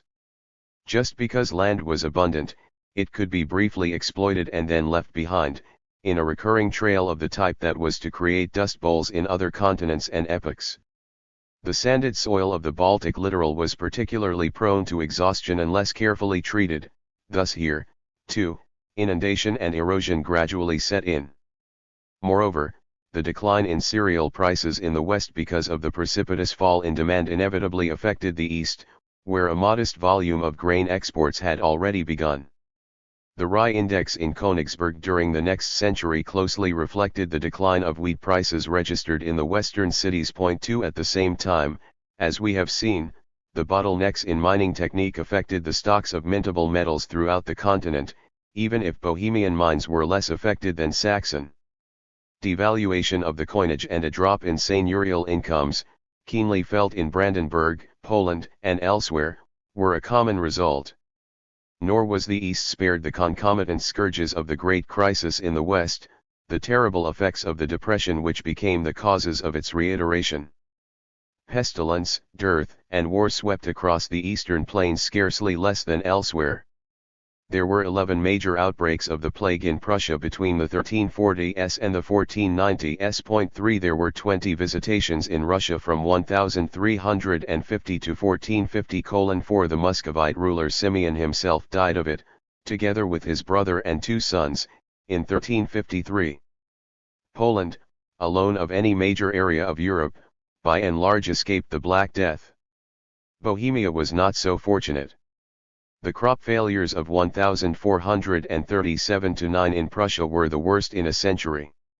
Meanwhile, military struggles ravaged all the main regions of the East. The Ottomans overran Serbia and Bulgaria in the late 14th century, subjecting them to a local history separate from that of the rest of Europe. Over 150 campaigns were waged across Russia, against Mongols, Lithuanians, Germans, Swedes, and Bulgarians. Continual border raids and feuds depopulated the frontiers between Brandenburg and Pomerania. Polish forces crushed the Teutonic Order at Grunewald in 1410 with an army drawn from all over Eastern Europe, and invaded Prussia in 1414, 1420 and 1431–3. After 2 decades of smoldering peace, a final and far more deadly conflict was engaged in 1453, the 13 Years' War, which shattered the Teutonic Order and ruined East Prussia utterly for a generation. Massive depopulation and desertion of holdings was the outcome of this ferocious and protracted struggle. In Bohemia, the long Hussite wars of the early 15th century had much the same effect, leveling and grinding down the rural economy as rival armies marched and counter-marched across it. Nor was this supreme drama of the late Middle Ages confined merely to the Czech lands. The Emperor Sigismund's hired hosts were raised from all over Europe to suppress the insurgent Hussite leagues, while the Taborite armies of Prokop the Shaven extended the war against the Empire and the Church deep into Austria, Slovakia, Saxony, Silesia, Brandenburg, Poland and Prussia, their itinerant columns and Wagwund gun platforms wreaking a path of destruction all the way to Leipzig, Nuremberg, Berlin, and Danzig. Moreover, while in the West social revolts had succeeded military conflicts, or been separate by blows of them, in the East the two were inextricably mingled, the major wars and insurrections formed a single process. The 2 great conflagrations in the Baltic and Bohemia were also violent civil wars. The peasants in Ermland had already revolted during a brief pause in the Prusso-Polish conflict. The 13 Years' War itself, however, was a savage and generalized social upheaval in which the merchant towns of Danzig and Torun allied with the rural gentry and ruthless, footloose mercenaries in a rebellion to bring down the military bureaucracy of the Teutonic Order. In the late 14th century, Bohemia too was already the scene of turbulent baronial conflicts during the reign of Wenceslas IV, with roving bands of paid thugs prowling the countryside. It was in these ugly feuds that John Ziska, the future commander of the Hussite cause, found his military training, before serving in a group which fought at Grunewald for the Polish monarch. Then, from 1419 to 1434, the Hussite wars themselves exploded, an event without precedent in medieval history, pitting burghers, squires, artisans and peasants against noble landowners, urban patricians, the dynasty, and foreign troops, in an extraordinary social and proto-national struggle waged under the penance of religion. 5 The articles of the community of rural poor who founded the city of Tabor in the Bohemian hills express perhaps the profoundest cry for an impossible liberation in the whole history of European feudalism. 6 Radical millenarianism was soon suppressed within the Hussite bloc, but the loyalty of the peasants and craftsmen who provided the soldiers of the Hussite cause, under their leaders Ziska and Prokop, did not waver. It was 15 years before this unique armed insurrection, which deposed an emperor, defied the papacy and defeated 5 crusades against it, was finally stifled, and the country regained a moribund peace. The once strong monarchies of Poland, Bohemia, and Hungary had all disintegrated into baronial usurpation and disorder, with increasing seigneurial pressures on the peasantry, by the early 15th century. There was a brief, concerted recovery in all three countries at mid-century, with the rise of George of Podbrody in the Czech lands, the accession of Matthias Corvinus in Hungary, and the reign of Casimir IV in Poland, all competent rulers who for a period restored royal authority, checking the slide towards nobiliary fragmentation. But by the end of the century, all three kingdoms had relapsed once again into a common debility. Their decline was now irremediable. In Poland, the monarchy was to be auctioned by the Zlachta, in Bohemia and Hungary it was annexed by the Habsburgs. No local dynastic state ever re-emerged in this zone. 7. Russia, on the other hand, entered into its own distinct crisis before the rest of the East, with the disintegration of the Kievan state and the Mongol conquest, and started to recover in advance of it as well. The worst phase of the moneyless epoch, when economic activity shrank so much that autochthonous coinage disappeared completely, was over by the second half of the 14th century. A slow and spasmodic reassemblage of the central Russian lands, first under the leadership of Suzdal and then of Moscow, occurred even while the Mongol tributary yoke prevailed, although its initial success should not be exaggerated, since for another century the Mongols proved capable of inflicting condign punishment for undue Russian autonomy. Moscow was resoundingly sacked in 1382 in revenge for the Mongol defeat at Kulikovo 2 years earlier. Moreover, the Mongols made a practice of deporting artisans for their own benefit to their Asiatic encampment of Sarai Batu by the Caspian Sea. It has been calculated that as a result of their raids, the number of Russian towns fell by half, and urban handicraft production was for a period virtually eliminated. 8. The ceaseless civil wars between the princely states during the gradual process of reunification also contributed their part to agrarian recession and abandonment of settlements. Although perhaps more ambiguous than elsewhere in Eastern Europe, the phenomenon of pustoshi, empty lands, was still widespread in the 14th and 15th centuries. 9. Beyond the reach of German emigration, within the radius of Mongol tutelage, Russian development should not be mechanically aligned with that of the Baltic littoral or the Polish plains, it had its own rhythm and its own anomalies. Sarai was naturally more important for it than Magdeburg. But the broad analogy of its trajectory, amidst these differences, nevertheless seems indisputable. The agrarian depression in the East had one further, and fatal, consequence. More recent and less robust, the trading towns of the Baltic, Poland and Russia were far less able to resist a sudden dearth and contraction of their hinterland than the larger and older urban centers of the West. The latter, indeed, represent the one notable sector of the Western economy which despite all its crises did ultimately forge ahead, past popular tumults and patrician bankruptcies, through the 14th and 15th centuries. Total urban population in Western Europe in fact probably grew up to 1,450, for all the casualties of epidemics and famines.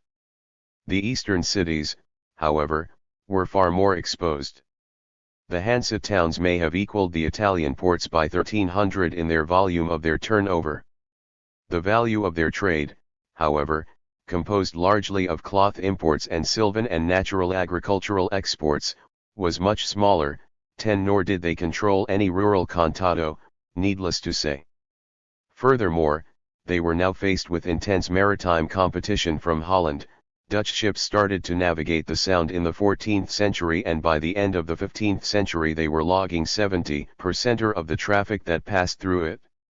It was precisely to meet this challenge that the German towns from Lübeck to Riga formally constituted themselves the Hanseatic League for the first time in 1367. Federation did not avail them, however. Squeezed between Dutch competition at sea and the agrarian depression on the land, the Hansa towns were eventually crippled. With their decline, went the mainspring of local commercial vitality beyond the Elbe. It was fundamentally this weakness of the towns that allowed the nobles to adopt a solution to the crisis that was structurally barred to them in the West, a monoreal reaction that slowly destroyed all peasant rights and systematically reduced tenants to serfs, working on large seigneurial demesnes. The economic rationale of this situation, diametric opposite of that which was finally adopted in the West, lay in the relationship between land and labor in the East. The demo-graphic collapse, although in absolute terms probably less severe than in the West, put a relatively even greater strain on what was anyway an endemic shortage of labor. Given the vast underpopulated spaces of Eastern Europe, peasant flight was an acute danger to lords everywhere, while land remained potentially very abundant. At the same time, there were few opportunities of switching to less labor-intensive forms of agriculture, such as the wool industry, which had come to the aid of hard-pressed lords in England or Castile. Arable farming and cereal cultivation remained the obvious avenues of production in the Eastern environment even before a large export trade got underway. The land/labor ratio thus in itself solicited the noble class towards forcible restrictions of peasant mobility and the constitution of large manorial estates. 11 But the economic profitability of such a path was not the same as its social possibility. The existence of urban municipal independence and power of attraction, even in a diminished form, was a manifest obstacle to the coercive imposition of a generalized serfdom on the peasantry. It has been seen that it was precisely the objective interposition of cities in the overall class structure that blocked any final intensification of servile bonds as a response to the crisis in the West. The precondition of the ruthless regressive conversion of the countryside that ensued in the East was thus the annihilation of the autonomy and vitality of the towns. The noble class was well aware that it could not succeed in crushing the peasants until it had eliminated or subjugated the towns. It now proceeded to do so, implacably. The Livonian towns actively resisted the introduction of serfdom. The Brandenburger and Pomeranian towns, always more subject to baronial and princely pressures, did not. Both, however, were indifferently defeated in their struggle with seigneurial adversaries in the course of the 15th century. Prussia and Bohemia, where towns had traditionally been stronger, were, significantly enough, the only zones in the East which witnessed real peasant uprisings and violent social resistance to the noble class in this epoch. Yet by the end of the 13 Years' War, all Prussian towns except Königsberg were ruined or annexed by Poland. Königsberg did oppose the onset of serfdom thereafter, but was helpless to stem it. The ultimate defeat of the Hussites, in whose armies poor peasants and artisans had marched side by side, likewise sealed the fate of the autonomous towns in Bohemia. Some 50 magnate families monopolized political power in the late 15th century, and from 1487 onwards launched a relentless attack on the enfeebled urban centers. 12. In Russia, where the trading cities of Novgorod and Pskov had never possessed a municipal structure comparable to those of other European towns, since they were dominated throughout by landowning boyars and provided no guarantees of personal freedom within their boundaries, the gathering concentration of noble power in the Suzdal and Muscovite states nevertheless dealt with them in similar spirit. The independence of Novgorod was broken by Ivan III in 1478, the cream of its boyars and merchants were deported, their estates confiscated and redistributed, and a royal governor or namestnik henceforward ruled the city directly for the Tsar. 13 Vasily III shortly afterwards subdued Pskov. The new towns created in central Russia were military and administrative centers under the control of the princes from the start. The most systematically anti-urban policies of all were pursued by the Polish gentry. In Poland, the noble class cut out local entrepôts to deal directly with foreign merchants, fixed price ceilings on urban-produced goods, appropriated manufacturing and processing rights for itself, banned townsmen from ownership of land and, of course, prevented any reception of fugitive peasants in the towns, all measures which struck at the very existence of a city economy. A slow and general desiccation of town life throughout Eastern Europe was the inevitable result of this process, repeated in country after country. The process was limited in Bohemia by the timely alliance of the German urban patriciate with the Czech feudal lords against the Hussites, and in Russia, where towns had never enjoyed the corporate liberties of the Hanseatic ports, and hence posed no comparable threat to seigneurial power, Prague and Moscow survived with the largest populations in the region. In the German colonized lands of Brandenburg, Pomerania, and the Baltic, on the other hand, urbanization was so complete that as late as 1564, the largest single town in Brandenburg, Berlin, numbered a pitiful 1,300 houses. It was this historic defeat of the towns that cleared the way for the imposition of serfdom in the East. The mechanisms of seigneurial reaction were long drawn out, and were codified in most areas some time after the substantive changes had been operated in practice. But the general pattern was everywhere the same.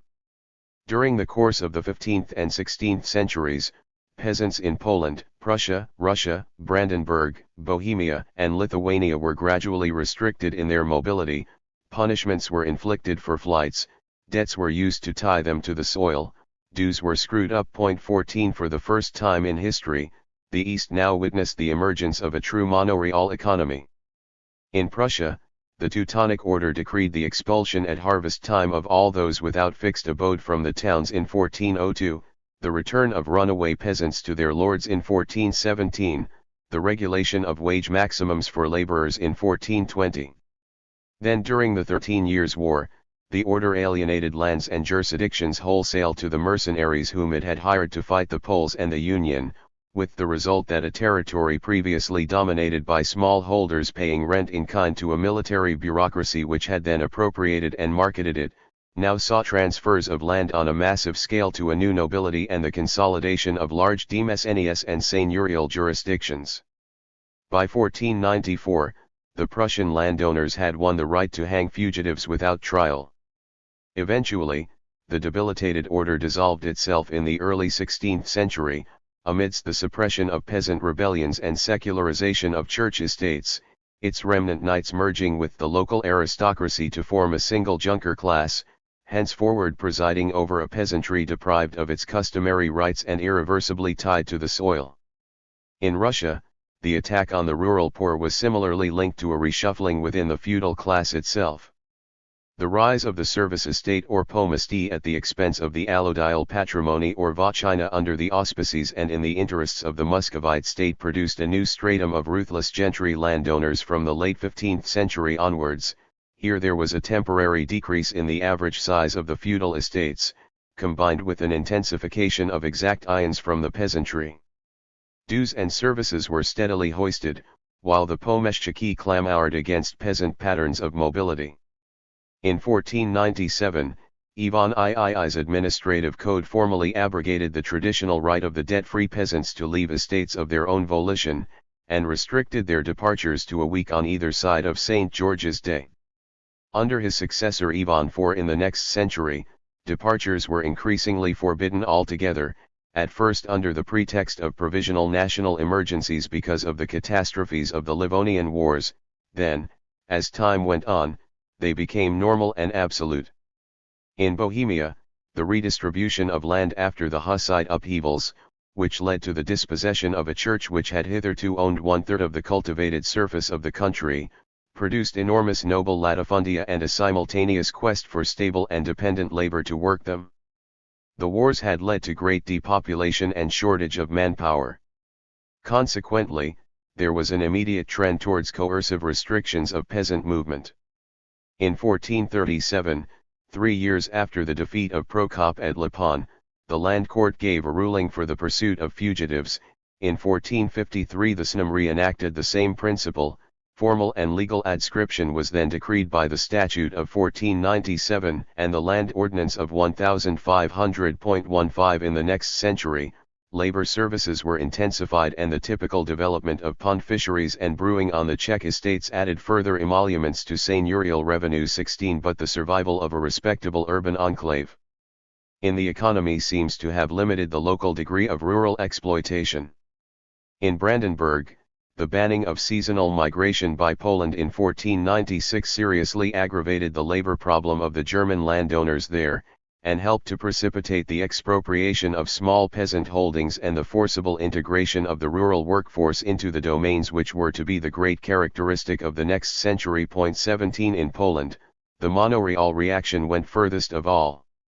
There, the gentry had extorted special jurisdictional and other rights for the monarchy in exchange for supplying the money grants necessary to win the wars with the Teutonic Order. The reaction of the landowning class to the labor shortages of the epoch was the Statutes of Piotrkow, which for the first time formally tied peasants to the soil and forbade towns henceforward to receive them. It was in the 15th century that there was a rapid growth of feudal folwarki or demesnes, which developed with particular density along the riparian routes to the Baltic. There was thus a general juridical drive towards serfdom throughout Eastern Europe in this epoch. The adscriptive legislation of the 15th and 16th centuries did not, in fact, achieve the enserfment of the eastern peasantries all at once. There was in every country a considerable gap between the legal codes banning rural mobility and the social realities of the countryside. This was equally true of Russia, Bohemia, or Poland. 18 The instruments for enforcing glebe serfdom were often still defective, village flights continuing even after the most repressive measures were decreed against them, sometimes illicitly connived at by large magnates themselves, anxious to entice labor from smaller landowners. The political machinery for a rigorous and complete enserfment did not yet exist in Eastern Europe. But the decisive turn had been taken. The new laws anticipated the future economy of the East. Henceforward, the position of the peasantry was to sink inexorably downwards. The steady degradation of the peasantry in the 16th century coincided with the spread of export agriculture, as Western markets came to be supplied increasingly with cereals from the manorial estates of the East. From 1450 or so onwards, with the economic recovery of the West, grain exports for the first time overtook timber along the Vistula. The grain trade is often adduced as the most fundamental reason of all for the second serfdom of Eastern Europe. 19 The actual evidence, however, does not seem to warrant such a conclusion. Russia, which exported no wheat until the 19th century, experienced a seigneurial reaction no less than Poland or Eastern Germany, which had a flourishing trade from the 16th century onwards. Moreover, within the exporting zone itself, the drive towards serfdom chronologically antedates the take-off of the grain trade, which occurred only after the pickup of cereal prices and expanded Western consumption with the general boom of the 16th century. The Gutsherrschaft specialized in rye exports was, of course, itself not unknown in Pomerania or Poland already in the 13th century, but it was never a statistically dominant pattern, and did not become so in the next 2 centuries either. The real heyday of Eastern export agriculture, of the manorial estates sometimes abusively termed plantation business concerns, was the 16th century.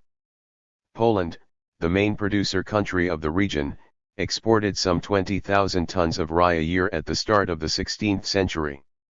100 years later, this had risen over 8 times, to 170,000 tons in 1618.20. The annual number of ships passing through the Sound increased from an average of 1,300 to 5,000 in the same period. 21 Corn prices in Danzig, the main port for the cereal traffic, were consistently 30 to 50% above those in the inland centers of Prague, Vienna, and Ljubljana, indicating the commercial pull of the export market, although the general level of Eastern grain prices was still only about half that.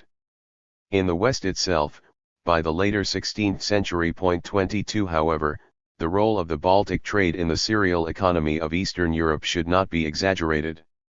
In fact, even in Poland, the main country involved, grain exports accounted for only some 10 to 15% of total output. At their peak, for much of the 16th century, the proportions were well below this. 23. The impact of the export trade on social relations of production should not be underestimated, but it characteristically seems to have taken the form of an increase in the rate rather than an innovation in the type of feudal exploitation. It is thus significant that labor services, transparent index of the degree of surplus extraction from the peasantry, jumped very considerably from the 15th to the 16th centuries in both Brandenburg and Poland. 24 By the end of the 16th century, they were running at some 3 days a week in Mecklenburg, while in Poland no less than 6 days in every week were on occasion exacted from pauperized villeins, often deprived of any plots of their own altogether. For together with an intensification of the rate of exploitation, the advent of large-scale export farming inevitably also led to seizure of village lands and a general expansion of the arable surface. Domain lands increased 50% in the middle mark from 1,575 to 1,624.25 in Poland, the ratio of domain to peasant cultivation on the gentry estates climbed to levels virtually unknown in the medieval West. Between 1500 and 1580, the average was something between 2:3 and 4:5, involving increasing reliance on hired labor. 26 The stratum of once prosperous peasants or rolniki were now everywhere eliminated. At the same time, of course, the Baltic corn trade accelerated the anti-urban propensities of the local landowners. For the export flow freed them from dependence on local towns. They now acquired a market which assured them steady revenues in cash, and ready supplies of manufactured goods, without the inconveniences of politically autonomous cities on their doorsteps. They now merely had to ensure that the existing towns were bypassed for direct deals between foreign merchants and local landowners. This in fact they proceeded to do. Dutch shipping soon dominated the whole rye traffic. The final result was an agrarian system which gave rise to units of production that in certain regions were much larger than the original feudal demesnes in the West, which had always tended to crumble away at the edges into rented plots. The windfall profits of the export trade in the century of the price revolution in the West could sustain the costs of domanial supervision and organization of production on a superior scale. The center of the production complex shifted from the petty producer upwards to the feudal entrepreneur. 27 But the eventual perfection of this system should not be confused with the original structural response of the Eastern nobility to the agrarian depression of the 14th and 15th centuries, which was determined by the whole balance of class forces and the issue of a violent social struggle within the Eastern European social formations themselves. The monoreal agriculture which was consolidated in Eastern Europe during the early modern epoch was nevertheless in certain critical respects very distinct from that of Western Europe in the early medieval epoch. Above all, it proved economically much less dynamic and productive as an agrarian system, the fatal consequence of its greater social oppression of the rural masses. The main progress it registered over the 3 or 4 centuries of its existence was extensive. From the 16th century onwards, land clearances proceeded slowly and irregularly across most of the East, the equivalent of the reclamations of the medieval West. This process was greatly protracted by the problem, specific to the region, of the Pontic steppelands jutting into Eastern Europe, the notorious habitat of predatory Tartars and roaming Cossacks. The Polish penetration of Volhynia and Podolia in the 16th and early 17th centuries was probably the most profitable single agrarian expansion of that epoch. The final Russian conquest of the vast wilderness further to the east, with the agricultural colonization of the Ukraine, was not achieved until the late 18th century. 28 The Austrian settlements of the same period put large areas of Transylvania and the Banat under the plough for the first time. Much of the Hungarian puszta was actually untouched by arable farming until the mid-19th century. 29 The sowing of South Russia eventually represented the largest quantitative reclamation in the history of the continent, and the Ukraine was to become a corn basket of Europe in the age of the Industrial Revolution. The extensive spread of feudal agriculture in the East, although very gradual, was thus ultimately imposing. But it was never matched by any intensive gains in organization or productivity. The rural economy remained technologically backward, never generating any significant innovations of the type that marked the medieval West, and often revealing prolonged resistance even to the adoption of these early Occidental advances. Thus crude podskasartaj remained predominant in Muscovy down to the 15th century. It was not until the 1460s that the three-field system was introduced. 30 Iron ploughs with moldboards were long unknown in those regions of the East unaffected by German colonization. The simple or saka, a wooden scratch plough, was a normal tool of the Russian peasant down to the 20th century. No new crops were developed, amidst a constant shortage of fodder, until the importation of maize into the Balkans in the epoch of the Enlightenment. The consequence was that the productivity of Eastern feudal agriculture was in general miserably low. Cereal yields were still in the region of 4:1 as late as the 19th century, or in other words at levels which had been reached in Western Europe in the 13th century, and surpassed by the 16th century. 31. Such was the epochal retardation of Eastern Europe. The fundamental cause of this primitive performance, by interfeudal standards, was to be found in the nature of Eastern serfdom. Rural relations of production never permitted the determinate margin of peasant autonomy and productivity that had existed in the West. The uniform concentration of economic, juridical, and personal lordship that characterized Eastern European seigneurialism precluded it. The result was often a proportion of domain to tenant acreage quite unlike anything in the West. The Polish szlachta systematically achieved ratios double or treble those of the medieval West, pushing the extension of their folwarka to the limits of rural exhaustion. Labor services were likewise forced up to levels unknown in Western Europe, in principle often unlimited in Hungary, and in practice sometimes 5 or 6 days a week in Poland. 32 The most striking effect of the seigneurial superexploitation was to reverse the whole productivity pattern of previous feudal agriculture. Whereas in the West, yields were always typically higher on the domain than on peasant plots, in the East peasant plots frequently achieved higher rates of productivity than aristocratic demesnes. In 17th century Hungary, peasant yields were sometimes twice those of dominical reserves. 33 In Poland, demesnes that were more than doubled in size by engrossing squires might increase their actual income by little more than a third, so sharp was the drop in output once their serfs were pressed down in this fashion. 34 The limits of Eastern feudalism, which constricted and defined its whole historical development, were those of its social organization of labor, rural forces of production. Remained trapped within comparatively narrow confines by the type and degree of exploitation of the direct producer. Engels, in a famous phrase, referred to the monoreal reaction of Eastern Europe in the late Middle Ages and early modern epoch as a second serfdom. 35 It is necessary to clarify the ambiguity of this formulation, in order finally to set the Eastern path of feudalism in its full historical context. If it is taken to mean that serfdom was a revenant in Eastern Europe, which arrived for a second time to haunt the poor, the term is simply incorrect. Serfdom proper had never previously existed in the East, as we have seen. On the other hand, if it is taken to mean that Europe knew two separate waves of serfdom, first one in the West and then one in the East, it is a formula that fits the real historical development of the continent. With it, we can reverse the normal angle of vision from which the Eastern enserfment is viewed. Conventionally, it is presented by historians as an epochal regression, from the prior liberties that existed in the East before the monoreal reaction. But the truth is that these liberties themselves were an interruption of a slow indigenous process of servile feudalization in the East. For what Bloch called the growth of ties of dependence was well underway when the Western expansion across the Elbe and the Russian transmigration to the Oka and the Volga suddenly and temporarily arrested it.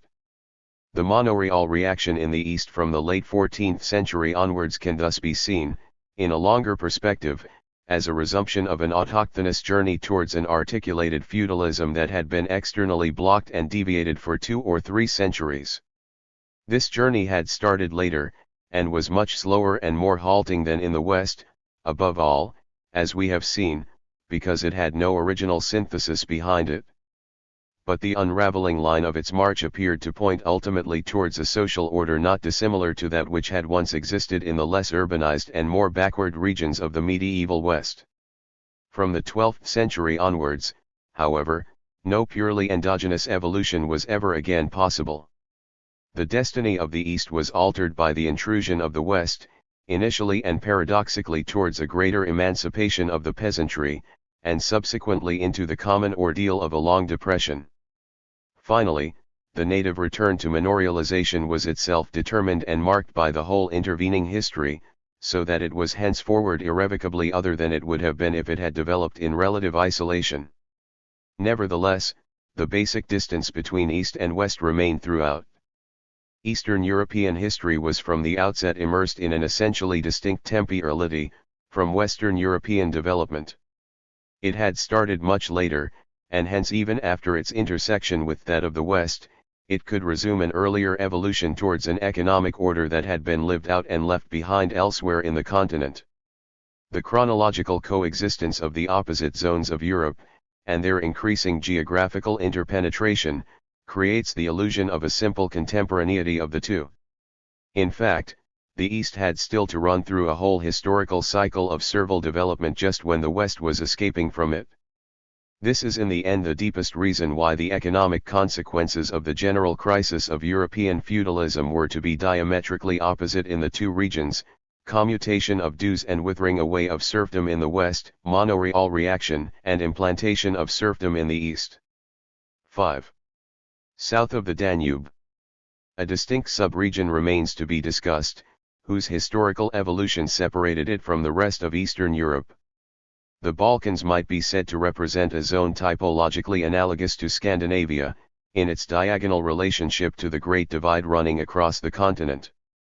There is, indeed, a curious inverse symmetry between the respective destinies of Northwest and Southeast Europe. We have seen that Scandinavia was the one major region of Western Europe which was never integrated into the Roman Empire, and therefore never participated in the original synthesis between the dissolving slave mode of production of late antiquity and the disrupted primitive communal modes of production of the Germanic tribes that overran the Latin West. Nevertheless, for reasons examined above, the far north eventually entered the orbit of Western feudalism, while preserving the durable forms of its initial distance from the common Occidental matrix. A converse process can be traced in the far south of Eastern Europe. For if Scandinavia ultimately produced a Western variant of feudalism without benefit of the urban imperial heritage of antiquity, the Balkans failed to develop a stable Eastern variant of feudalism despite the long metropolitan presence of the successor state to Rome in the region. Byzantium maintained a centralized bureaucratic empire in Southeast Europe, with major cities, commodity exchange, and slavery, for 700 years after the Battle of Adrianople. In that time repeated barbarian invasions, border conflicts, and territorial shifts occurred in the Balkans. Yet the final fusion of two worlds, such as occurred in the West, never took place in this region of Europe. Far from accelerating the emergence of a developed feudalism, the Byzantine legacy actually appeared to break it. The entire area of Eastern Europe south of the Danube, with its seemingly more advanced starting point, fell economically, politically and culturally behind the vast, empty lands north of it, where there was virtually no prior experience of urban civilization or state formation at all. The whole center of gravity of Eastern Europe came to rest on its northern plains, so much so that the long subsequent epoch of Ottoman rule over the Balkans was to lead many historians tacitly to exclude them from Europe altogether, or reduce them to an indeterminate margin of it. Yet the long social process that finally ended in the Turkish conquest is of great intrinsic interest for the laboratory of forms that European history provides, precisely because of its anomalous outcome, secular stagnation and regression. Two questions are posed by the particularity of the Balkan zone. What was the nature of the Byzantine state that survived the classical Roman Empire for so long? Why did no durable feudal synthesis of the Western type ever occur in the clash between it and the Slav and Turanian barbarians who overran the peninsula from the late 6th century onwards, and thereafter settled there? The fall of the Roman Empire in the West was fundamentally determined by the dynamic of the slave mode of production and its contradictions, once imperial expansion was halted. The essential reason why it was the Western Empire that crumbled away in the 5th century, rather than the Eastern, was that it was there that extensive slave agriculture had found its native habitat, with the Roman conquests of Italy, Spain, and Gaul. For in these territories, there was no mature anterior civilization to resist or modify the new Latin institution of the slave latifundium. Thus it was always in the western provinces that the remorseless logic of the slave mode of production achieved its fullest and most fatal expression, ultimately weakening and bringing down the whole imperial edifice. In the eastern Mediterranean, on the other hand, Roman occupation was never superimposed on a comparable tabula rasa. On the contrary, there it encountered a coastal and maritime environment that had already been densely peopled with commercial cities by the great wave of Greek expansion in the Hellenistic epoch. It was this prior Greek colonization that had settled the basic social ecology of the East, much as the later Roman colonization settled that of the West. Two critical features of this Hellenistic pattern, as we have seen, were the comparative density of the towns and the relative modesty of rural property. Greek civilization had developed agrarian slavery, but not its extensive organization in a latifundium system, while its urban and commercial growth had been more spontaneous and polycentric than that of Rome. Quite apart from this original divergence, trade was anyway inevitably much more intense along the frontiers of the Persian Empire and the Red Sea than on the confines of the Atlantic, after the Roman unification of the Mediterranean.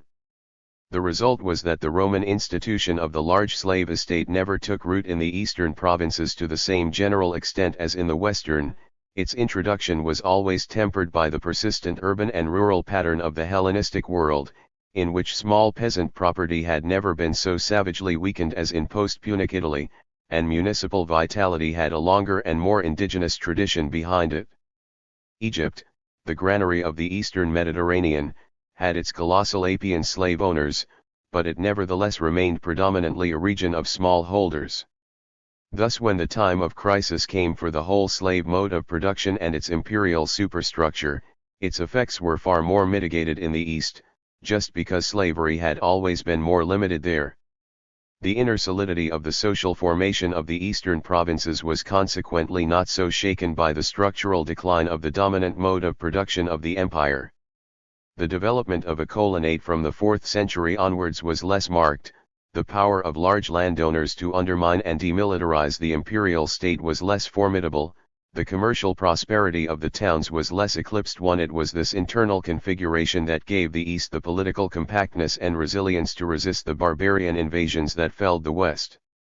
Its strategic advantages, so often cited to explain its survival in the age of Attila and Alaric, were in fact very precarious. Byzantium was better fortified than Rome because of its sea defenses, but it was also within much closer range of barbarian attacks. The Huns and Visigoths started their incursions in Moesia, not in Gaul or Noricum, and the first shattering defeat of the imperial cavalry was in Thrace. The Goth Gainas achieved a position in the eastern military command as prominent and perilous as that of the Vandal Stilicho in the western. It was not geography that determined the survival of the Byzantine Empire, but a social structure which proved capable of successfully expelling or assimilating external foes, unlike that of the West. The decisive test for the Eastern Empire came at the turn of the 7th century, when it was nearly overwhelmed by 3 great assaults from different points of the compass, whose concatenation represented a far more formidable threat than anything the Western Empire had ever had to confront: the Slav-Avar invasions of the Balkans, the Persian drive right into Anatolia, and finally the definitive Arab conquest of Egypt and Syria. Byzantium withstood this treble ordeal by means of a social galvanization whose exact extent and nature is still a matter for dispute. It is clear that the provincial aristocracy must have suffered greatly from the disastrous wars and occupations of this period, and that the existing pattern of medium and large property was probably disrupted and disorganized.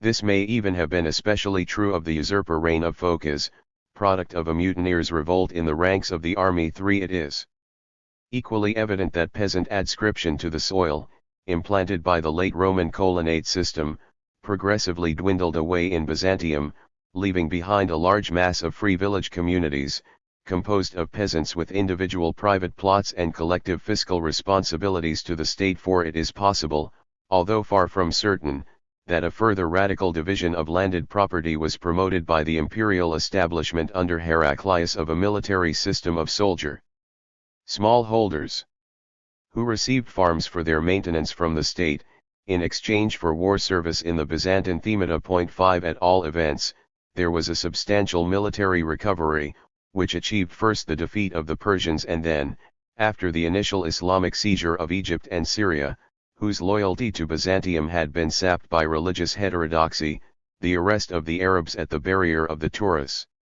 In the next century, the Isaurian dynasty built the first permanent imperial navy, capable of giving Byzantium maritime superiority against Arab fleets, and started the slow reconquest of the southern Balkans. The social foundations of this political renewal manifestly lie in the broadening of the peasant base of village autonomy within the empire, whether it was directly facilitated by the Themis system or not. The extreme concern of later emperors to preserve smallholder communities for their fiscal and military value to the state leaves no doubt about this. 6. Byzantium thus survived through the dark ages of the West, with a shrunken territory but with virtually the whole superstructural panoply of classical antiquity intact. There was no drastic cessation of urban life, 7 luxury manufactures were maintained, shipping if anything slightly improved, above all, centralized administration and uniform taxation by the imperial state subsisted, a remote pole of unity visible from afar in the night of the West. Coinage furnished the clearest index of this success. The Byzantine gold besant became the most universal standard of the time in the Mediterranean. 8. Yet a crippling price was paid for this revival. The Byzantine Empire, in effect, unloaded enough of the burden of antiquity to survive into a new epoch, but not enough to develop dynamically across it. It remained transfixed between slave and feudal modes of production, unable either to return to the one or advance to the other, in a social deadlock that could only eventually lead to its extinction. For, on the one hand, the path back to a generalized slave economy was closed.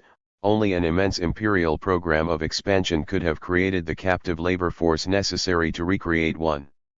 In fact, the Byzantine state did perpetually attempt to reconquer its lost territories, both in Europe and Asia, and whenever its campaigns were successful, the stock of slaves within the empire promptly increased as soldiers brought their booty home, most significantly with the Bulgarian conquests of Basil II in the early 11th century. There were also, moreover, the convenient markets of the Crimea, through which barbarian slaves were steadily exported southwards, to both the Byzantine and Arab empires, and which probably provided the main supply for Constantinople. 9 But neither source could compare with the great swoops that had made the fortunes of Rome. Slavery by no means disappeared from Byzantium, but it never became predominant in its agriculture. Yet at the same time, the rural solution which had saved the East from the fate of the West, the consolidation of small landed property beneath the large estates, inevitably proved only a provisional one. The inbuilt pressure exerted by the provincial ruling classes towards a dependent colonate was pushed back in the 6th and 7th centuries, but by the 10th it had reasserted itself relentlessly once more. The decrees of the Macedonian dynasty denounce again and again the implacable appropriation of peasant lands and subjection of the poor by the rural potentates of the time, the dunatoi, or powerful ones. The concentration of land in the hands of local oligarchies was fiercely resisted by the central imperial state, because it threatened to destroy its recruiting and tax-collecting reserves, by subtracting the agrarian population from the domain of public administration in the same way that the late Roman patrocinium and colonate had done. A paraseigneurial system in the countryside meant the end of a metropolitan military and fiscal apparatus capable of enforcing imperial authority throughout the realm. But the attempts of successive emperors to check the tide of dunatoi power proved necessarily vain, for the local administration that was entrusted with the implementation of their decrees was itself overwhelmingly manned by the same families whose influence they were intended to limit.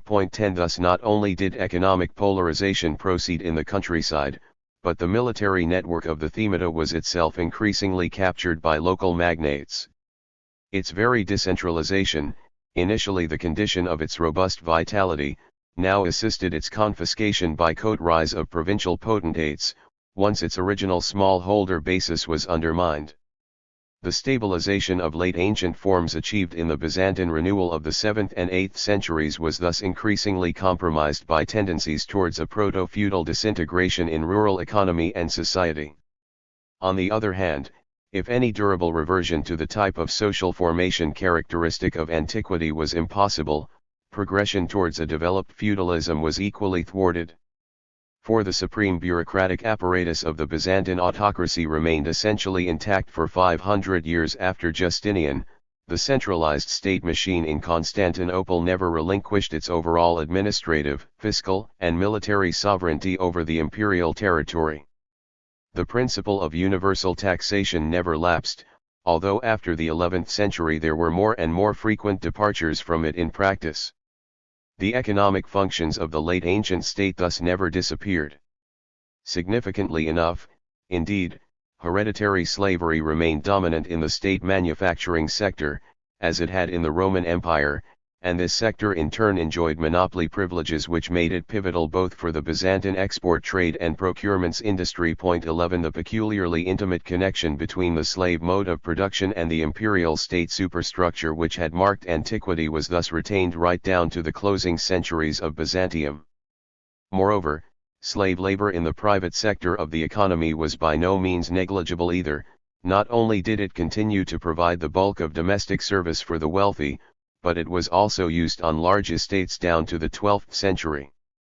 If the statistical extent of agricultural slavery in the Byzantine Empire is impossible to determine today, it is nevertheless possible to surmise that its structural impact on rural relations was not a negligible one, for both the relatively low level of labor dues paid by the dependent tenant paroikoi throughout later Byzantine history, and the relatively large scale of domain cultivation, may well have been a function of the availability of slave labor to the rural magnate class, even where its actual incidence was isolated. 12 Thus a prepotent imperial bureaucracy and residual slave economy constantly acted to block the spontaneous tendencies of class polarization in the countryside towards a feudal exploitation of the land and seigneurial separatism. Moreover, for the same reasons, the cities too never had an opportunity to develop towards a medieval communalism. The municipal autonomy of the towns, which had once been the cellular basis of the early Roman Empire, was already in far-reaching decline by the time the Western Empire fell, although it still retained some reality in the East. The establishment of the Byzantine themis system, however, led to a political demotion of the cities locally, while their civic life was anyway progressively stifled by the weight of the capital and the court. All vestiges of municipal autonomy were formally abolished by a decree of Leo VI, which merely consummated a long historical process. 13 Against this background, Byzantine cities, having once lost ancient forms of privilege, were never able to regain feudal forms of liberty within the imperial system. No municipal freedoms emerged inside the constricting framework of the autocratic state. Given the absence of any radical parcelization of sovereignty, an urban dynamic of the Western type was structurally impossible. The unfolding of a feudal path of development was barred in Byzantium both in the country and city, by the countervailing force of its late classical institutional complex and commensurate infrastructure. A revealing symptom of this deadlock was the juridical nature of the very aristocracy and monarchy of the Byzantine Empire. For to the bitter end, the imperial purple never became the hereditary property of an anointed dynasty. No matter how strong popular legitimism eventually became, it always technically remained what it had begun by being in the far-off days of the Augustan Principate, an elective office over which the Senate, army, and people of Constantinople exercised formal or factual tights-cuff investment. The semi-divine summit of the imperial bureaucracy was the site of an impersonal function, cognate with that of the uniform officialdom beneath it, and by the same token separate from that of personal kingship in the feudal West. The nobility which ruled through this administrative state was no less distinct from the seigneurial lords of the West. No hereditary system of titles ever crystallized in Byzantium. Honors were basically conferred for official duties in the empire, as they had been in the late Roman epoch, and did not pass to a second generation. In fact, even an aristocratic family name system was slow to develop. 14 The entrenched Dunatoi dynasties of Anatolia, which increasingly came to disrupt the fabric of the metropolitan state, were a comparatively late development. Most of the famous families, Phocas, Sclerus, Comnus, Diogenes, and others, did not rise to prominence before the 9th and 10th centuries. 15 Moreover, Byzantine landowners, like Roman latifundists before them, always characteristically resided in town. 16 In a pattern sharply contrasting with the rural domiciles of the Western feudal nobility, with its much more direct original role in agrarian production. The ruling class of Byzantium thus itself remained halfway between the clarissimate of late antiquity and the baronage of the early Middle Ages. In its own body was inscribed the frustrated tension of the state. It was this deep inner impasse within its whole economy and polity which accounts for the strangely barren and immobile character of the Byzantine Empire, as if the very feet of its longevity drained it of vitality. The deadlock of rural modes of production led to a stagnant agrarian technology, which registered virtually no significant advances over a millennium, apart from the introduction of a few specialized crops in the Heraclean age. The primitive and constricting harnesses of antiquity were preserved down to the end of Byzantine history. The medieval shoulder collar was never adopted. The heavy plough was equally ignored, for the use of the ineffective traditional art. At most, the watermill, belated gift of the Roman Empire itself, was accepted. 17 The great cluster of innovations which transformed Western agriculture in the same period were never acclimatized in its arid, thin-soil Mediterranean environment, and no native improvements occurred in their stead. One major manufacturing breakthrough was achieved in the reign of Justinian, the introduction of a silk industry in Constantinople, where state plants henceforward enjoyed a monopoly role in the European export market until the ascent of the Italian mercantile towns. 18 Even this was a technical secret purloined from the Orient rather than an indigenous discovery, and apart from it, little of note was ever developed in the workshops of Byzantium. Similarly, the great cultural florescence of the 6th century was succeeded by an increasingly narrow and rigid hieratism, the relative monotony of whose forms of thought and art presents a mournful contrast with those of late antiquity. The underlying truth of Gibbon's famous judgment of Byzantium, here as elsewhere, is only confirmed by posterior explanations that were inaccessible to him. 19. In one single domain, however, Byzantine history is restless and accident throughout, its combat record. Military conquest, or rather, reconquest, remained a leitmotif of its existence, from the epoch of Justinian to that of the Paleologs. Universal territorial claims, as the successor of the Imperium Romanum, were the permanent principle of its foreign policy. 20 In this respect, the conduct of the Byzantine state was centrally and unceasingly governed by its matrix in antiquity. From its very birth as a separate imperial entity, it tried to recover the lost lands which had once owed obedience to Rome. But literal realization of this ambition had been emptied of any meaning by the whole intervening passage of time, since Byzantium could never now hope to repeat the triumphant tour of conquest and enslavement that had taken Roman legions from one end of the Mediterranean to the other. The slave mode of production had long since been surpassed in the West, and become recessive in the East. There was thus no social or economic charge to its military expansion, it could kindle no historically new order into existence. The result was that the successive waves of Byzantine expansionism each time broke back on the imperial base from which they had started, and ended by washing over and weakening it. An uncanny fatality visited virtually every one of the great reigns of reconquest. Thus Justinian's grandiose recovery of Italy, North Africa, and southern Spain in the 6th century was not only wiped out by the Lombard and Arab invasions, within the next generation, the Balkans, Syria, and Egypt had fallen. Likewise, the impressive advances of the Macedonian emperors in the late 10th and early 11th centuries were followed, equally suddenly and disastrously, by the collapse of Byzantine power in Anatolia before the Seljuks. In the 12th century, the renewed expansion of Manuel Comnenus, who led his troops into Palestine, Dalmatia, and Apulia, once again capsized into catastrophe, as the Turks cantered towards the Aegean and the Franks sacked Constantinople. Even in the final epilogue of its existence, the same pattern is visible. The Paleolog repossession of Byzantium itself in the 13th century led to the abandonment of Nicaea and ultimate shrinkage of the empire into a petty area of Thrace, tributary to the Ottomans for a century before their entry into Constantinople. Each phase of expansion was thus succeeded by a more drastic contraction, the unfailing penalty for it. It is this jagged rhythm which makes the course of Byzantine history so different from that of Rome, with its comparatively smooth curve of ascent, stabilization, and decline.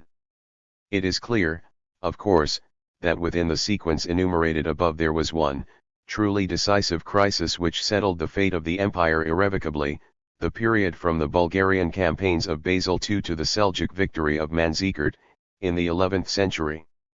This has been widely seen as a phase in which, after the brilliant military successes of the last Macedonian emperor, the civilian bureaucracy of Constantinople systematically dismantled the provincial armies of the empire, in order to check the ascent of the rural magnates who had come to control their command, and thereby threaten the integrity of the central imperial administration itself. 21 The rise of these provincial oligarchs was, in turn, a reflection of the dispossession of the small peasantry, which was now gaining an increasingly irresistible momentum. A savage outbreak of court conflicts and civil wars ensued, which critically weakened Byzantine defenses that had already been gravely damaged by the demilitarizing policies of the bureaucratic cliques in the capital. The coup de grace was then delivered by the arrival of the Turks in the east. This general line of explanation is certainly correct as far as it goes, but its presentation often implies a deceptive contrast between the triumphs of Basil II's reign and the setbacks which succeeded it, and so fails to provide a persuasive account of the reasons why the political groups which dominated the Constantinople court after 1025 acted in the apparently suicidal fashion that they did. In fact, it was the long strain of the Bulgarian wars of Basil II, with their great expense and huge casualties, that probably prepared the way for the precipitate collapse of the next 50 years. Byzantine armies had traditionally been held at what were overall relatively modest troop strengths. Ever since the 6th century, the average size of an expeditionary corps was only about 16,000, the total military apparatus of the state in the 9th century was perhaps some 120,000, a figure well below that of the later Roman Empire, which probably helps to explain the greater internal stability of the Byzantine state. 22 But from the reign of John Zimisces in the mid-10th century, the size of the imperial armies increased steeply, to an unprecedented peak during Basil's rule. This burden had to be scaled down after his death. There were already menacing signs of inflation and incipient devaluation, after centuries of price stability within the empire. The coinage depreciated rapidly from the reign of Michael IV onwards. The domestic policies of the Macedonian emperors had been to curb the economic greed and political ambitions of the provincial dunatoi. The civilian rulers of the mid-11th century continued this tradition, but gave it a perilously novel edge. 23 For they sought to whittle down the local themata that had gradually become the military arm of magnate power, above all in Anatolia. By doing so, they aimed both to relieve the exchequer and to control the outlying nobles whose ambition and insubordination were always a political threat to civil peace anyway. The introduction of the heavily armored cataphract in the late 10th century had increased the financial burden of themata units on the provinces, and rendered the old local defense systems more difficult to maintain. The new bureaucratic regimes in Constantinople, which succeeded the warlike Macedonian dynasty, thus switched to a much greater reliance on the crack tagmata regiments which were stationed near the capital, and had a higher professional and foreign component. The tagmata cavalry units had always provided the firmest military nucleus of the imperial armies, with the best discipline and training. Disbanded themata soldiers were now probably to some extent brigaded with these professional regiments, which were increasingly dispatched for provincial or frontier duties. At the same time the proportion of foreign mercenaries in them steadily grew. The total size of the Byzantine military establishment was much reduced by these civilianist policies, which sacrificed strategic strength to the economic and political interests of the court bureaucracy and metropolitan dignitaries. The result was to cleave the whole unity of the Byzantine state in a conflict between civilian and military branches of the imperial order, strikingly similar to the fatal split which had preceded the fall of the Roman Empire. 24 For dunatoi resistance to the new course was fierce, and by now the balance of power in the countryside had shifted too far for such a solution to be successfully imposed. Its only effect was to provoke a grinding series of civil wars in Anatolia between military and bureaucratic factions of the ruling class, which demoralized and disorganized the whole Byzantine defense system. Religious and ethnic persecution of the Armenian communities who had recently been reincorporated into the empire created further disarray and ferment along the vulnerable eastern frontier. The stage was thus set for the debacle of Manzikert. In 1071, the Seljuk Sultan Alp Arslan, making his way south from the Caucasus towards Egypt, brushed into the armies of Romanus Diogenes IV, and annihilated them, capturing the emperor himself. On the battlefield, Armenian auxiliaries, Frankish and Pecheneg mercenaries, and Byzantine regiments commanded by a civilianist rival, had all deserted or betrayed the imperial standards. Anatolia was left an undefended vacuum, into which Turkoman nomads steadily drifted over the next decades, without any serious effort to oppose them. 25 Byzantine rule in Asia Minor was broken, neither by the eruption of a mass Völkerwanderung of the Gothic or Vandal type, nor by an organized military occupation of the Persian or Arab type, but by the gradual migration of clusters of nomads into the highlands. The fragmentary and anarchic character of successive Turkic incursions, however, was no token of their ephemerality. On the contrary, the growing nomadization which resulted from it proved far more durably destructive of Greek civilization in Anatolia than the centralized military conquest of the Balkans by later Ottoman armies.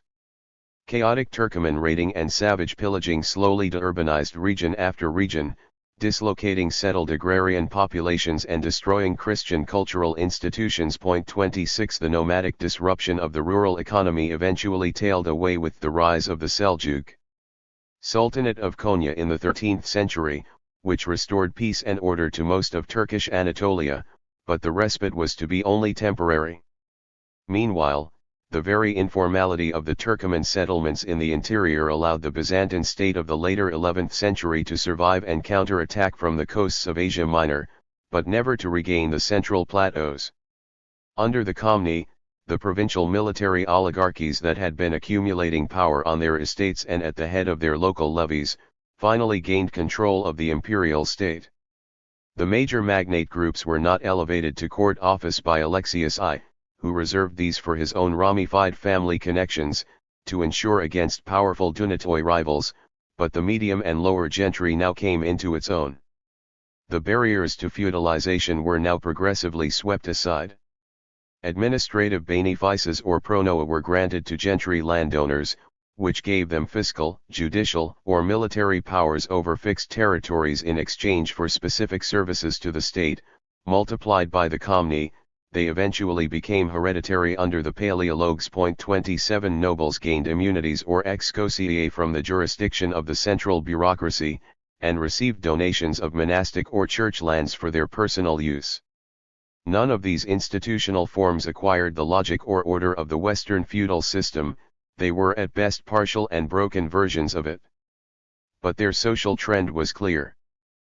Free peasants were now increasingly degraded into dependent tenants or paroikoi, whose condition gradually came to approximate to that of serfs in Western Europe. The urban economy of the capital, with its state manufactures and luxury export wares, was meanwhile sacrificed to diplomatic bargains with Venice and Genoa, whose merchants soon enjoyed absolute commercial supremacy within the empire because of the privileges lavished on them by the Chryso Bull of 1084, which exempted them from the imperial sales tax. Reversing its traditional trade balance, Byzantium in its economic decline now lost its monopoly of silks and became a net importer of Western cloths and other finished manufactures, and in exchange exported primary commodities such as wheat and oil to Italy. 28 Its administrative system decayed to the point where regional governors often resided in the capital and merely forayed to their provinces to collect taxes, in thinly disguised looting expeditions. 29 Mercenaries and adventurers filled the ranks of its armies, crusaders surveyed it with confident avarice. The seizure and sack of Constantinople by a Veneto-Frankish expedition in 1204 finally smashed the unity of the remaining imperial state from the outside. A complete Western feudal system of fiefs and vassalages was now imported, above all into central and southern Greece, where French lords introduced a pattern similar to that of Outremer. But this artificial implantation did not last long. The Greek successor regime in Nicaea, left on the periphery of the former empire, was able painfully to reassemble the broken remnants of Byzantine territory and reconstitute a shadow imperial state once again in Constantinople. The pronoer landowning class had now become hereditary holders of their benefices, the mass of the peasantry were paroikoi, vassal relationships were assimilated into the political conceptions of local statecraft, and apanages granted by the ruling Paleoyog family. Foreign merchant communities possessed autonomous enclaves and franchises. In the countryside, monastic estates multiplied, while secular landowners frequently resorted to extensive pastoralism, to be able to shift their property during Turkoman raids. 30 But this final apparent feudalization of the Byzantine social formation never achieved an organic or spontaneous coherence. 31 Its institutions were a simulacrum of Western forms entirely lacking the historical dynamic that had produced the latter, a signal warning against any attempt to read off modes of production by a temporal comparison of their elements. For late Byzantine feudal forms were the end result of a secular decomposition of a unitary imperial polity that had lasted largely unaltered for 7 centuries. In other words, they were the product of a process that was the diametric opposite of that which gave birth to Western feudalism, a dynamic recomposition of 2 dissolved anterior modes of production, in a new synthesis which was to unleash productive forces on an unprecedented scale. No increase in demographic density, agrarian productivity, or urban trade was registered in the dusk of Byzantine rule. At best, the disintegration of the old metropolitan state system released a certain intellectual effervescence and social turmoil in the shrinking perimeter of its sway in Greece. The economic capture of the capital by Italian merchants led to a devolution of native commerce to a few of the better protected provincial cities.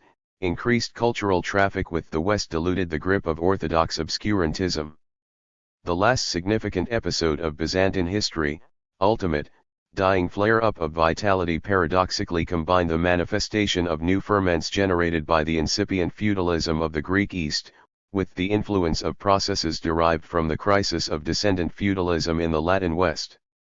In Thessalonica, second city of the empire, a municipal revolt against the imperial usurpation of the magnate Cantacuzene mobilized anti-mystical and anti-oligarchic passions among the urban masses, confiscated and distributed the property of the monasteries and rich, and for 7 years held at bay the attacks of the bulk of the landowning class, backed by the Ottomans. 32 The inspiration of this ferocious social struggle, unexampled in 900 years of Byzantine history, was perhaps provided by the Genoese communal revolution of 1339, one of the great chain of urban upheavals during the late medieval crisis in Western Europe. 33 The suppression of the Zealot Republic in Thessalonica was, of course, inevitable. The dwindling Byzantine social formation was incapable of sustaining any such advanced urban form, which presupposed an altogether different economic and social tonus. With its defeat, independent Byzantine history effectively petered out. From the late 14th century onwards, renewed Turkoman nomadism devastated western Anatolia and overran the last footholds of Hellenism in Ionia, while Ottoman armies moved north from Gallipoli. Constantinople spent the last century of its existence a forlorn tributary of Turkish power in the Balkans. The question can now be posed, why, throughout this long history, did no dynamic fusion ever occur in the Balkans between barbarian and imperial social orders, such as might have produced an ascendant feudalism of the Western type? Why was there no Helleno-Slav synthesis comparable in scope and effects to the Romano-Germanic synthesis? For it must now be recalled that tribal invasions overran the vast bulk of the lands stretching from the Danube to the Adriatic and Aegean, in the late 6th and early 7th centuries, and that thereafter Slav and Byzantine borders shifted back and forth across the Balkan Peninsula, for over 700 years of constant contact and conflict. The fate of the 3 major regions within it was variant, of course, and can be briefly summarized as follows. The tidal Avar-Slav wave of 580 to 600 swept over the whole peninsula, submerging Illyricum, Moesia, and Greece, down to the southernmost Peloponnese. The loss of Illyricum to Slav migration and settlement cut the historic overland linkage of the Roman imperial world. No single event was to be so decisive for the rupture of unity between Eastern and Western Europe in the Dark Ages. To the south, it was 2 centuries before Byzantium was capable of starting the systematic reconquest of Thrace and Macedonia in the 780s, an additional 20 years before the Peloponnese was finally subdued. Thereafter, most of Greece proper was ruled without interruption from Constantinople until the Latin conquest of 1204. Slav-settled Moesia, on the other hand, was invaded by the Bulgars, Turanian nomads from central Russia, who established a khanate there in the late 7th century. By the end of the 9th century, the Bulgar ruling class had become Slavicized, and presided over a powerful empire whose control extended well into western Macedonia. After a series of epic military struggles with Byzantium, the Bulgar state was overwhelmed by John Zimisces and Basil II, and was incorporated into the Greek Empire from 1018, for over 150 years. But in 1186 a Bulgar Vlach revolt successfully threw off Byzantine occupation, and a second Bulgarian Empire emerged, which again dominated the Balkans until it was hit by the Mongol invasions of the 1240s. The former Illyrian zone, by contrast, vegetated beyond the orbit of Byzantine politics for 4 centuries, before being partially regained and partially reduced to clientage by Basil II in the early 11th century. Greek rule here was thinly and precariously established only for a century, punctuated by numerous rebellions, until a united Serb kingdom emerged in 1151. In the mid-14th century, the Serbian Empire in its turn became the paramount Balkan power, humbling that of Bulgaria and Byzantium, before itself disintegrating on the eve of Turkish conquest. Why did this alternating pattern fail to generate any robust feudal synthesis, indeed any durable historical order at all? The soil of the whole zone proved a quicksand for social organization and state formation alike.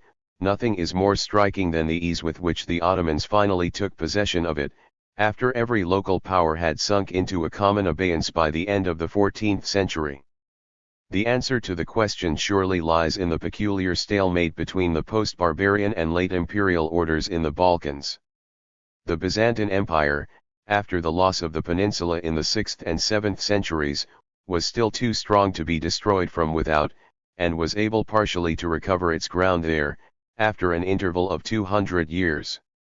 But in the supervening epoch, the Slav and Turanian peoples who had settled the Balkans had conversely themselves become too developed or numerous to be assimilated, when they were eventually in turn reconquered, so that Greek rule never succeeded in integrating them into Byzantium, and in the end proved ephemeral. The same equation can be formulated negatively. The Slav communities that formed the massive majority of the initial barbarian settlers in the Balkans were socially too primitive in the Heraclean epoch to be able to establish political systems of the type that the German tribes had created in the Merovingian West. On the other hand, the Byzantine state, because of its own inner structure, as we have seen, was incapable of the type of dynamic subjection and integration of tribal peoples that had once been characteristic of imperial Rome. The result was that neither force could permanently prevail over the other, while both could wreak repeated and lethal damage on the other. The clash between the two did not take the form of a general cataclysm from which a new synthesis arose, but of a slow, reciprocal trituration and exhaustion. The distinctive signs of this process, which set Southeastern apart from Western Europe, can be registered in a number of ways. To take 2 sensitive cultural indices first, the whole pattern of religion and linguistic evolution in the region was very different. In the West, the Germanic invaders had been converted to Arian Christianity at the time of their conquest. They were then gradually won to the Catholic Church, and with few exceptions, their languages disappeared before the Romance speech of their Latinized subject populations. In the southeast, on the other hand, the Slavs and Avars who swamped the Balkans in the late 6th century were both pagan peoples, and for nearly 3 centuries most of the peninsula remained de-Christianized, the most dramatic single setback Christianity ever suffered in the continent. Moreover, when the Bulgars became the first barbarians to be converted in the late 9th century, they had to be granted an autonomous Orthodox patriarchate which was tantamount to an independent national church. The Serbs were eventually to win this privilege too, in the 12th century. At the same time, while Greece was slowly re-Hellenized linguistically after its reconquest by Byzantium in the late 8th and early 9th centuries, the whole interior of the Balkan Peninsula remained Slavonic in speech, so much so, that precisely to achieve the conversion of its inhabitants, the Greek missionaries Cyril and Methodius from Thessalonica had to invent the Glagolitic alphabet specifically for the Slav language group of the region. 34 Cultural assimilation thus proceeded in exactly the reverse order in the Balkans, whereas in the West, particularist heresy gave way to universalist orthodoxy and linguistic Latinism. In the southeast, paganism yielded to separatist orthodoxy enshrined in linguistic non-Hellenism. Later Byzantine military conquest was in no way able to alter this basic cultural datum. The great mass of the Slav population of the peninsula had in this respect crystallized outside the radius of Byzantine control.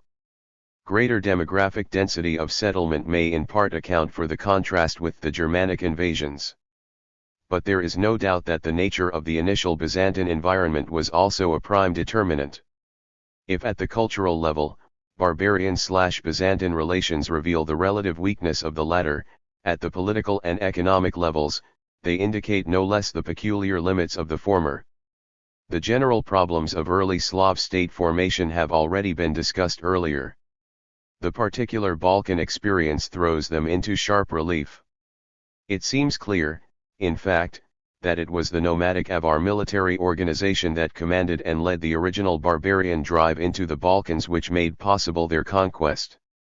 The Slavs, who fought as their auxiliaries, greatly outnumbered them and stayed behind in the new lands, while the Avar hordes wheeled back into their base in Pannonia, to emerge again for periodic mobile raids against Constantinople, but not to settle in the peninsula. 35 Slav migrations were now spread across territories which had for centuries been an integral part of the Roman imperial system, and which even included the cradle of classical civilization itself, Greece. Yet for over 3 centuries after their invasions, these peoples produced no trans-tribal polity of which any record remains. The first actual state to be created in the Balkans was the work of another Turanian nomadic people, the Bulgars, whose military and political superiority over the Slavs enabled them to create a powerful khanate below the Danube that soon challenged Byzantium frontally. The Proto-Bulgar ruling class of boyars dominated a mixed social formation, the bulk of whose population were free Slav peasants, paying tribute to their Turanian overlords, who composed a 2-tier military aristocracy still organized on a clan basis. By the end of the 9th century, the Proto-Bulgar language had disappeared and the Khanate had been formally Christianized, the clan system and paganism fell together as elsewhere, and soon the whole boyar class had become Slavicized, if with a certain Greek cultural veneer. 36 The early 10th century witnessed a formidable and direct attack on Byzantium by the new Bulgarian ruler Simeon, who seized Adrianople twice, raided down to the Gulf of Corinth and laid siege to Constantinople. Simeon's declared ambition was nothing less than to become ruler of the Eastern Empire itself, and in pursuit of this goal he succeeded in wresting the grant of an imperial title of Tsar from Byzantium. Eventually, after prolonged campaigns, his armies were defeated by the Croat ruler Tomislav, and Bulgaria lapsed into weakness and unrest under his son Peter. The first unmistakably radical religious movement of Christian Europe, Bogomilism, now sprang up, an expression of peasant protest against the enormous cost of Simeon's wars and the social polarization that had accompanied them. 37 The Bulgarian state received a further setback from the destructive Russo-Byzantine wars which were then waged across it. A major military and political revival under the Tsar Samuel at the end of the 10th century, however, led to renewed and all-out conflict with Byzantium, which lasted for 20 years. It was this protracted, pitiless struggle, as we have seen, that finally overreached the Byzantine imperial system and paved the way for its collapse in Anatolia. Its consequences, of course, were even more disastrous for Bulgaria, whose independent existence was extinguished for over 150 years. Byzantine occupation during the 10th and 12th centuries led to a rapid augmentation of large estates and intensification of both Greek and Bulgar noble exactions and central fiscal pressures on the peasantry. The institution of the pronoa was introduced into Bulgaria for the first time and excosia immunities multiplied. Increasing numbers of formerly free peasants sank into dependent paroikoi status, while slavery was contemporaneously extended via the captivity of local war prisoners. 38 Bogomilism now predictably revived. There were repeated popular revolts against Byzantine rule, and in 1186 two Vlach chieftains, Peter and Asen, led a successful insurrection which routed the Greek punitive expeditions sent against it. 39 A second Bulgarian Empire was now constructed, whose administrative hierarchy, court protocol, and tax system were all closely modeled on that of Byzantium, the number of free peasants continued to decline, while the upper boyar stratum consolidated its power. In the early 13th century, Tsar Ioannitzov veered back once again to the traditional goal of Bulgarian dynasties, the assault on Constantinople and assumption of the universal imperial title that went with control of it. His troops defeated and killed the Latin Emperor Baldwin shortly after the Fourth Crusade, and his successor carried the Bulgarian standards victoriously to the Adriatic. But within a decade, this enlarged state has crumpled before the onslaught of the Mongols. The Slav populations in the former region of Illyricum were by and large much slower to develop a post-tribal political system. In the absence of an initially superordinate nomadic military class, social differentiation proceeded more gradually and clan organization proved very tenacious. The early Croat kingdom was absorbed by Hungary and played no further independent role. To the south, hereditary Zupani governed local territories from their fortified settlements as family patrimonies, which were divided among their kinsmen for administration. 40 The first princedoms to emerge were those of Zeta and Rascia in the 11th century, anti-Byzantine creations which were suppressed with only partial success by the Komnene emperors. In the later 12th century, the Grand Zupan Stephen Nemanjiah united the two territories into a single Serbian kingdom, acquiring the royal title from the Pope.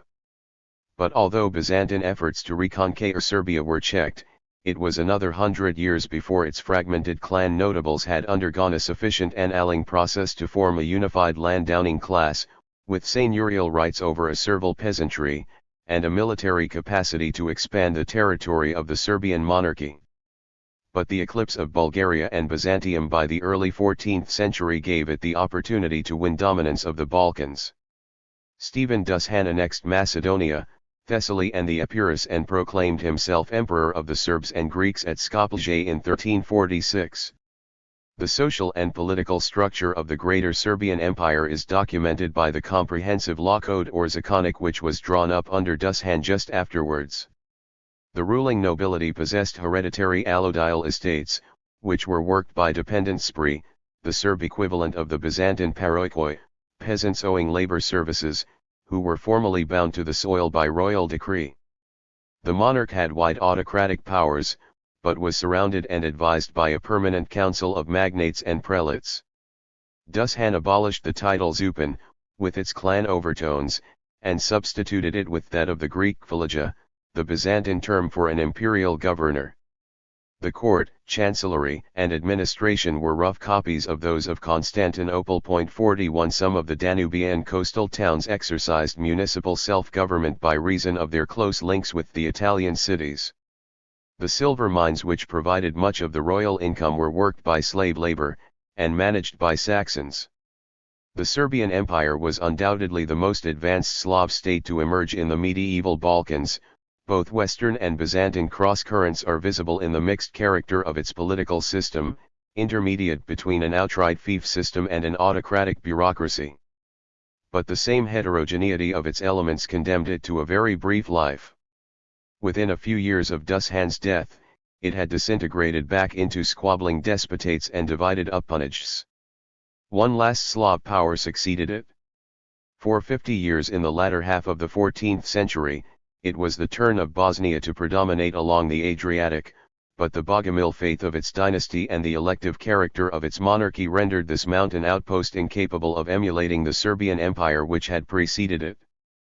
The circular contest between Byzantium, Bulgaria, and Serbia had thus ended in a common regression and decline by the end of the 14th century. The fragile state system of the medieval Balkans was in general crisis before the Ottoman conquest overtook it. The structural reasons for the failure of the region to produce an indigenous feudal synthesis have already been indicated. The nature of the abortive Bulgar and Serb states only underlines them. For their most striking characteristic in any comparative European perspective is their recurrent and impossible imitation of the imperial autocracy of Byzantium itself. They sought to be, not kingdoms, but empires, and their rulers aimed, not for any imperial title, but that of the universal Greco-Roman autocrat. Thus the Bulgar and Serb empires both attempted to mimic the internal administrative system of the Byzantine states, and take external possession of it by direct conquest and succession. Such a task was inherently unviable for them, and fatally led to social and political overextension.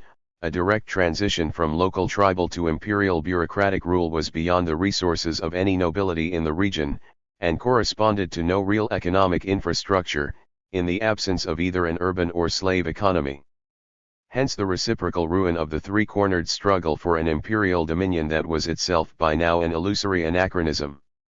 Yet at the same time, the epoch in which this ruin was consummated was also that of the general depression throughout Europe.